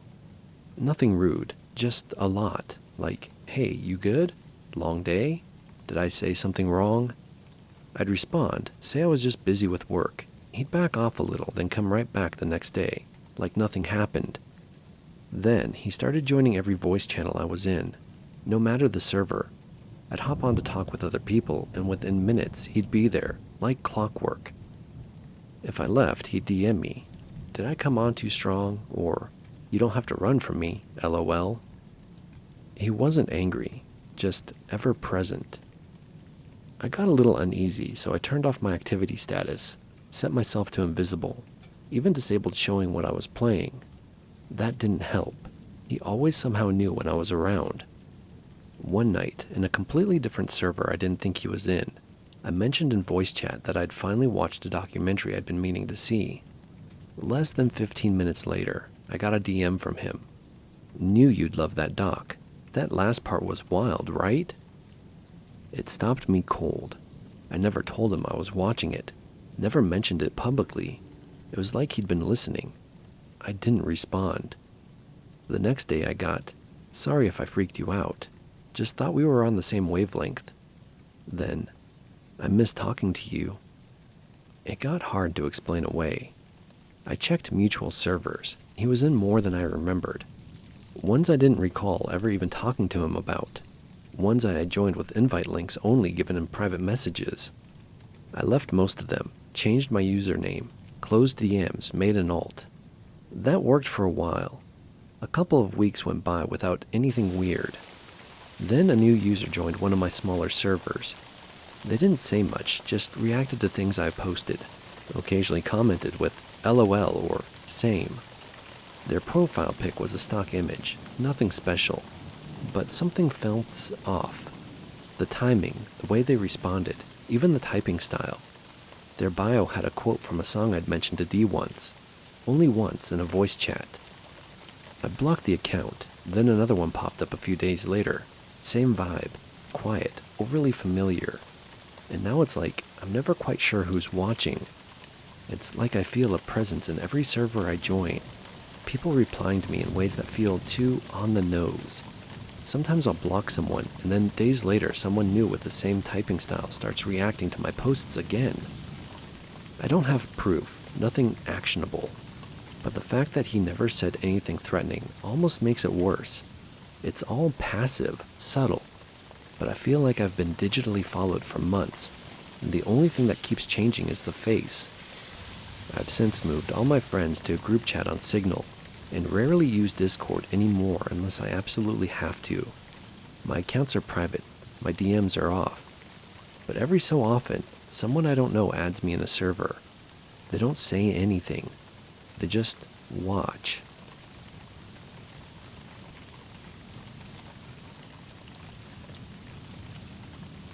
I don't even know where to begin with this, because it feels ridiculous when I say it out loud. But it's been creeping up on me for months, and I'm past the point of shrugging it off. For context, I'm 27, live alone, and I've played MMOs since college. I've always liked the social aspect, getting to know people through raids, late-night grinding sessions, all of that. About a year ago, I got really into this fantasy MMORPG. I'll leave the name out for obvious reasons. And it's basically my go-to wind-down activity after work. That's where I met her. We grouped up randomly one night for a dungeon, and she was chill, funny, helpful, didn't take the game too seriously. We ended up playing again a few nights later, then more regularly after that. She went by a feminine name in game, and spoke on voice chat sometimes. Definitely a woman, maybe mid-20s. We started running stuff together every other night, then almost daily. We never talked about personal lives much, just joked around, shared gear, complained about the game mechanics. That was the dynamic, friendly, casual. I never flirted with her, never asked for socials. It was just a solid game buddy.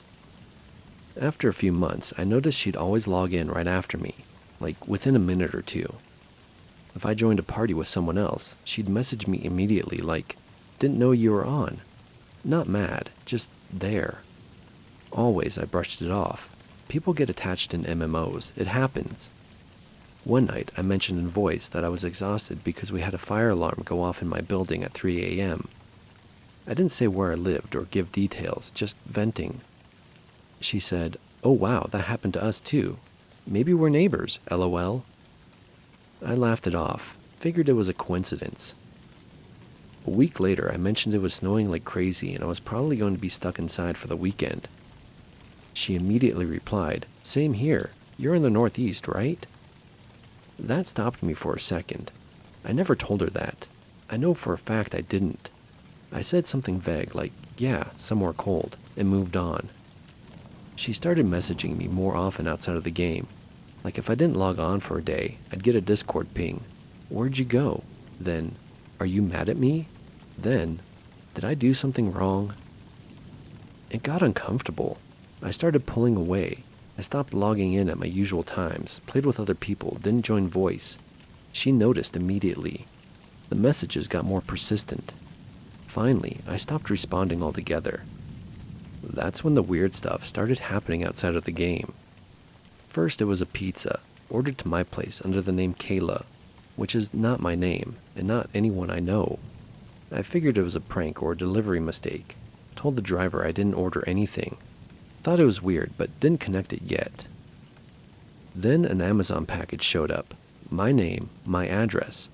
Inside was a set of cheap dice like for D&D, with a note that just said, "We should play for real sometime." No sender or return address. I hadn't told anyone from the game where I lived, not even what city. I stopped playing the MMO entirely after that, deleted Discord, changed my email, but it didn't stop. A couple of weeks ago, I got a handwritten letter in my mailbox. Not mailed, just placed there. No envelope. It was on lined notebook paper, written in neat, slanted handwriting. It said, "You don't have to ghost me. I'm not mad. I just want to talk. You're the only one who ever really saw me." That's it. No name, but I knew who it was. There's no one else it could be. I installed a camera at my front door the next day. Nothing yet, but I keep checking the footage. I've started taking longer routes home from work, just in case. My friends think I'm being dramatic, but they didn't hear how calm her voice always was, or how familiar she made everything sound. Like we were close, like she knew me. But we weren't close. We were strangers. We still are.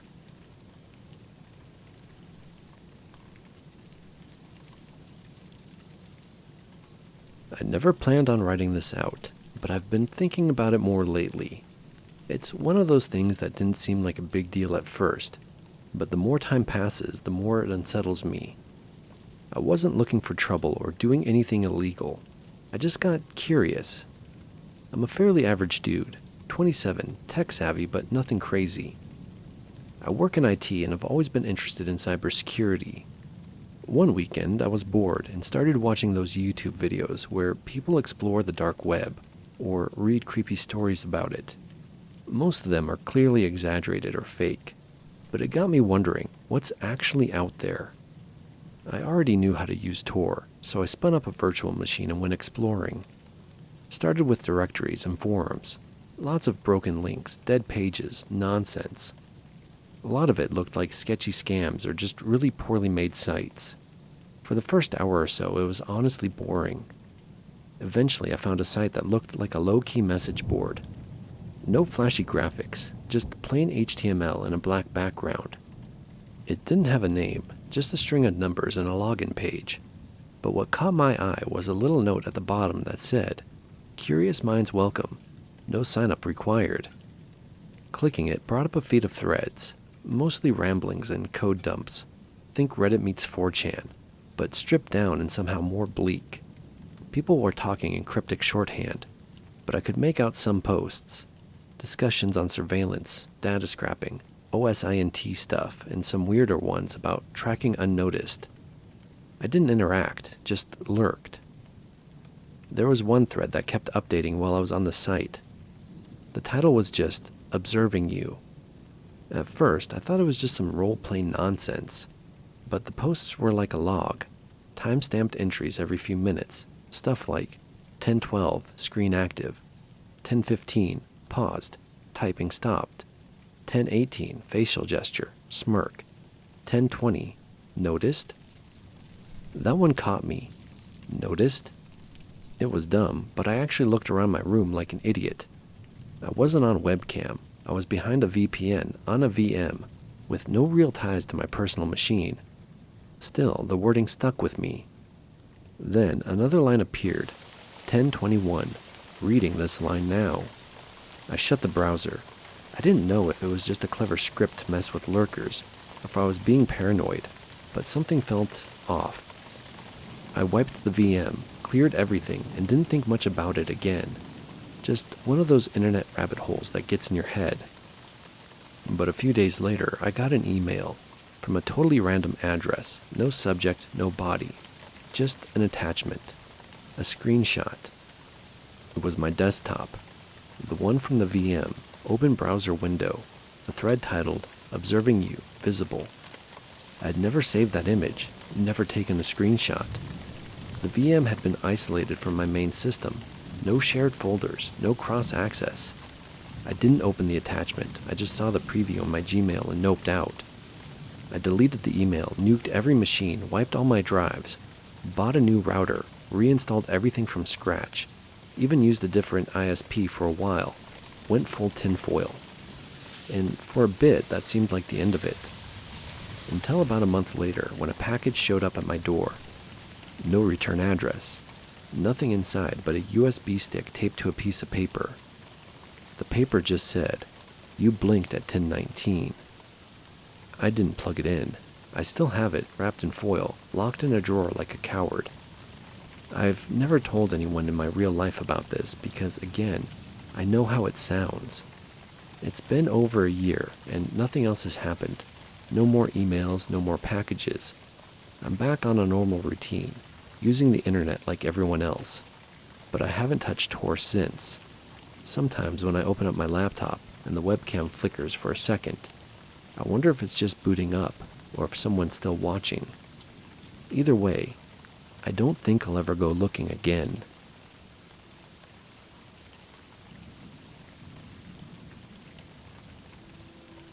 And we're back, fellow drifters, with a burning question deep in my mind.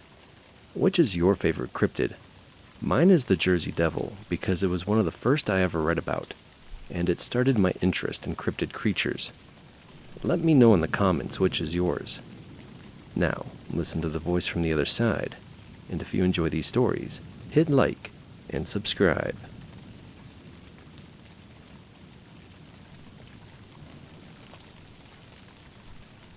I've never posted on here before, and honestly, I don't believe in much. No ghosts, no aliens, no demons. Nothing. I live in New York City and work in a mid-sized office near Midtown. Pretty normal routine. Coffee shop in the morning, walk to work 9 to 5, then back home. This happened back in April, broad daylight, on a weekday, around 1:30 in the afternoon. I'd stepped out of the office to grab lunch from a food truck I like that parks a few blocks away. I wasn't distracted, wasn't on my phone, wasn't even wearing headphones. I just wanted fresh air and something greasy. So I'm walking down 7th Ave, kind of weaving through the slower crowd, when I noticed 2 kids standing outside a closed storefront. I remember it clearly because they stood out. No one else was paying attention to them, but they were just still, not moving like kids usually do. One looked about 12, the other maybe 9 or 10. They were both pale, like grayish, not just pale white. And they dressed kind of off. Like their clothes were neat, but outdated. The younger one had a coat that looked like it belonged in the 90s. Old zipper and a weird cut. The older one had on a black hoodie, but the sleeves were too short, like they'd outgrown it. What struck me first was that they were staring directly at people as they walked by. Not talking, and not panhandling, not playing, just watching, and no blinking. As I walked past them, the younger one stepped right in front of me. Just moved forward like a statue coming to life, no warning. He said, "Excuse me, sir, could you help us find our mother?" His voice was wrong, too flat, like he was reading a line but didn't understand it. And there was no fear, no urgency. Just those words. That's when I looked at his face properly. His eyes were entirely black. No whites, no iris. Just shiny jet black orbs. And they weren't contacts, and I'm sure someone's thinking that. But these were different. They didn't reflect light the way they should have. It was like staring into 2 holes. And the older one behind him? Same eyes, just standing there, dead silent. I felt this weird pressure in my chest. Not fear like jump scare fear. More like a sudden sickness. Like I was being pulled down from the inside. I didn't answer. I just stepped around the younger one without saying a word, kept walking, and I didn't even turn around. When I got to the truck, I ordered my food with my hands literally shaking. I've never had that kind of visceral reaction to anything before. I eat my lunch, calm down a little, and start to think maybe I just saw something weird and my brain filled in the rest. But when I walk back past that same block, maybe 15 minutes later, they're gone. No sign of them. I even looked up and down the cross streets thinking maybe they'd moved along, but nothing. No one else around seemed to notice or care, and you'd think if two kids that unsettling were standing around asking about their mom, someone would have called the cops or helped. Back at the office, I tried to brush it off. Even told a coworker later like it was just some odd encounter. But I couldn't stop replaying how unnatural it felt. The way they spoke, the way they stood, and especially those eyes. Since then, I've read a few stories online about black-eyed kids. Most of them are out in the woods or show up at night on doorsteps. Mine wasn't like that. Middle of a busy city, broad daylight, and they were in plain sight, but nobody else noticed. That part still freaks me out. I never saw them again, never experienced anything weird after that. But I walk a different route now. I avoid that block and I can't help scanning crowds for kids that don't quite look right. I still don't believe in much, but I do believe I saw something that I wasn't supposed to, and I hope I never see it again.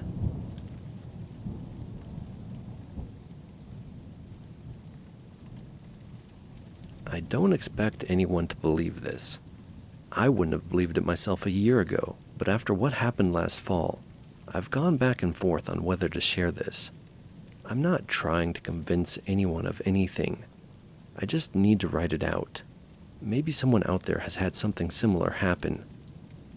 My wife and I moved to rural northern Arizona last spring.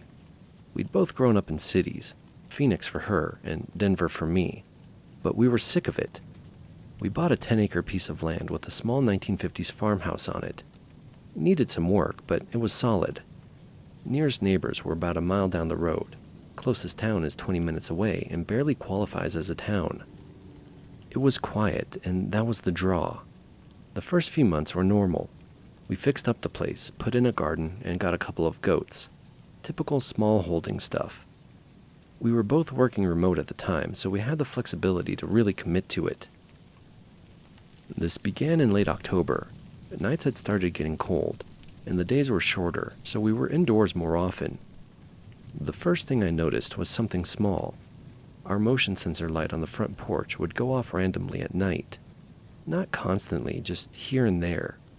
I assumed it was animals, raccoons, maybe coyotes, but it kept happening, almost always around 2 or 3 in the morning.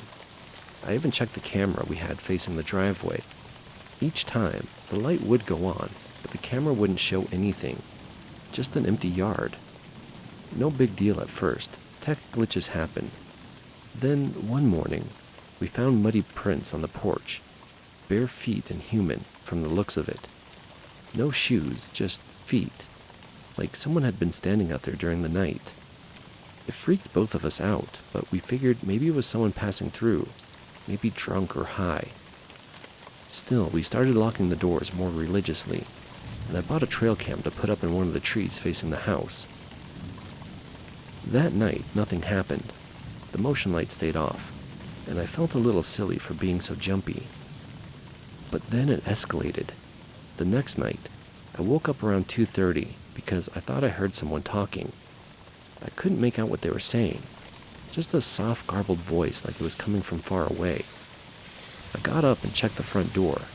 Nothing. I checked the windows. Still nothing. But the motion light was on. When I checked the trail cam the next morning, it had recorded movement at 2:31. The footage only lasted 5 seconds before cutting out. Not corrupted, just stopped recording. In that 5 seconds, I swear to God, you can see something just at the edge of the tree line. It looked human, maybe, but weirdly tall, slouched in this unnatural way like its limbs were too long. I didn't show my wife that clip. I didn't want to scare her. We started hearing footsteps around the house at night, not on the porch, but outside in the gravel and brush. Soft but steady, like pacing. They'd circle the house slowly. I'd shine my flashlight out the window and never caught anything, but the sound would stop the second the beam went out. The worst part was the next night. We were eating dinner, just finishing up around 8 p.m., and we heard our goat screaming. That's not a sound you forget once you hear it. It's this awful high-pitched bleating. We both ran outside. One of our 2 goats was missing. The fencing was still intact. No sign of a struggle, no blood, just gone. We combed the property with headlamps for an hour. There was nothing, not even tracks.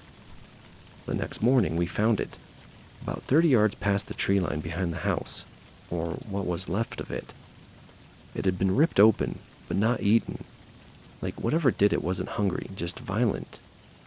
We called animal control, but out here they don't do much for livestock.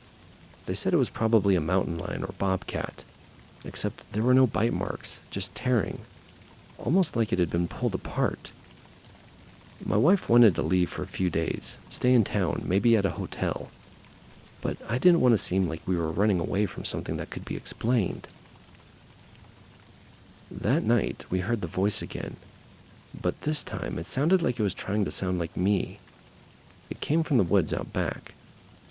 It wasn't yelling, just saying my name over and over, in this flat, awkward tone, like someone who didn't know how to speak. My wife heard it too. She grabbed my arm and just whispered, "That's not you. That's not your voice." We didn't sleep at all that night, and the worst part? No tracks. No movement on any of the cameras. The next morning, everything was normal. Too normal. The air felt still in this unnatural way, like even the animals were avoiding the place. We didn't see a single bird or rabbit that day. No bugs even. The silence was loud. We stayed one more night. I don't know why. It was the quietest night we'd had in weeks. No light triggering, no footsteps, no voices, just nothing. And the next day, it was like it had never happened. The motion light never went off again. The trail cams caught deer and rabbits like normal. The forest felt alive again. My wife swears she even saw a fox near the garden the day after. It's been months since then, and nothing else strange has happened. We still live here, but neither of us talk about that week anymore. We don't go into the woods past the tree line. We replaced the trail cams, but haven't looked at the old footage since. We keep the lights on a little longer now, and don't let the new goats out at night. Sometimes I wake up around 2:30 out of nowhere, not from a sound, just wide awake, and I wait, but nothing ever happens. Still, I swear, some nights, I feel like something is out there, watching, just not ready to come back yet.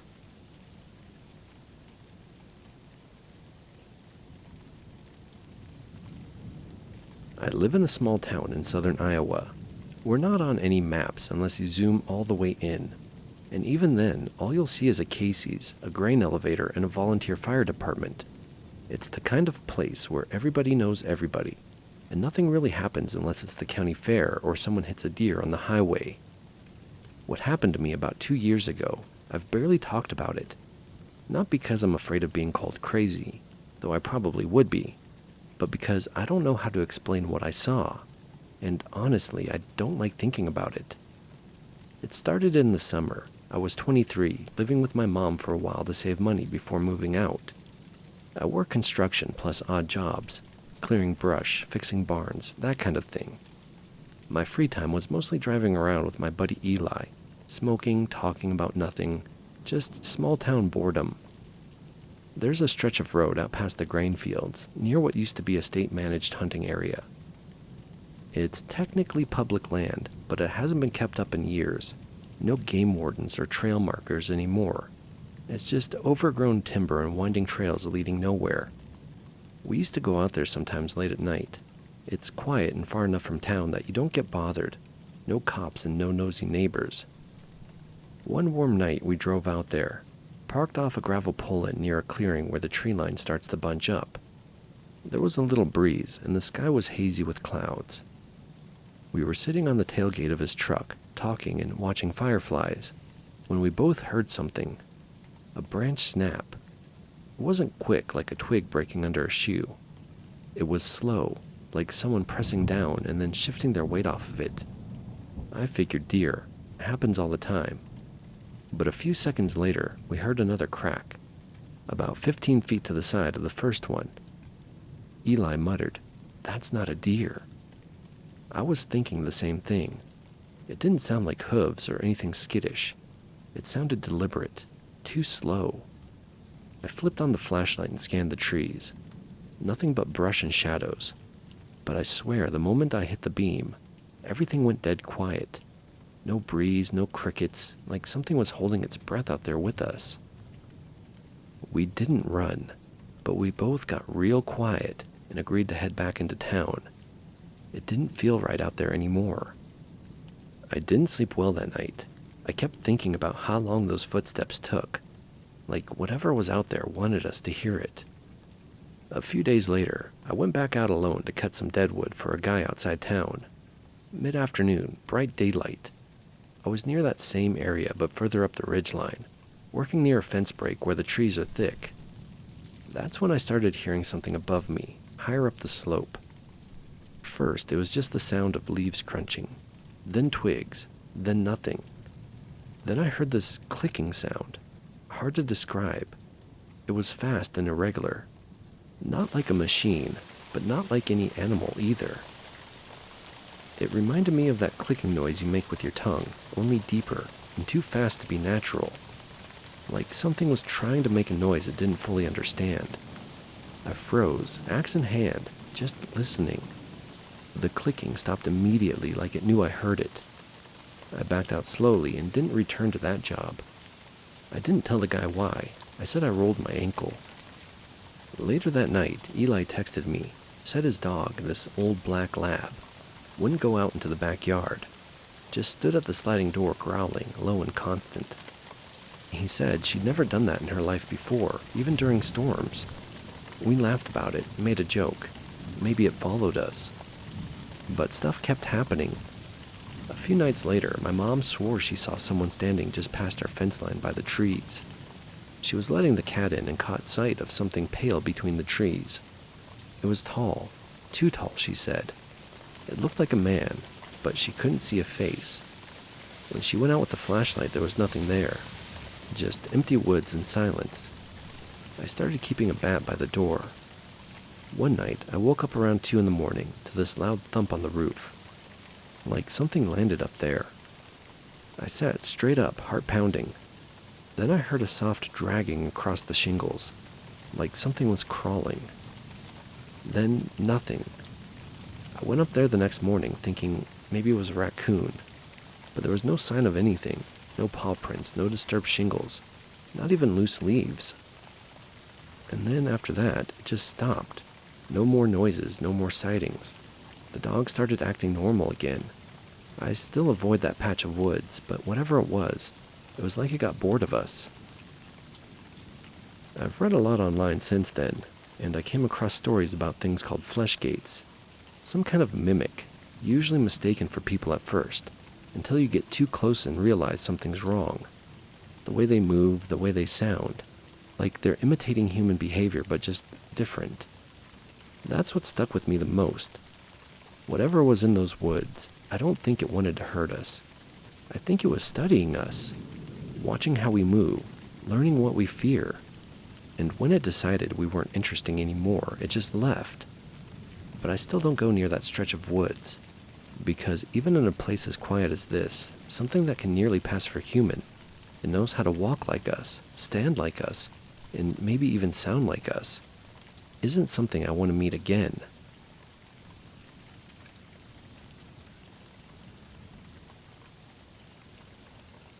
This happened a little over a year ago, but I haven't really talked about it with anyone outside of my brother.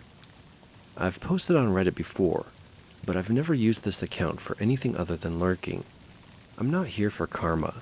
I just want to write this out and see if anyone else has had something remotely similar happen. I live in a suburb just outside of Minneapolis. It's not exactly rural, but my neighborhood backs up to a pretty big nature preserve. maybe 400 acres of woods, trails, a frozen-over creek in the winter. Most of the houses on our street have a backyard that leads straight into the tree line. I grew up here and moved away for college, came back after my dad passed and left us the house. My younger brother, Sean, lives about 15 minutes away, and we'll hang out on the weekends, grab drinks, play Xbox, normal stuff. That night started normal too. Sean came over around 8 p.m. It was early December, cold but no snow yet. We had a couple of beers and watched a movie. And then, around 11:30, he said he'd probably head home. We were standing out back so he could smoke one before driving. It was quiet, like dead quiet. The kind of quiet where you can hear the wind shifting in the branches. There's usually some kind of background noise. Cars, a plane overhead, or just the neighborhood dogs barking. But that night, it was just still. That's when we both heard something from the woods. At first, I thought it was a coyote. We get them sometimes, though they're usually shy. But this sound was different. It was long, low, and wrong. Like a mix between a moan and a howl. But it kept changing pitch. It would start high, dip into something almost human sounding, then cut off suddenly.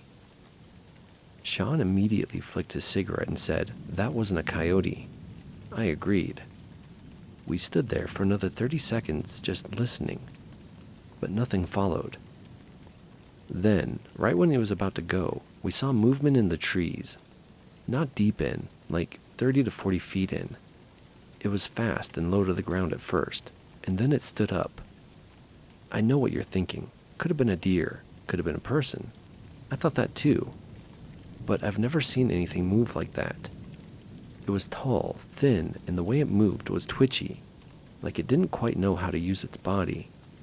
It walked towards us, slowly at first, just a few steps, and then it crouched low again, like it was trying to hide, but we could still see it. I backed up to the door, and Sean whispered, "We need to go inside." We went in, locked the door, and stood there staring out the window. We couldn't see it anymore. I grabbed my flashlight from the kitchen drawer and killed the interior lights. After about 2 minutes, I flicked the flashlight on and pointed it toward the tree line. That's when I saw its eyes. They reflected the beam like an animal, but they were too high up, and they weren't shaped right either, too far apart, and the color was wrong. A pale, dull yellow that didn't blink or move away when the light hit them. They just stared back at us. Sean whispered, "Dude, that thing's not scared of us." I turned the flashlight off, and for the next 10 minutes we sat there, not talking. I wanted to believe it was just some weird deer or even a person messing with us. But in my gut, I knew it wasn't. Then we heard a scraping along the side of the house. Not claws, not like a horror movie.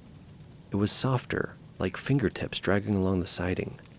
It started at the corner and slowly moved towards the window we were sitting near.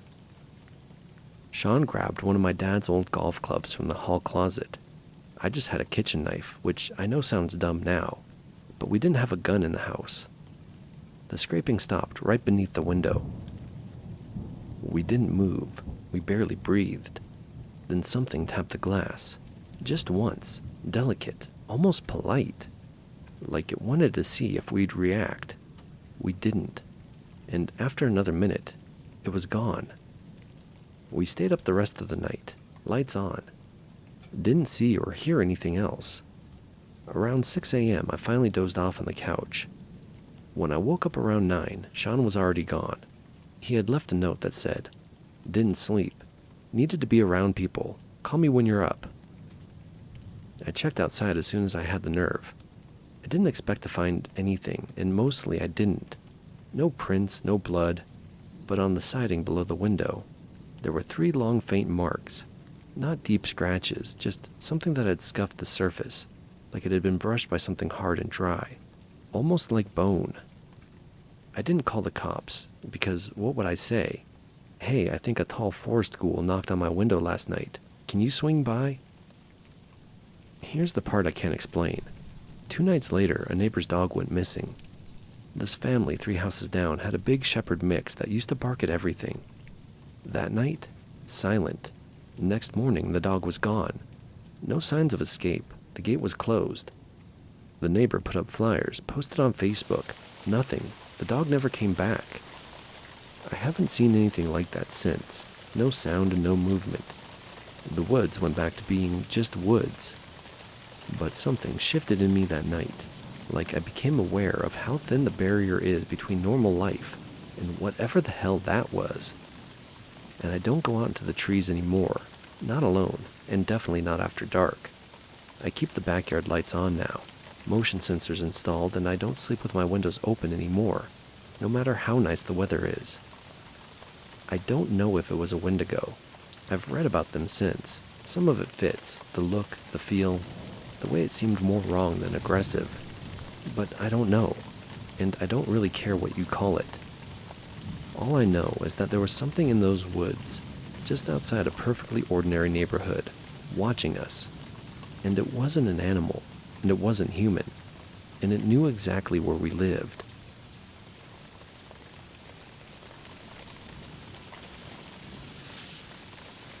Not really sure what category this fits into. I'm not claiming anything supernatural happened, but something about this stuck with me, and I've never been able to fully explain it. This happened last fall, and it still creeps me out. I live alone in a rental house on the edge of a small town in Pennsylvania. It's not the middle of nowhere, but it's quiet. Just a handful of houses on my street. And after 9 or 10 p.m., everything's pretty much dead. I work from home, so I keep odd hours, usually up late. That night was a Tuesday, I think. It was around 11:30 p.m., and I was in the living room watching a movie with the lights off. I hadn't been drinking or anything, just relaxing. I remember it was chilly out, probably mid-October, because I had the space heater going by the couch. Out of nowhere, there was a knock at the front door. Not the doorbell, just a knock. 3 slow taps. That was already weird. I never get visitors that late. I figured maybe it was a neighbor with an emergency or something, so I paused the movie and went to check. I turned on the porch light and looked through the peephole. At first, I didn't see anyone. Then, I saw 2 kids standing on the porch. It was a boy and a girl, but looked like they were maybe 10 or 11, bundled up in hoodies. The boy was slightly taller, and they were just standing there, side by side, staring at the door. Not fidgeting, not talking, just standing still. I cracked the door but left the chain on. "Yeah?" I said. The boy spoke first. His voice was flat, polite, a little off somehow. And he said, "Can we come in?" I blinked in disbelief. "Why? Are you guys okay?" The girl said, "We need to come in, please. We won't take long." She said it the same way, calm, monotone, like she was reading from a script. Something about the way she said "take long" made my skin crawl, and I couldn't place why. They didn't look hurt. They weren't shivering or crying. No signs of distress. Just 2 kids who somehow thought it was normal to ask a stranger to let them in at midnight. I told them no gently. I said, "You guys need to go home, it's late. Where are your parents?" They didn't answer that. Instead, the boy said, "We can't come in unless you say it's okay." That line stuck with me too. I hadn't said yes, but they hadn't left. They just kept standing there, like they were waiting for something. I was getting more uncomfortable by the second, so I started to close the door. Before I did, I got a better look at their faces, and that's when I noticed their eyes. It's hard to describe because it wasn't immediately obvious. The porch light was dim, and they both had hoods casting shadows. But their eyes, they were too dark. Not just the irises, the entire eye. No whites, just black, completely. It wasn't some kind of reflection or lighting trick. I stared long enough to be sure. They weren't wearing contacts, and those weren't normal eyes. I shut the door and I locked it without saying anything else. They didn't knock again. They just stayed there for maybe a minute, then walked off. I watched from the window. They didn't run, didn't talk to each other, just calmly walked back down the driveway and disappeared into the dark. I didn't sleep much that night. The next day, I checked my Ring camera. It hadn't recorded anything. I thought maybe it had glitched, but I checked the history, and it had recorded a car driving by 15 minutes before the knock. It just somehow didn't record the kids. I asked my neighbor if they'd seen any kids wandering around, and no one had. One of them suggested it might have been a prank, and I guess that's possible, but I don't know. Something about it felt off in a way I can't explain. It wasn't just how weird the situation was. It was how quiet they were, how deliberate everything felt. Like they weren't kids at all. I haven't seen them since. No weird knocks, no odd behavior around the house. But every so often, especially when I'm up late and the house is quiet, I'll think about that night and wonder what would have happened if I'd said yes, if I'd have let them in.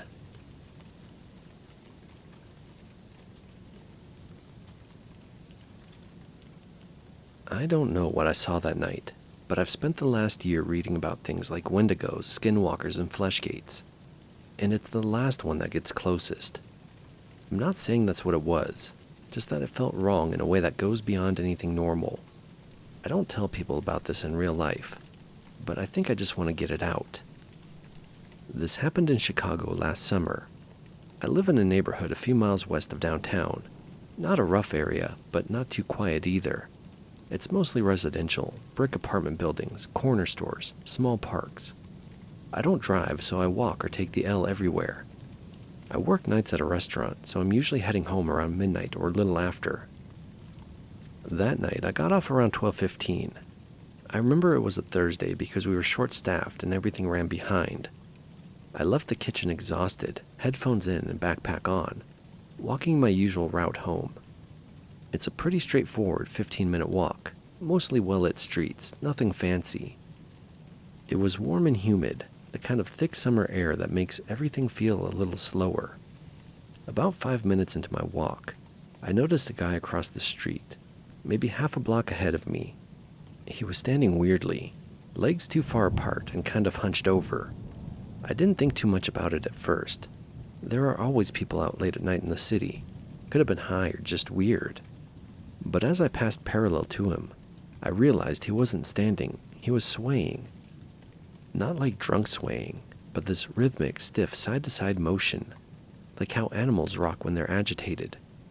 I glanced quickly, not trying to stare, but something about his limbs didn't look right. They were too long. His arms hung almost to his knees, and he was tall, like 6'5" or more. He had a hood up, but I could see part of his face under a street lamp. It looked wrong. His skin looked too tight, too pale, and his jaw just seemed slightly unhinged, like it sat lower than it should have. At that point, I started walking faster. I didn't cross the street or break into a run or anything, just picked up the pace, told myself not to look back. That's when I heard the footsteps, not behind me, but across the street. They matched my pace perfectly, like an echo, but just off enough to know it wasn't mine. A few steps, then silence. A few more, and then nothing. Always just slightly out of sync. I risked a glance over my shoulder and the guy was gone. I mean, completely gone. No one on the sidewalk. It hadn't even been 20 seconds since I passed him. I chalked it up to nerves. I even laughed a little, trying to push the adrenaline down. I got to the next intersection and hit the crosswalk button, and while I waited, I heard something high up. Not loud, more like the sound of someone shifting their weight on a fire escape. That slight metallic groan, and I looked up. There was something crouched on the second-story fire escape of the building across the street. I couldn't make it out clearly, just the silhouette, but it looked like a person crouched on all fours, facing the wall. Its back was arched high, like a cat about to pounce, and it was slowly turning its head towards me, and I mean slow, like it was just becoming aware of me. The light changed, and I booked it, ran the next full block, and didn't even look back. When I stopped running, I was maybe 5 minutes from home. I ducked into this 24-hour laundromat that's usually empty at night. It's mostly fluorescent lighting and vending machines. I sat down and tried to catch my breath. Told myself I was freaking out over nothing. I didn't see anything following me, but I felt like I just needed to get home.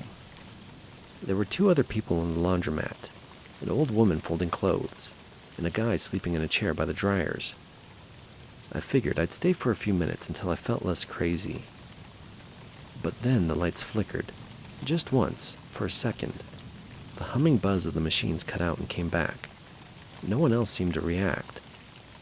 And that's when I saw it again, in the reflection of the laundromat's front window. From where I was sitting, I could see part of the sidewalk behind me in the glass. Something was standing just outside the window, tall, thin, pressed close to the glass but not visible through it, only in the reflection. It didn't move, just stood there, but its limbs looked wrong again, bent the wrong way at the joints, like they were too long for its frame. I looked over my shoulder and saw nothing. When I turned back to the glass, it was gone. I left immediately. The other people didn't even glance at me. I walked the last stretch of home as fast as I could, every step convinced it was behind me, even though I didn't see it again.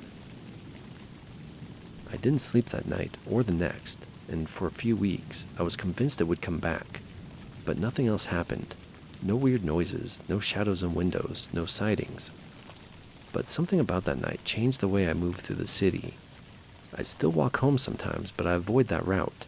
I don't wear headphones after dark anymore. I pay attention now, because I don't think that thing was random. I think it saw me before I saw it. I think it chose to follow me. And if what people say about flesh gates is even partly true, that they mimic, that they watch, that they learn, I think it was practicing something. Walking like a person, moving through the city, getting better at hiding in plain sight.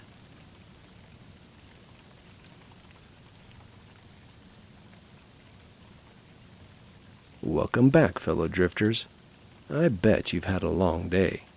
Why don't you sit down next to the fire and take a load off? And do me a favor.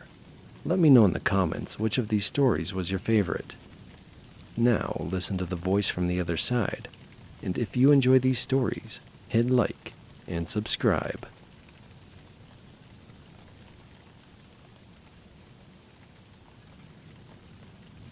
You ever look back on something and realize how close you came to real danger?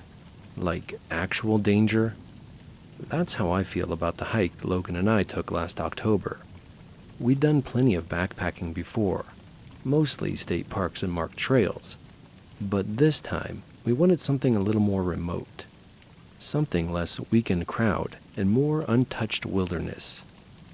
We settled on a loop through the deep hollow backcountry, about 20 miles total, almost no cell service and rarely used. It was supposed to be 2 days out, 1 night camping. We parked at a pull-off where the dirt road dead ends, started the hike around 10 a.m. under a clear sky. It was early fall, crisp, dry, and great weather for hiking. For the first few hours, everything was solid. We made decent time, found a stream to refill water, stopped for lunch on a rock outcrop. It felt like we were the only people out there. It wasn't until late afternoon that things started to feel off. We passed what looked like a collapsed hunting blind, about 100 yards off the trail. Old lumber and rusted nails, half covered in moss. There was a weird smell, too. Faint, sour, like something had rotted and gotten baked by the sun. Logan thought maybe an animal died nearby. I figured the blind hadn't been used in years. That's where we set up our tent, boiled some ramen, and got a fire going before the sun dipped behind the hills. That's also when we heard voices. At first it was just one, maybe 200 feet off, low and distant. We stopped talking and just listened. It wasn't campers. They weren't laughing. There was no music. Just short phrases, muttered. Then another voice, a little closer, gruffer. We couldn't make out the words. We assumed maybe it was hunters. Not entirely legal that deep in those woods, but it does happen. Then we saw a faint red glow between the trees. Not a headlamp, it was too dim. It looked more like a cigarette. Logan whispered, "Should we call out?" "No," I said immediately. "Let's wait." There was something off about it. The way the voices carried, the way they didn't seem to care about being heard. We snuffed the fire, packed away the food, and got into the tent without using our lights. For the next hour, we lay there in silence. At some point, a third voice joined in. This one was younger, speaking fast and low. There was shuffling and branches snapping. At one point, it sounded like something metal clinked, like a rifle or some gear. That's when it clicked for me. They weren't just hiking, and they weren't camping. They were poachers, illegal hunters, maybe running traps, maybe worse.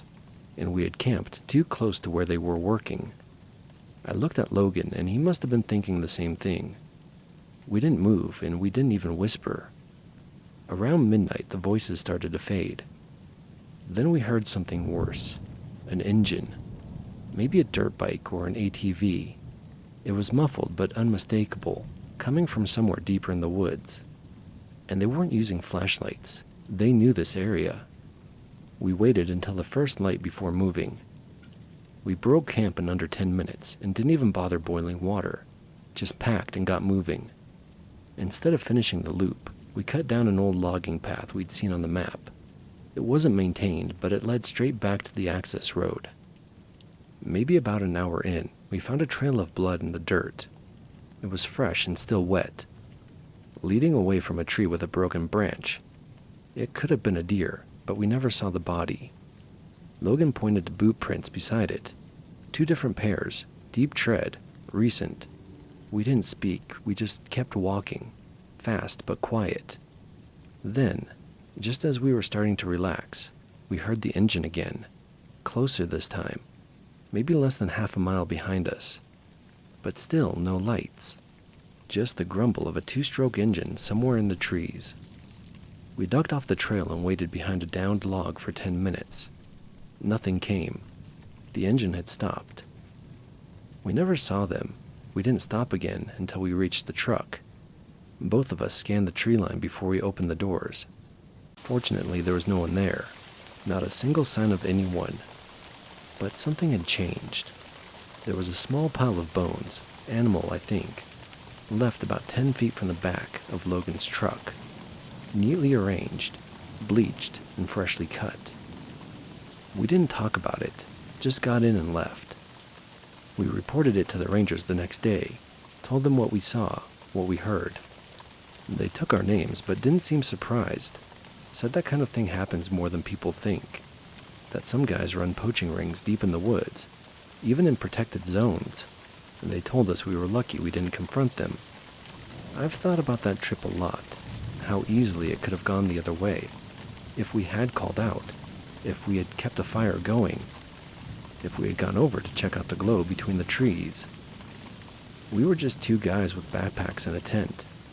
They were 3 armed strangers who didn't want to be found. Sure, we made it out okay, yeah, but it felt more like we were allowed to leave.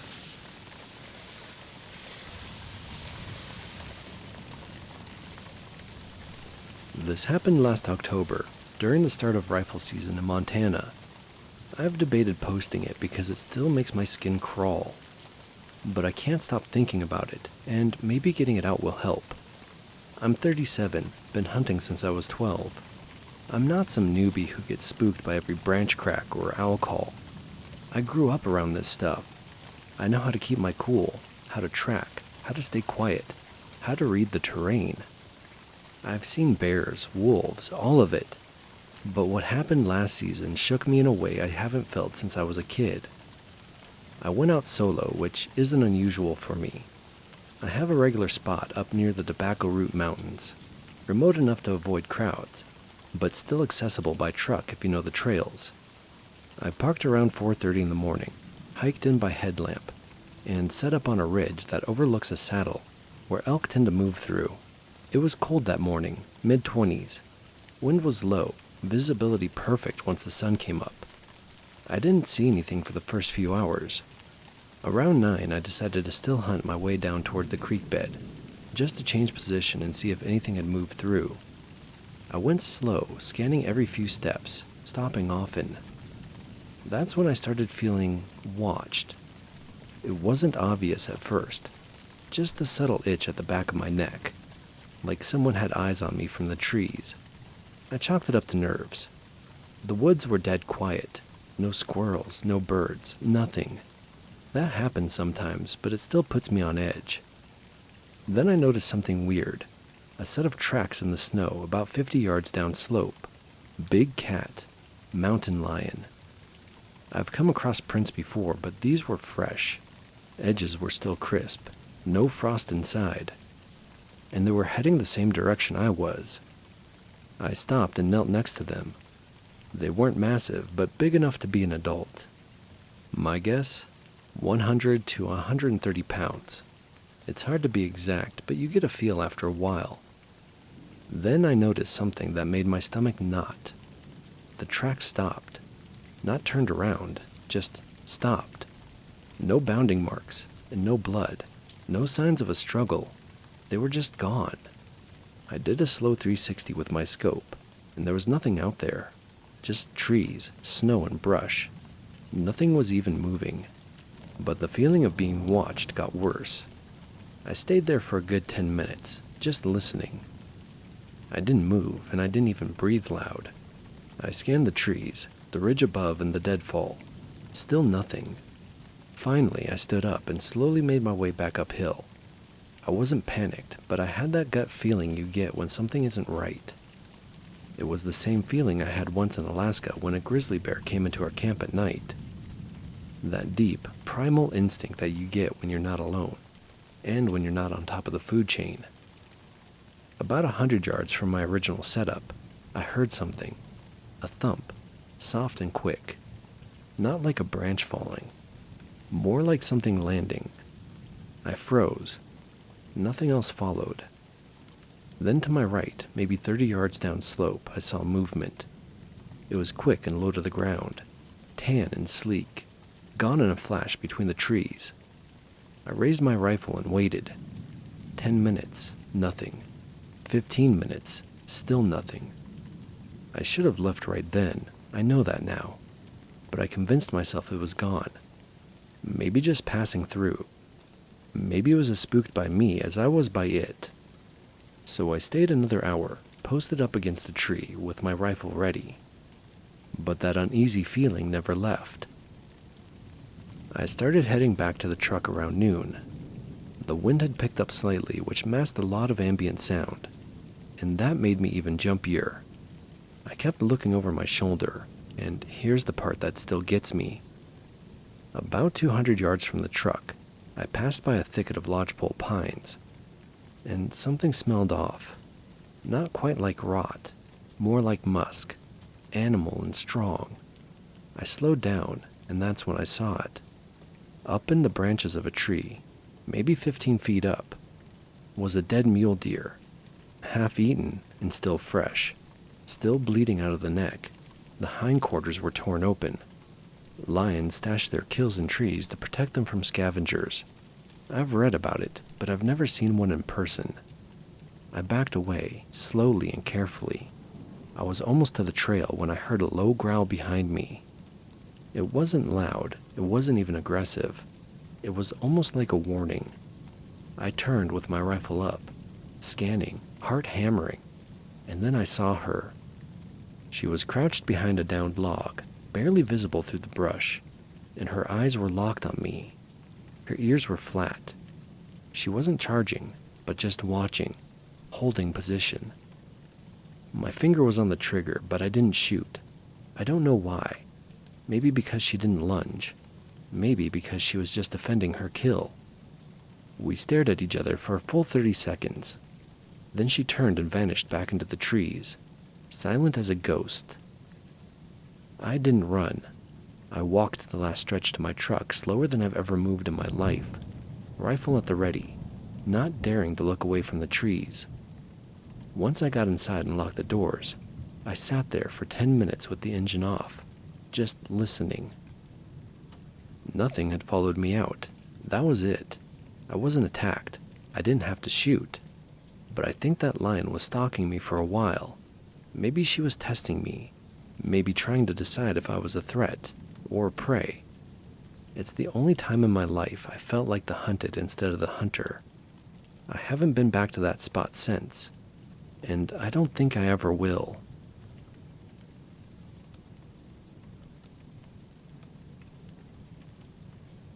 You ever feel like the woods are watching you? And I don't mean in that romantic, nature is beautiful kind of way. I mean really watching, like something with eyes you can't see, just beyond the trees, just out of frame. That's how it felt when Dan and I went hiking last fall up near Miller's Ridge. We'd been talking about doing an overnight in the deep woods for months. Just a short one. Hike out, set up camp, drink a little whiskey, then hike back. Nothing crazy. We both grew up outdoors and we're not the type to get spooked by the forest. But this trip, I still think about it sometimes. Not because of what happened. Nothing did. Not really. But because of what didn't happen. Because of the way it all felt. We left the truck around noon on a Friday. The trailhead was already remote, about an hour past the last paved road. But we wanted to go even deeper, into a section of the state forest that barely sees any foot traffic. No cell reception, no noise pollution, just pine trees, cold air, and miles of silence. By 3 p.m. we'd gotten a few miles in and were following a deer trail along a ridge. Dan pointed out some old claw marks on a fallen log, deep and uneven. Cat, he said. Mountain lion, maybe. He sounded more excited than concerned. I remember joking that at least one of us would make it out alive if we were attacked. Dan laughed. Yeah, you're slower, so I guess I'd survive. We set up camp just before sunset on a patch of flat ground near a dry creek bed. Firewood was scarce, but we made do. Heated up a couple of freeze-dried meals, passed a flask back and forth, and watched the last light bleed out of the trees. And that's when the mood started to shift. At first, it was just a sound. A snap, a footstep maybe, about 20 yards uphill, just past the edge of our firelight. We both went still. Deer? I whispered. Dan shrugged. Could be. But the way he reached slowly for the hatchet told me he wasn't sure. We waited for a bit, but nothing else happened. A few minutes later, we heard it again, same direction. A crunch of pine needles, just one step, then silence. This time I stood up and aimed my headlamp into the trees. There was nothing out there, just trunks and brush and shadows that didn't move. Dan said, might be a cat. They stalk in circles. Watch for a while before they pounce. He was half joking, but his eyes weren't smiling. The fire started dying down after that, and neither of us were in a mood to keep it going. We turned in and zipped ourselves into our bags and tried to sleep. The key word being tried. I laid there for what felt like hours, staring at the roof of the tent. Every time the wind stirred the trees, I flinched. Every time a twig snapped outside, I held my breath. At one point, Dan whispered, "You awake?" "Yeah," I said. He paused. "Something's out there." I didn't answer, but I already knew. You know that feeling when someone is standing behind you? Like the way your skin prickles, even if they hadn't said a word. It didn't feel like imagination. It felt instinctual, like some part of me I didn't control had picked up on something the rest of me couldn't see. We laid there, listening, and that's when I heard it. Not a step this time, but breathing. Not loud, not close. Just steady and slow. It came from the direction of the trees, like something watching, chest rising and falling, calm as hell. And then, just when I thought I imagined it, it stopped. The rest of the night passed in silence. Or maybe I fell asleep out of sheer exhaustion. I don't know. We packed up at dawn, and neither of us said much. The woods looked normal in the daylight, calm, even pretty. But that pressure was still there, like something hadn't left. We decided to bushwhack back a different way, down through the valley instead of retracing the ridge trail. That seemed safer somehow. About a half a mile down, Dan froze mid-step and pointed to the dirt just ahead. Tracks, fresh ones. Big and padded, feline, definitely, but huge. The kind that made your stomach knot when you realize how big a mountain lion actually is. We kept walking, faster now. I couldn't shake the feeling of eyes on the back of my neck. I kept turning around expecting to see something, but it was always just trees. Eventually we reached the trail again, maybe 2 miles from the truck. That's when we heard it. A scream. Not human, not animal either. High-pitched, drawn out and echoing through the trees like it didn't belong to the forest, or this planet. I've heard foxes, elks, and owls, but this wasn't any of those. It started low, rose to a screech, then cut off sharp, like someone hit a switch. We didn't speak, we just ran. When we got back to the truck, Dan locked the doors the second we climbed in. We sat there for a long minute, catching our breath. Finally, he looked at me and said, "Weirdest thing, huh?" I waited for a minute, and then he said again, "I never saw it, whatever it was, but I know it saw us." I nodded because I'd felt the same exact thing. We told people we heard a mountain lion, that we got spooked, but we don't really know. And honestly, that's what sticks with me. The not knowing. Could have been a cat, could have been nothing. But I've hiked that ridge dozens of times, and it never felt like that before.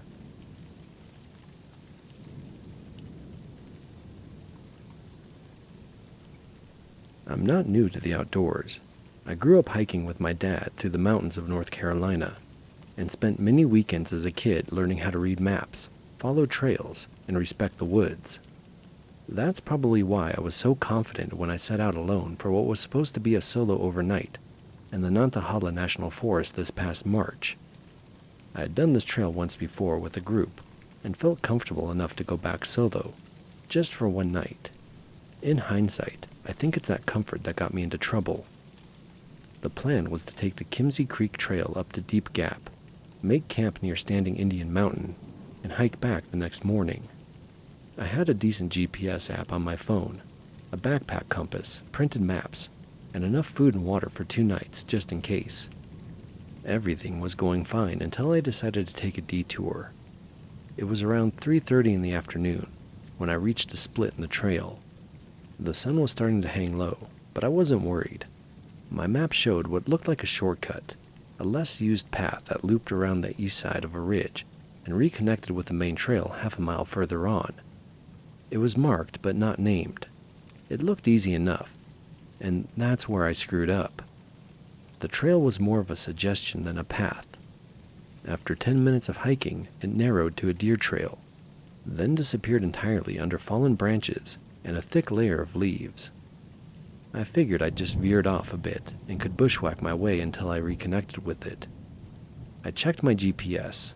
There was no signal. The app wouldn't even load my saved maps. My printed map didn't show this level of detail or elevation. I dropped lower into a ravine than I realized. I told myself I'd keep heading east and eventually find the trail again, but the woods just thickened. I came to a dry patch beneath some firs and figured I'd make camp early. I wasn't in any real danger. I had food, water, and the means to stay warm. I wasn't exactly thrilled, but I wasn't panicking either. The quiet settled in around 7 p.m. The forest felt unusually still. No birdsong, no bugs, just the occasional shifting of small animals in the brush. I told myself it was normal. Animals go quiet sometimes. Around 10 p.m. I woke up. I don't know why. I wasn't cold. I wasn't thirsty. But I felt different. Like something was out there. Then I heard a twig snap, somewhere close, 30, maybe 40 feet away.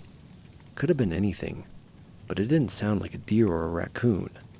It sounded heavier, more deliberate. I held my breath. Another crunch, closer this time. I turned on my headlamp and scanned the trees. Nothing but woods, branches, and shadows. I called out, "Hello, is someone there?" No answer, and I didn't sleep much after that. By morning, the woods were thick with fog. Visibility was maybe 20 feet tops. I tried to hike toward higher ground, hoping for clearer air and a signal, but I was still deep in unfamiliar terrain. An hour in, I found something strange. A single boot print in the mud. Not mine. They were different tread, smaller size. It was headed in the opposite direction. There were no other prints around it, just the one, and no trail leading away, no matching right foot, just one print, like someone had been standing still. I called out again, and still nothing.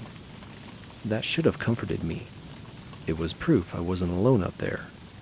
But something about that print set me on edge. Why just one? By midday, I was sure I'd been walking in circles. I marked a rock with red tape from my pack, and a couple hours later, I ended up back at it from the opposite side. That's when I heard something new. Whistling. High, soft, and directionless. Faint enough that I almost convinced myself it was the wind. But it wasn't the kind of sound that changes with breeze. It was patterned. 4 or 5 notes. Nothing musical, just repeating. When I turned to face it, it stopped. I stood still, every hair on my arm standing up, and listened. For 10 minutes, there was nothing. Then it started again, further off. I moved fast after that. I didn't know where I was heading anymore. I just didn't want to be near that sound. Around late afternoon, the fog lifted, and I finally saw something in the distance. A tall structure rising above the trees. I bushwhacked toward it, and nearly collapsed with relief when I realized what it was. An old fire lookout tower. Rusted, weather-beaten, half collapsed, but still standing. I climbed up slowly. A few steps were weak, and the platform swayed under my weight, but I eventually made it. From up there, I could see a rough clearing, about half a mile east. Maybe an old campsite. No signal still on my phone, but at least I had a direction. Before I climbed down, I looked out toward the woods, and that's when I saw movement. A person, maybe 100 yards out, tall, dressed in dark clothes, moving behind trees, slow and steady. I waved and shouted, "Hey, I'm up here. I need help." But whoever it was didn't respond. They just kept walking, then stopped. I waited for them to move again, to step into view, but they didn't. When I blinked, they were gone. I stood there for another 5 minutes, scanning the woods, but saw nothing. Eventually, I climbed down and started toward the clearing. I reached it just before dusk. It looked like it hadn't been used in years. A rusted-out trailer sat on one end, half crushed by a tree limb, moss growing on the sides. Inside, it was empty, except for a cracked bench, some broken drawers, and an old coffee can full of nails. Still, it was better than sleeping under a tree again. I cleared a spot near the trailer and set up my bivy sack, using the outer shell of the structure as a windbreak. I sat against the trailer wall and tried to eat, but my stomach wasn't having it. I felt wired, strained, like something had my nervous system in a vice. Just before turning in, I noticed a few faint scratches in the metal paneling of the trailer, like someone had idly scraped a knife into it. Nothing dramatic, no bloody warnings or anything. Just a few uneven lines and what might have been letters, but nothing I could read clearly. I assumed it had been left by some bored hunter or surveyor years ago. I crawled into the bivvy and lay there, listening. The forest felt heavier that night. Not louder, not exactly. Just present. Sometime after midnight, I heard what I thought was a voice. Not clear, no words, just the rise and fall of a tone. Like someone calling out faintly, far away, but in a rhythm that was too familiar. It sounded almost exactly what I had shouted earlier that day. "Hello? Anyone out there?" I told myself it was echo or memory. I'd barely slept. Probably just my brain replaying the moment. But then I heard it again, slightly closer. Then nothing. No footsteps, no leaves. Just a long, cold silence that didn't sit right. I didn't sleep. I just lay there staring at the wall of the trailer, counting seconds between the sounds. At one point, I turned off my headlamp to conserve battery and just sat in the dark. That's when I heard the whistle again, closer this time. Just those 4 or 5 notes, stretched out, like someone trying to get a dog's attention. I sat up fast and hit the headlamp. There was nothing out there. Eventually, around 5 a.m., The sky began to lighten. The woods felt less oppressive. The whistling never came back. I packed up fast and hiked toward where I'd seen the fire road the day before. I followed a shallow creek downhill and hit gravel by late morning. A ranger found me walking the road about an hour later. When I told him I'd gotten turned around off Kimsey Creek, he nodded like it wasn't the first time he'd heard that story. When I hesitantly mentioned hearing strange noises and thinking someone had followed me, he looked at me for a long second. Then he said quietly, "You're not the first." I asked what he meant. He hesitated, then shrugged. Sometimes folks come out of those woods spooked, talk about weird sounds, or seeing people they can't find again, usually getting off the trail near that side of the park. That's all he said. It's been 3 months now. I haven't gone back to the woods, not alone anyways. I keep telling myself I was just tired, off course, and my brain filled in the rest. That's the logical answer. But sometimes, late at night, I hear a faint tune in the back of my mind. 4 or 5 soft notes. And I'm not sure anymore if I imagined it or not.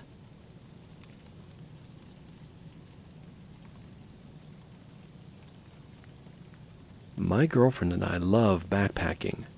We live in Oregon and spend most of our weekends in the Cascades, or the lesser-known forest areas just south of Mount Hood. We've both been doing it for years, and neither of us are the type to get scared by a twig snap or the occasional far-off howl. We're careful, experienced, and used to being isolated. But after last month's trip, we've both agreed we're sticking to busier trails from now on. I'm posting this here because, well, it doesn't make a lot of sense, and maybe someone else has experienced something similar. This happened mid-May. The weather was finally warming up, and we planned a 2-night backpacking loop through a lesser-known wilderness area I won't name for obvious reasons. The kind of spot where you sign into a logbook at a trailhead, and that's the last evidence of civilization you'll see for days. We were about 7 miles in when we found a perfect place to camp. A flat clearing near a stream, surrounded by thick pine and old-growth fir. No one else around. No trash, no fire rings. Just wild country. It felt remote in the best way possible. We pitched our tent, filtered water, cooked dinner, and hung our bear bag like usual. As the sun dropped, we sat near the creek and talked quietly while the light faded through the trees. No cell service, no distractions, just that low hum of being completely unplugged. It got cold fast once the sun dipped. We climbed into our tent around 9:30, and that's when things started feeling a little strange. It began with a thud, a single heavy thud about 50 or 60 feet away. Not a falling branch or a squirrel. It sounded more like something stepping or landing with weight. I sat up, thinking maybe an elk had wandered through. My girlfriend, Megan, heard it too. We unzipped the tent a few inches and listened. There was nothing. No movement, no breathing, just quiet. "Probably just a tree settling," she whispered. I nodded, but didn't quite buy it. We lay back down and a few minutes passed. Then we heard it again. Thud, crack, followed by a brief dragging sound, like something large brushing through the undergrowth. Megan gripped my arm. "Okay, that's not a tree," she whispered. I agreed. I grabbed the flashlight and flicked it on. I scanned the clearing through the mesh of our tent door. There was no glowing eyes, no movement, just our gear hanging from the tree in empty darkness. We waited another 10 minutes. Eventually, we both tried to settle back down, but the woods never really went quiet after that. Around 11:45, we both shot awake to this high-pitched whine. At first, I thought it was a coyote, but it wasn't right. It didn't rise and fall like a howl. It was more like a wail, almost human, but different. Like someone imitating a cry with something mechanical under it. It echoed in the trees and then just cut off. No fade, just gone. We both sat bolt upright. Neither of us said anything for a while. Then Megan whispered, "That sounded close." I couldn't tell where it came from. It was like the sound had bounced off every tree around us. but it didn't sound far off, maybe 100 yards. Way too close for comfort. I grabbed my knife and bear spray. It felt silly, but I needed something in my hand. We listened for half an hour, then 45 minutes. Nothing but wind and creek. No more cries, no more thuds. It was around 1 a.m. at this point when the second weirdest thing happened. We heard footsteps. Clear, deliberate, crunch, crunch, crunch, across the pine needles and brush. Slow, unhurried, not circling us, just walking near the perimeter of the clearing. I turned off the flashlight and we held our breath and listened. They stopped, then started again, still slow, still steady. We couldn't see anything through the tent mesh. I didn't want to unzip it again, and neither did Megan. She was gripping my wrist so tight it went numb. The steps continued, moving along the edge of the clearing, and then silence again. I waited 5 minutes, then 10, before turning the flashlight back on. I scanned everything, but there was nothing to see. Although I could swear to God, when I checked our bear bag, I could see it swaying slightly, like something had bumped the line. I told Megan I was going to check it, and she whispered, "Don't, just wait till morning." She was right. I didn't want to go out there even with the light. Now the last thing that happened still messes with me. We'd both drifted off a little from exhaustion, and maybe an hour passed, I'm not sure. But we woke up again to a soft whispering. Not talking, not words, just breathy low sounds, like someone standing just outside the tent, barely making noise. I froze. Megan buried her face in my shoulder. We didn't move. It lasted maybe 30 seconds, long enough for me to count my heartbeat like a drum. Then it stopped. Just stopped. I didn't sleep after that. We waited in silence until the sun started to lighten the treetops. Then, with shaking hands, we got out, packed our stuff, and left. We didn't talk until we were nearly back at the truck. Here's the thing. When we passed through the clearing again to retrieve our bear bag, which we'd hung high and well away from the camp, it was gone. The bag, the line, everything, like it had been cut down clean. There weren't any claw marks on the tree. No teeth marks either. We didn't find any tracks around the tent. The pine needles made the ground too soft to hold prints. But there were a few broken sticks that hadn't been snapped when we arrived. Subtle, but not natural looking. We filed a report with the ranger when we got back to town. He seemed unfazed. He said mountain lions can make some pretty strange noises when mating or hunting. But the bear bag was probably pulled down by a raccoon or black bear. Maybe even other campers playing a prank. But there was no one else signed into the logbook. No other cars. And no one else passed us on the trail. Whatever we heard out there wasn't just a cougar or a prankster. Something moved through that forest deliberately. It walked around our tent. It watched us. It made sounds I still can't quite explain. And it knew we were alone. We haven't been camping since. I still want to. But I think next time it's going to be somewhere with a ranger station nearby. And other tents in sight. Because I don't want to ever feel like that again. Like something standing just outside the fabric wall of your tent, listening, waiting for you to unzip it.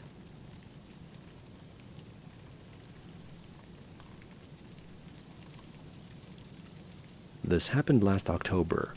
I've mentioned it in pieces to friends since then, usually in a light, offhand way. But I've never told the full story. Not because I'm afraid no one will believe me, but because it's hard to explain the feeling of it. The details sound mundane, but that low, slow brewing dread, that part doesn't come through when I talk about it, and that's the part I still think about. It was me, my buddy Clay, and our friend Bree. We've known each other since high school and always talked about doing an off-grid weekend. No phones, no distractions, just whiskey, bad food, and a fire. This time we actually did it. My uncle owns a hunting cabin way out in the Bitterroots, up in northern Idaho, about 5 hours from the nearest town with a gas station.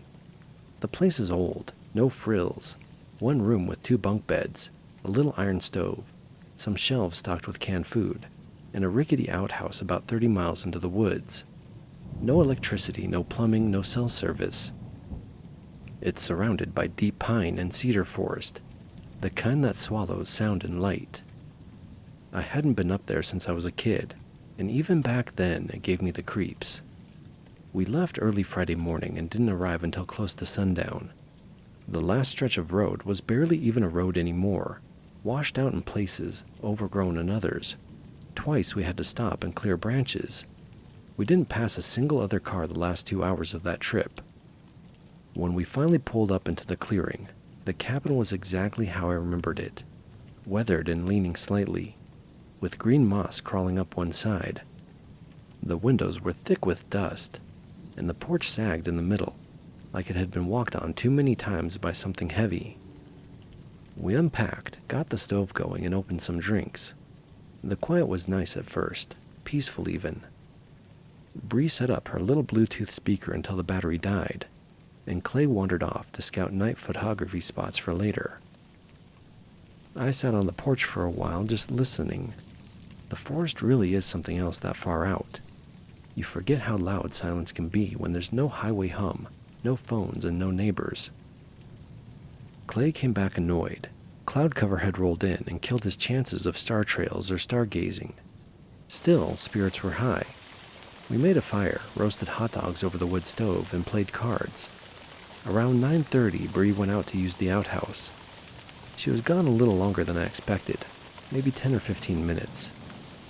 When she came back in, she looked, well, not scared exactly, just stiff. "You okay?" I asked. She hesitated. "I thought I heard something," she said, "like someone walking." We waited. "Could have been a deer," she added, "or a tree shifting." I nodded in agreement. The wind was up a bit by then, and the trees were swaying outside.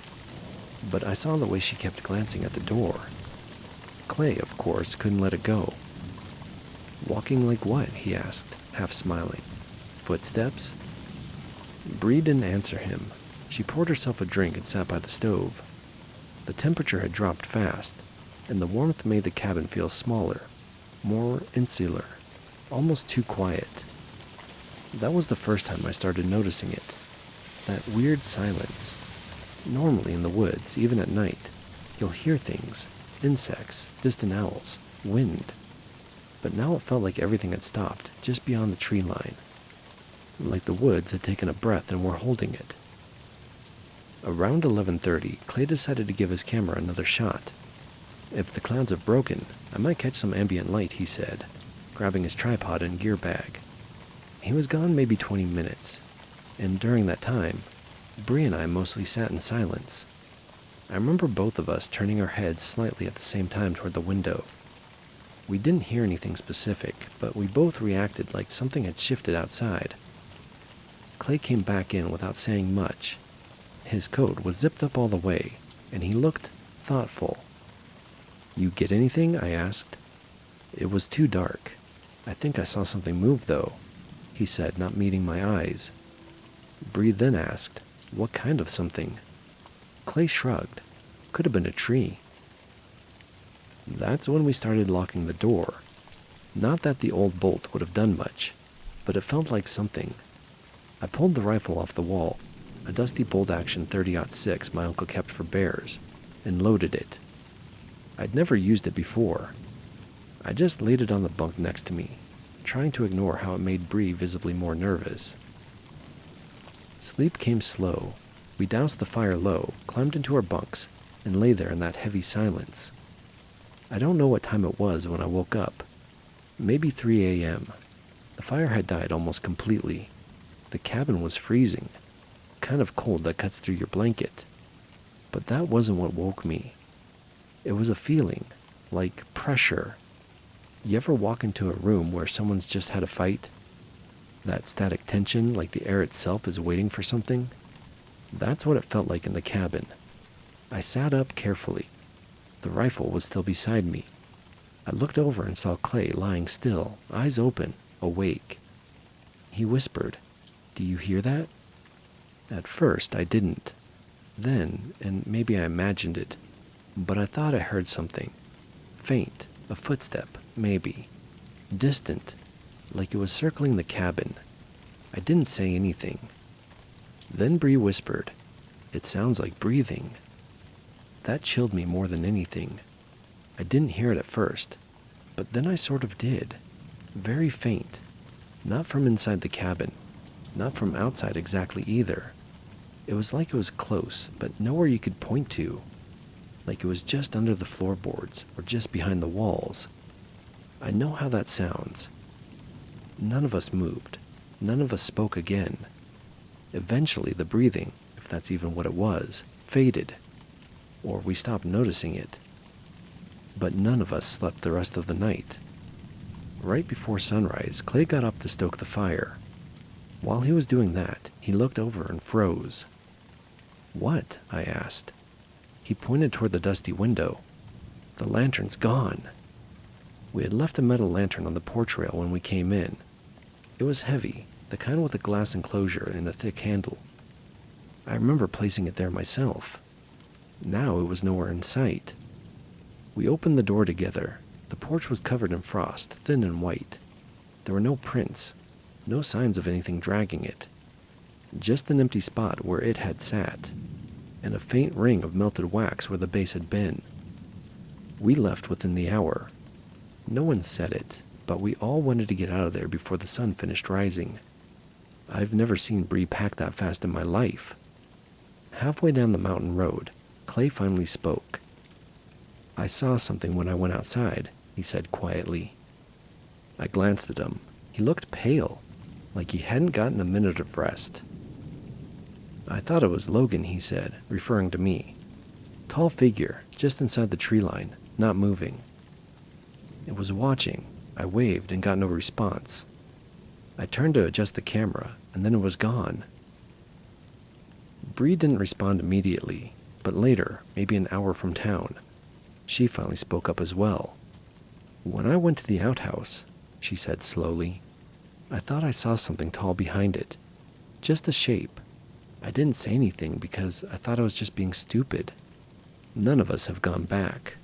We still talk, and sometimes we joke about that weekend, like it was just some creepy campfire story. But when I saw my uncle a few weeks later and told him we'd stayed up there, he got real quiet. He just said, 'Fall's not the right time for that place.' When I asked why, he said, 'Things come down from the ridges that time of year. They're not bears, just things.' He wouldn't explain, just shook his head and told me he never goes up past September. I don't know what was out there. Maybe nothing, maybe just our nerves. But something about that night felt dreadful."